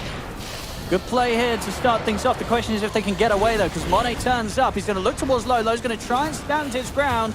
He won't be able to succeed with that one, though. Lone Monet cleans him up. Another kill for the Weaver, and now they're ready for more. There's nothing to say. He's in with the Doom. Drop down onto Ori. G2IG continuing the cleanup. They'll get these huge kills. Bark's going to try for the twin gate, but the jump another one just in time. Tosses him back in towards Monet and X-Nova. It's a godlike Weaver triple kill.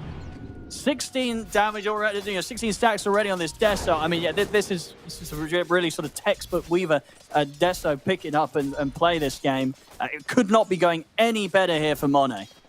It is so good. Like, he literally blew open this game by buying the Deso, honestly. Because if you look at the rest of their lineup, there isn't that much physical damage. And because so many people go Gleipnir, you just kind of expect him to do like okay physical damage, but for him to have that Maelstrom component. But instead, he's like, yeah, I'm going to kill all of your heroes because I just have a Deso and I do way more. Look at this, just huge damage impact. The Leshrac as well, once he's doomed here, he gets down to about 40% HP. Watch Monet just double tap him with Geminate and the crit. Instantly dead. Instantly dead. How can he fight against that? Like, they missed their window a little bit. They overbought these Eternal Shrouds, genuinely. And they're still kind of committed to them because Lesh hasn't really been increasing his net worth in these last couple of fights. He just keeps getting doomed and killed. I mean, much like game one, that last pick of the draft is kind of just hurting them. They last picked their hero into a counter that was already there. They've got to start these fights off with getting some sort of jump onto Monet. Like, if they can eliminate the Weaver, take Monet out at the start of the fights, then they're going to be feeling pretty good about sort of dealing with the rest of the heroes. But yeah, if Monet goes sort of unaccounted for, he's just going to succeed and clean up every single team fight. They've got to find him. They really do, yeah. It's super important. Ori. Oh, no. He's looking pretty dead here. Baboka, nothing to say, able to come in with the lockdown. It just looked like some Weaver poke, so he's like, this is fine. I can back out of this. And then all of a sudden, the stuns come, and he's got no BKB, and he's just dead. Just extremely dead. Genuinely, he's got okay items against the Doom, but like this tempo that's happened in the last 10 minutes has just completely interrupted his item build. And now he hasn't been able to build items to protect himself, unfortunately for him. Radiant's middle tower is under attack. He needs like Eternal Shroud and a Plate Mail to be kind of healthy-ish. But he's just not there. And by the time he gets it, Weaver just finished a whole Daedalus. Yeah, pretty much. Soon. Yeah, he's almost there. He's an inch away. Really hard game for Azure Ray. Yeah, it's got to be some sort of like crazy lasso from FY dragging Monet up to the high ground if they want to still have a chance of keeping a hold on this game, because slipping behind, G2IG 6k lead, and with an untouchable Weaver performance here so far from Monet, 907.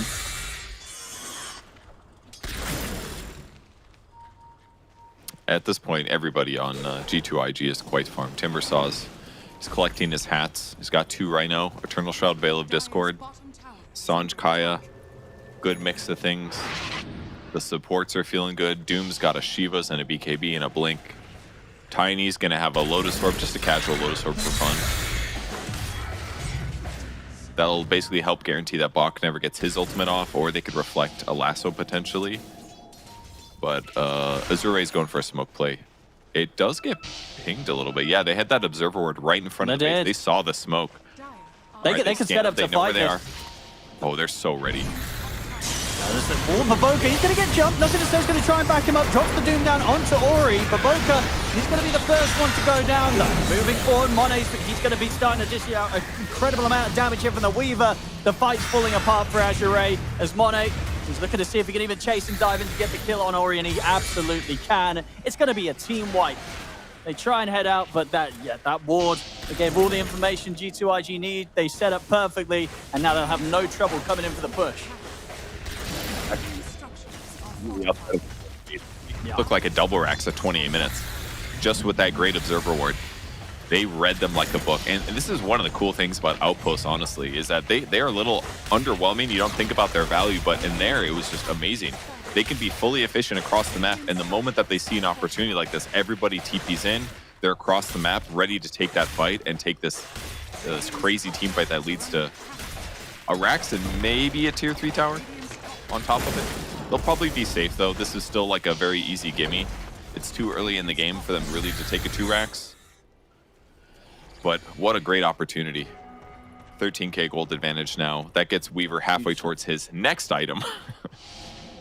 Yeah, I mean, once he go for the Lincoln Sphere right next, I mean, once he's got that, then there's, yeah, pretty much no way they can jump him unless they hit some sort of crazy, like, blind split off or something. But with the way that Monet's playing, he's not going to give up those sort of opportunities anytime soon, as he just continues to absolutely ace it this game.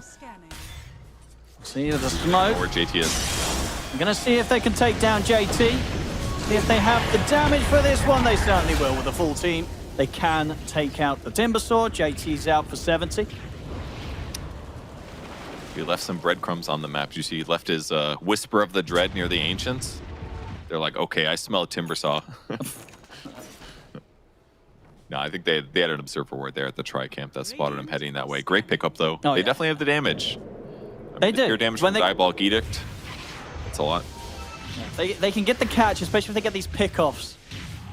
You know, that's going to be the best way for them to go about it. Just sort of tackling a team fight head-on is not something that will be appealing to them anytime soon, with sort of the state of the game and the fact that G2IG have their cause as far ahead as they are. And yeah, Monet, pretty much just wait for this ancient camp to spawn, clean that up. He's going to have the completed Lincoln Sphere for the next team fight. So, yeah, good luck trying to catch this Weaver.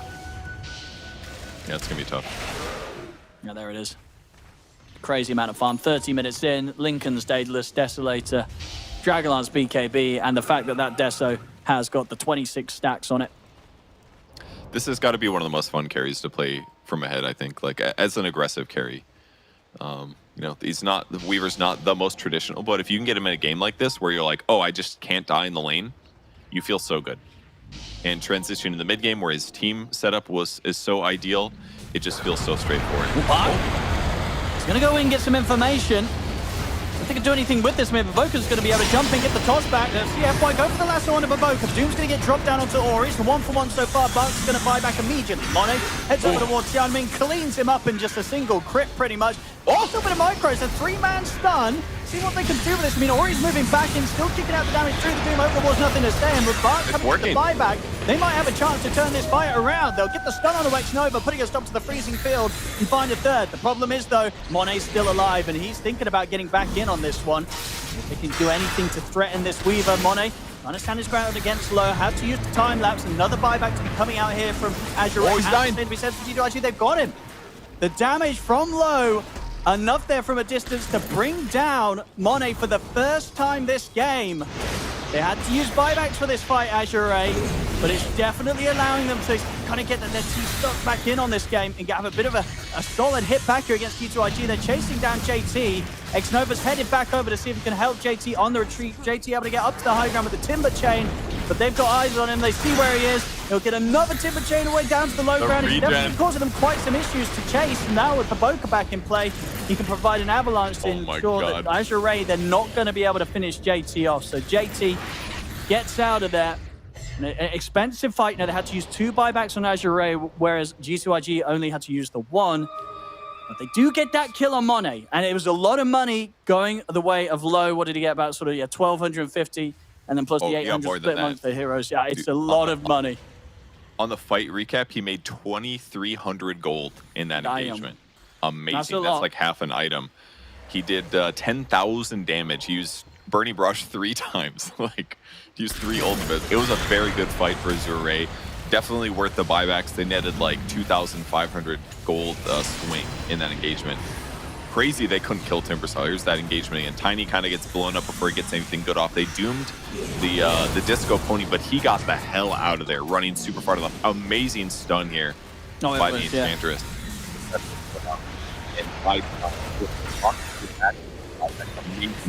Coming from the right made this so much more straightforward. And Ori really getting all the way to the left made them, oh my god, Bach almost, he exploded to that Timbersaw. But Monet basically felt too invincible was the problem here. He's like, I'm an unstoppable Weaver. I haven't died yet, but that Sentry paid off big time.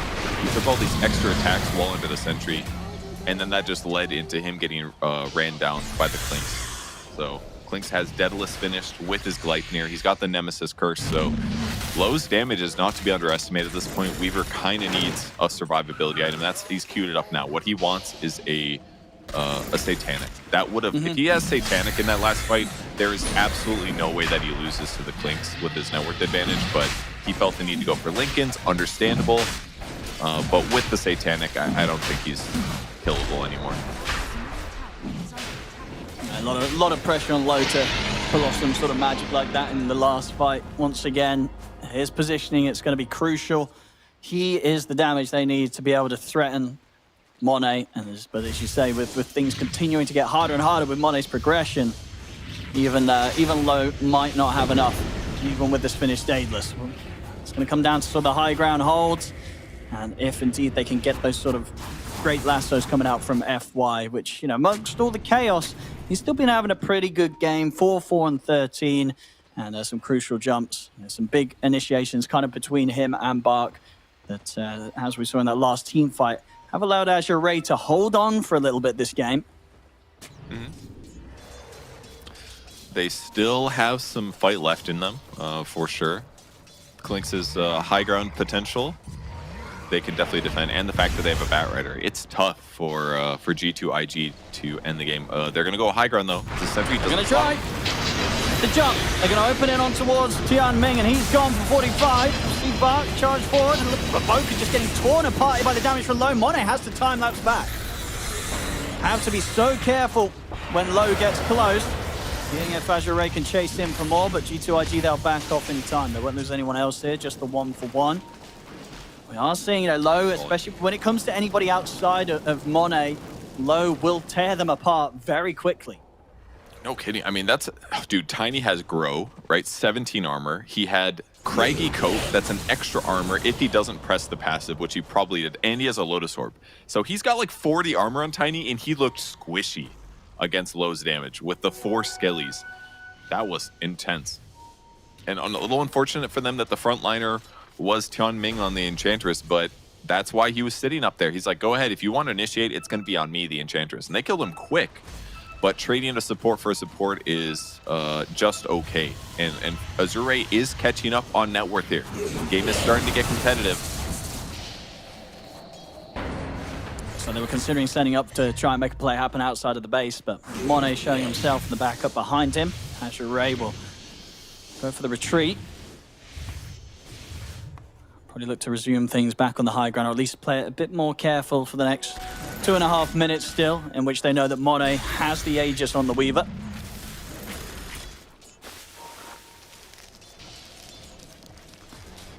It's still pretty hard for Azure to get kills against some of these heroes. This Timbersaw's Heart paid off so much in that bot fight.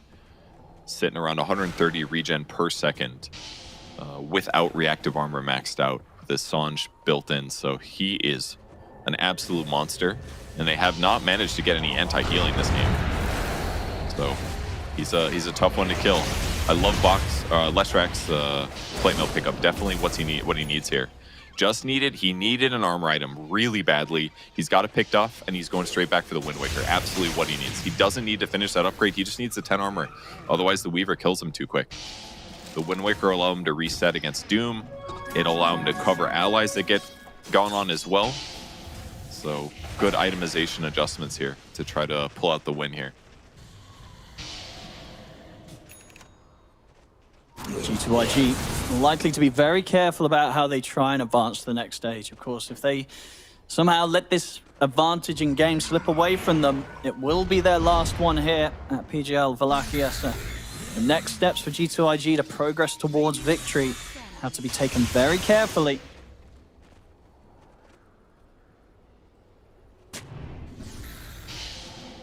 And at the moment's passing, just 1 minute left on this Aegis for Monet.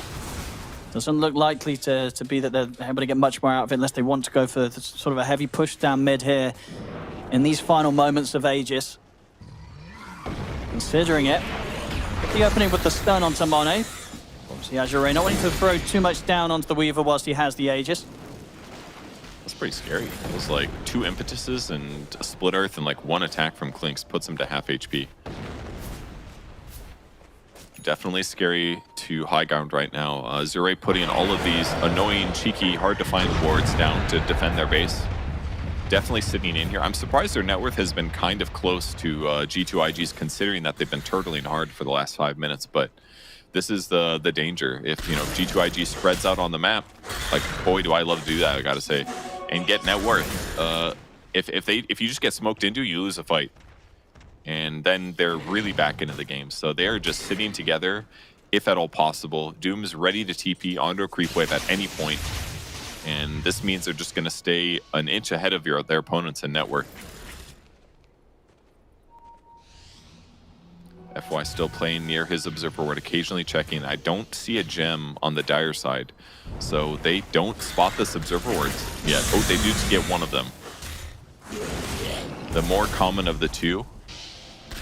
The one to the south, though, still available and is spotting some G2IG heroes and giving them the information they need to possibly get a pick off, or at least to dodge the ganks themselves. This ward might spot Monet if he moves up. This could be the jump. They have a Lincoln's break with the Force Staff. Are they going to go for it? They're going to try. Oh, but F5 is going to get caught by the silence. The avalanche comes in. I mean, Mindbreaker can be pretty nasty like that. Was that just an auto attack? Or was I think it was just the Mindbreaker, right? Yeah, I mean, it was like Sakuchi ended maybe, and the Shard procced or I'm not sure, or he auto-attacked the ground. I think you're right. I think it was the attack out of the Sakuchi. Yeah, I mean, either way, FY not able to get the jump that he was hoping for there. He's out for a minute. And G2IG know they're going to get heavy on the push here. Comes to tier 3, they'll force out the fortification. How much they can push for. They're going to realize there's no buyback coming out. Barracks dying very quickly. The Azure Ray, they can't put a stop to this. This bottom set of racks, the melee gone, the ranged as well. The Gleipnir onto Monet, but he's perfectly fine to back away with the Shikuchi. G2IG getting a step closer to victory. Just a little bit too much damage. Weaver on your buildings is tough, and Batrider needed to be alive. I mean, it wasn't his buyback is so close, 30 gold away. Unfortunate for him that he didn't manage to get it, but they have to go for that opportunity, and that was a little bit of an abnormal circumstance. Getting Mindbreaker almost instantly upon blinking in. I thought he was going to be able to get it, but the Mindbreaker literally saved the game in a lot of ways. That would have been Monet getting lassoed for sure. He doesn't have Sange, so it would have been a full duration lasso. Pulling that into probably Primal Beast ulti, Leshrac stun. That would have been Weaver just dead. They would have defended their ward. They would have gotten onto the map and gotten some farms. So, man, Mindbreaker literally changing the game in a huge, huge way. Azure Ray got everybody set back up here for the high ground defense. And G2IG, you're going to see in 25 seconds or so how soon the Roshan respawn is. I think every reason to sort of just play it safe if you're in their sort of shoes right now and look for that next Roshan. There's no need to take any unnecessary risks. They know that they've got quite a lead. Monet's dancing around close to the base. Just have to be careful with these sort of moves, as FY will certainly be sure to try and grab him again if he sees the opportunity. But the map is so much easier to play now that both side lanes have been pushed out. Not too common that I feel like that the middle racks is the last one remaining. And they're going to be pushing towards this Wisdom Rune here for the Doom. They want to get him to Doom applies Mute or Break.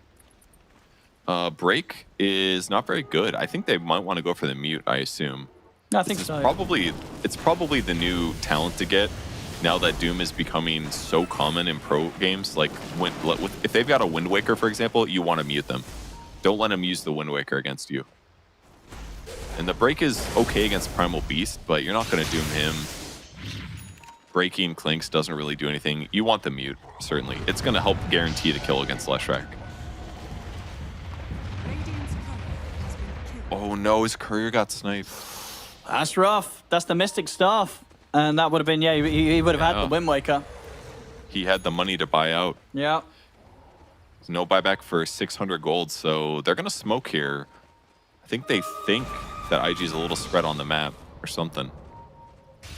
Once again, smoking into the base. Smoke's almost broken, though. They don't have a lot of linger time here. Who's going to go first? There's going to be the jump. They're going to get the quick toss back onto Tianming. He's out. 50 seconds. No buyback on him. Short on the gold. Well, better him than anyone else. Could be worse. They're going to send Doom to the top lane. It's almost got Refresher Orb. They don't need to force this any faster than it needs to. They're just looking for occasional pickoffs that are excellent. If they got a core hero that was on dieback, sure. They're going to Rax. If it's just a support, that's okay. Spread out a little bit. Compound your net worth advantage. That buys you time for a next possible Roshan. This is a casual gem sitting in the Roche pit. That is a... Is that a Radiant ward? Or a Radiant gem? Oh, where's the gem?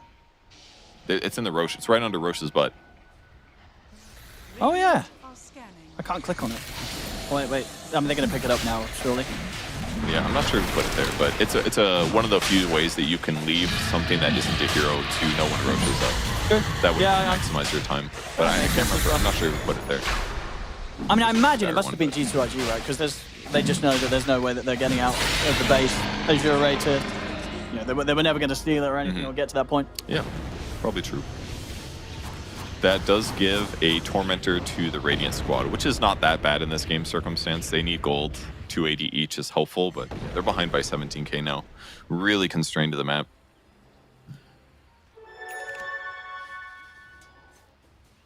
But this Aegis on Monet again. G2IG, they can look to step up, go for the Megas. Potentially close this game up. Azure Ray, they may just have one more defense in them, really. Like, they are completely spread across the map. They're like, okay, we got our Aegis. We're just gonna, everyone's like an inch or a little bit from an item. They're gonna grab them, and then they're gonna go. So a little bit of farming. Hurricane Pike ready for Weaver, you know, when the Aegis dies. Queuing up Divine Rapier as well. That's a after push item, I think. Yeah, I mean, they're stepping up. They're going to be able to pop the Lincolns. This is so hard to siege. All these Skellies and the split Earth Hags shard. I don't know, this is hard. They got buybacks as well. FY's looking for a snag here. I wonder if he Ghost Scepters when he blinks in this time on Weaver, just in case. No Mindbreaker for you, wouldn't be a bad shout, actually, yeah. No, you're absolutely right. Stop getting that hit on him. Yeah, Look how far back they have to stand. They're like, I'm going to stand near my tier 4s. It's the only safe place. I mean, G2IG as well themselves have also been very careful about how they push for the next move. As I said, understandably, you know, we know this patch high ground breaking is very hard, even if you're this far ahead. And if they do get caught or tripped up, you know, make a misplay on the attempt to break the high ground and get the mega creeps, Azure Ray could be in with a chance to turn this one. Ooh, cool item idea for Leshrac. He got the plate mail and he's like, I'm gonna go plate mail into Shiva's. Not exactly the normal build-up you see these days, but with the Rattle Cage on top of that, that'll make his survivability pretty good. And the anti-healing is really sorely needed on their team against the Timbersaw and even against the Satanic Weaver. Ooh. Gonna be their jump. They're gonna go straight in for the Leshrac. They're in with the Doom. Nothing. They're also gonna be able to get the Doom down onto low. The buyback will come out from Ori. They've got to get low back to pace. Sent up in the air by the Yules. He's gonna buy some time. The Chakra's bringing him down low. I think low. Okay. I think he's dead. He's not living through this one. He's gone. He'll have to buy back. We'll do so immediately. A couple of buybacks having to come out here from Azure Ray. They've managed to get nothing to say. Can they get anything more? Ori turn out onto JT. They've got the control onto Monet. Jump forward from back. They're locking down the Weaver. They've killed him the one. Can they do it in round 2? The respawn comes in with the Aegis to split up. It will catch him, but the second one won't. Monet's able to put the BKB Hurricane Pipe back to safety. G2IG, they can reset, they can back off. A little bit of progress for sure being made. The fact that they did force out successfully the 2 buybacks from the 2 most important heroes. They did, yeah. And I think that must have been the Refresher Shard coming from the Doom. He's got the Refresher Orb recipe in his backpack. And he's got that Doom applies mute. So he is just super set up to win these fights. He dooms Leshrac, the fight's over. Leshra's like, oh, okay, can't use the Wind Waker anymore. I'm just committed. So forcing out buybacks there, they're just going to reset and probably, I mean, they have a window, right? Like they've got these diebacks that they can abuse. They can come in and fight while the diebacks are going because they could potentially wait for Roshan to maybe respawn. And then after that, there's like a 2-minute window that they could maybe go high ground, but I can't help but think that they're going to go fish for a tossback kill at least once with a smoke in the enemy base. Because if they catch any of these heroes, if there's a small mistake by Ori or by Low on the Clinks, that's the dieback core, and that should be game ender. So they'll be looking for one of these. Refresher's up on the Doom. It's only 26 seconds off cooldown. Looks kind of funny. This is a good moment for them. They just got to get a toss back on one of these dieback heroes. For sure, yeah. One further carefully played play will get G2IG out of this game. Push the series to a game 3. Continues to be very careful about it, and as I say, rightfully so. This is their elimination game if they do lose. Azure Ray starting to step outside of the base a little bit. Not really any chance to get the jump as of yet. They'll attempt to get some vision down. Or he wants to try and take out the vision from G2IG, but they can't. They've got to step back, and G2IG are able to clear out the vision and continue to keep Azure Ray trapped in their base.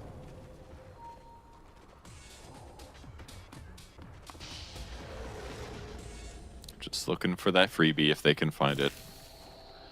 They are headed bottom. They do use the nuke and the bugs. Pretty easy for Azure Ray maybe to, oh no. Ori, he stepped out of the base. He's got the Wind Waker. He's up to the high ground, but Baboka's there ready and waiting for him. They get the toss back. They're controlling Ori. There's the Doom drop down onto him as well. Bark coming to help out. Ori is in so much trouble. From the side low, he's got the damage to be able to bring out Monet. Mone's going to go for the buyback. They're going to go for the buyback because they know that with the 2 cores down without any buybacks, Bark and Ori, they're out for good. This could be the chance to close things up. But the buyback from Monet, G2IG themselves, they've got everybody ready to look to proceed to taking out the Megas, looking to close up the game low. He's going to get forced back, nothing to say, not able to get the jump in time. He's going to get caught by the Nullifier. Mega creeps are out there for G2IG, and there's the jump from Baboka in onto the Clinks. That's low, out for good. GG is called. G2IG will manage to shut down this game 2 and draw the series to a deciding game 3.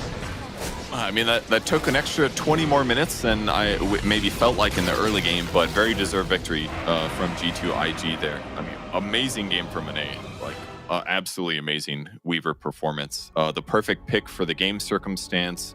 Amazing itemization. He's even got the Deso cosmetic on his hero. He knew what he wanted. He wanted to go in there and do tons of physical damage paired with the Doom to get his team way ahead, and it did for a very, very long time. Only 2 deaths for Monet that game. He was 15, 2, and 17. But as a whole, great performance by everybody on the G2IG side. Absolutely, and just when they needed it the most. They had a rough game 1, but a part of that maybe indeed just down to the draft when it came to a situation where the lineup seemed a bit more even on paper. G2IG, they knew what to do, they knew what to build to get this victory, push this series to a game 3. They're holding on. Now it's Azure Ray also in a situation where one more loss and they will be knocked out of the competition. Solid stuff all around for G2IG, and as you say, just sort of the way that they're able to play with Monet's Weaver looks pretty impeccable. It got to the point very early on this game where it seemed like there was very few options for Azure Ray to turn this one around. So it's all going to lead up to a very exciting game 3, and I feel it just goes to show, as say, if G2IG get a pretty solid draft, they do seem to be executing that little bit more crisper than Azure Ray. Yeah, they definitely did, but it kind of goes both ways. Both teams, the teams that had the better draft won, it felt like. This game, second game was a lot closer, certainly. But yeah, there's so many different layers in drafting that teams have to do. You're having to anticipate for all these potential picks that could come out 4th or 5th, and in some ways, Doom just kind of solves a lot of them. He's the, you can't heal no matter what hero, and frankly, there's a lot of heroes that like healing or regenning during team fights, not to mention casting their spells. So that one Leshrac grab outside of the map when he wanted to go get some items, that one kind of cost them in the last fight. I think they blocked the first Doom maybe with the Lincolns, but the second one secured the kill, and the buyback time lapse really just solidified the game there for G2IG. Really well played. Yeah, it really did. They made sure that they did everything possible to not allow that lead to slip away from them, and they took the necessary steps and didn't try and sort of take any jumps in the way to closing this game out to ensure that they would be able to get the victory, push this series to a game 3. And indeed, we see on the KDAs, impressive stuff all round. JT, of course, also stepping it up this game on his Timbersaw, getting back to sort of the level of performance that we expect from him. But overall, I feel like, yeah, you have to give the main shout out, as you say, to Monet, turning up with the Weaver and really just itemizing perfectly for this game. He did. A quick note on JT. He did a really nice recovery, actually. He was a little behind in net worth after the early game, but he became that tanky monster that was hard to kill. But it's hard to match up when Monet has such a perfect game like this. Yeah. He had 0 deaths for such a long time. Incredible impact in terms of net worth, in terms of damage in team fights. He was difficult to kill. He used his defensive capabilities extremely well. And yeah, the Deso blew the game open big time. So can't go Gleipnir every game, guys. Makes it too easy to itemize against it. You just get that Eternal Shroud and you're like, damage is not that bad. But then you get the Deso and they're like, oh crap, I just sunk 2,000 gold into this Eternal Shroud. That's not even finished yet, and it doesn't even protect me against the Weaver. So definitely changed the game in a big way to make their already tough draft situation even worse. And that's why it's important to have like a mix of different damage types, because these tanky heroes that love buying tanky items, it's just not as easy for them to solve the problems. No, really wasn't. It did seem indeed that after a certain point, Azure Ray, regardless of what they picked up, nothing was going to change the outcome of this one. As I say, ladies and gentlemen, it gets all very exciting now. Both teams, they've got one game left to play. For one of them, it will be their last one as we go into that deciding Game 3 very shortly. Don't go anywhere, ladies and gentlemen. We'll be back with that Game 3 after the break.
Welcome back, ladies and gentlemen, to PGL Wallachia Season 1. I'm ODPixel here with Purge, and we're getting ready for a very important game now. Game 3 of this best of 3 between G2IG and Azure Ray. Loser of this is out at the tournament. So playing for their tournament lives here.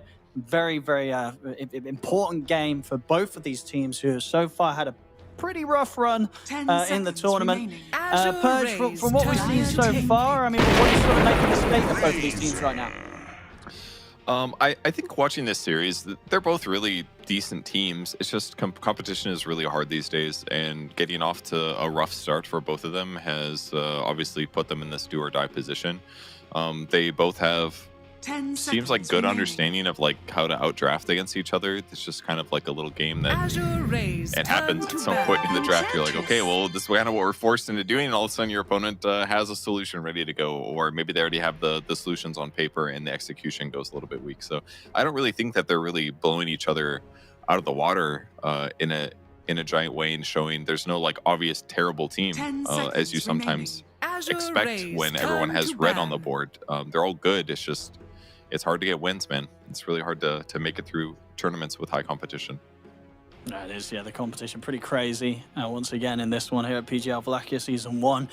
Draft beginning here of this Game 3. Opener for Azure Ray. It's going to be the Razor for them. And G2IG, they will bump up the priority of Enchantress this draft. They'll go for the Enchantress first pick.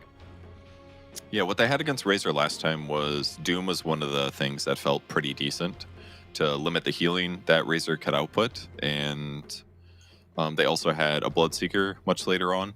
They don't necessarily have the Marcy pairing on the Azure Ray side. I assume they will go for it this game with Doom being out of the pool.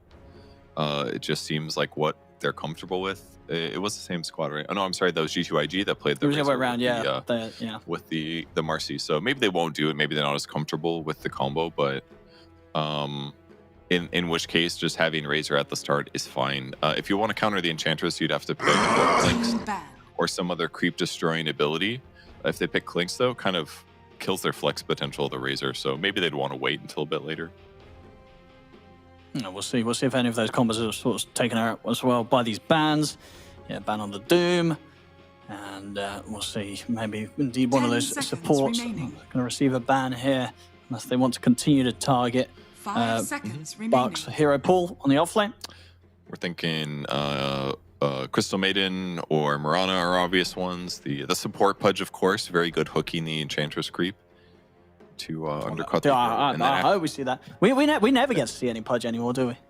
That here is pretty dead. Core Pudge sometimes. Support Pudge is just so finicky, as it always has been. It's like, even if you have a good game, you put all this net worth into landing hooks, and then it's like, if they ever go on you for a second, you die, because you're like, oh, I have Blink and Aether Lens, and 1500 HP and 0 armor, you know? It's just, the hero is not so good from the support role for that reason. If you land the hooks, it's amazing. If the game is competitive, you're like, why do I have a support Pudge? It's just not good.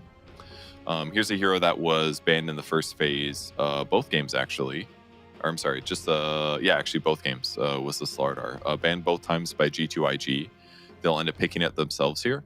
Gives them some good damage solutions against the Razor with the amplified damage, of course. Kind of undercuts a lot of his armor that he's working with. 5 seconds remaining. And gives you good solutions to run down any vulnerable cores as well.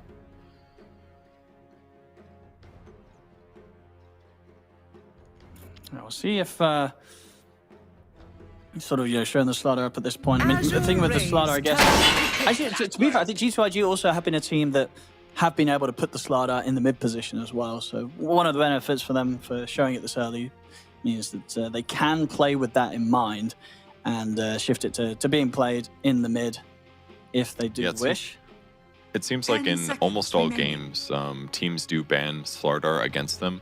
In the first phase, or at least one of the two games, basically, even going back to ESL Birmingham, often gets banned against them in the first phase, or they pick it in the first phase. So this is clearly a hero that G2IG feels super comfortable snagging. So Azure Ray letting it through is going to switch things up a little bit, certainly. But yeah, role swapping, it is definitely on the books. I think the clock is probably a direct response to the Slardar, much like Clockwork against Doom. If you have this tanky, good at fighting offlane hero, Clockwork is a support that just has a high amount of damage and a high amount of survivability, and a lot of magic damage that's going to help you be competitive at killing him. And I like the Dark Willow as well. We've seen a lot of Dark Willows have to play games against these AoE damage dealers like Primal Beasts and Leshrax and things that sometimes you kind of have trouble surviving, but against a Slardar, you get the best of both worlds. Slardar doesn't have that much AoE damage, and Bramble Maze is fantastic for giving your team some separation away from the Slardar. So I like these support responses to G2IG's arguably favorite hero.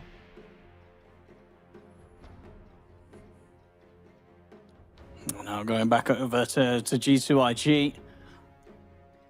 I mean, I think unlikely to... Okay, they're actually going to show one of their other cores as they get the Morphling in. Do you like this? Why do you think they're sort of decided to show the Morphling as early as they have here? Do you think it was something that's going to get banned out? Is this a game where you look at the three heroes of Azure Ray and feel like these three just don't really do anything against the Morphling? Well, I mean, they had to pick both heroes anyways, so the order that it comes out is not that important at this phase. Sure, but it's decent against Razor is the first obvious thing. You turn into Razor, you get static links, so you offset his advantage there. And doing occasional plasma fields as well in the fight is quite good. And then you can also waveform away from the Razor if that is a worry. In fact, both of the supports, I would say Morphling is pretty happy to play against.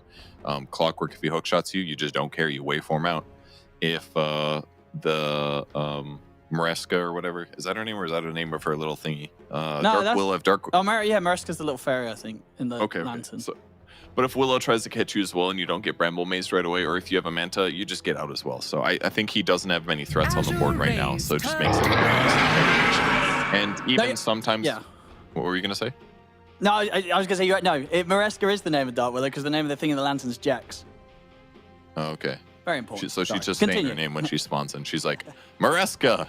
No, yeah, she says like, Mareska has arrived, doesn't she? 10 seconds. Oh, yeah, I guess so. She just talks about herself in the third person because that's, I guess, the cool thing to do if you're a Dota 2 hero. Yeah, as you do. I mean, not that we don't also say our names when our broadcast begins, so I guess she ain't that different. No, but we say like, I'm Odie Pixel. I don't say Odie Pixel has arrived. You know what I mean? I don't announce my entrance. You could. Oh man, if only there was another game in this series, you could say it like that.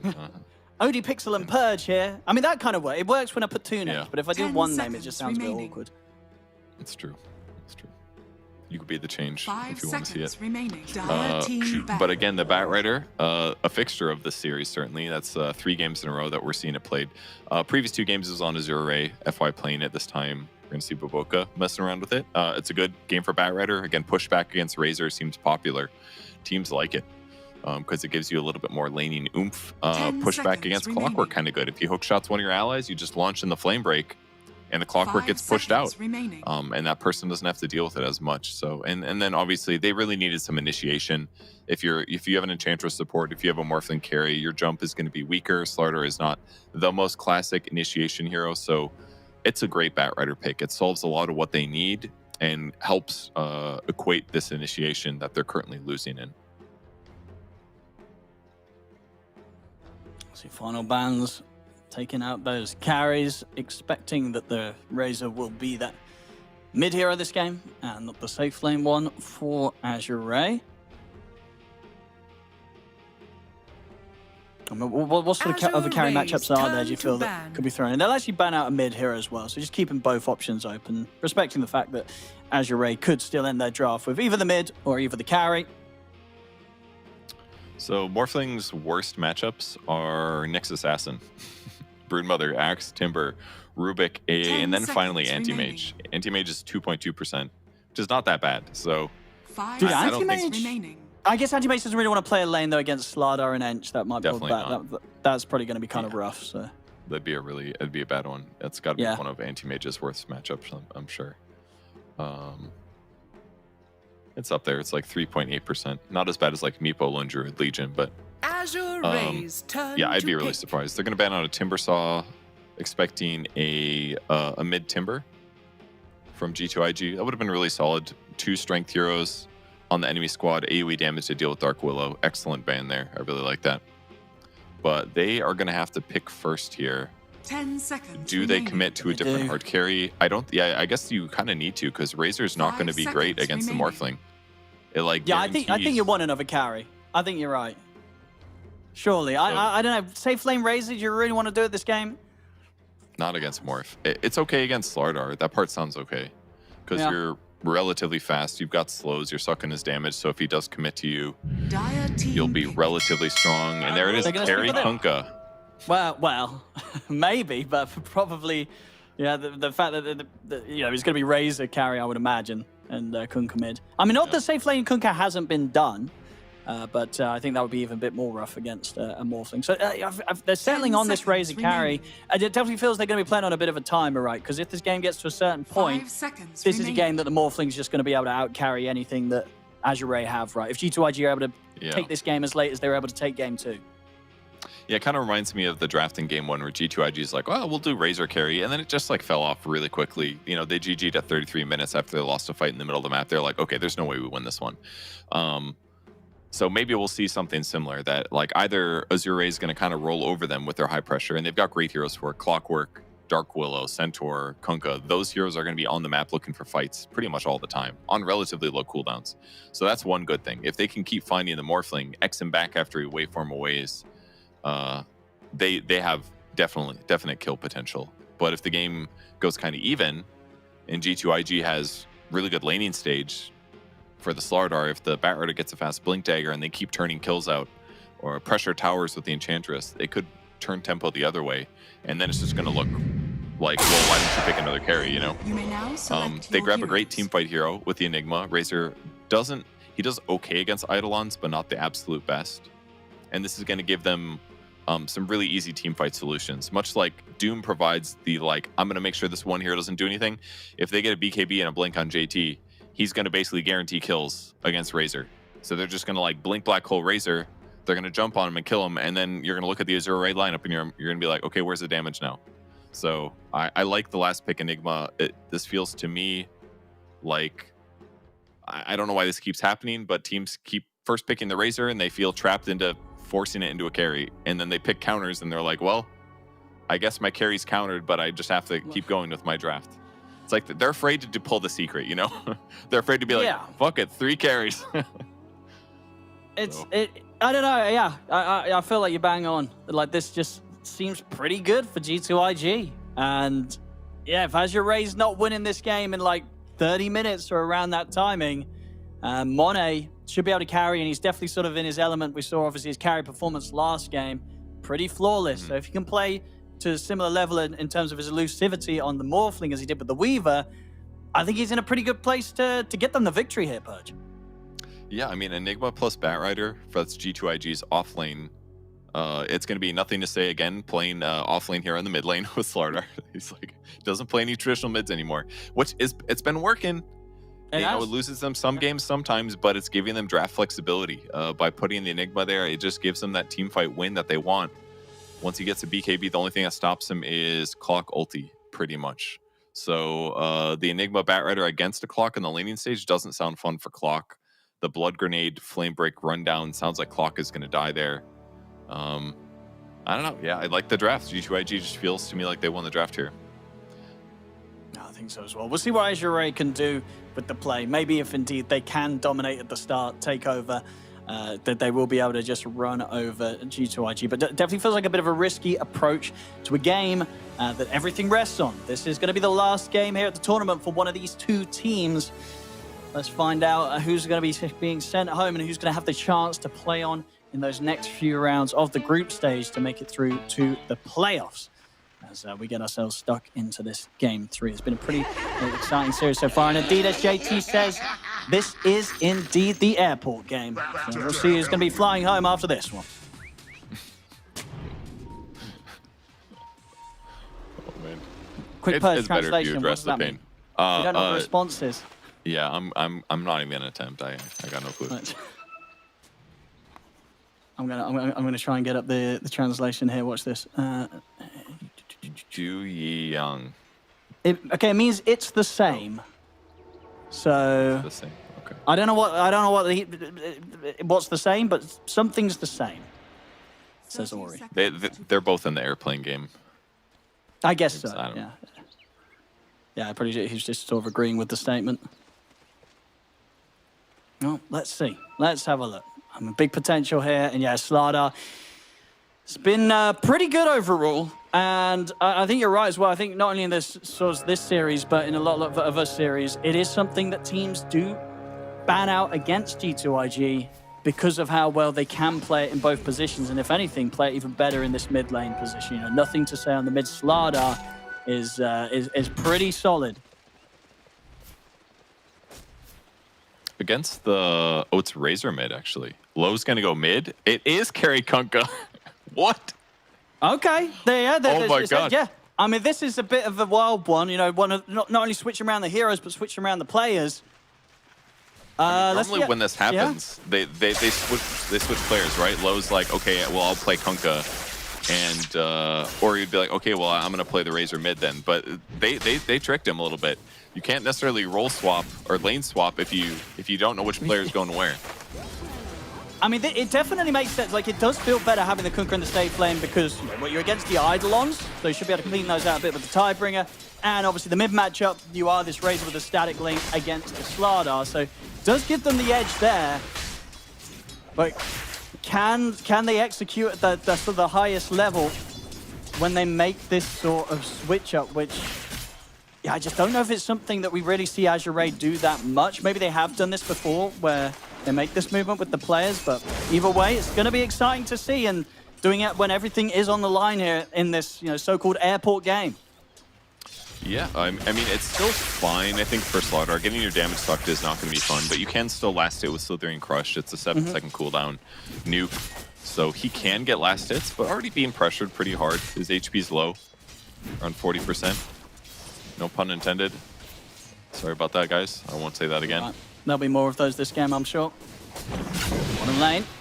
Maybe see if they can go in onto JT. They're going to turn their attention over towards Baboka. A bit split here with the focus, and JT's actually going to opt for the TP out. He'll get safely back to the tier 1 tower. Yes, way to go. He's got to get his HP up a little bit here. He's going to limit his Eidolon summoning.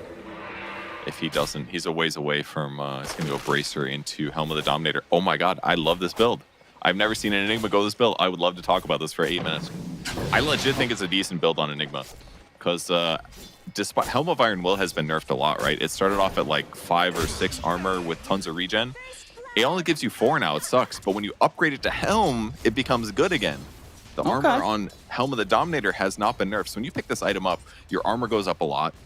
Your survivability goes up a lot. You get regen.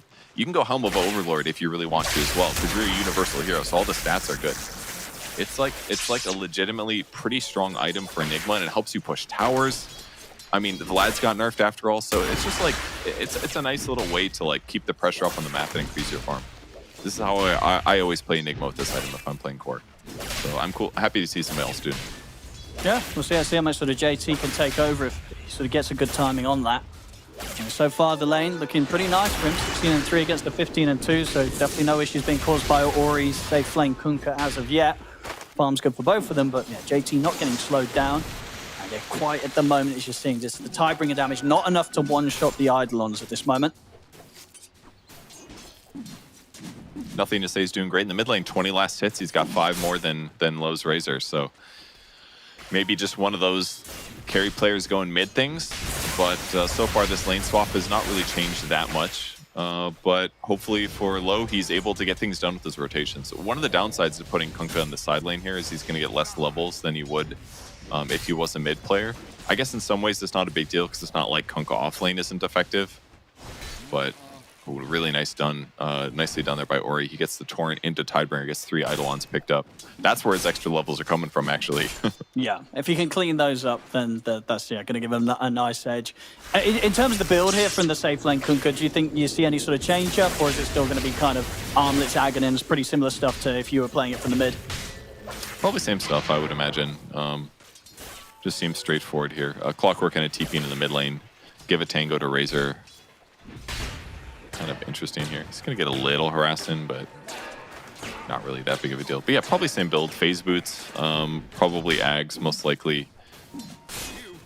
I just don't really see. I mean, if he really does want to go some more carry potential build, the Radiance build is still an option, I guess. But the downside is that there's a lot of anti-tanky hero stuff coming out of like Enigma with Midnight Pulse and the Slardar, and frankly Enchantress as well with pure damage nukes. Buck looking low top lane.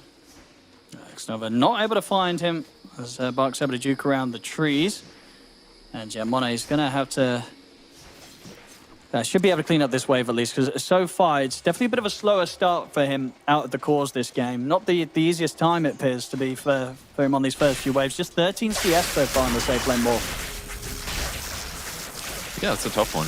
Morphling usually loses this lane a little bit, but this is getting a little bit extreme here. Feels like Xnova hasn't been able to accomplish that much against the Dark Willow. Like whenever Dark Willow's in a really bad spot, gets enchanted, or the creep gets too close, he just uses Shadow Realm and disengages basically here. There's the pressure. Yeah, coming in with a wraparound on towards Monet. I mean, Monet should be fine. He's got the backup and nothing to say. They're in onto FY, but the Shadow Realm's there, and as soon as the Crush is used, FY knows he can go for the TP as there's no further AoE stun. So he's away, he's out of there. The rotation helps keep Monet safe, but doesn't allow them to get a kill. He's just such a good player, dude. FY like is always just like a step ahead of every other player. It feels like it's a lot harder nowadays because teams have had so much time to catch up. But the fact that FY is still this good after so many years is really impressive. Dire's middle tower is under attack. Unfortunately for him, he doesn't have boots, so he's gonna have to run back to lane. But not dying to those counter rotations is a nice advantage. Game's still pretty close. Not the greatest last hits on the Enigma and the Morphling, though. They are a little bit behind, certainly. So the game's looking good for Azure Ray at the moment. Their lane swap is pretty much working. Net worths are looking decent. Nothing to say he's happy, though, on his mid Slardar. It's definitely a bit difficult for JT to show up to the bottom lane now that there's like the 3 points and the Tidebringer. In the mid, nothing to say, tries to get in to get low, and with the illusions, he's actually able to get away with it. Gets in, takes him down. I mean, a huge kill to find in that sort of matchup, one that you don't expect as well. Top lane, gonna try for FY, this time they'll get him. He'll come out of the Shadow Realm, they've got the damage to take him out. Buck's gonna be able to juke over to the side. Nothing to say though, he's got eyes on him. Get the Corrosive Haze down. He's also able to steal the Wisdom Rune, get the bottle up on that one. TP's coming in though, or he's got the combo, but not in time to save Bark. As Bark goes down, Torrent onto nothing to say. It isn't enough damage, nothing to say, able to back off, but the wraparound comes in from low. Static Link's there, low on the return to the fight to go to get him. He's thinking about trying to go for a deny. Oh my god! He's actually going to get it. I don't know how the hell he managed to make that happen. It was... I think it was the... It was Low's fault. 3 heroes hitting him, but he gets the neutral deny. It was Low's fault. He walked into range, and the thunder thing, whatever the thunder hide, it did slam. It's a 250 damage AoE, as you know from like pulling camps. If there's 3 units, that's when they use their AoE. So by him walking to the left, he needed to run south and then approach for that kill.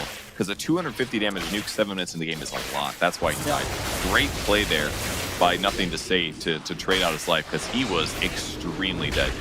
And the crazy thing as well, when they were backing up, they were chasing out Baboka. He was also able to deny himself to the large neutral camp. So 2 denies. What? He did 2? Oh my god. So they don't get anything out of that, Azure Ray. Down to those 2 clutch denies to neutrals. That's amazing. I mean, Azure Ray had a great laning stage going for him, but these little things are starting to add up. A little 1k gold advantage to G2 IG to give them what they need. Helm of the Dominator up in about 100 gold here for Enigma, which is going to help get him out of this lane. There's the pressure on low in the mid lane. Yeah, they're going in. TPs have to come in. They cannot allow Nothing to Say to get away with this one. Plasma Field slow, will connect it onto Baboka. The flame breaks there, knocking low back, and in from the side. Xnova, he should be able to finish this one more hit. The rock comes out from the Mud Golem. Baboka's got him. They get the kill.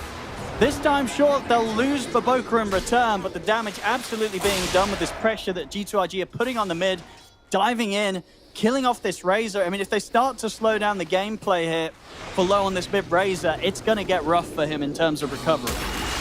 Now on the mid again, FY quickly dispatched there by Nothing to Say. This is why teams ban out this mid Slardar, because Nothing to Say, he is running away with this game in terms of the opening 3-1 and 2. And did it in a matchup where Azure Ray definitely made sort of the changes because they felt that they could shut him down. They haven't shut him down at all. Yeah, not in the slightest. He had more last hits than Low did on the Razor, and he just keeps doing this like poke and prod thing. He walks in and does his crush like this. Ooh. Usually it hits. And then afterwards, he hits him with that bash damage. It's just a huge amount of damage output without having to commit too hard into harassment. So 2k gold advantage now, and they get the top tower. All of this gave so much time for Monet to hit creeps. Bach is up there, but Morphling's now ahead. Yeah, this is super rough for Azure Ray. You know, we said in the draft, right, when you consider the lineup they have, they really need to be playing from ahead. If they start to fall behind this early, and on the other side of things, G2IG have Monet just getting to have a free game as the Morphling, this game's going to get very, very hard very, very quickly for Azure Ray. Yeah, it definitely could get spooky here. JT pressuring the tower, or he's still going to defend it. He's got 1,400 gold in the bank, so we'll see what he does itemization. I wonder if he's just going to go traditional, or if he does try to bring some carry potential from the safe lane here. Like, a Radiance is an option. Nah, he's still going to go Ags. As expected, like, putting the game on the back of a slightly experimental item build, not that it's not popular in the past, but, like, he could really throw the game out of whack if he does some weird itemization. Just playing traditional and going Ags is just a lot safer. That team fight that he'll bring will really go a long ways towards neutralizing this network advantage. And now G2IG is kind of really just pounding. They're just adding more and more to it. Azure Ray. What is the play going to be to try and get the back in on this one? It's super hard right now. All of G2IG's cores getting excellent farm. Nothing to say, leading the way and ready to make very aggressive plays now with this Blink Dagger done. It's moving over towards the bottom lane. Moment. Tianming and Ori playing away from the lane. They know that these sort of moves are going to be coming in. It's very difficult to show yourself on the map now, where nothing to say is ready to jump you at any occasion. Using this Helm of the Dominator on the bot lane. JT's just pushing creep waves constantly. Dark Troll Summoner paired with Eidolons gives them all like 9 extra damage. So just kind of being a terror. And he is going for the really fast Helm of the Overlord. It's kind of a cool Enigma item in a lot of ways because it turns your hero from this like... Oh, we'll see. X-Nova probably die here. Yeah, they'll catch him in the combo. Will be the smoke play from them. But what it does basically is it turns Enigma from this hero that has a really impactful ultimate, but has like a smaller window to get an ulti off. Because you usually press BKB and you get the ulti. But the Helm of the Overlord, it's an extremely tanky item. I mean, the amount of stats it gives you is huge. It's 21 to all attributes. And it gives you 7 armor on top of that. So we're talking like a 10 armor item that also gives you like 450 HP. So he's hard to kill, to physical damage, to magic damage. It really elongates his ability to get kills, and he can just push more safely on the map because he's pretty much always got a creep somewhere. Frontlining for him, scouting, adding disable or auras. So it's a cool way to make your team a little bit more tanky. Now that Vlad's is a worse item. Time to go. Nothing to say. He's got the amplified damage rune popped. Oh, actually messes up the blink initiation on that. That means he won't get a chance to put a stop to FY's escapes. FY gets out of there. Still, though, just the pressure, even if they're not getting kills, it's meaning that Azure Ray had to play very careful. Monet is just getting so much space. He's able to finish off the tier 1 mid. And still holding himself very high on the net worth there towards the top. Azure Ray, they'll smoke up again. They know that they have to find some sort of move, catch one of these cores with G2IG to stop them from getting this crazy lead. Jump onto JT. If they can burst through him, they can. That's a good, clean kill there. Absolutely needed. They had to find a core. They get one. Nicely done.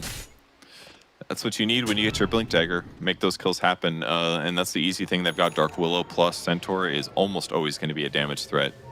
Chantress moving over, prepping for the Wisdom Rune, and we'll get Clockwork Teeping a little early here.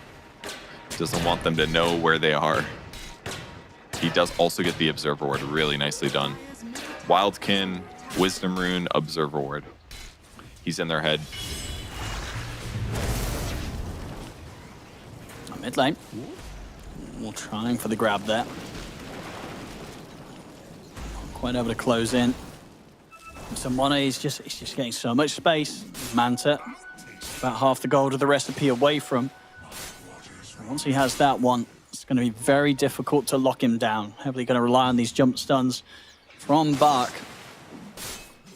They want to have a chance of killing this Morphling.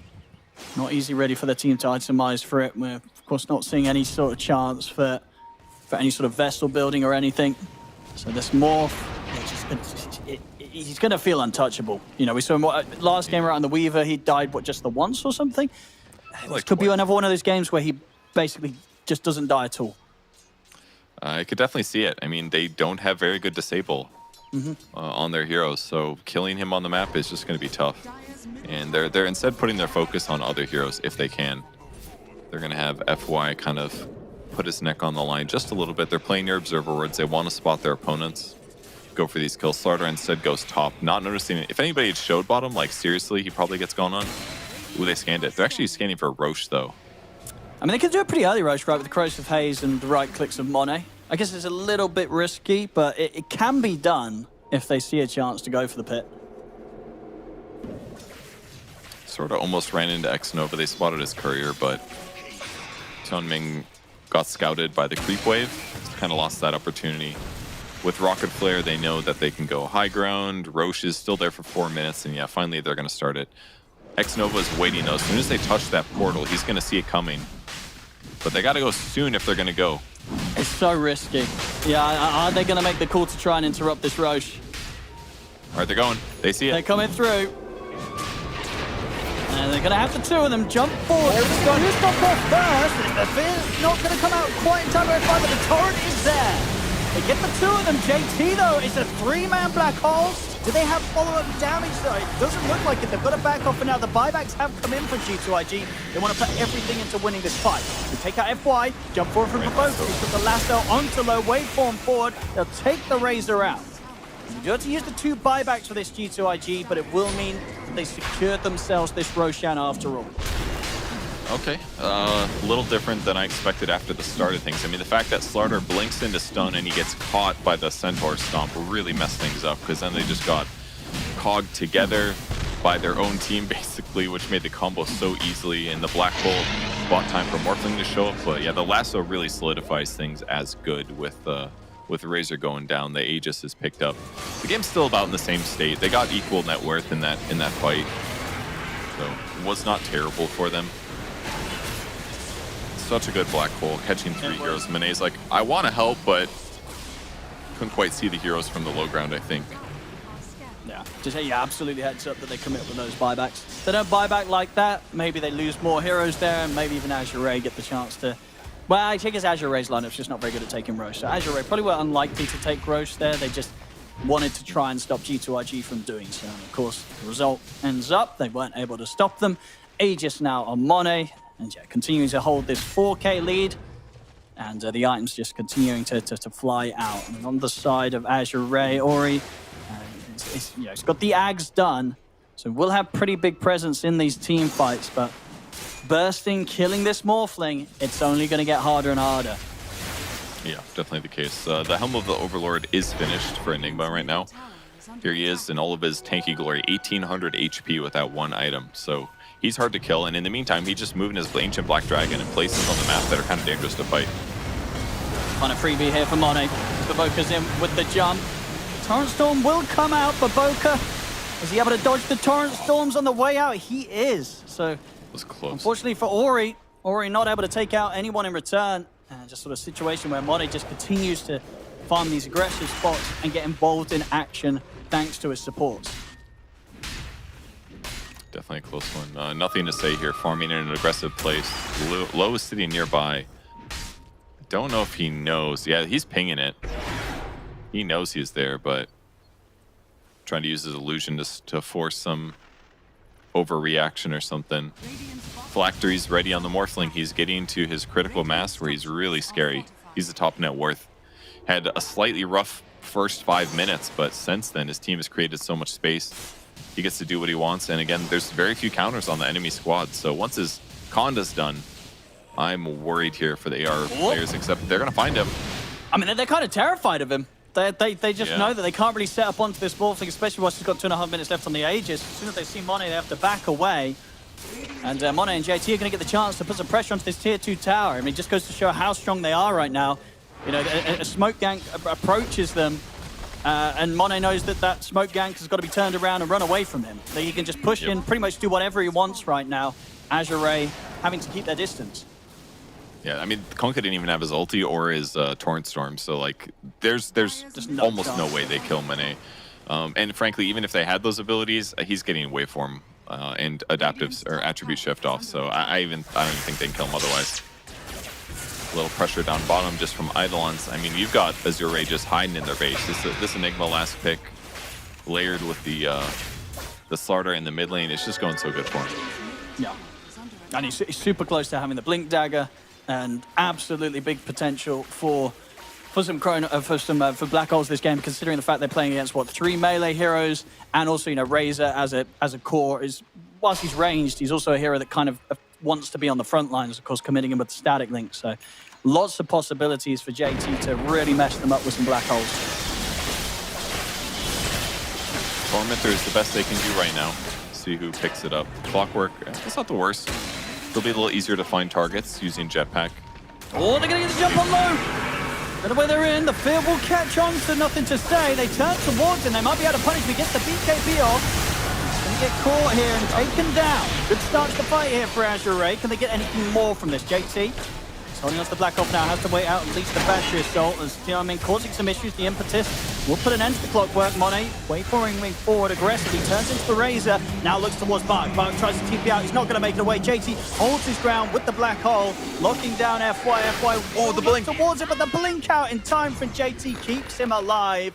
That means that there's no doubt about it. G2IG, they'll take another team fight in their favor here. 15-7, 9k lead. And Monet not even losing the Aegis. They can get, kill one of the other cores, kill nothing to say.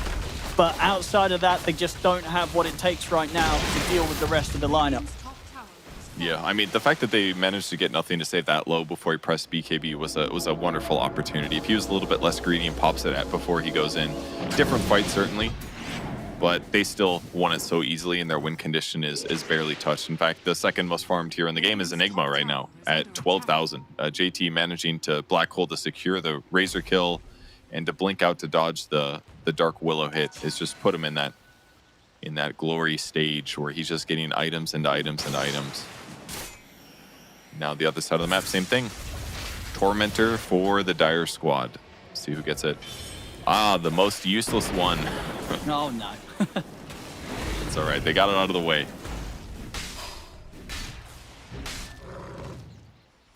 Tough times here for Azure Ray. They're definitely going to be feeling the heat. The fact that this Morphling is so big right now, and with a draft that just doesn't really have any answers for a Morph, let alone a Morph that has this much of a lead against them. It's going to almost certainly take some mistakes to be had from Monet for Azure Ray to really have a chance in this one. And as we saw from the last game, Monet absolutely in the zone and just not making the sort of mistakes that I feel are necessary for Azure Ray to have a chance of turning this one around. If Monet keeps his cool, he's going to be carrying this game all the way to victory. Yeah, most likely. His next item is going to be BKB. That'll protect a lot of these opportunities that could happen that lead to his death. But right now, it just feels like they're spread across the map. I mean, FY just spent a minute or two chasing the Helm of the Overlord creep across the map because he knows like it's pushing in creep waves and it's killing our potential to get kills on the map. Again, they know that they're going to win in the ultra late game. So why not go this Helm of the Overlord build and split push lanes? And then the threat is like, okay, they need to kill this big creep to stop the waves from pushing so they can find kill potential. Like JT's not putting his body anywhere near danger. He's putting his Helm of Overlord in the most dangerous spots. He's putting his Eidolons in the second most dangerous spots, and then he's off farming casually in a really safe location that if Azure Ray do find him, his whole team's TPing to back him up. So look at these lanes. They're just constantly on the Radiant side of the map, and Azure Ray is getting out-farmed, and they're not finding opportunities to get these crucial kills that they need. They're going to try and find something. Smoke time from Azure Ray. They've got to take risks. They've got to try and find some sort of chance to catch G2IG when they least expect it. But play-wise, you know, in this game 2 and game 3, G2IG just haven't been making that level of mistake that Azure Ray need to have a chance to jump them.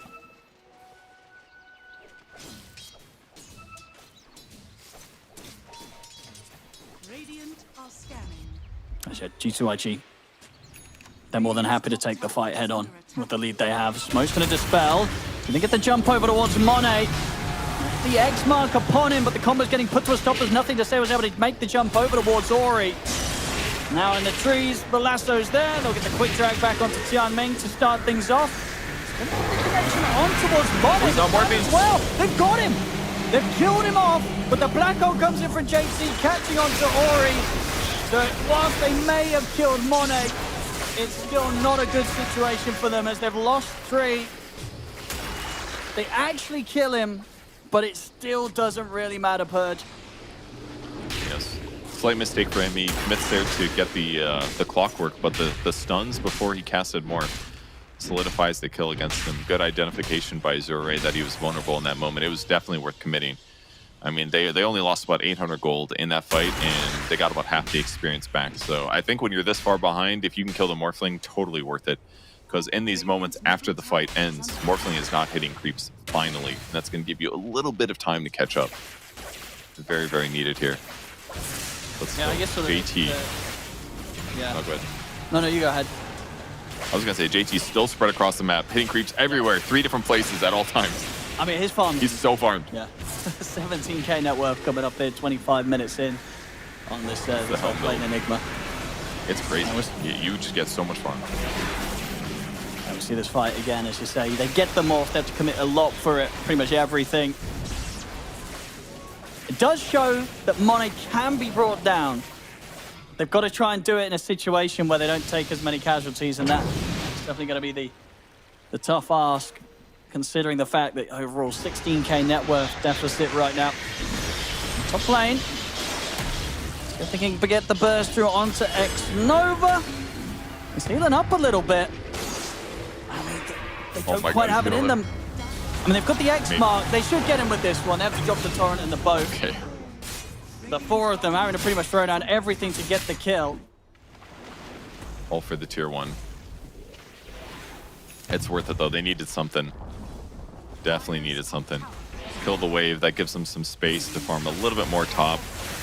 But the pressure is still there. Illusion's pushing bottom. Eidolon's pushing bottom. JT going for a Octarine core to lower the cooldown of his black hole and his blink and his BKB.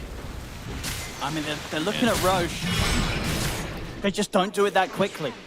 They do it pretty safely, I guess, with how tanky they over here at Bark is on the Centaur. See if they can do it quick enough. The smoke's coming in from G2IG. Azure Ray, they've got a full commit for this. They're starting to hold back. They're getting a bit scared. Now they've got low. They may just be able to do this in time. Okay, they got it. They're still being careful about how they go about finishing it, but indeed they have found it. And at the same time, they get the jump onto the side. BKB's out now from Monet as he's ready to turn over towards low. They'll use the Stampede to reset, but the lasso's in from Baboka. Gets the jump in onto low. Low taken down the once. They can do it a second time. They get the boat combo dropped down onto Monet. Black Hole's going to be used. JT perfectly in position, sets up to catch the 2, and then Monet's getting caught out by a fair few of the stuns, but now he's ready to waveform over, help take down low for a second time this team fight. The crush comes out for nothing to say onto Biforian Bark. Ori pops the cheese back up to full HP, but now Monet with the stolen static link ready to steal the damage of Ori. Ori tries for a TP out, but the adaptive strike puts it to a stop. As G2IG will take the fight despite not getting the Roche, not getting the Aegis. It doesn't matter. The cleanup's there, and yeah, JT, perfect placement there. He was ready to go with that black hole for round 2 on low.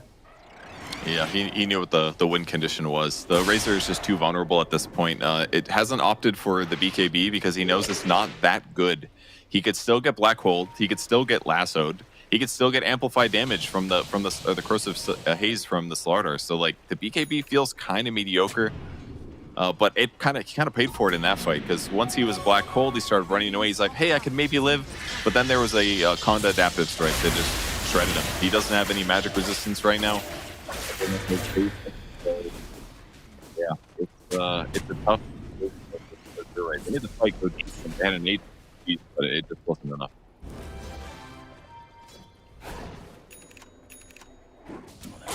Octarine now from JT. Definitely one of the more farmed enigmas you'll see at this sort of time. He's top net worth. Yeah, just outclass his team, outclass. You know, Mone's trying his best on the carry. I mean, that's the thing as well. Mone's not having a bad game. He's getting free farm. But yeah, JT staying that little bit of a step ahead of him. Just microing is so good. The fact that he's able to keep his Eidolons around the map like this for vision. His Ancient Thunderhide is really not very threatened. It's one of the other downsides of them not having a very traditional carry. Razor can't just easily kill this. Usually the Thunderhide or the Ancient Creeps die to some PA or Slardar or Morphling. Oh, good initiation. They got him! Okay, a huge catch and maybe a bit of a mistake there from Monet as he gets caught out. And they get more. I mean, they've got the X-Mark drag back. They get the two of them. Oh no, G2IG, they cannot let that happen when they've got this sort of a lead. Losing their carrier mid like that, that ain't great, Purge. Yeah, they need Shard on Morphling, actually. Like, he's thinking that he's fine, but he keeps getting caught a little bit. Bach is nailing him, man. The hoof stomp into Magic Burst, he's dying. Can't have that keep happening. That's his second death now that he's died just because he hasn't been able. He's been caught stunned without able to morph. He didn't press his BKB either, so. JC in the mid. He's going to drop it. Blacko's going to be there, but the angle's there for Tiami with a hook shot. Gets in, is able to put a stop to the black hole. With the X mark onto JT, Ori, he's going to look to stand his ground, he's ready to push forward and fight. And with the fact that nothing to say and Monet is still dead, this is going to be Azure Ray's chance to clean up some more kills. They look to JT. They should have him here. He's got nothing left to rely on. JT's gone. I mean, this is crazy stuff from Azure Ray coming out. They're doing some huge moves there. They know when they get this window of opportunity where they've killed off the mid and the carry, they just go straight down the mid. They end up getting the other core and the biggest core of all, JT on this Enigma in the top spot. I mean, these sort of moves, these sort of mistakes from G2IG, they're hurting them big time. They are. They're still sitting fine, I think. Like, they didn't lose that much network advantage, and they still have the benefit of the Morphling. But it's kind of getting scary. Their heroes are going to get more and more damage as the game continues. The Lotus Orb that Dark Willow's building could really change things too. Helps offset what Morphling wants to do against the Razor, and then the advantage isn't there anymore. Because then Razor would get 2 static links, I think, against Morphling, if that's possible. I don't know if that's possible, actually. Can you static link the same guy twice? I don't think you can. But at least you can reflect the adaptive strike. Yeah, I don't think you can. I'm trying to think when you do like the refresher build to get the 2 static links. I don't think you can. I feel like it's always had to be a different hero. So thus, if you static link the Morphling and you Lotus reflect the static link that he puts on you. So, and then you also but you could link somebody else. Link somebody else, put Lotus on you. You're still getting double damage suck. So it's not the worst. But items like that are going to make a difference. It's going to be a lasso reflect, you know? By the way, have you looked at Baboka's items? Holy crap. He is so farmed on Batrider. Look at that. Force Blink, BKB, BOTs. Like, it's pretty he's wild. Got more net worth than Slardar. I mean, you know, he's playing this game. He's sort of looking at the nothing to say, and Mono getting caught out. And he said, right, you know, if you guys are going to get caught out like that, I need to be the extra carry this game. You know, he's ready to step up, and indeed with these sort of timings, he'll get there. And we'll see what he wants to go for next. If he wants to go for something like the Octarine, he's ready with 2,500 gold in towards it. Slardar's GPM will increase now, though. He's got that corrosive Slithering Crush damage talent at 20. With the Shard, he's going to be doing tons of damage here. This looks like a possible smoke for the Dire team. Yeah, G2IG is going to group. They do have Blink Black Hole with BKB, of course. We're going to see Monet rotate over. He's got another Ultimate Orb, so a little bit more HP than he had prior. Lower chance he dies. Everything still points towards G2IG. You know, in these team fights, being able to clean up if they're the ones to get the jump. Oh, Baboka, pretty aggressive here. He's still going to get the lasso onto Buck. We're dragging him back over towards JT and Monet. And that wasn't enough. I mean, he's able to get the Stampede off. He's thrown up into the air, but he's not quite dead. Buck's able to walk away from this one. They couldn't kill him. Okay. Series of mistakes for both squads a little bit there. Baboka messing up his Blink lasso just slightly out of cast range, I think, once he had blinked in. And Bach great reaction to try to land that stun, but they got out, and luckily his team was able to defend him. That Yules that guy used, which I assume was a dire one, maybe Slardar used it to interrupt the Stampede, kind of just bought him enough time for the boat run buff to come in, and at that point killing the Centaur was just not going to happen. I mean, Box managed to farm with these last couple kills that happened. He's got Eternal Shroud Shivas and a Cloak of Flames. He is a ball of tank, dude. Killing Centaur is not going to be easy anymore. But Lincoln's is up on Morphling now. So he's finally survivable. He's finally queued up the shards and okay. No more throwing.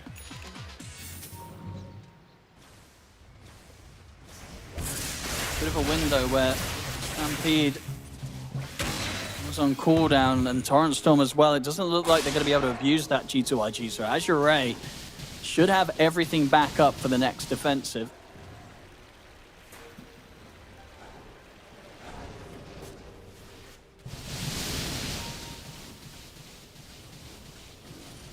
Very tense just looking now. for their kills. Yeah, I mean, they're just waiting for a moment. BKB's back up on Slardar, so they're ready to fight if they want to. Slardar was thinking about going for a Wind Waker, but he's got a point booster now, so I assume he's going back for Ags, is my guess. It'll make it a little easier for him to jump initiate without having to worry about getting killed back without high status resistance. So still the game firmly in G2IG's control, as almost all the map is theirs. I mean, it seems like every game we have the Dire team winning and the Radiant team's hiding in their base. But at least for Azure Ray here, they haven't lost any barracks yet. None of them are even low, really. But G2IG is feeling really confident. They're just spread out. They know that it's not super simple for Azure Ray to get pickoffs. So I don't think they're as concerned about sticking near each other. Azure Ray has a better team fight lineup, not so much pick off one guy really easily. But they are together. Yeah. Yeah, they know that this is a time where Roshan may have respawned. It is actually going to be a longer respawn, so won't be heading into the pit yet. At least, G2IG, if they check it, it's not gonna be there. Azure Ray, can they catch out anyone alone? G2IG are a little bit split. Nothing to say in Baboka playing the bottom half, just between the two of them. Azure Ray, they seem to be aware of this. Smoke is going to come to an end, so not able to get in position to get the jump in time. Enigma's still top net worth on this game, by the way.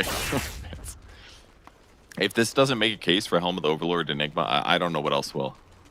Because his pressure on the map and his net worth is insanely high. Absolutely, yeah. I think if they are able to shut down this win, I think MVP's been made. They're making a great case for MVP between JT and Baboka, just for sort of how farmed they are, relevant to the position that they're playing on both of these heroes. Gonna TP to the top lane on the Enigma. Set up for the potential Roshan, which is respawning in 1 minute, so they gotta be in this area in case it happens. And very important that he keeps these lanes pushed out with his summons if he can. Azure Ray looks likely to cut the mid wave, and then for them to group up and head towards the top lane. Smoke time. G2IG. Both teams ready with all the ultimates. So he has to jump on who? Baboka.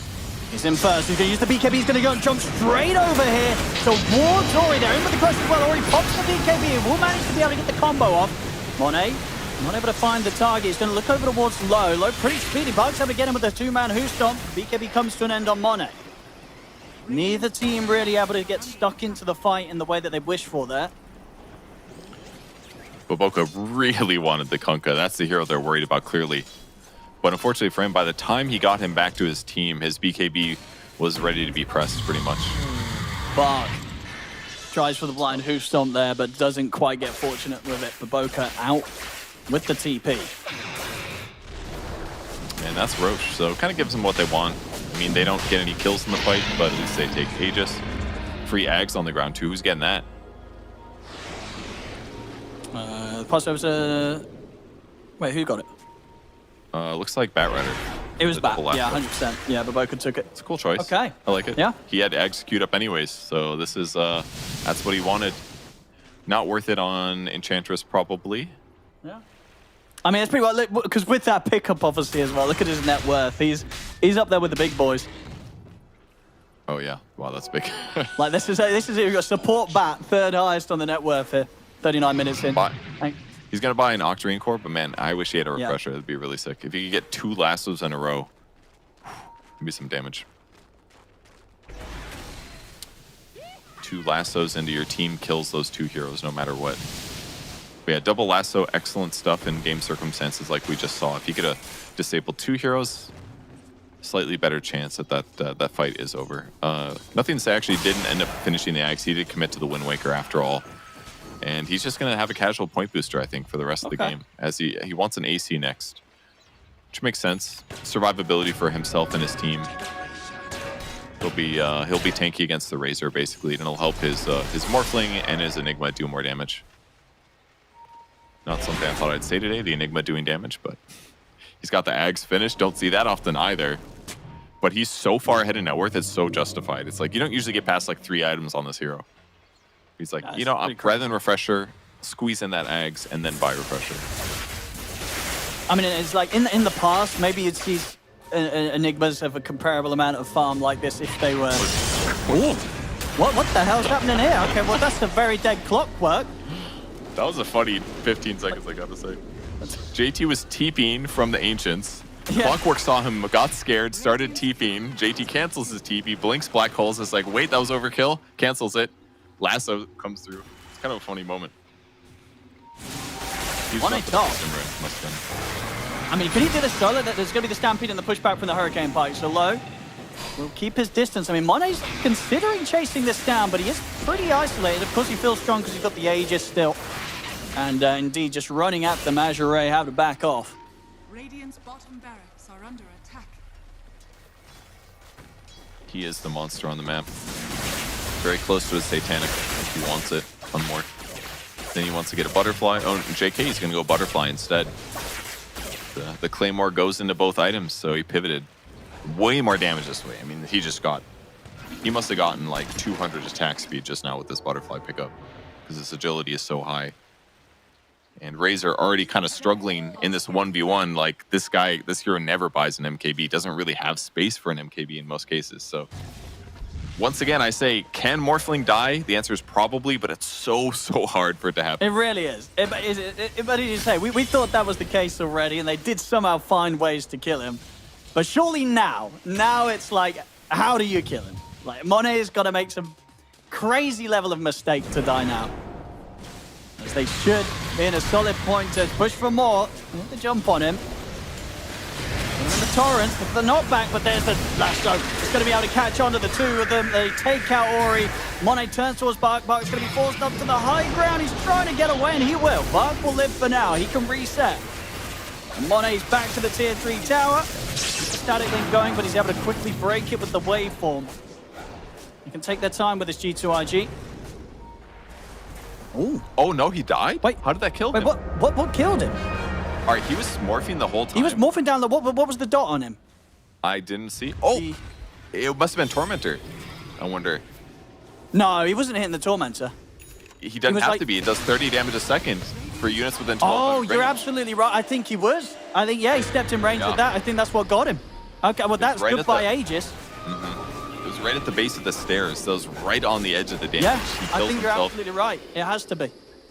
Yeah, 100% was. It was the burn damage from Tormentor. Okay, well, mistakes continue to be made, but again, it shouldn't matter because they're so far ahead.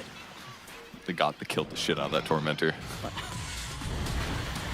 All right, now to high ground with some Sproink. Very different game circumstance here.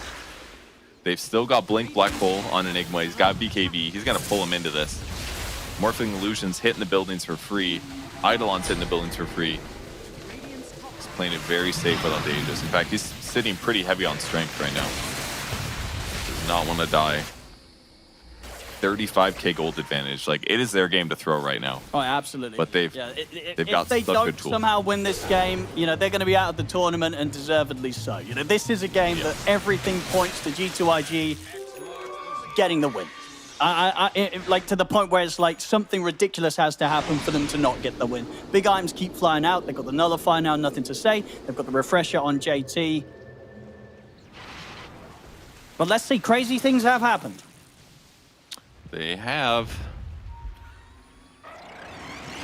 I mean, they're gonna have to mess up so many of their ultimates, and they have a bat rider. Like their stuff is so much easier to execute.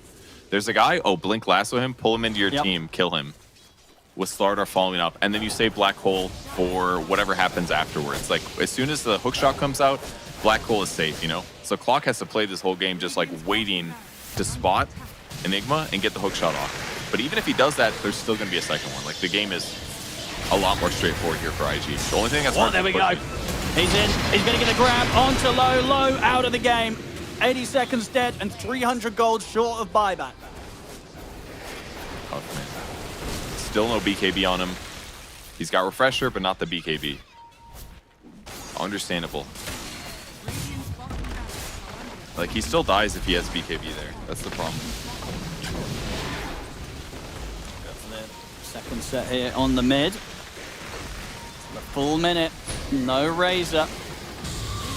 To IG. They're going to try and push forward. They get the stun. What's the morph? Gets safe for now, but in the end, there's JT. The beautiful one that jumps in, and that indeed is a GG black hole and a half there. They'll tap out. They'll call it. G2IG. They'll close up the win. They'll get themselves the victory, and they'll continue to play on here in the tournament. Whereas unfortunately for Azure Ray, it is the end of the road there for them here at PGL Wallachia Season 1.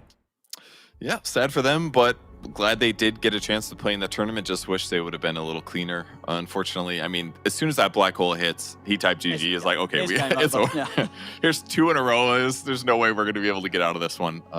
Sad for them that they didn't have more advanced notice, but this is just the nature of struggling with visa. Some teams are more available than others, unfortunately, to show up, and they didn't have a whole lot of time to practice and prep for this tournament. But lots of cool moments in this game, but kind of cool to see the value of the drafts in all 3 games, really, where teams just had these matchup advantages for their carries. The Razor opener does look a little exploitable, which is kind of needed, because if you're playing against a team like Falcons who keeps winning freaking tournaments, they open the Razor. So it's cool to see some teams have some solutions. No, for sure. I mean, I feel like the questions after that one, you know, we saw obviously the whole game. It looked like there was going to be no way for Azure Ray to come back, and indeed there was indeed no way for them to come back in this one. But G2IG with their play, I mean, who are you giving the main man shout out to? Is it JT's Enigma, or is it Baboka's Bat Rider? Where are you going with this one? Enigma, Helm of the Dominator buyer, so it's very clearly JT. He had a great series. He's been playing great this whole tournament so far. Amazing Enigma game. They forced him to roll swap a little bit with the Kunkka in the safe lane, but he still laned well. He still caught up with the Helm of the Dominator, and he just stayed on top net worth the entire game, creating lots of space and lots of headaches for Azure Ray, who limited their chances to get back in this game with all of his split push that he successfully did. So I think JT definitely is the standout player here. I think so, especially with that additional game ending, 4-man black hole to close things up. Yeah, fantastic stuff all around. Baboka, you'll get it next time, don't worry, man. He also had a great game, 8-3 and 13. And, to his credit, a lot of the black holes that JT got was because of the setup and lasso initiation that Baboka would go for first off. But it was at the end, that final defense, and we will get to enjoy that beautiful black hole there once more. JT closing things up, and indeed, Ori, not much more that you can do apart from tap GG when you've been caught like that. Well played indeed to G2IG. I mean, with some of their wins, if they can just kind of clean it up a little bit, I think there's every reason to believe, right, G2IG, they could go on to fight their way back towards the top half of the group stage and make it through to the playoffs, right, Purge? Yeah, they definitely could. I mean, it's still going to be very difficult because the teams that you're now in contention against, the other teams that have 1 and 2 records are MOUZ, Nouns, and Team Liquid, surprisingly, is in that group. So, and I'm missing Team Secret as well. So, a lot of really talented teams that they're going to have to play through. Maybe they get a little lucky on the draw and they don't have to play against Team Liquid or maybe Nouns. But, yeah, they live on. JT gets the MVP, well-deserved. Frickin' 7 items, extremely farmed, bought an Ags. Loved how he played the last fight, smoked to the bottom of that Rack's position to catch the back line. It was really cool. So fun to see, some nice variety, good drafting, and frankly, a really good series. It was a really fun series to watch. Sad that Azure Ray goes home, but at least they went out really close to a win. Yeah, I would have pushed the series at least to that third game, but yeah, definitely some flaws in the draft, leaving things to be very tough to play in that third game. Even if they made those sort of change-ups between, starting up the core and in the mid and the carry, switching things around with Ori and Low, it didn't matter. Didn't matter in the end. T2IG, they're the ones to move on. Azure Ray out of the competition. Ladies and gentlemen, we've still got more Dota 2 to come here today. So all very exciting. Don't go anywhere. And it is another elimination situation. We've got one more series for you coming up. It's going to be a best of 3 between VP and Heroic here, I believe, at PGL Wallachia Season 1. So don't go anywhere, as we'll be able to jump into that after the break and find out who else is going home.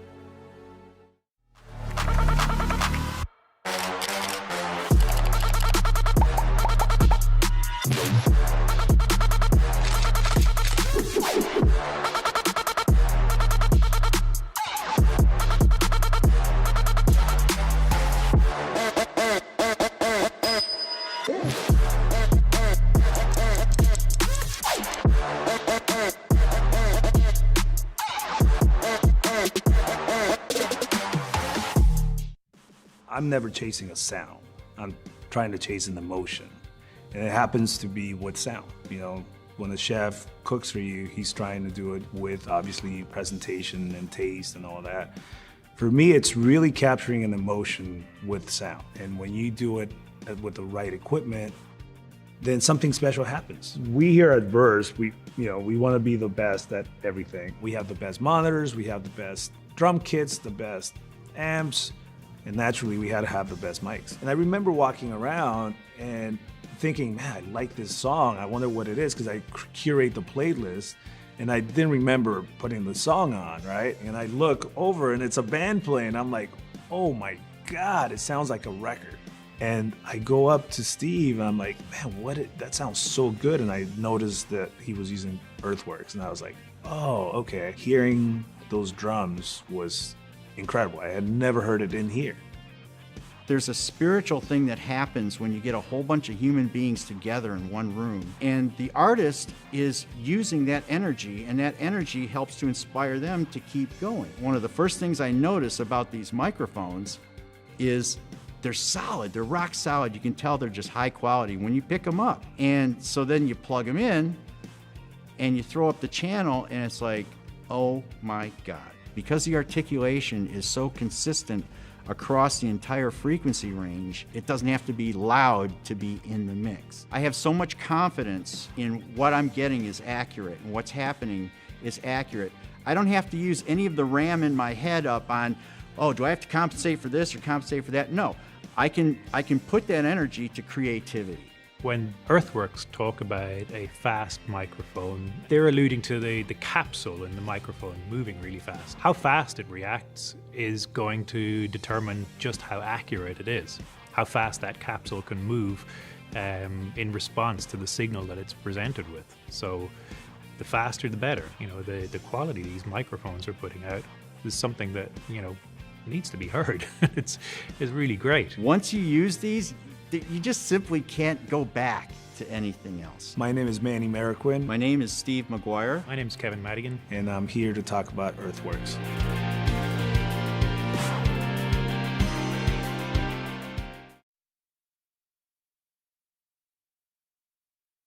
It's time for Dota Surprise. I've got Heroic KJ with me here and he's ready to give it a challenge for sure and seeing what you can build. You've got to build your ultimate Dota team using our Dota capsules. So it's a bit of a surprise. You can't just choose a team you want, but you will have a selection of players. You ready to be a manager type person?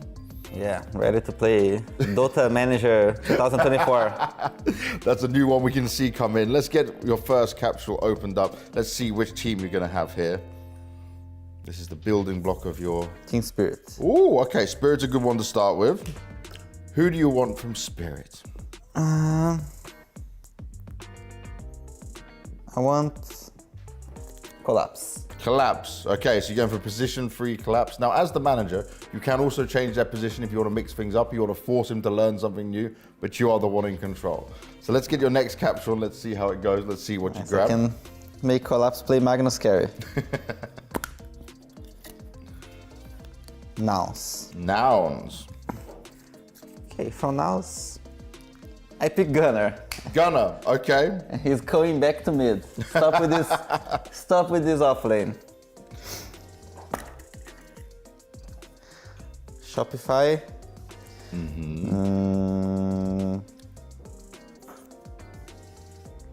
Okay. You got some good standings in there. Shopify, I go for Sumail. And Sumail. he's going to carry. I just changed everyone. Everyone's changing. KJ's team's gonna be new learning. They can't flame, you know, because every time they're gonna be like, no, it's a new role. Yep. They got an excuse. But they all played this role before. Collapse off. Sumail played carry and Gunnar was very good mid. Okay, so you're going back to where they know and love. Let's say that. Yeah, they're going back to. I mean, Sumail loved mid more, but he's gonna do a good one for Gunnar. Aurora. Ooh, okay. I picked Jabs and he's playing 4. Jabs is moving to 4. He was a 4 before, wasn't he? Now, I'm the wrong person to ask, bro. You're the manager. Yeah, no, but he can do it. I'm pretty sure he played support before. Well, if not, you know, you give him some time. You say you've got 3 months. You must learn this position, and that's it. Otherwise, you're cut from the team. I'm giving them big salaries in my team. PGL KJ team. There we go. Team Liquid. Ooh, Liquid. That's nice. I don't think we have seen too many Liquid players. Team Liquid, what? Okay, Team Liquid, I pick Boxy 4 and Jabs is going 5. It's fine. Okay. We quickly changed at the last minute and that's how it works. Yeah, I need a support. So. Okay, so this team, you've changed their positions around, you've moved them about. If we enter them into this tournament, starting from the group stage, how far do you think they would go? So the thing is that, oh my god, the boring answer is that Dota is too much professional right now. You know, you need to train, you need to blah blah blah blah. But let's say this team is trained for 6 months and then they are playing this tournament. I think they will go pretty far. Just if they don't.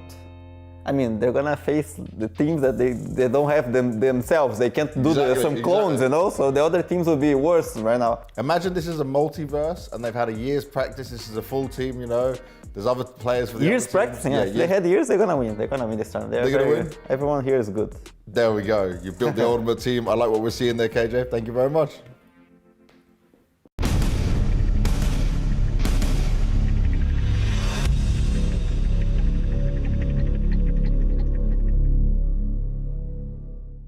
Welcome everybody for another Dota 2's item price challenge. This wonderful audience is here cheering away to see Virtus.pro's FNG take the challenge. How are you today? I'm good. You're good. That's what it's all about, being good. He's positive right now. Let's see if he remains positive when the pressure is on. There's going to be 60 seconds. You're going to have to be able to handle all this stress that's coming your way to make sure you don't mess up the prices. You think you can do it? Yes. Okay, let's get started. Let's go into it.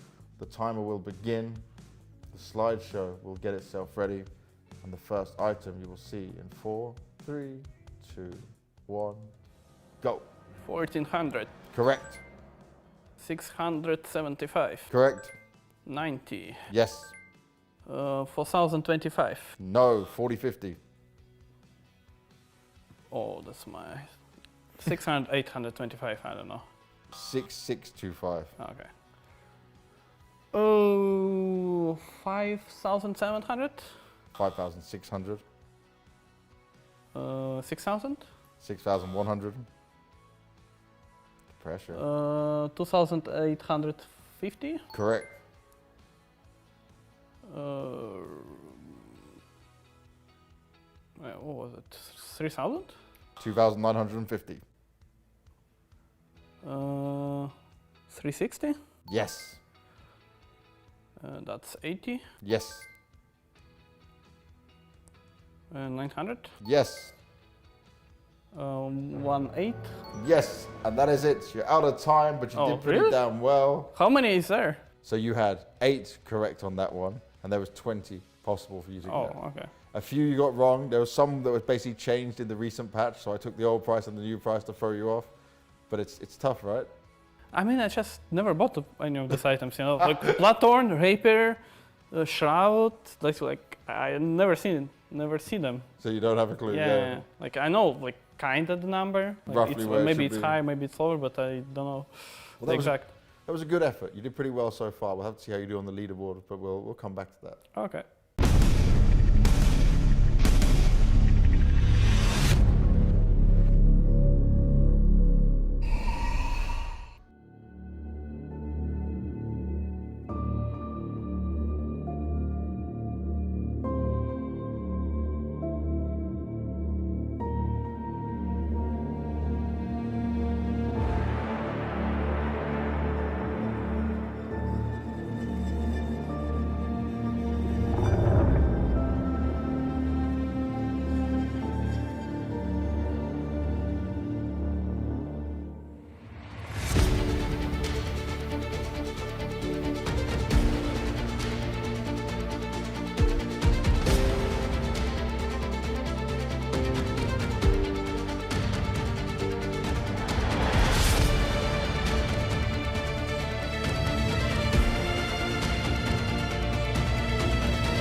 Welcome back, ladies and gentlemen, to PGL Wallachia Season 1. I'm OD Pixel here with Purge, and we're just about to get ready to jump into our final series of the day.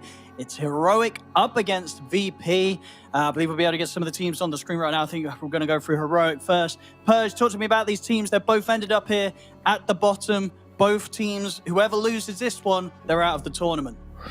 Yeah, it's a tough position to be at, but there are some excuses to be made for both of these squads. I mean, Heroic, to start things off, the first team they had to play against in this group of 16 teams was Team Falcons. Believe it or not, they lost to Team Falcons. Nothing bad there. Then they played against BetBoom Esports. Heroic, that was the one where we had like the crazy gyrocopter performances that they didn't touch. All right, that one's maybe a little bit their fault, but they lost 2 series to get to here. Now they have to play against VP. This is Heroic on the screen. They're legitimately a solid team. They're underperforming just a little bit here, but there's a lot of good competition. They're genuinely a really talented squad. I like watching them. I hope they win this series, frankly. Playing up against them is Virtus.pro. Here's my excuses for Virtus.pro. First team they had to play against was Team Spirit. Team Spirit is no slouch at all. Team Spirit's currently 2-1. They won to Gaimin Gladiators, Team Spirit did. So Team Spirit's looking hot again. And Virtus.pro after that had to play against Shopify Rebellion. There's a lot of TI winners on that team currently, with Sumail standing in and GH as well. Not Arteezy. Arteezy didn't win TI, just in case anybody in chat was confused there. So Virtus.pro also had some really tough opponents. Both of these two guys, both these two squads are very talented, and they're not top teams in the world, but they're like on the precipice. So whoever goes home here, I'm sad for them, for sure. Yeah. It's going to be a really good match, I think, no matter what happens. I think so as well. I think both these teams are going to be bringing out some very chaotic play, especially in a series like this where elimination is on the line. And we may even start to see in this series some hero picks coming out that we don't quite expect. I wouldn't be too surprised if we see these teams try something a little bit different, which can usually be the case if you're playing in these tournaments. You've not managed to win a series so far. Maybe something's got to change. Maybe you've got to try, bring out sort of that backup plan that you've yet to show. So we'll see what they can come up with. This is the draft just about to begin. I mean, from what we've seen, we obviously got to saw ourselves the Heroic play the other day. We're yet to see, at least on the games that we've covered, Virtus.pro. But, Virtus.pro as a lineup, when you talk about sort of their individual players, some, singled out, like there's sort of solo performance of them, it's very good. It just seems like they haven't quite managed to gel together as a team yet. FNG, of course, the main man who's in charge of all that, he's had a lot of work under sort of his wings, trying to get these together and try and pull off the moves. But I think we even saw in some of the interviews from FNG coming into this tournament that he just feels that things aren't gelling quite as well as and quickly as he'd hoped for. And we're certainly seeing that result in the play so far from VP. Yeah, I think they have some of the highest MMR per player out of I wouldn't be surprised at the moment. Yeah. They just have a lot of raw talent on their skills, so fitting them with FNG is fantastic right now because it's going to help mold them together and give them direction in a game and help teach them what's really important in competitive versus pub play, because they've clearly got the pub play stuff down.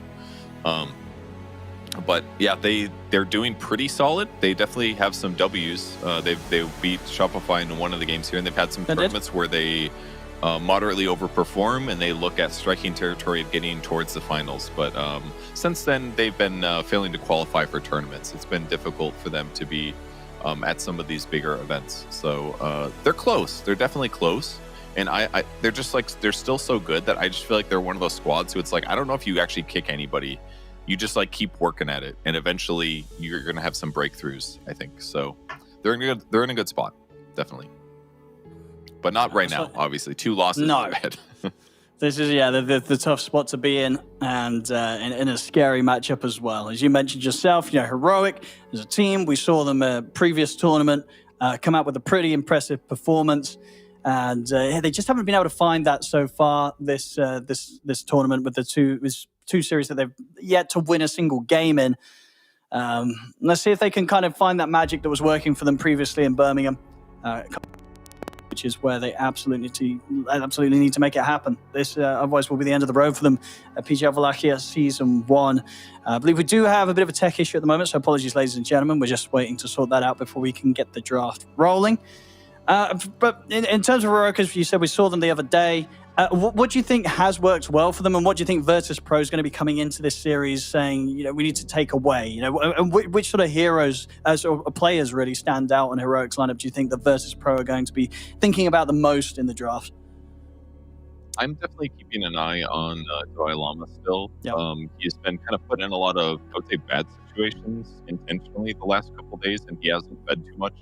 Like his 4 position, King Jungle or Schofield, will basically kind of ditch the lane a little bit at times. And he's done a pretty good job in the circumstances considering. So it's not really super standard meta right now to let your offlaner kind of have a bad time. But I think it shows resilience for his play. His hero variety is pretty up there. So maybe it's not something you can pick or ban against, but knowing that he's going to do well is definitely something to look out for. I would say Hector's hero pool is usually a little bit limited, but he does have good strengths on some of these weirder heroes like the Phantom Lancer and stuff. So there's always the potential for some weird stuff to happen in the draft. So those are things that I would keep in mind, I think, for Heroic side. Don't let him get Caudle. Analog's Caudle is fantastic. So that's an easy ban in the first phase that any coach is going to identify and prevent from happening. So those are the main things that I'd be looking out for. against Heroic right now. Oh, and just don't let Schofield bait you, basically. Schofield tends to die a lot because he does do a lot of weird plays, but his MMR speaks for it. Like, those weird plays do create good situations sometimes when you don't anticipate it. So if you can get in his head a little bit and kind of anticipate the clowny nature of how he's playing Dota, then Schofield ends up having like 15 deaths and everything feels kind of okay. That even if he does create chaos, sometimes you're like, okay, but I'm racking up this like 250, 300 gold every time we kill him over a 15-minute period. So those are the other things to keep in mind. It's truly that like Beast Coast mentality that they had when it was K1 and Schofield on the same team. A lot of that does seem to follow Schofield as a player, because at times it looks good, other times it just looks like you're feeding a little bit. So you just got to read it correctly, and then you can create the feed. Feed yourself, really. Just got to put your glasses on, and you're like, oh, there's my food. Okay, thank you. And you know, from sort of the perspective, like what the downsides of the way Heroic's been playing. I mean, we saw them yesterday. What do you think's been holding them back in this specific tournament and in like the series that we saw? Like, what were the sort of the mistakes being made, or what were they doing with the drafts maybe that wasn't really working out? Do you think? In one of their matches, they didn't do a very good job attacking the win condition of Boom. They didn't really touch the gyrocopter in either of the two matches as much as they should have. They lost the laning stage a little bit, and they put pressure elsewhere in the map. So I think they messed up a little bit identifying what exactly they need to do to win the game. They were doing good things in the game. Like, they were doing really good actions per minute. They were stacking tons of camps. They were occasionally ganking other places, but they weren't necessarily putting that pressure. They weren't farming the stacks with the right heroes necessarily, and they weren't necessarily ganking the right heroes. They were getting ganks off, but it wasn't like they weren't killing the gyro, you know? So I think this is like one of those things that just needs a little bit of structure and organization in their games to basically take their high skill level and their high actions per minute, basically, and turn it into like the correct strategy on the map. Because individually, they're all very good, but sometimes you're not following the script necessarily the right way, and that can make winning the game a little bit harder. So I would say that's what I would look towards fixing. But they're having a coach mic issue, I believe, was the issue. It's very important for making sure that those are the things that you solve. You know, if your coach is not involved well enough in the draft, you're gonna have a hard time. So just a simple tech issue. They'll get it fixed in a second, guys. Sorry for the delay. It's OD's fault. Caster's not starting the game on purpose. No, I'd say it's Slack's fault. He's not even here, but if something's gone wrong tech-wise, it's probably Siraxian Slacks. He tripped over a cable. He somehow found his way to the vent and made everything go wrong. Noise after he tripped over the cable. Yeah, probably. So for your tech issues or any problems with the delays, be sure to @ Siraxian Slacks on social media. He'll get it sorted ASAP. But yeah, we're still waiting for all the players to get back in, and yeah, it looks like it's just a bit of a tech issue with the microphone. And what's going to be, this series probably going to be the last one of the day, I believe, on the other stream of games. You guys and girls may be watching both of them right now, but I believe that's already on the third deciding game here of, indeed, Gaimin Gladiators versus Falcons. So all very exciting, because soon after we get that result, and after we get the result from this one, you guys and girls at home, you no more further need to worry about having the two monitors up, because from tomorrow onwards, everything will be able to be covered on one stream, on the main stream. So after today, it's going to be super easy to keep up with the remainder of the group stage. And I can't wait to really see the games, because as I said, it's been a while since we've had this Swiss group stage format. And I think sort of the brutalness of it, the brutality of it is pretty exciting to watch, right, Purge? The way that, 3 losses, you're out. There's no messing around. If you mess up with the first 3 games, the first 3 series, there's no chance to recover. It really rewards sort of teams being able to just come in and have an approach ready to go, rather than sort of trying to sit back, learn from the meta from within the tournament. It rewards those coming in with the hot ideas and coming in with the win streaks. You see, for example, Xtreme Gaming, with their results so far, I think theirs is kind of the biggest one in terms of contrast to what we had from them right at the previous tournament, because they didn't do too well there at all. They've come in on this one, and they haven't dropped a single game, right, looking at the top of the charts. They go 2-0, 2-0, 2-0. So good to see them being back on form after what was a bit of a rough time at the previous LAN. Yeah. Yeah. Well, so ladies and gentlemen, we're going to continue to have a bit of a delay. As I said, we're trying our best to get everything on the road as soon as we can, but they're still having a bit of a tech issue. So we're going to make sure that you don't have to waste any more time listening to us blather on about a load of nonsense, as we have so much fantastic content for you to enjoy. So don't go anywhere. We're going to show you some further interviews, a bit of fun, I'm sure, with Banks and Tsunami, whilst we wait for this series to get started, which we will, of course, do as soon as technically possible.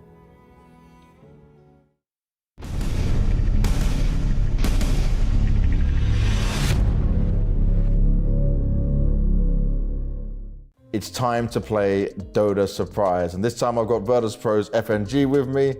What you're gonna do is pick out your first team. Pick a random one, spin it around, try and pick someone best as you can, and then start building your ultimate team. You ready? Yes. All right, let's go with the first one. Let's go. Don't wanna shake it. All right. What a coincidence. I have my own team. You got Virtus.pro? Okay, perfect. I can prove it. I can prove it. I believe you. I believe you. Okay, so obviously it will be me. So obviously you're in position Yes. 5. I mean, Nice. I'm building the dream team, right? Exactly. So I need to get the earnings and everything because. Smart man, put yourself in the hot spot. Next team though, who's going to be your second piece on this master? Oh, nice. Team Spirit. Oh, cool. Okay. Who would you take from Team Spirit though? I mean, because I would say there is less offlaners, I would take Collapse. Okay. I kind of want to take Aurora as well, but it's just I feel like there is way less offlaners these days. So there's a better position for you, right, in terms of what you can look at getting here than what you could later on for some other roles. Yes. Nice. Okay, I like that. So we've got 3 and 5 discovered so far. Okay, nouns. Nouns. Ooh. Yeah. That's actually a funny story now. Okay. Because it's not like I don't like their cores, but I would say they will not fit in my dream team scenario. But also, like taking another support, like for example, I kind of want to play with 5, but then I will be forced to play +4. But you could also change his position. Come on, fly 4, bro. You're the one in control, bro. No. I would say he will be in control, not me. Oh god, okay, you're even giving up the dream team at this point. I mean, Yuma is fine. Yuma is fine for me. Yeah? Yeah. Okay, so your position 1, Yuma's coming in. Yeah. 2 more players to find in your masterpiece right now. Yep.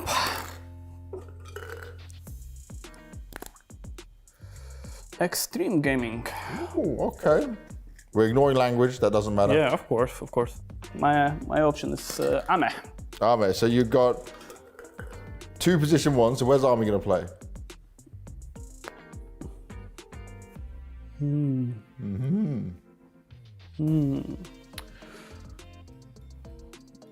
I mean, Ame mid is fine. Okay, yeah, we're good with that? Yeah. All right, let's find your final one then. And it's Shopify Rebellion. Okay. And I'm lucky on this one because I will take any day GH. Any day. Okay, GH any day of the week. Yes. It's a good one. That's nice. Yes, he's one of the best dudes I ever know. Oh, nice. Awesome. Yeah. Okay, my final question then on your dream team you have built. You are the captain right now, you're leading the ship. We put you into season 1. How far do you go in this tournament? Playoffs? Grand final? Definitely playoffs, yeah. Semi-final? No, definitely playoffs, but then it depends on situation. What situation? I mean, I need to deal with 2 carries in the team.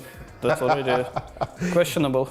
Well, there we go. Your dream team has been made. Thank you very much, Mr. FNG, for playing Dota Surprise. Thank you.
Welcome back, ladies and gentlemen, to PGL Wallachia Season 1. Thank you very much for your continued patience, but I am glad to report that the series and the game is ready to start now. Heroic versus VP, best of 3. Loser at this will be going home. So everything to play for with this series on the line. I'm here with Purge. The draft has begun.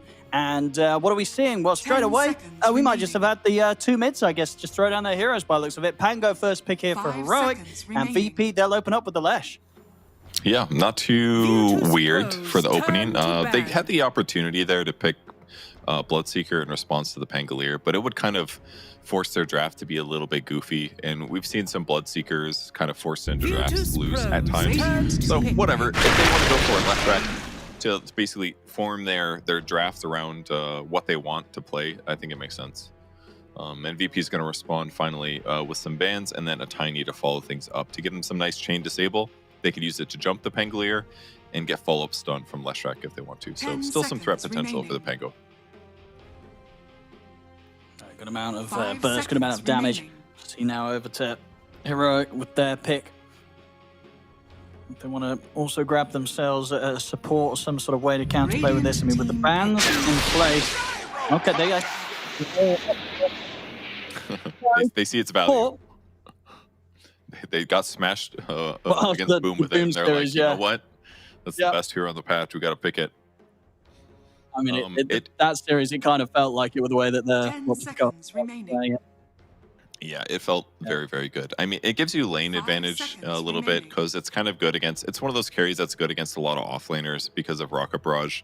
Flat Cannon is also very fantastic for kind of solidifying your farm. And I think in a 1v1 matchup, I think Gyro feels fine against a Leshrac later on. Once you get your items, Lesh is a little bit weak to physical damage typically.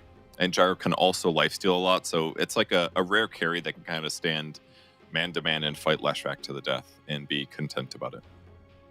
What's going on here? We're getting a bit of Venomancer action, Purge. You a fan of the Veno?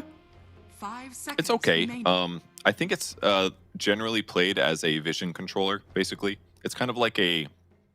It's kind of like an initiator from the 5 in the sense that it doesn't help you initiate, but it helps counter their initiation, basically. So the laning stage of it is fine. Once you plant a lot of Plague Wards around Roshan, for example. Oh, look, Schofield is awake today. This is... well, that's it. They got the energy going this time. That guy was laying in his chair asleep. He's standing up, standing on top of the chair. This team watched the VODs. They saw what the problem was. It was Schofield being sleepy. We have... Veno's going to control area a lot better. It's going to be harder for Tiny to initiate as a result. And once they do initiate, the slows that they're going to be impacting is going to be huge. I mean, basically, like, Leshrac is not going to be able to take team fights as easily because he's going to get Galed and Poison Sting slowed. Like, they don't have good solutions against Plague Wards right now with their 2 heroes.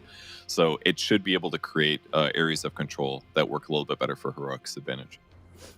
No, we'll see if they can make it work. Because looking at the stats so far, we've had, 2 games, I believe, where Venomancer has been picked this tournament, and neither of them have been a win. So Heroic trying to do something that none of the teams have been able to do so far this tournament.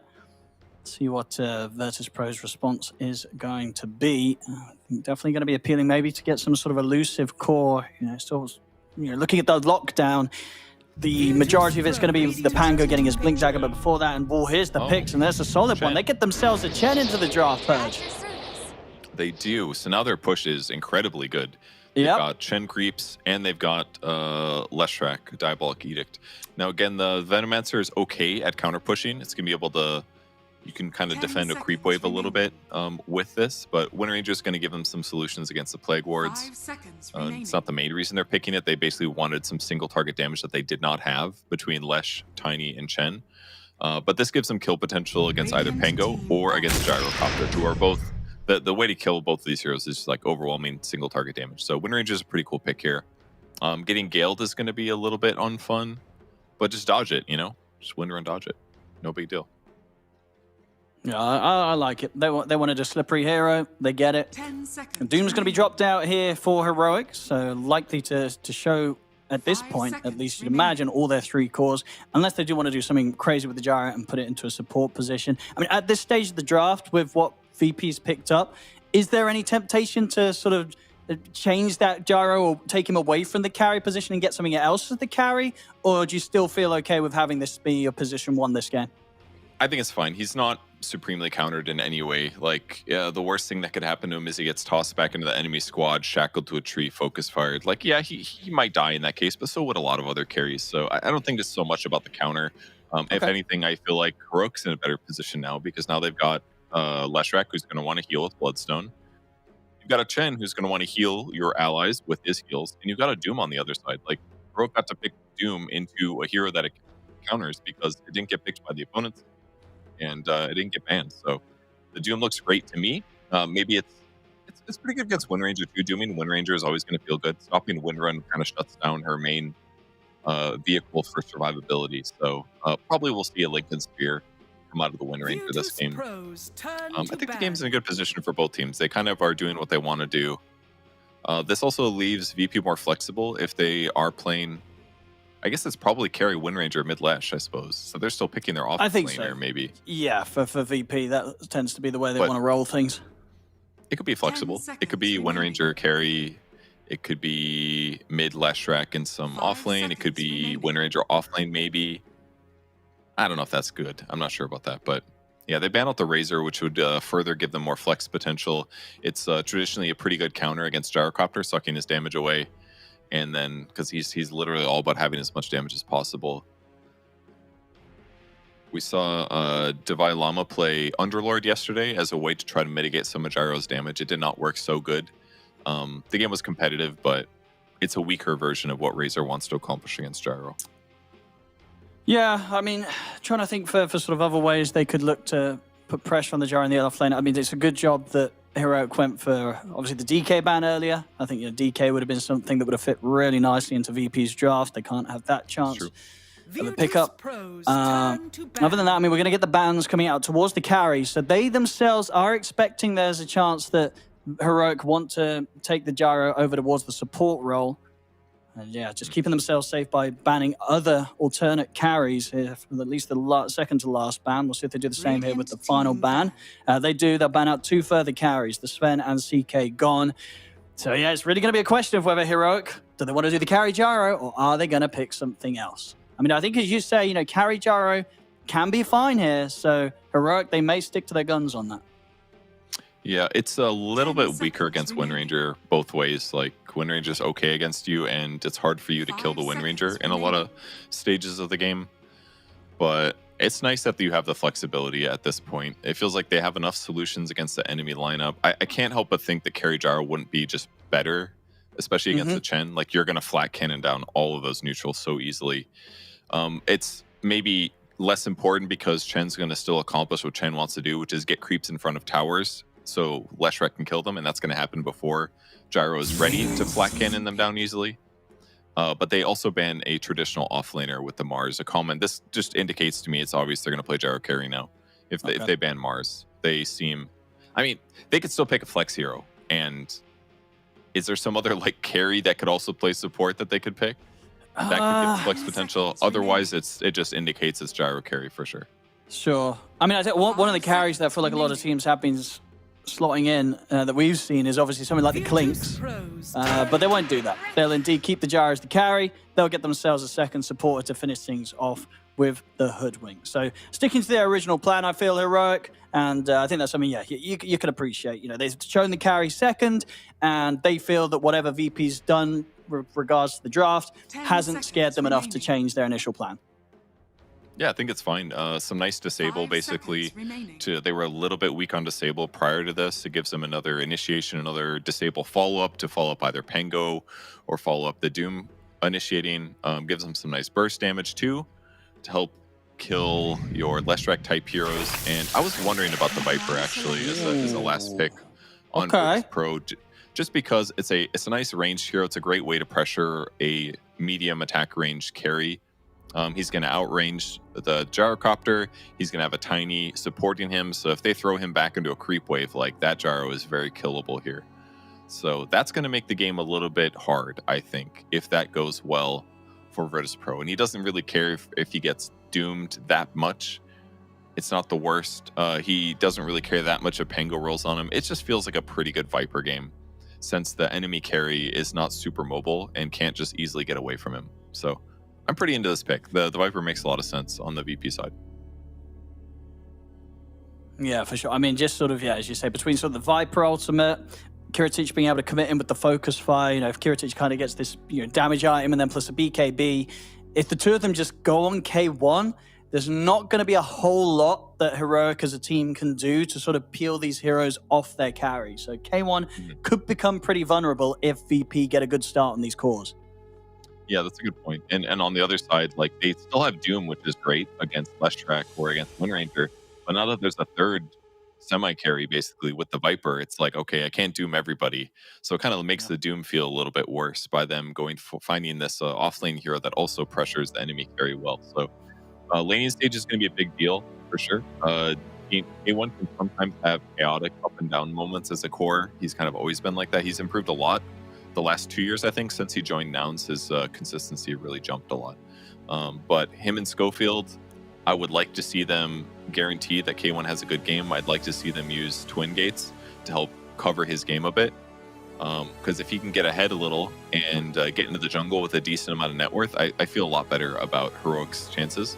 Because I want to see K1's net worth be high, and I probably want to see him get an MKB at a decent time, which he might have to buy over Daedalus, unfortunately, if he's dealing with the Windranger. So, yeah, multi-cores coming from VP. We have a very standard and good-looking draft on the Heroic side, but maybe some counters and too many cores on the VP side is going to give it headaches. Let's see. I think, yeah, and the fact that most teams aren't really letting their opponents play around with the Chen. They let this big support hero through that's very highly contested. And, FNG... Venomancer? The Venom. No. I said Veno has yet to win a game. Only got 2 teams trying it, to give it credit this tournament. But yeah, both games have been a loss. Let's see if Heroic can kind of make something different happen here with KJ on the Veno here in this game 1. As I said, ladies and gentlemen, if you're joining us, this is a best of 3 between Virtus.pro and Heroic. The loser at this series will be out of the tournament. It's not the oh, they do break the smoke here. It's really hard to get past this. All right, a lot of little pinging here. Hard to go past this position. Nobody has a Quelling Blade? Literally nobody on their team had a Quelling Blade to cut down that tree. So their smoke broke before they could get past between the tier 1 and tier 2 tower. I mean, they're still hovering around here as if something's going to happen. It's certainly not. I mean, yeah, Squadix is perfectly safe underneath his tier 1 tower. They're just checking for wards, basically. It is not on Leshrac. It must be somewhere else on the map. Oh, yeah, it's to the south there. So he placed that much earlier. They are going to be all good on that one. Both supports actually heading bottom. This could be the pressure Viper thing that they're aiming to do. I mean, they've got good level 1, but at the same time, yeah, VP, they've got everyone. There are 3 of them here for the 3v3. They're going to turn towards KJ. KJ's going to be the first one to fall. Can they look for the deny? They're not going to be able to get it. So the trade will be there. KJ in return. They're going to take damage down onto Notice. So 1 for 1, but VP, they're the ones with the first blood. And as a result, the creep wave is completely under tower here. Not great for Hector. Gyro has bad base damage at level 1. He's only got 52. So that's all right. It's a little bit recovered. Also kind of funny who got the kills. First blood going to FNG means what is he going to buy with this? It's going to be Fast Ring of Basilius. And on the other side, the Veno managed to get the kill in response with that 15 damage per tick. So Veno gets the gold on the other side. Not who they wanted it on necessarily. And they still have both supports here bottom. They're really trying to bully this Viper early on. I mean, look at the tree down, look at the bushwhack. It's not quite enough damage.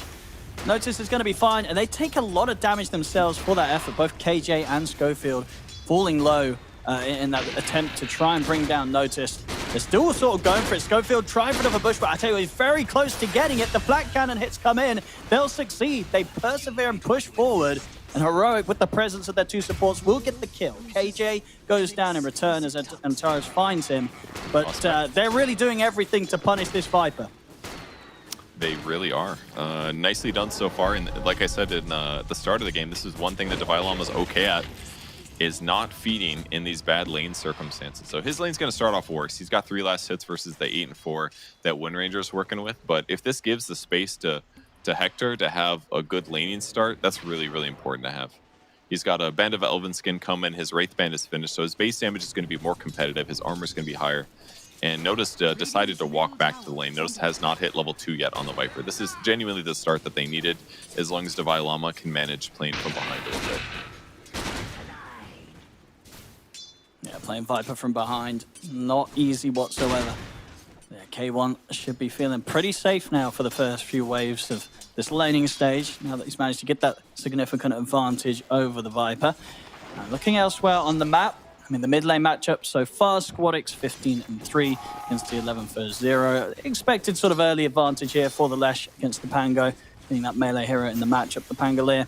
And then top lane, Kiritich, what's he got? 12-6 against the 8-0, so getting that little bit more out of the lane. Divine Llama tries to get an aggressive here with Scorched Earth. Will be able to stand his ground a little bit with FNG, but yeah, has to back off now. Should start to be a bit safer up here though, and with the presence of Schofield now in this lane, they should be able to at least mess with the free farm that Kiritich has been getting so far. Fingers crossed for them, because right now the last hits look pretty good for 2 cores on VP. Squadix on the Leshrac is sitting 19-3. And the win range is a little bit ahead. They're pretty close. The comparative cores are definitely just a little bit behind right now. Yeah, it really is just Notice that's having no game at all so far in these first few minutes because of that approach from Heroic. See if this continues to be a tough game for him to get to play, as he's got a long way to go. It's not the worst right now. The lane position is right in front of his tower. And he's threatening K1 with a lot of right clicks, so he started getting a couple denies here. Once this creep wave dies under the tower, K1 will get more. And he's picked up boots as well. This is the important one. Now he doesn't have to worry as much about getting run down just by Viper right-clicking him. We'll see. In the mid lane, Antares to try to see if he could get the setup onto Analog. Not quite able to trip him up with the catch. And Analog keeping up pretty well now with Squadix on the farm. 21 for 1 against the 23 for 3. Top lane, Kiritich getting very low there, as Divine Llama did try to dive in with that Scorched Earth. Just got that extra bit of offensive potential with the mana burn creep. Kiritich has got to be pretty cautious. Bottom lane, they've got the Gale in onto Antares. K1 trying to head over as well to help out. See if they're going to have enough damage to take him down. Notice might be able to look for the deny. They've got the toss back onto K1. K1's got the kill. Got a missile onto Notice. I mean, K1, he's just standing his ground and seeing if he can bring down Notice as well. He won't be able to, as Notice gets the kill. Also standing his ground against KJ. I mean, if Notice gets both of these kills, which he will, he is absolutely back. Sure, he dies, but he doesn't care. He'll happily take the reset. Getting the double kill like that, the solo XP. Sure, he's still behind on farm, but that's going to give him a huge boost after a rough start to the lane. Yeah, that's amazing. He's only 150 gold behind where Gyrocopter is now. So if they're equal levels, great toss back by Antares. Maybe one of the downsides of the skill build that Hector went for here, he got 2 points in flat cannon, which meant that his rocket barrage was not that powerful there in that moment. And I wonder if he had 2 rocket barrage, maybe he ends up killing the Viper, or at least the Viper dies before Venno does. But he's being ran down now. I mean, K1, he you know, just TP back over the lane. He's going to be lucky enough that he'll get away, but still, this is time that he's having to play very, very cautious. And, you know, the Antares and Notice should be able to set up this lane to be in a good position. Top lane, they'll lose FNG, but Kiritich will get the one of them. Shouldn't be able to get Divine Llama, though. Doesn't have any mana left in the tank to throw out another power shot. But the trades continue in this top lane. Kiritich's free farm being padded up now by a kill as well. A very solid start here on the safe lane Wind Ranger. Bottom lane, toss back, Antares with the setup onto K1. Notice it's now able to start laying down the poison attack. He tries to deny to the neutrals. It's not going to happen. Antares gets the kill. A painful death there for K1, knocked out of the lane. At the least from he will have the TP scroll back up on the respawn. Gale off the mark there from KJ, as he's not able to capitalize on the fact that Antares is still in. But some good stuff happening now for VP on this bottom half of the map. They've sort of completely recovered the situation that they tried to start things off. Up top, they get back in on top of Kiritich. They punish him whilst FNG's away. So keeping things even with the pressure that both teams are putting onto the carries. Bottom Antares trying to set up here onto KJ. Rotation from Squadix comes in. They'll get the one of them. Rolling Thunder's there from Analog. And with the help of K1, they'll get one. They may even get Squadix as well. The missile and the Thunder connect over towards Squadix. Squadix turns towards K1, but the swashbuckle's there from Analog. This game getting pretty chaotic already, Pose, just as we expected. It is. Gyro just left his lane. He's like, I'm going to go jungle heroes instead. Like, this is a better use of my time. In fact, he picks up Flat Cannon. Yeah, he's died too many times to notice now, who's basically just not even considering pushing this lane. He's holding this thing right in front of his tower. It forces Gyrocopter to be in the jungle earlier than it wants to be, but what a great pickup. He manages to get a Seeds of Serenity right at the 7-minute mark. It's a 4 HP regen neutral item that he really needed here. He's got to keep his HP close to full. Go field. He's got the setup. Allows Davai Lama to get in on top of FNG. FNG tries to hold him back. It doesn't even matter if he did, as Analog's in with the swashbuckle. Good rotation from the Pango.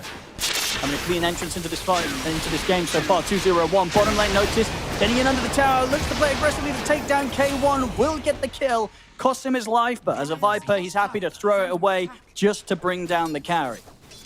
Yeah, he does have a TP when he respawns at least, but yeah, not a great situation for Hector to be in. Wonder what Veno's going to do with this extra golden level, though, other than He's die. going to get this kill onto KJ. The Gale's there just in time. Oh my goodness, KJ's got to be careful. He's going to try and poke back at Antares, but has to respect the cooldowns. Gets clipped by one more spell. He will go down. TP back in from K1. He's going to buy Vlad's on Venomancer. Interesting. Not sure how much I like it. It's okay. Look at this rotation. No, it can't happen. Kiritich, top stuff here as he comes through the twin gate. The missile will hold back Kiritich for now. And that's going to give time for K1 to back up. And now the back up to come in. Davai Lama goes straight for Notice with the Doom. Notice is going to try and do his best to survive this and stick to the edge of the fight. Avalanche catches on to K1. K1 tried to head back in to help out, but he only ends up giving his life up at the end of it all to Kiritich. Kiritich will fall. Same as we said, here's double kill for Analog. Takes out Antares. Now Notice left on his own. He's going to try and bring down Davai Lama with him. Will succeed with the tick damage of the Viper Strike, but not before Analog cleans him up first. Triple kill for Analog as he continues to just rule the map here with his Pango performance. 5-0-1, each and every rotation, absolutely on point. You can see in the net worth, he's already 1K ahead of anyone else in the game.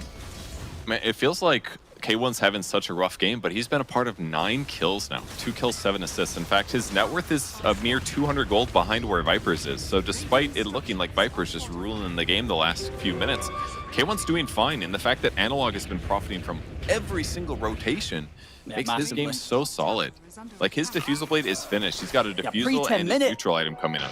Yeah, like, he's going to be hitting these Wind Ranger and making her cry, honestly.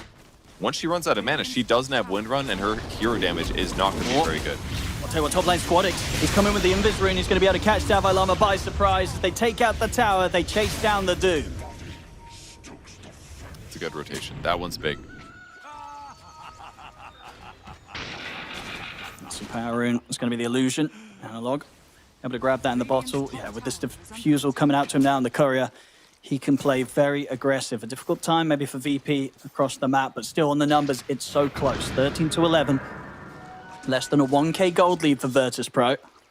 Very, very close here. Items. So the Blade of Alacrity into the Chrysalis recipe. The treads into Blades of Attack into Blade of Alacrity. I thought he could finish the Chrysalis, personally, but for whatever reason, he just doesn't care. He's like, you know what? I like Let's it. trade Ags.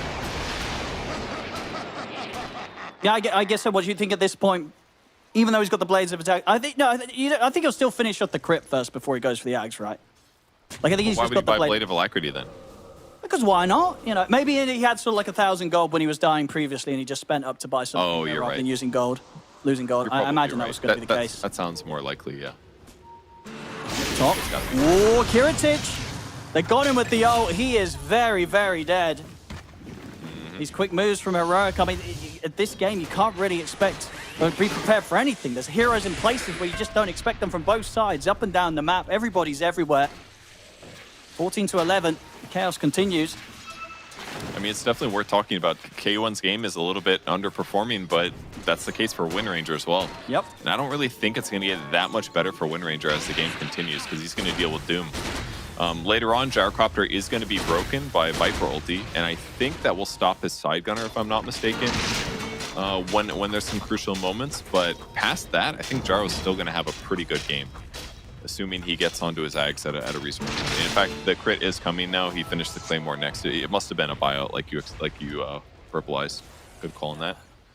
I mean, looking at the way that the game's gone with how many fights that have been going, it has sort of led to the fact that the supports aren't doing too bad on the gold bright. We're getting some quick timings, and Antares, he's got his Blink Dagger ready to go. So in the mid, double-elimination trying to put pressure on the tower, but with the Blink pick up on Antares, maybe they can try and set something up. It's kind of difficult with Analog also around, coming in with the pressure. He's got a regen rune too, so like killing him is really hard right now. Just tanking They're it. looking at it. Yeah, they can't try for this jump. They've got to just let the tower go. Analog able to finish it off as he's reaching up to 7k net worth, continuing to stay a complete step ahead this game of the Farmer Squadix on the Lesh. I like that KJ was nearby too. He's just focusing on farming a large camp in the meantime, because it's like he doesn't need to show on the tower. They don't need to see that there's 3 heroes there. It's better if he just doesn't show, because then he can pop out when he wants to and take a good fight. But he's still committing to the Vlad's build. Kind of interesting. But it's going to help keep Gyrocopter alive in these crucial fights. Some lifesteal for Pango is kind of cool too. And a little bit of armor too. Just some... it's kind of a goofy item, but it's cool. And this is the kind of jump they want. Antares making the play here as he sets up onto K1. K1 will be able to finish up the creep camp at least, but the kill, it's all VPs. They take out the gyro, they get the push going with FNG and Notice down bottom, take away that tier 1. Same time, Heroic. They've got Schofield, Davai Lama, and Analog playing around top. But Kiritich, much harder target to get on them right now as he's playing safe along the tree line. So K1 continue to suffer. The fact that 5 times now they've been able to take him out. A lot of sort of focus on the carries, and indeed it's going to continue top from Heroic. They're going to try and get in on towards Kiritich. They get the setup, they get the Doom drop down onto the Wind Ranger. Notice is in with the counterplay. They drop the Viper Strike onto Schofield. Now underneath the tower, Davai Lama caught in a pretty tough spot. He falls as well. The efforts may have succeeded in taking down the Wind Ranger, but losing both lives for it, and Squadix getting a nice cleanup kill. Yeah, Notice is very ready for that, just waiting for them to go dive him, because if he does, he gets a pick off for sure. They had great tools too. The fast Atos here made killing the Wind Ranger good. I don't even know if that's that bad. I mean, they got like a 500 gold advantage, a little bit of experience, but they ganked the enemy carry. Their carry survived, and they didn't lose Analog's kill streak, so there's some good. Pango's going to find a Wisdom Rune here, gets him close to 12. He's a mere 1,000 gold away from Ags as well. So, I don't know. I'm feeling pretty good about Heroic's chances at the moment. The game is still even. At some point, maybe Leshrac would be a worry too. But again, they've got Doom. Oh, jumps there once again, though, from VP. Antares with the toss back. Get the kill onto KJ and see if they can maybe get more Heroic. Turning up with the numbers, they'll look towards Kiritich, but no Doom at the ready yet. Of course, still on cooldown for 70 seconds. FNG's pushing this wave. He's getting away with it as well. In fact, Antares is ready to go back in, gets the toss back into a beautiful stun from Squadix. Analog, he's out. A huge kill to find there as they finally take Analog out for the first time this game. And now around the push of FNG, they can start to pressure this tier 2. Fortification will come out. But that's a big one there, taking out the Pango. Yeah. Perfect here to get the kill on too. Grabbing it on the Wind Ranger. It's going to push him towards this Gleipnir a little bit faster. He's got Maelstrom at least, but yeah, the Blink Dagger on Tiny. This is the threat, especially when you pair it with all of these great pushing heroes. With Diabolic Edict and the Chen, all you need is hero kills to take towers. And that's what he's going to do. He's going to toss them back and put them in bad situations. They can try to slow it down with some Plague Wards or something, but it's still dangerous, as seen in that last engagement. Fast tier 2 dying. Yeah, excellent initiations from Antares. Each and every tossback will very likely warrant them a kill. Let's see where they want to put the pressure on next. Big items flying out. The Maelstrom's now done for Kiritich, and the full Hurricane Pike, it's there for Notice. As he continues to really stay in a very good spot, considering the fact that they went all out on him at the start of the game, trying to stop this Viper from getting any sort of game going, but he absolutely has. He's staying on par with the farm of K1 on the carry gyro. It's a good position for this Viper to be in. Big item coming out for Squadix now. He's ready for the next fight. He's not only got the completed Bloodstone, but also has the shield room ready in the bottle. Next team fight, he's going to be a tough one to take down.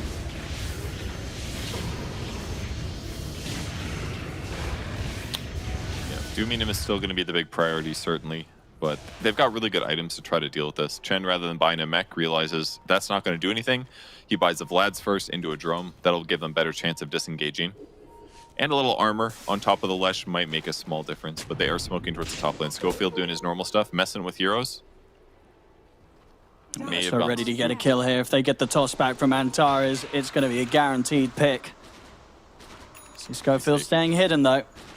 I mean, obviously, K1's the bigger find. They know that someone's probably going to be farming up here, and Antares, indeed, he's bang on. Gets in with the jump, gets the toss back. It's a dead gyrocopter. Squadix picks up the kill. At the same time, over in the lane, they know that Schofield's around. FNG trying to stay on top of him, but hasn't got any catch. So Schofield will get away with this. Should be able to start getting the push going, and maybe VP can just look to barrel down this top lane and try and threaten another tier 2 already. They can really keep the pressure on right now. Well, he's setting up for a possible Roche defend if they go for it. With Chen, there's always the option here. Kiritich walking into it as well. He's going to know. All right, can he do it? I mean, yeah, Schofield pulls something off around here. This is going to be pretty wild. I mean, he has no clue how low it is, though. No. This is really hard to guess. At some point, he's going to pull the trigger. How long does it take for those 3 heroes to Roche? And let's see if he gets a time. He's doing the calculations. I mean, it's getting low. He's going to miss it, I think. He's not going to make a move in time. So VP, they get the chance for Roshan. They'll take it, and they have a full Aegis now on Squadix. Heroic, they're considering still trying to fight this. Analog and Dabalama coming in from the side. They're going to look to jump Squadix straight away. See if they can burst through with Squadix. He's not dying quick enough. He's able to get the Bloodstone off. They're the ones to kill off Analog first. Squadix still alive throughout this all. They couldn't even finish him the once. They'll get the Bushwhack out to him, but there's no further follow-up. They can't even kill the Lesh the once, and now they're only going to lose more. Antares in with the toss back onto KJ. It's smooth moves here for VP. They get the Roche, they get the Aegis, they take the team fight, they get the 2 kills, and they lose nothing. They were just a little too greedy about that. They thought they could burst him down right away, and he got low. I mean, he was low from Roshan, but they jumped in, Analog included, without using Rolling Thunder because they thought they could pick him off, and then once he respawns, then Doom him to guarantee the kill. But they didn't commit the Doom early because he looked burstable, and then he just lived with Aegis, and Doom is not on off cooldown, so unfortunate miss there. It also hurt that Schofield used this combo trying to catch heroes at the Twin Gate. They didn't use the Twin Gate, they were running to the right, so if he had his abilities, maybe that's what changes, and they kill Leshrac in that initial burst, and that allows them to take a second fight, but they don't land it, and team fight lost for them. A little rough. Absolutely, and a couple of times now, Analog had a really good start to this game, but just these 2 deaths, it started to set him back, and at this point, Squadix, he's on sort of level with him in terms of farm and has the slight lead. At VP, they know they can continue to force this advantage as they're coming in with the smoke, and they're ready to look for more. Antares and Notice leading the way. It's an easy setup. Every single time Antares gets the jump, they may even be able to get the 2 of them. They look over towards K1 with the Viper Strike. They will indeed get both. VP here just running across the map, and seemingly very little Heroic can do in preparation for this sort of aggressive play. Yeah, they're just not reading the moves, basically. A lot of other teams, that would just be Schofield dying on the Hoodwink, but unfortunately his positioning was close to the gyros. He didn't break the smoke at the top of the cliff. That doesn't give gyro time to escape, and now it's the Chen thing. They get picked off here, and now there's a ton of creeps. It's going to force a glyph at least, but the next creep wave is coming shortly. Yeah, absolutely. I mean, they've got 15 seconds, no K1, and even if he's up, it's not too easy for Heroic to pull a team fight together. Now, Antares, he's ready and waiting to toss back whoever shows themselves, and Schofield, he's going to show himself. The jump's there, it's a dead Hoodwink, and 20 minutes in, this should be a full set of racks here in the mid lane. Things absolutely going to plan now here for VP. They may even stick around for more. They've still got 2 minutes left on the Aegis for Squadix, and again, Antares, he gets the toss back. I mean, this one could be over pretty soon with sort of pickoffs like this. I mean, since he got that Blink Dagger, I don't know about for you, Purge, but I feel like Antares, he's just been leading into everything and just allowing VP to just snowball this game. Really has. Man, that Blink. It just feels like Heroic's a little behind in the movements. They're not anticipating what they're going to do with their heroes, and they have the tools to really abuse it. They did a good job shutting down the Wind Ranger, but as things transition, their ganks weren't as successful, and almost every gank that VP went for hit. And that kind of detriment leads to this 2 racks at 21 minutes, which just feels like on the coffin. He was considering going for another toss back there. Davai Lama and Analog stepped up and had the smoke to spell. He will wait for it. Yeah, VP taking over so much of the map, 2 sets of racks, and the fact that they've now also picked up the gem on FNG. this game, this map, it's going to get so hard for Heroic to play now. Yeah, definitely is. So this is a really abnormally early double racks. These creeps are going to have lots more HP at a point in the game where it's still a little bit hard to clear them for some heroes. Gyro will be fine, but you know, if this game continues for 10 minutes, your Venomancer type heroes are just so much less effective on creep waves, as is Hoodwink. So those heroes are just going to have less net worth. They're going to hit them with the scan here. I mean, Heroic are going to do their best to just stay completely away from these tier 2s. I think they sort of had to let them go. It's so hard to defend when there's always this threat of Antares getting these tossbacks. Like, the closest they feel safe to put their Plague Wards is behind their own tower, you know? Just an utter demonstration of how scary the Tiny is. I'm going to try with the smoke here, Heroic. Same to be said, though, for VP, and VP, they still have... Okay, the Aegis is going to be gone, basically, for the next fight. Only 10 seconds left on that. Antares, he sees a chance. He gets another catch. It's another kill. KJ will go down. Heroic, they're going to try and fight off the back of this. They'll look towards Notice, but Notice has got the BKB done. Doom drop down onto Squad. Oh, it's perfect. It's perfect. But he's pretty tanky. I mean, they all just died for this. Sure, Squadix might die at the end of it all, but they've lost 4. They have to put everything in to kill this Leshrac. It cost them so much. The tier 4s are taking heavy damage here from the stronger creeps pushing in. It's just a little too late to sort of go for that sort of play. Killing off the Lesh in the midst of a team fight, it's going to cost you 4 lives. It does. I mean, the jump was kind of perfect. They got the Veno disable off on the right person, so even if Veno dies, it's kind of like, okay, well, he got his ulti off. Decent.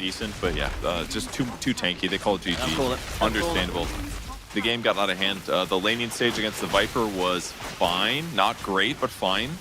But the mid to late game, and by mid to late, I mean the 15 to 20 minute mark, there's just way too many ganks that hit for VP. And Heroic didn't stabilize enough. So then they got put in this weird place where Gyro was just below net worth. He got hit on ganks like twice, I think. Divine Llama's net worth was just lower than the other cores, despite being a Doom, because he did sacrifice to help out the Gyrocopter against the Viper. So yeah, VP just kind of blasted him with the Chen, with the Tiny, with the Viper hero, and they got countered with the Doom Leshrac, but they just didn't care.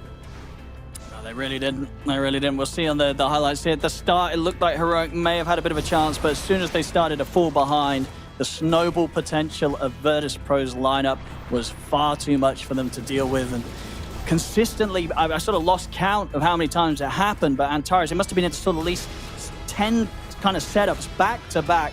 Each and every time, Heroic were never really able to set up in a favorable manner in these team fights, because each time that sort of any sort of fight started, it was beginning with one of their heroes getting tossed back into the center of VP.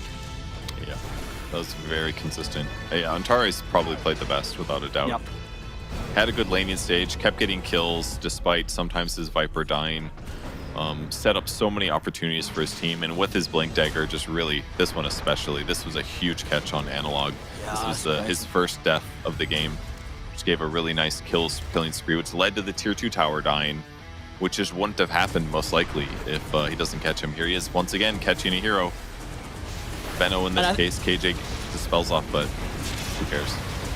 Yeah, and I think one of the sort of impressive things as well was this is a game, right, where you're playing Tiny with this Blink, and you look at the Heroic's lineup, you feel that maybe they would have had ways to sort of mesh with a Blink Tiny, right? They had a Veno, but there just never was sort of situations where it played out in which that Antares wasn't able to walk up and get the Blink off. You know, Heroic were never really able to stop him. There was, and I don't know. I think it's going to be back to the drawing board for Heroic on this one. They say they try something a bit different. They bring out this Venomancer, which has been yet to win a game here at this tournament.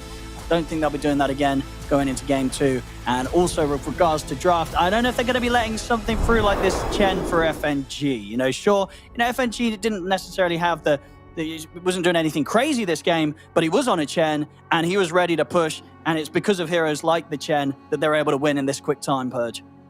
Yeah, and he was probably putting the heavy armor on Squadix when they went on him too. So his auras were there, certainly. His heals were there. They had picking up the Aegis when they did forced Heroic to make hard choices about when they used Doom. They just didn't get any easy layup wins, unfortunately. And despite, all right, I'm contesting this. FNG was not the MVP. It was Antares. He played fine. I think if even FNG himself wouldn't take the MVP, it's like, bro, I just got to play Chen, you know, I didn't do anything crazy. we'll give it anyway, just probably for the fact that Chen, you know, this is more for the hero. We're probably not going to see a lot of Chen get to this point because Chen, very highly contested and normally doesn't get through the draft. So we'll let Chen have his moment of glory.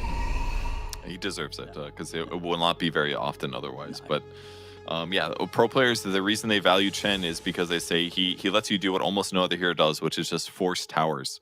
And to do that, you need an opportunity. So Antares made the opportunities, and then Chen comes through with his 4 creeps, all of his auras, his Vlads, and his team just does so much damage with all the auras and attack speed and stuff that they just kill these tier 2 towers. So normally, if you don't kill the towers, there we go. There, clap.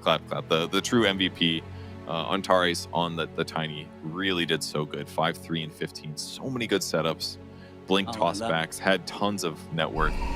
Yeah, the shot out player. But very apt, though. It wasn't a misspelling because he certainly shot out his opponents from their team and back into the rest of his VP lineup. So excellent tossbacks from Antares in that game. Yeah, I think next game we're going to have to see if Heroic can try and slow it down a bit. Because already in this series, best of 3, lose this, you're going home. There's no way that you want to get run over 2 times, 23, 25 minutes or so in a match. So Heroic, I'm sure they'll be able to come in with something a bit better in game 2, give us a bit more Dota 2 to try and push this second game onwards. But as it stands, VP, they're hungry to stay in the competition. They get themselves a very quick victory here in game 1.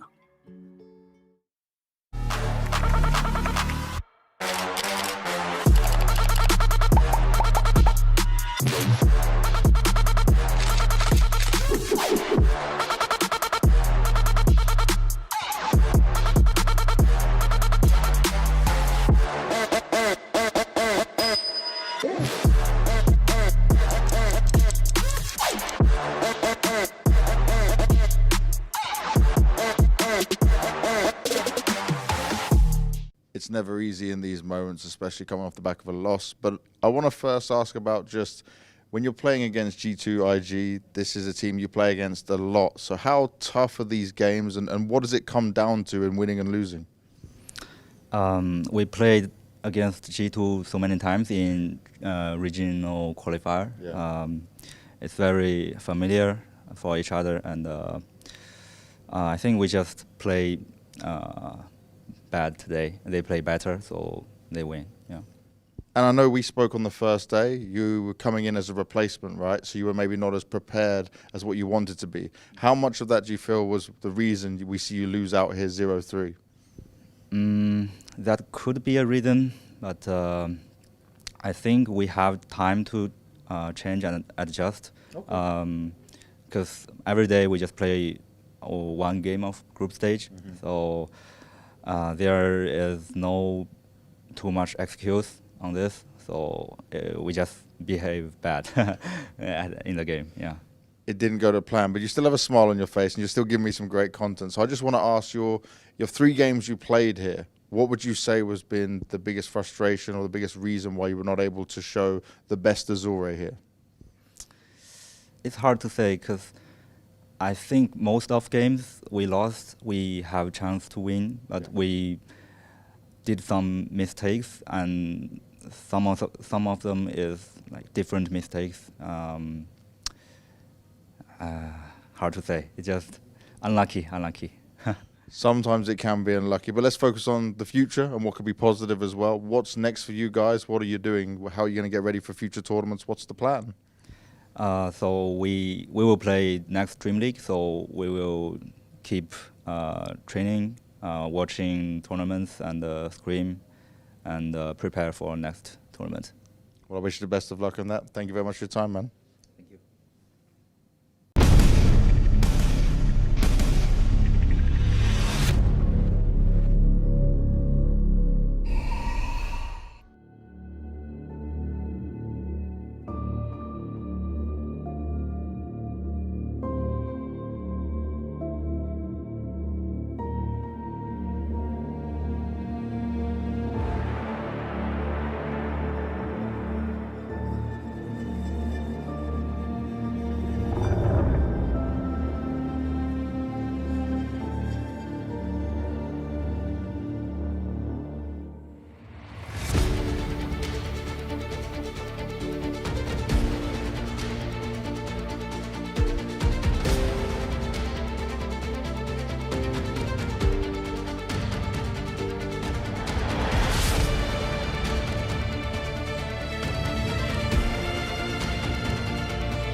Welcome back, ladies and gentlemen, to PGL Wallachia Season 1 group stages. I'm ODPixel here with Purge, and we are currently up to Game 2 now, this best of 3 between Virtus.pro and Heroic. Virtus.pro, they took Game 1 pretty convincingly, and everything is to play for in this best of 3. Loser of this series is out of the tournament. So Heroic, they got to step it up this game, Purge, because that Game 1 was pretty rough, but at least for them, painless in the sense that it was a pretty quick one, about a 23-minute victory for VP there.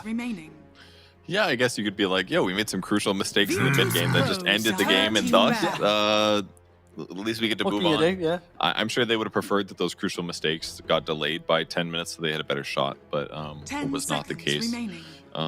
Laning stage got goofy from the Viper last pick that led them to have to try lane. Their mid game fights were fine, but always a little bit disappointing, and then all of a sudden it was just tiny airlines to secure the victory for VP. So it looked very clean when it was all said and done. So definitely some adjustments to be made. Heroic is going to ban out the Chen in the first phase here. And on the other side, VP hit up all the staples. Analogs, Pango was fantastic. Great counter rotations that gets banned. The Caudle that he's very well known for also gets banned. So again, or opposite actually, Lesh will be the opener. We'll see if they respond with Doom or some other anti-healing option. Oh, and I wonder if on the second round we'll get some respect shown the way of that tiny pick. Wouldn't be surprised if Heroic either ban that out or maybe even take it for themselves. VP, they're going to bump up the priority of the Wind Ranger pick. They'll get that one in first this time. I mean, I like it. It's kind of similar in countering Gyro as it does Last Track. Last Track is it's a life-stealing, high-damage core that has pretty decent HP, but not insane survivability. So Wind Ranger can kill that hero and keep some nice distance to make that easier. So Wind Ranger on paper, if it's a nice flex pick that some teams aren't exploring and some teams are. VP likes it, and I think it's a good opening. Look at the ban on the SD. See if this next ban from Heroic will consider anything that VP got through last game. 10 seconds So remaining. the Wind Ranger may indicate the VP is going to try for something pretty similar. 5 seconds remaining. A little surprised about the SD ban. I guess if they're not intending to pick it themselves, then it kind of makes sense. I just feel like it'd be kind of nice to back up the Last Track with it. And also, I guess the illusions from Last are kind of garbage, so Disruption alone is probably not value compared to some other saves. Something like an Oracle, I guess, if you really want a defensive hero, would probably be way better to pair with the Lesh. Or the IO, actually. IO's still in the pool. Ooh, it is. That's VP a bit did ban spooky. it. 12th position, which would be here. If they don't ban the IO, I could definitely see Heroic take IO. Surely they ban it. Surely. 5 seconds. They banned it last game because there was a gyro in the game. We'll see if they are worried about. There's lots of teams that would be so happy to crush a game with IO plus Last Track. So if Heroic doesn't feel capable of doing so, I'm sure, surely they've got to ban it. I mean, because just the fact, as you say, not only they could get the IO with the Lesh, but Gyro is still in the pool, so they could still run IO Gyro. Yeah, God forbid if they had both. I mean, after this ban here, I believe the first pick goes over to the Heroic side, so they can't not ban IO and take it themselves. So they gotta pick their poison here. Hypothetically, they could also pick Doom on Heroic too. Virtus.pro's turn to They do ban the IO. It's the right move. They'll get the CM themselves. Oh, so actually, yeah, they did have the pick first. They could have maybe considered taking it, but they didn't want to play with it. My bad. Yeah, a little different, I suppose. There's less responses from the Heroic side if they had picked something like a Doom here. 10 seconds remaining. Currently, it's a girl team for Virtus.pro. CM's going to stabilize the laning stage nicely for the Wind Ranger. And extra mana will be very, very helpful too. More power shots, more harassment, more wind run. That was something that they kind of struggled with last game, was just mana getting drained from the Wind Ranger consistently. Oh, talking about getting drained, Pugna is going to make a showing here. Second pick in for Heroic. I mean, where does sort of Pugna stand at the moment in your eyes? It's not seen as good of a support anymore. I mean, I don't remember what the most recent nerfs were. I think they undercut life drain to allies a couple times, once or twice, and that kind of like made this hero fall off a lot as a support. But I think in this game circumstance, it's pretty solid because decrepping your Leshrac is more just about making sure that Wind Ranger can't attack him, or whoever Wind Ranger is focus firing. If you decrep that person, or if you decrep the Wind Ranger as well, this is going to give you a really nice window. And Wind Ranger doesn't usually get BKB that quickly. So if you just have a Pugna in the roundabouts area of Wind Ranger, you're happy. And with one of their supports already showing the CM, very immobile support, CM has a little bit less threats, basically, or Pugna, sorry, has less threats on the current draft than you might normally encounter.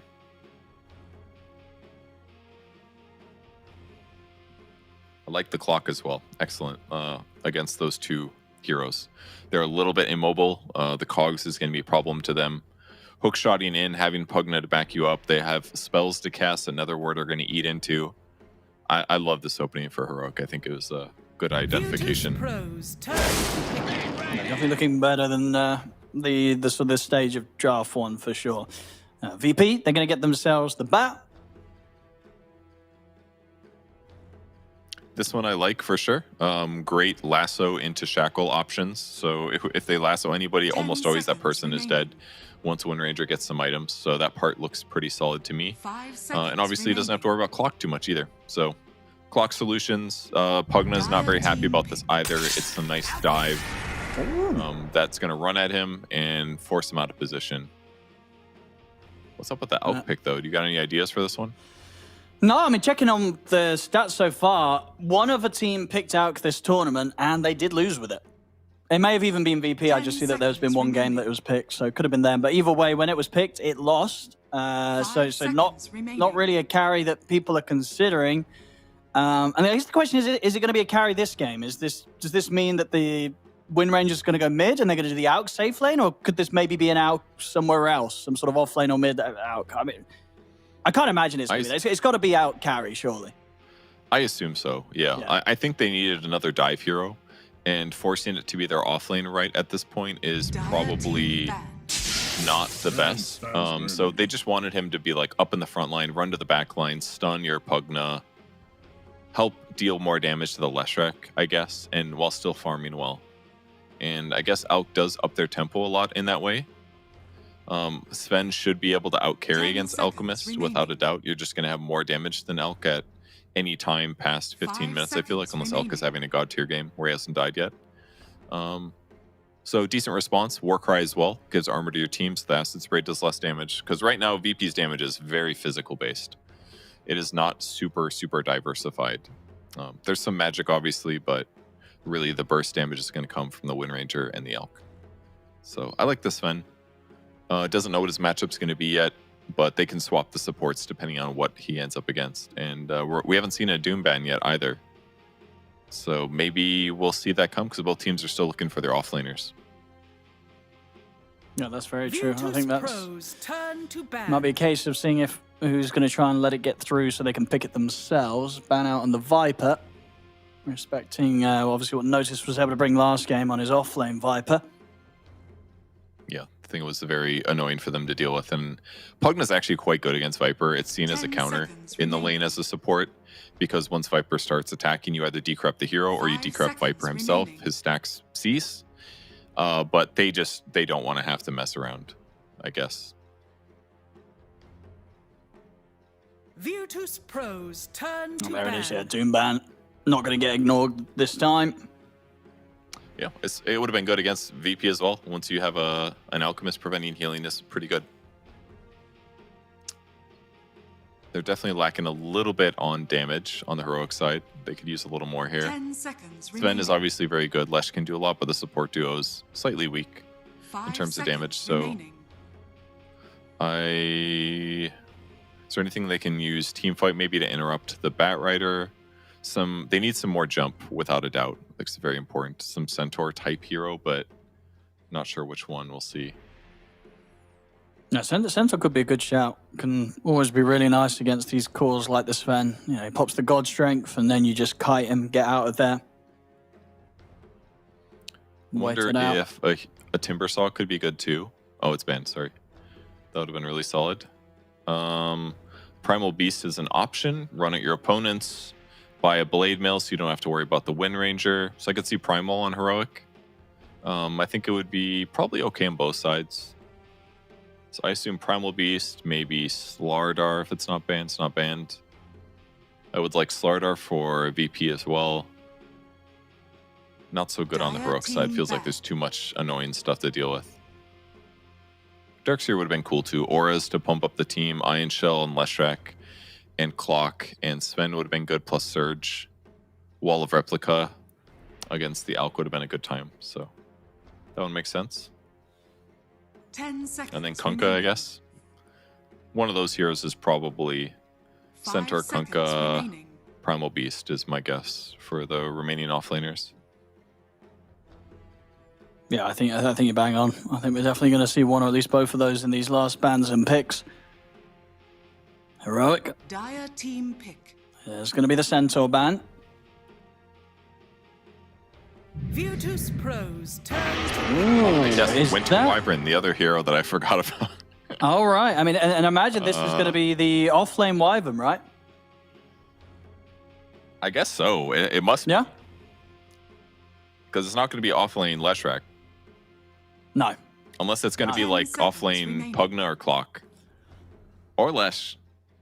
Probably yeah, could be off-lane Pugna if they want to bump him up. I think, yeah, you could do it either way with the Pugna and the Wyvern. It's probably Wyvern. I think Wyvern's more likely to be the core. It's weird, but it's kind of cool against Alk. I bet it can pressure Alk pretty good because you're going to be hitting him with a lot of damage over time. Magnus last pick is going to really up the damage that Alk is doing, gives him some nice RP into follow-up Alk stun combo stuff. That's pretty cool. So cool last picks, not heroes we expected. It is going to be offlane Wyvern for Divine Llama. Okay, so coming in with something pretty exciting. Which in a game which could be their last one here, Heroic, if they don't manage to get the win on this. I mean, sort of the pick and response, getting this Magnus, Kiritish is going to farm. Right? This Alchemist, empowered up, he is going to be very likely to keep ahead of the Sven unless something crazy goes on at the start of this all. I mean, do you think Heroic have a bit of a better shot this game too, or do you think they've come in with some risky picks here? I like their heroes. I think their lineup has a good mix of like frontlining between like Clock and Sven and Leshrac. They're going to frontline, and then Divine Llama is going to be able to play behind them, dealing tons of damage, which they needed. He does percentage-based damage too, so he's going to be able to like pick apart his opponents a little bit. They didn't know there was going to be a Magnus, but it provides some really nice counter team fight that they needed, certainly. He could also do things like Winter's Curse, a blinking lasso Batrider, as long as it's not himself. So I think it gives them some much needed team fight, and I could see it doing really good against the Alchemist if they can keep pressuring him and burning his regen a little. But it might take a little time for that to happen. I could also see them just die a little bit too much in their lane. It's a possibility. But the fact that it's a Crystal Maiden means that like them getting on top of Wyvern and killing Wyvern is not the most likely. So I feel like it was a good opportunity to be greedy. And if he can buy his good items, whether he goes Witchblade into Ags or eventually finishes Parasma, like he's going to do quite a lot of damage during these ultimates. You could also go the what's the item that nobody buys him? A Revenant's Brooch, if you want. Makes you do magic damage. When you ulti people, they take bonus magic damage. So it's like there are ways that he could become sick nasty if it goes late enough and his game is okay enough. But it's a weird draft, but I'm into it. If this is his only elimination game and they got smashed game one, it's like go have some fun with a slightly weird strat. That's one way to like upset your opponents. Don't play standard, play heroic style, which is always going to give them a mild advantage. No, absolutely. As we see from the results so far, Heroic, they are yet to win a single game in any of the series they've played here. So something's got to change. They're going to try something fun here. They did already try the Wyvern once more this tournament in the earlier series against Falcons, where it did not work out, of course. As I say, yet to win a game. But bringing it back here to give it another shot against VP. Let's see what they can do, because they've got to pull it off. If they lose this, they're out. I'm into it. I want to see if he can win with it. The pressure on the lane is something that could be pretty solid.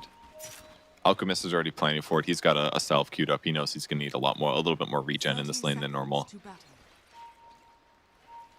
FNG just sitting in the mid lane trying to scout out any observer wards. They already have the D ward in the mid lane as well. They are just waiting for it. Kind of cool to see them put down the sentry ahead of time on the VP side. Just makes it a little bit easier to get that D ward if you're lucky.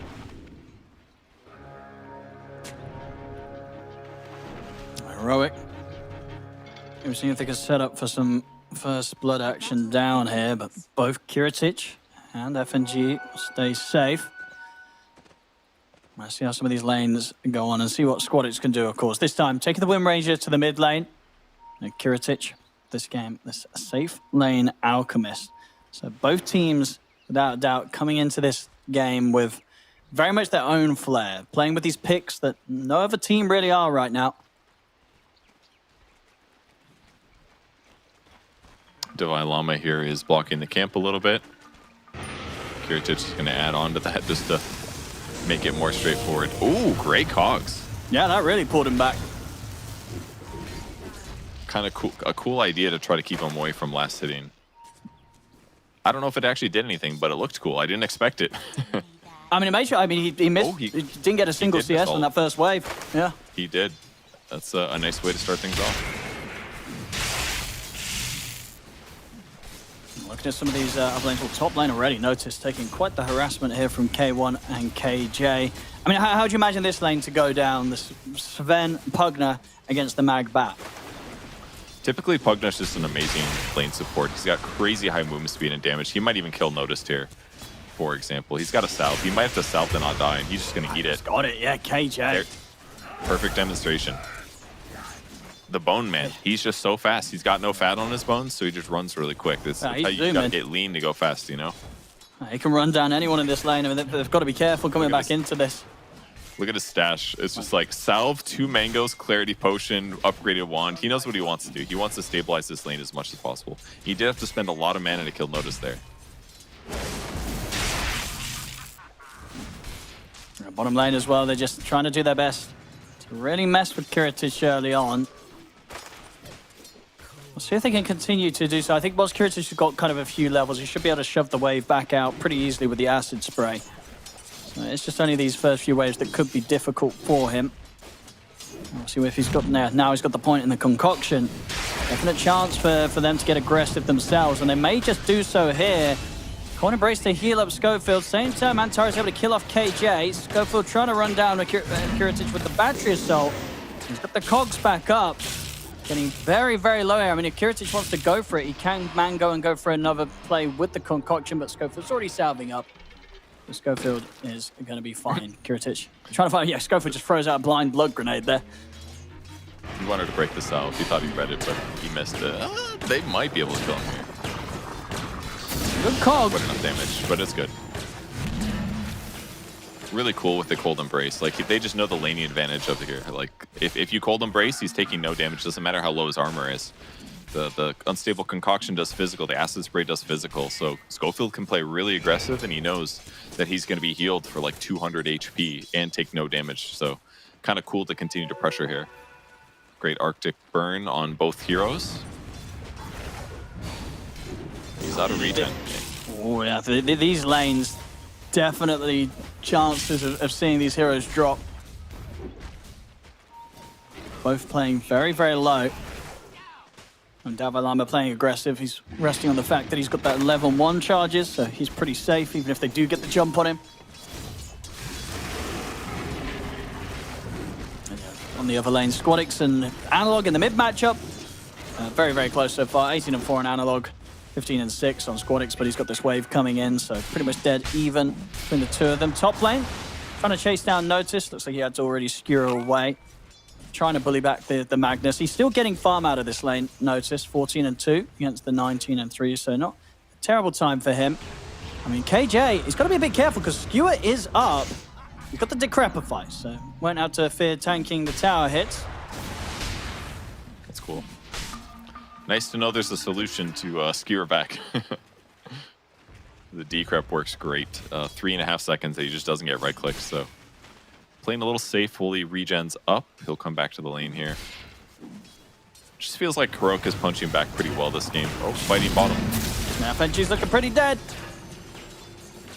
Same thing again. Cold Embrace when the stun comes in. Clockwork ends up still being at 70% HP despite being in a fight to the death moment. Pretty good for them. So Divine Llama's doing fine. His last hits are weak though, 13-5 versus the 20-1 of the Alchemist. So they're putting a lot of economic damage into Alch. That's maybe one upside. He's probably turning those extra last hits into regen.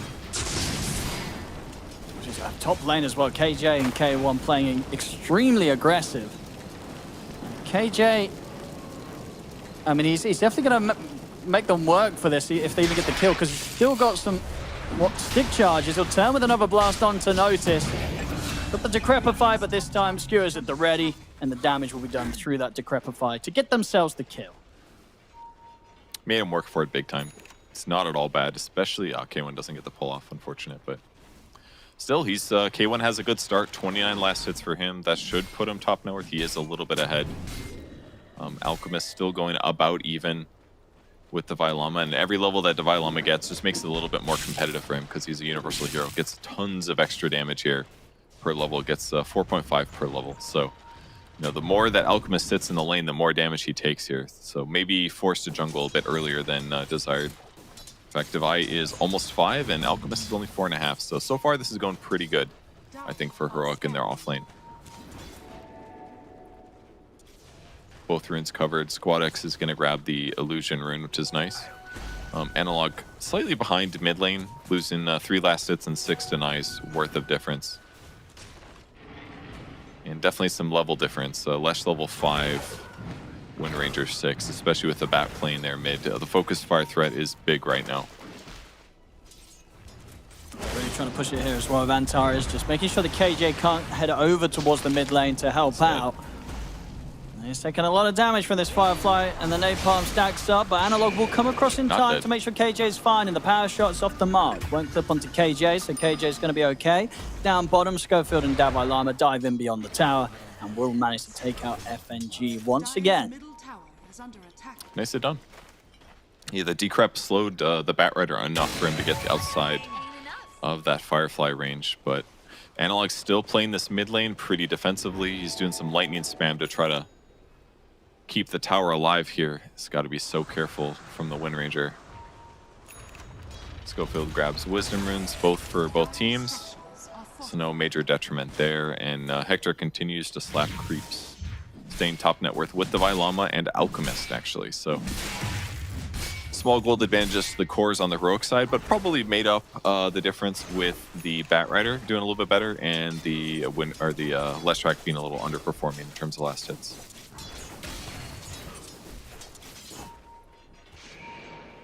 I think, you know, looking at the 2 mid laners, we'll see which one's going to be able to be a bit more mobile. Imagine Squadix should have the easier time of sort of rotating if he sees a chance to get involved in any kill that the support's set up to the side. I mean, Scofield's here, FNG, he's got the setup, and Squadix, he's got the focus fire. Schofield trying to escape, but the power shot's in. Maybe with the Decrepify they can save him a bit longer. Schofield's still alive. Squadix is heading back in to try and finish him off. It will get him with the Frostbite, but it will cost them FNG's life, who has to commit in to set up to get that kill. So 1-for-1 trade around the river. I'm pretty happy if I'm Analog in that case, because FNG getting a little bit of experience is not that important, but the pickup on Lesh is huge. He needs these levels, he needs this gold to catch up a little, and now he has with that pickup. Divine Llama rotates, trying to get a kill on the Wind Ranger. So hard to apply Arctic Burn through Windrun.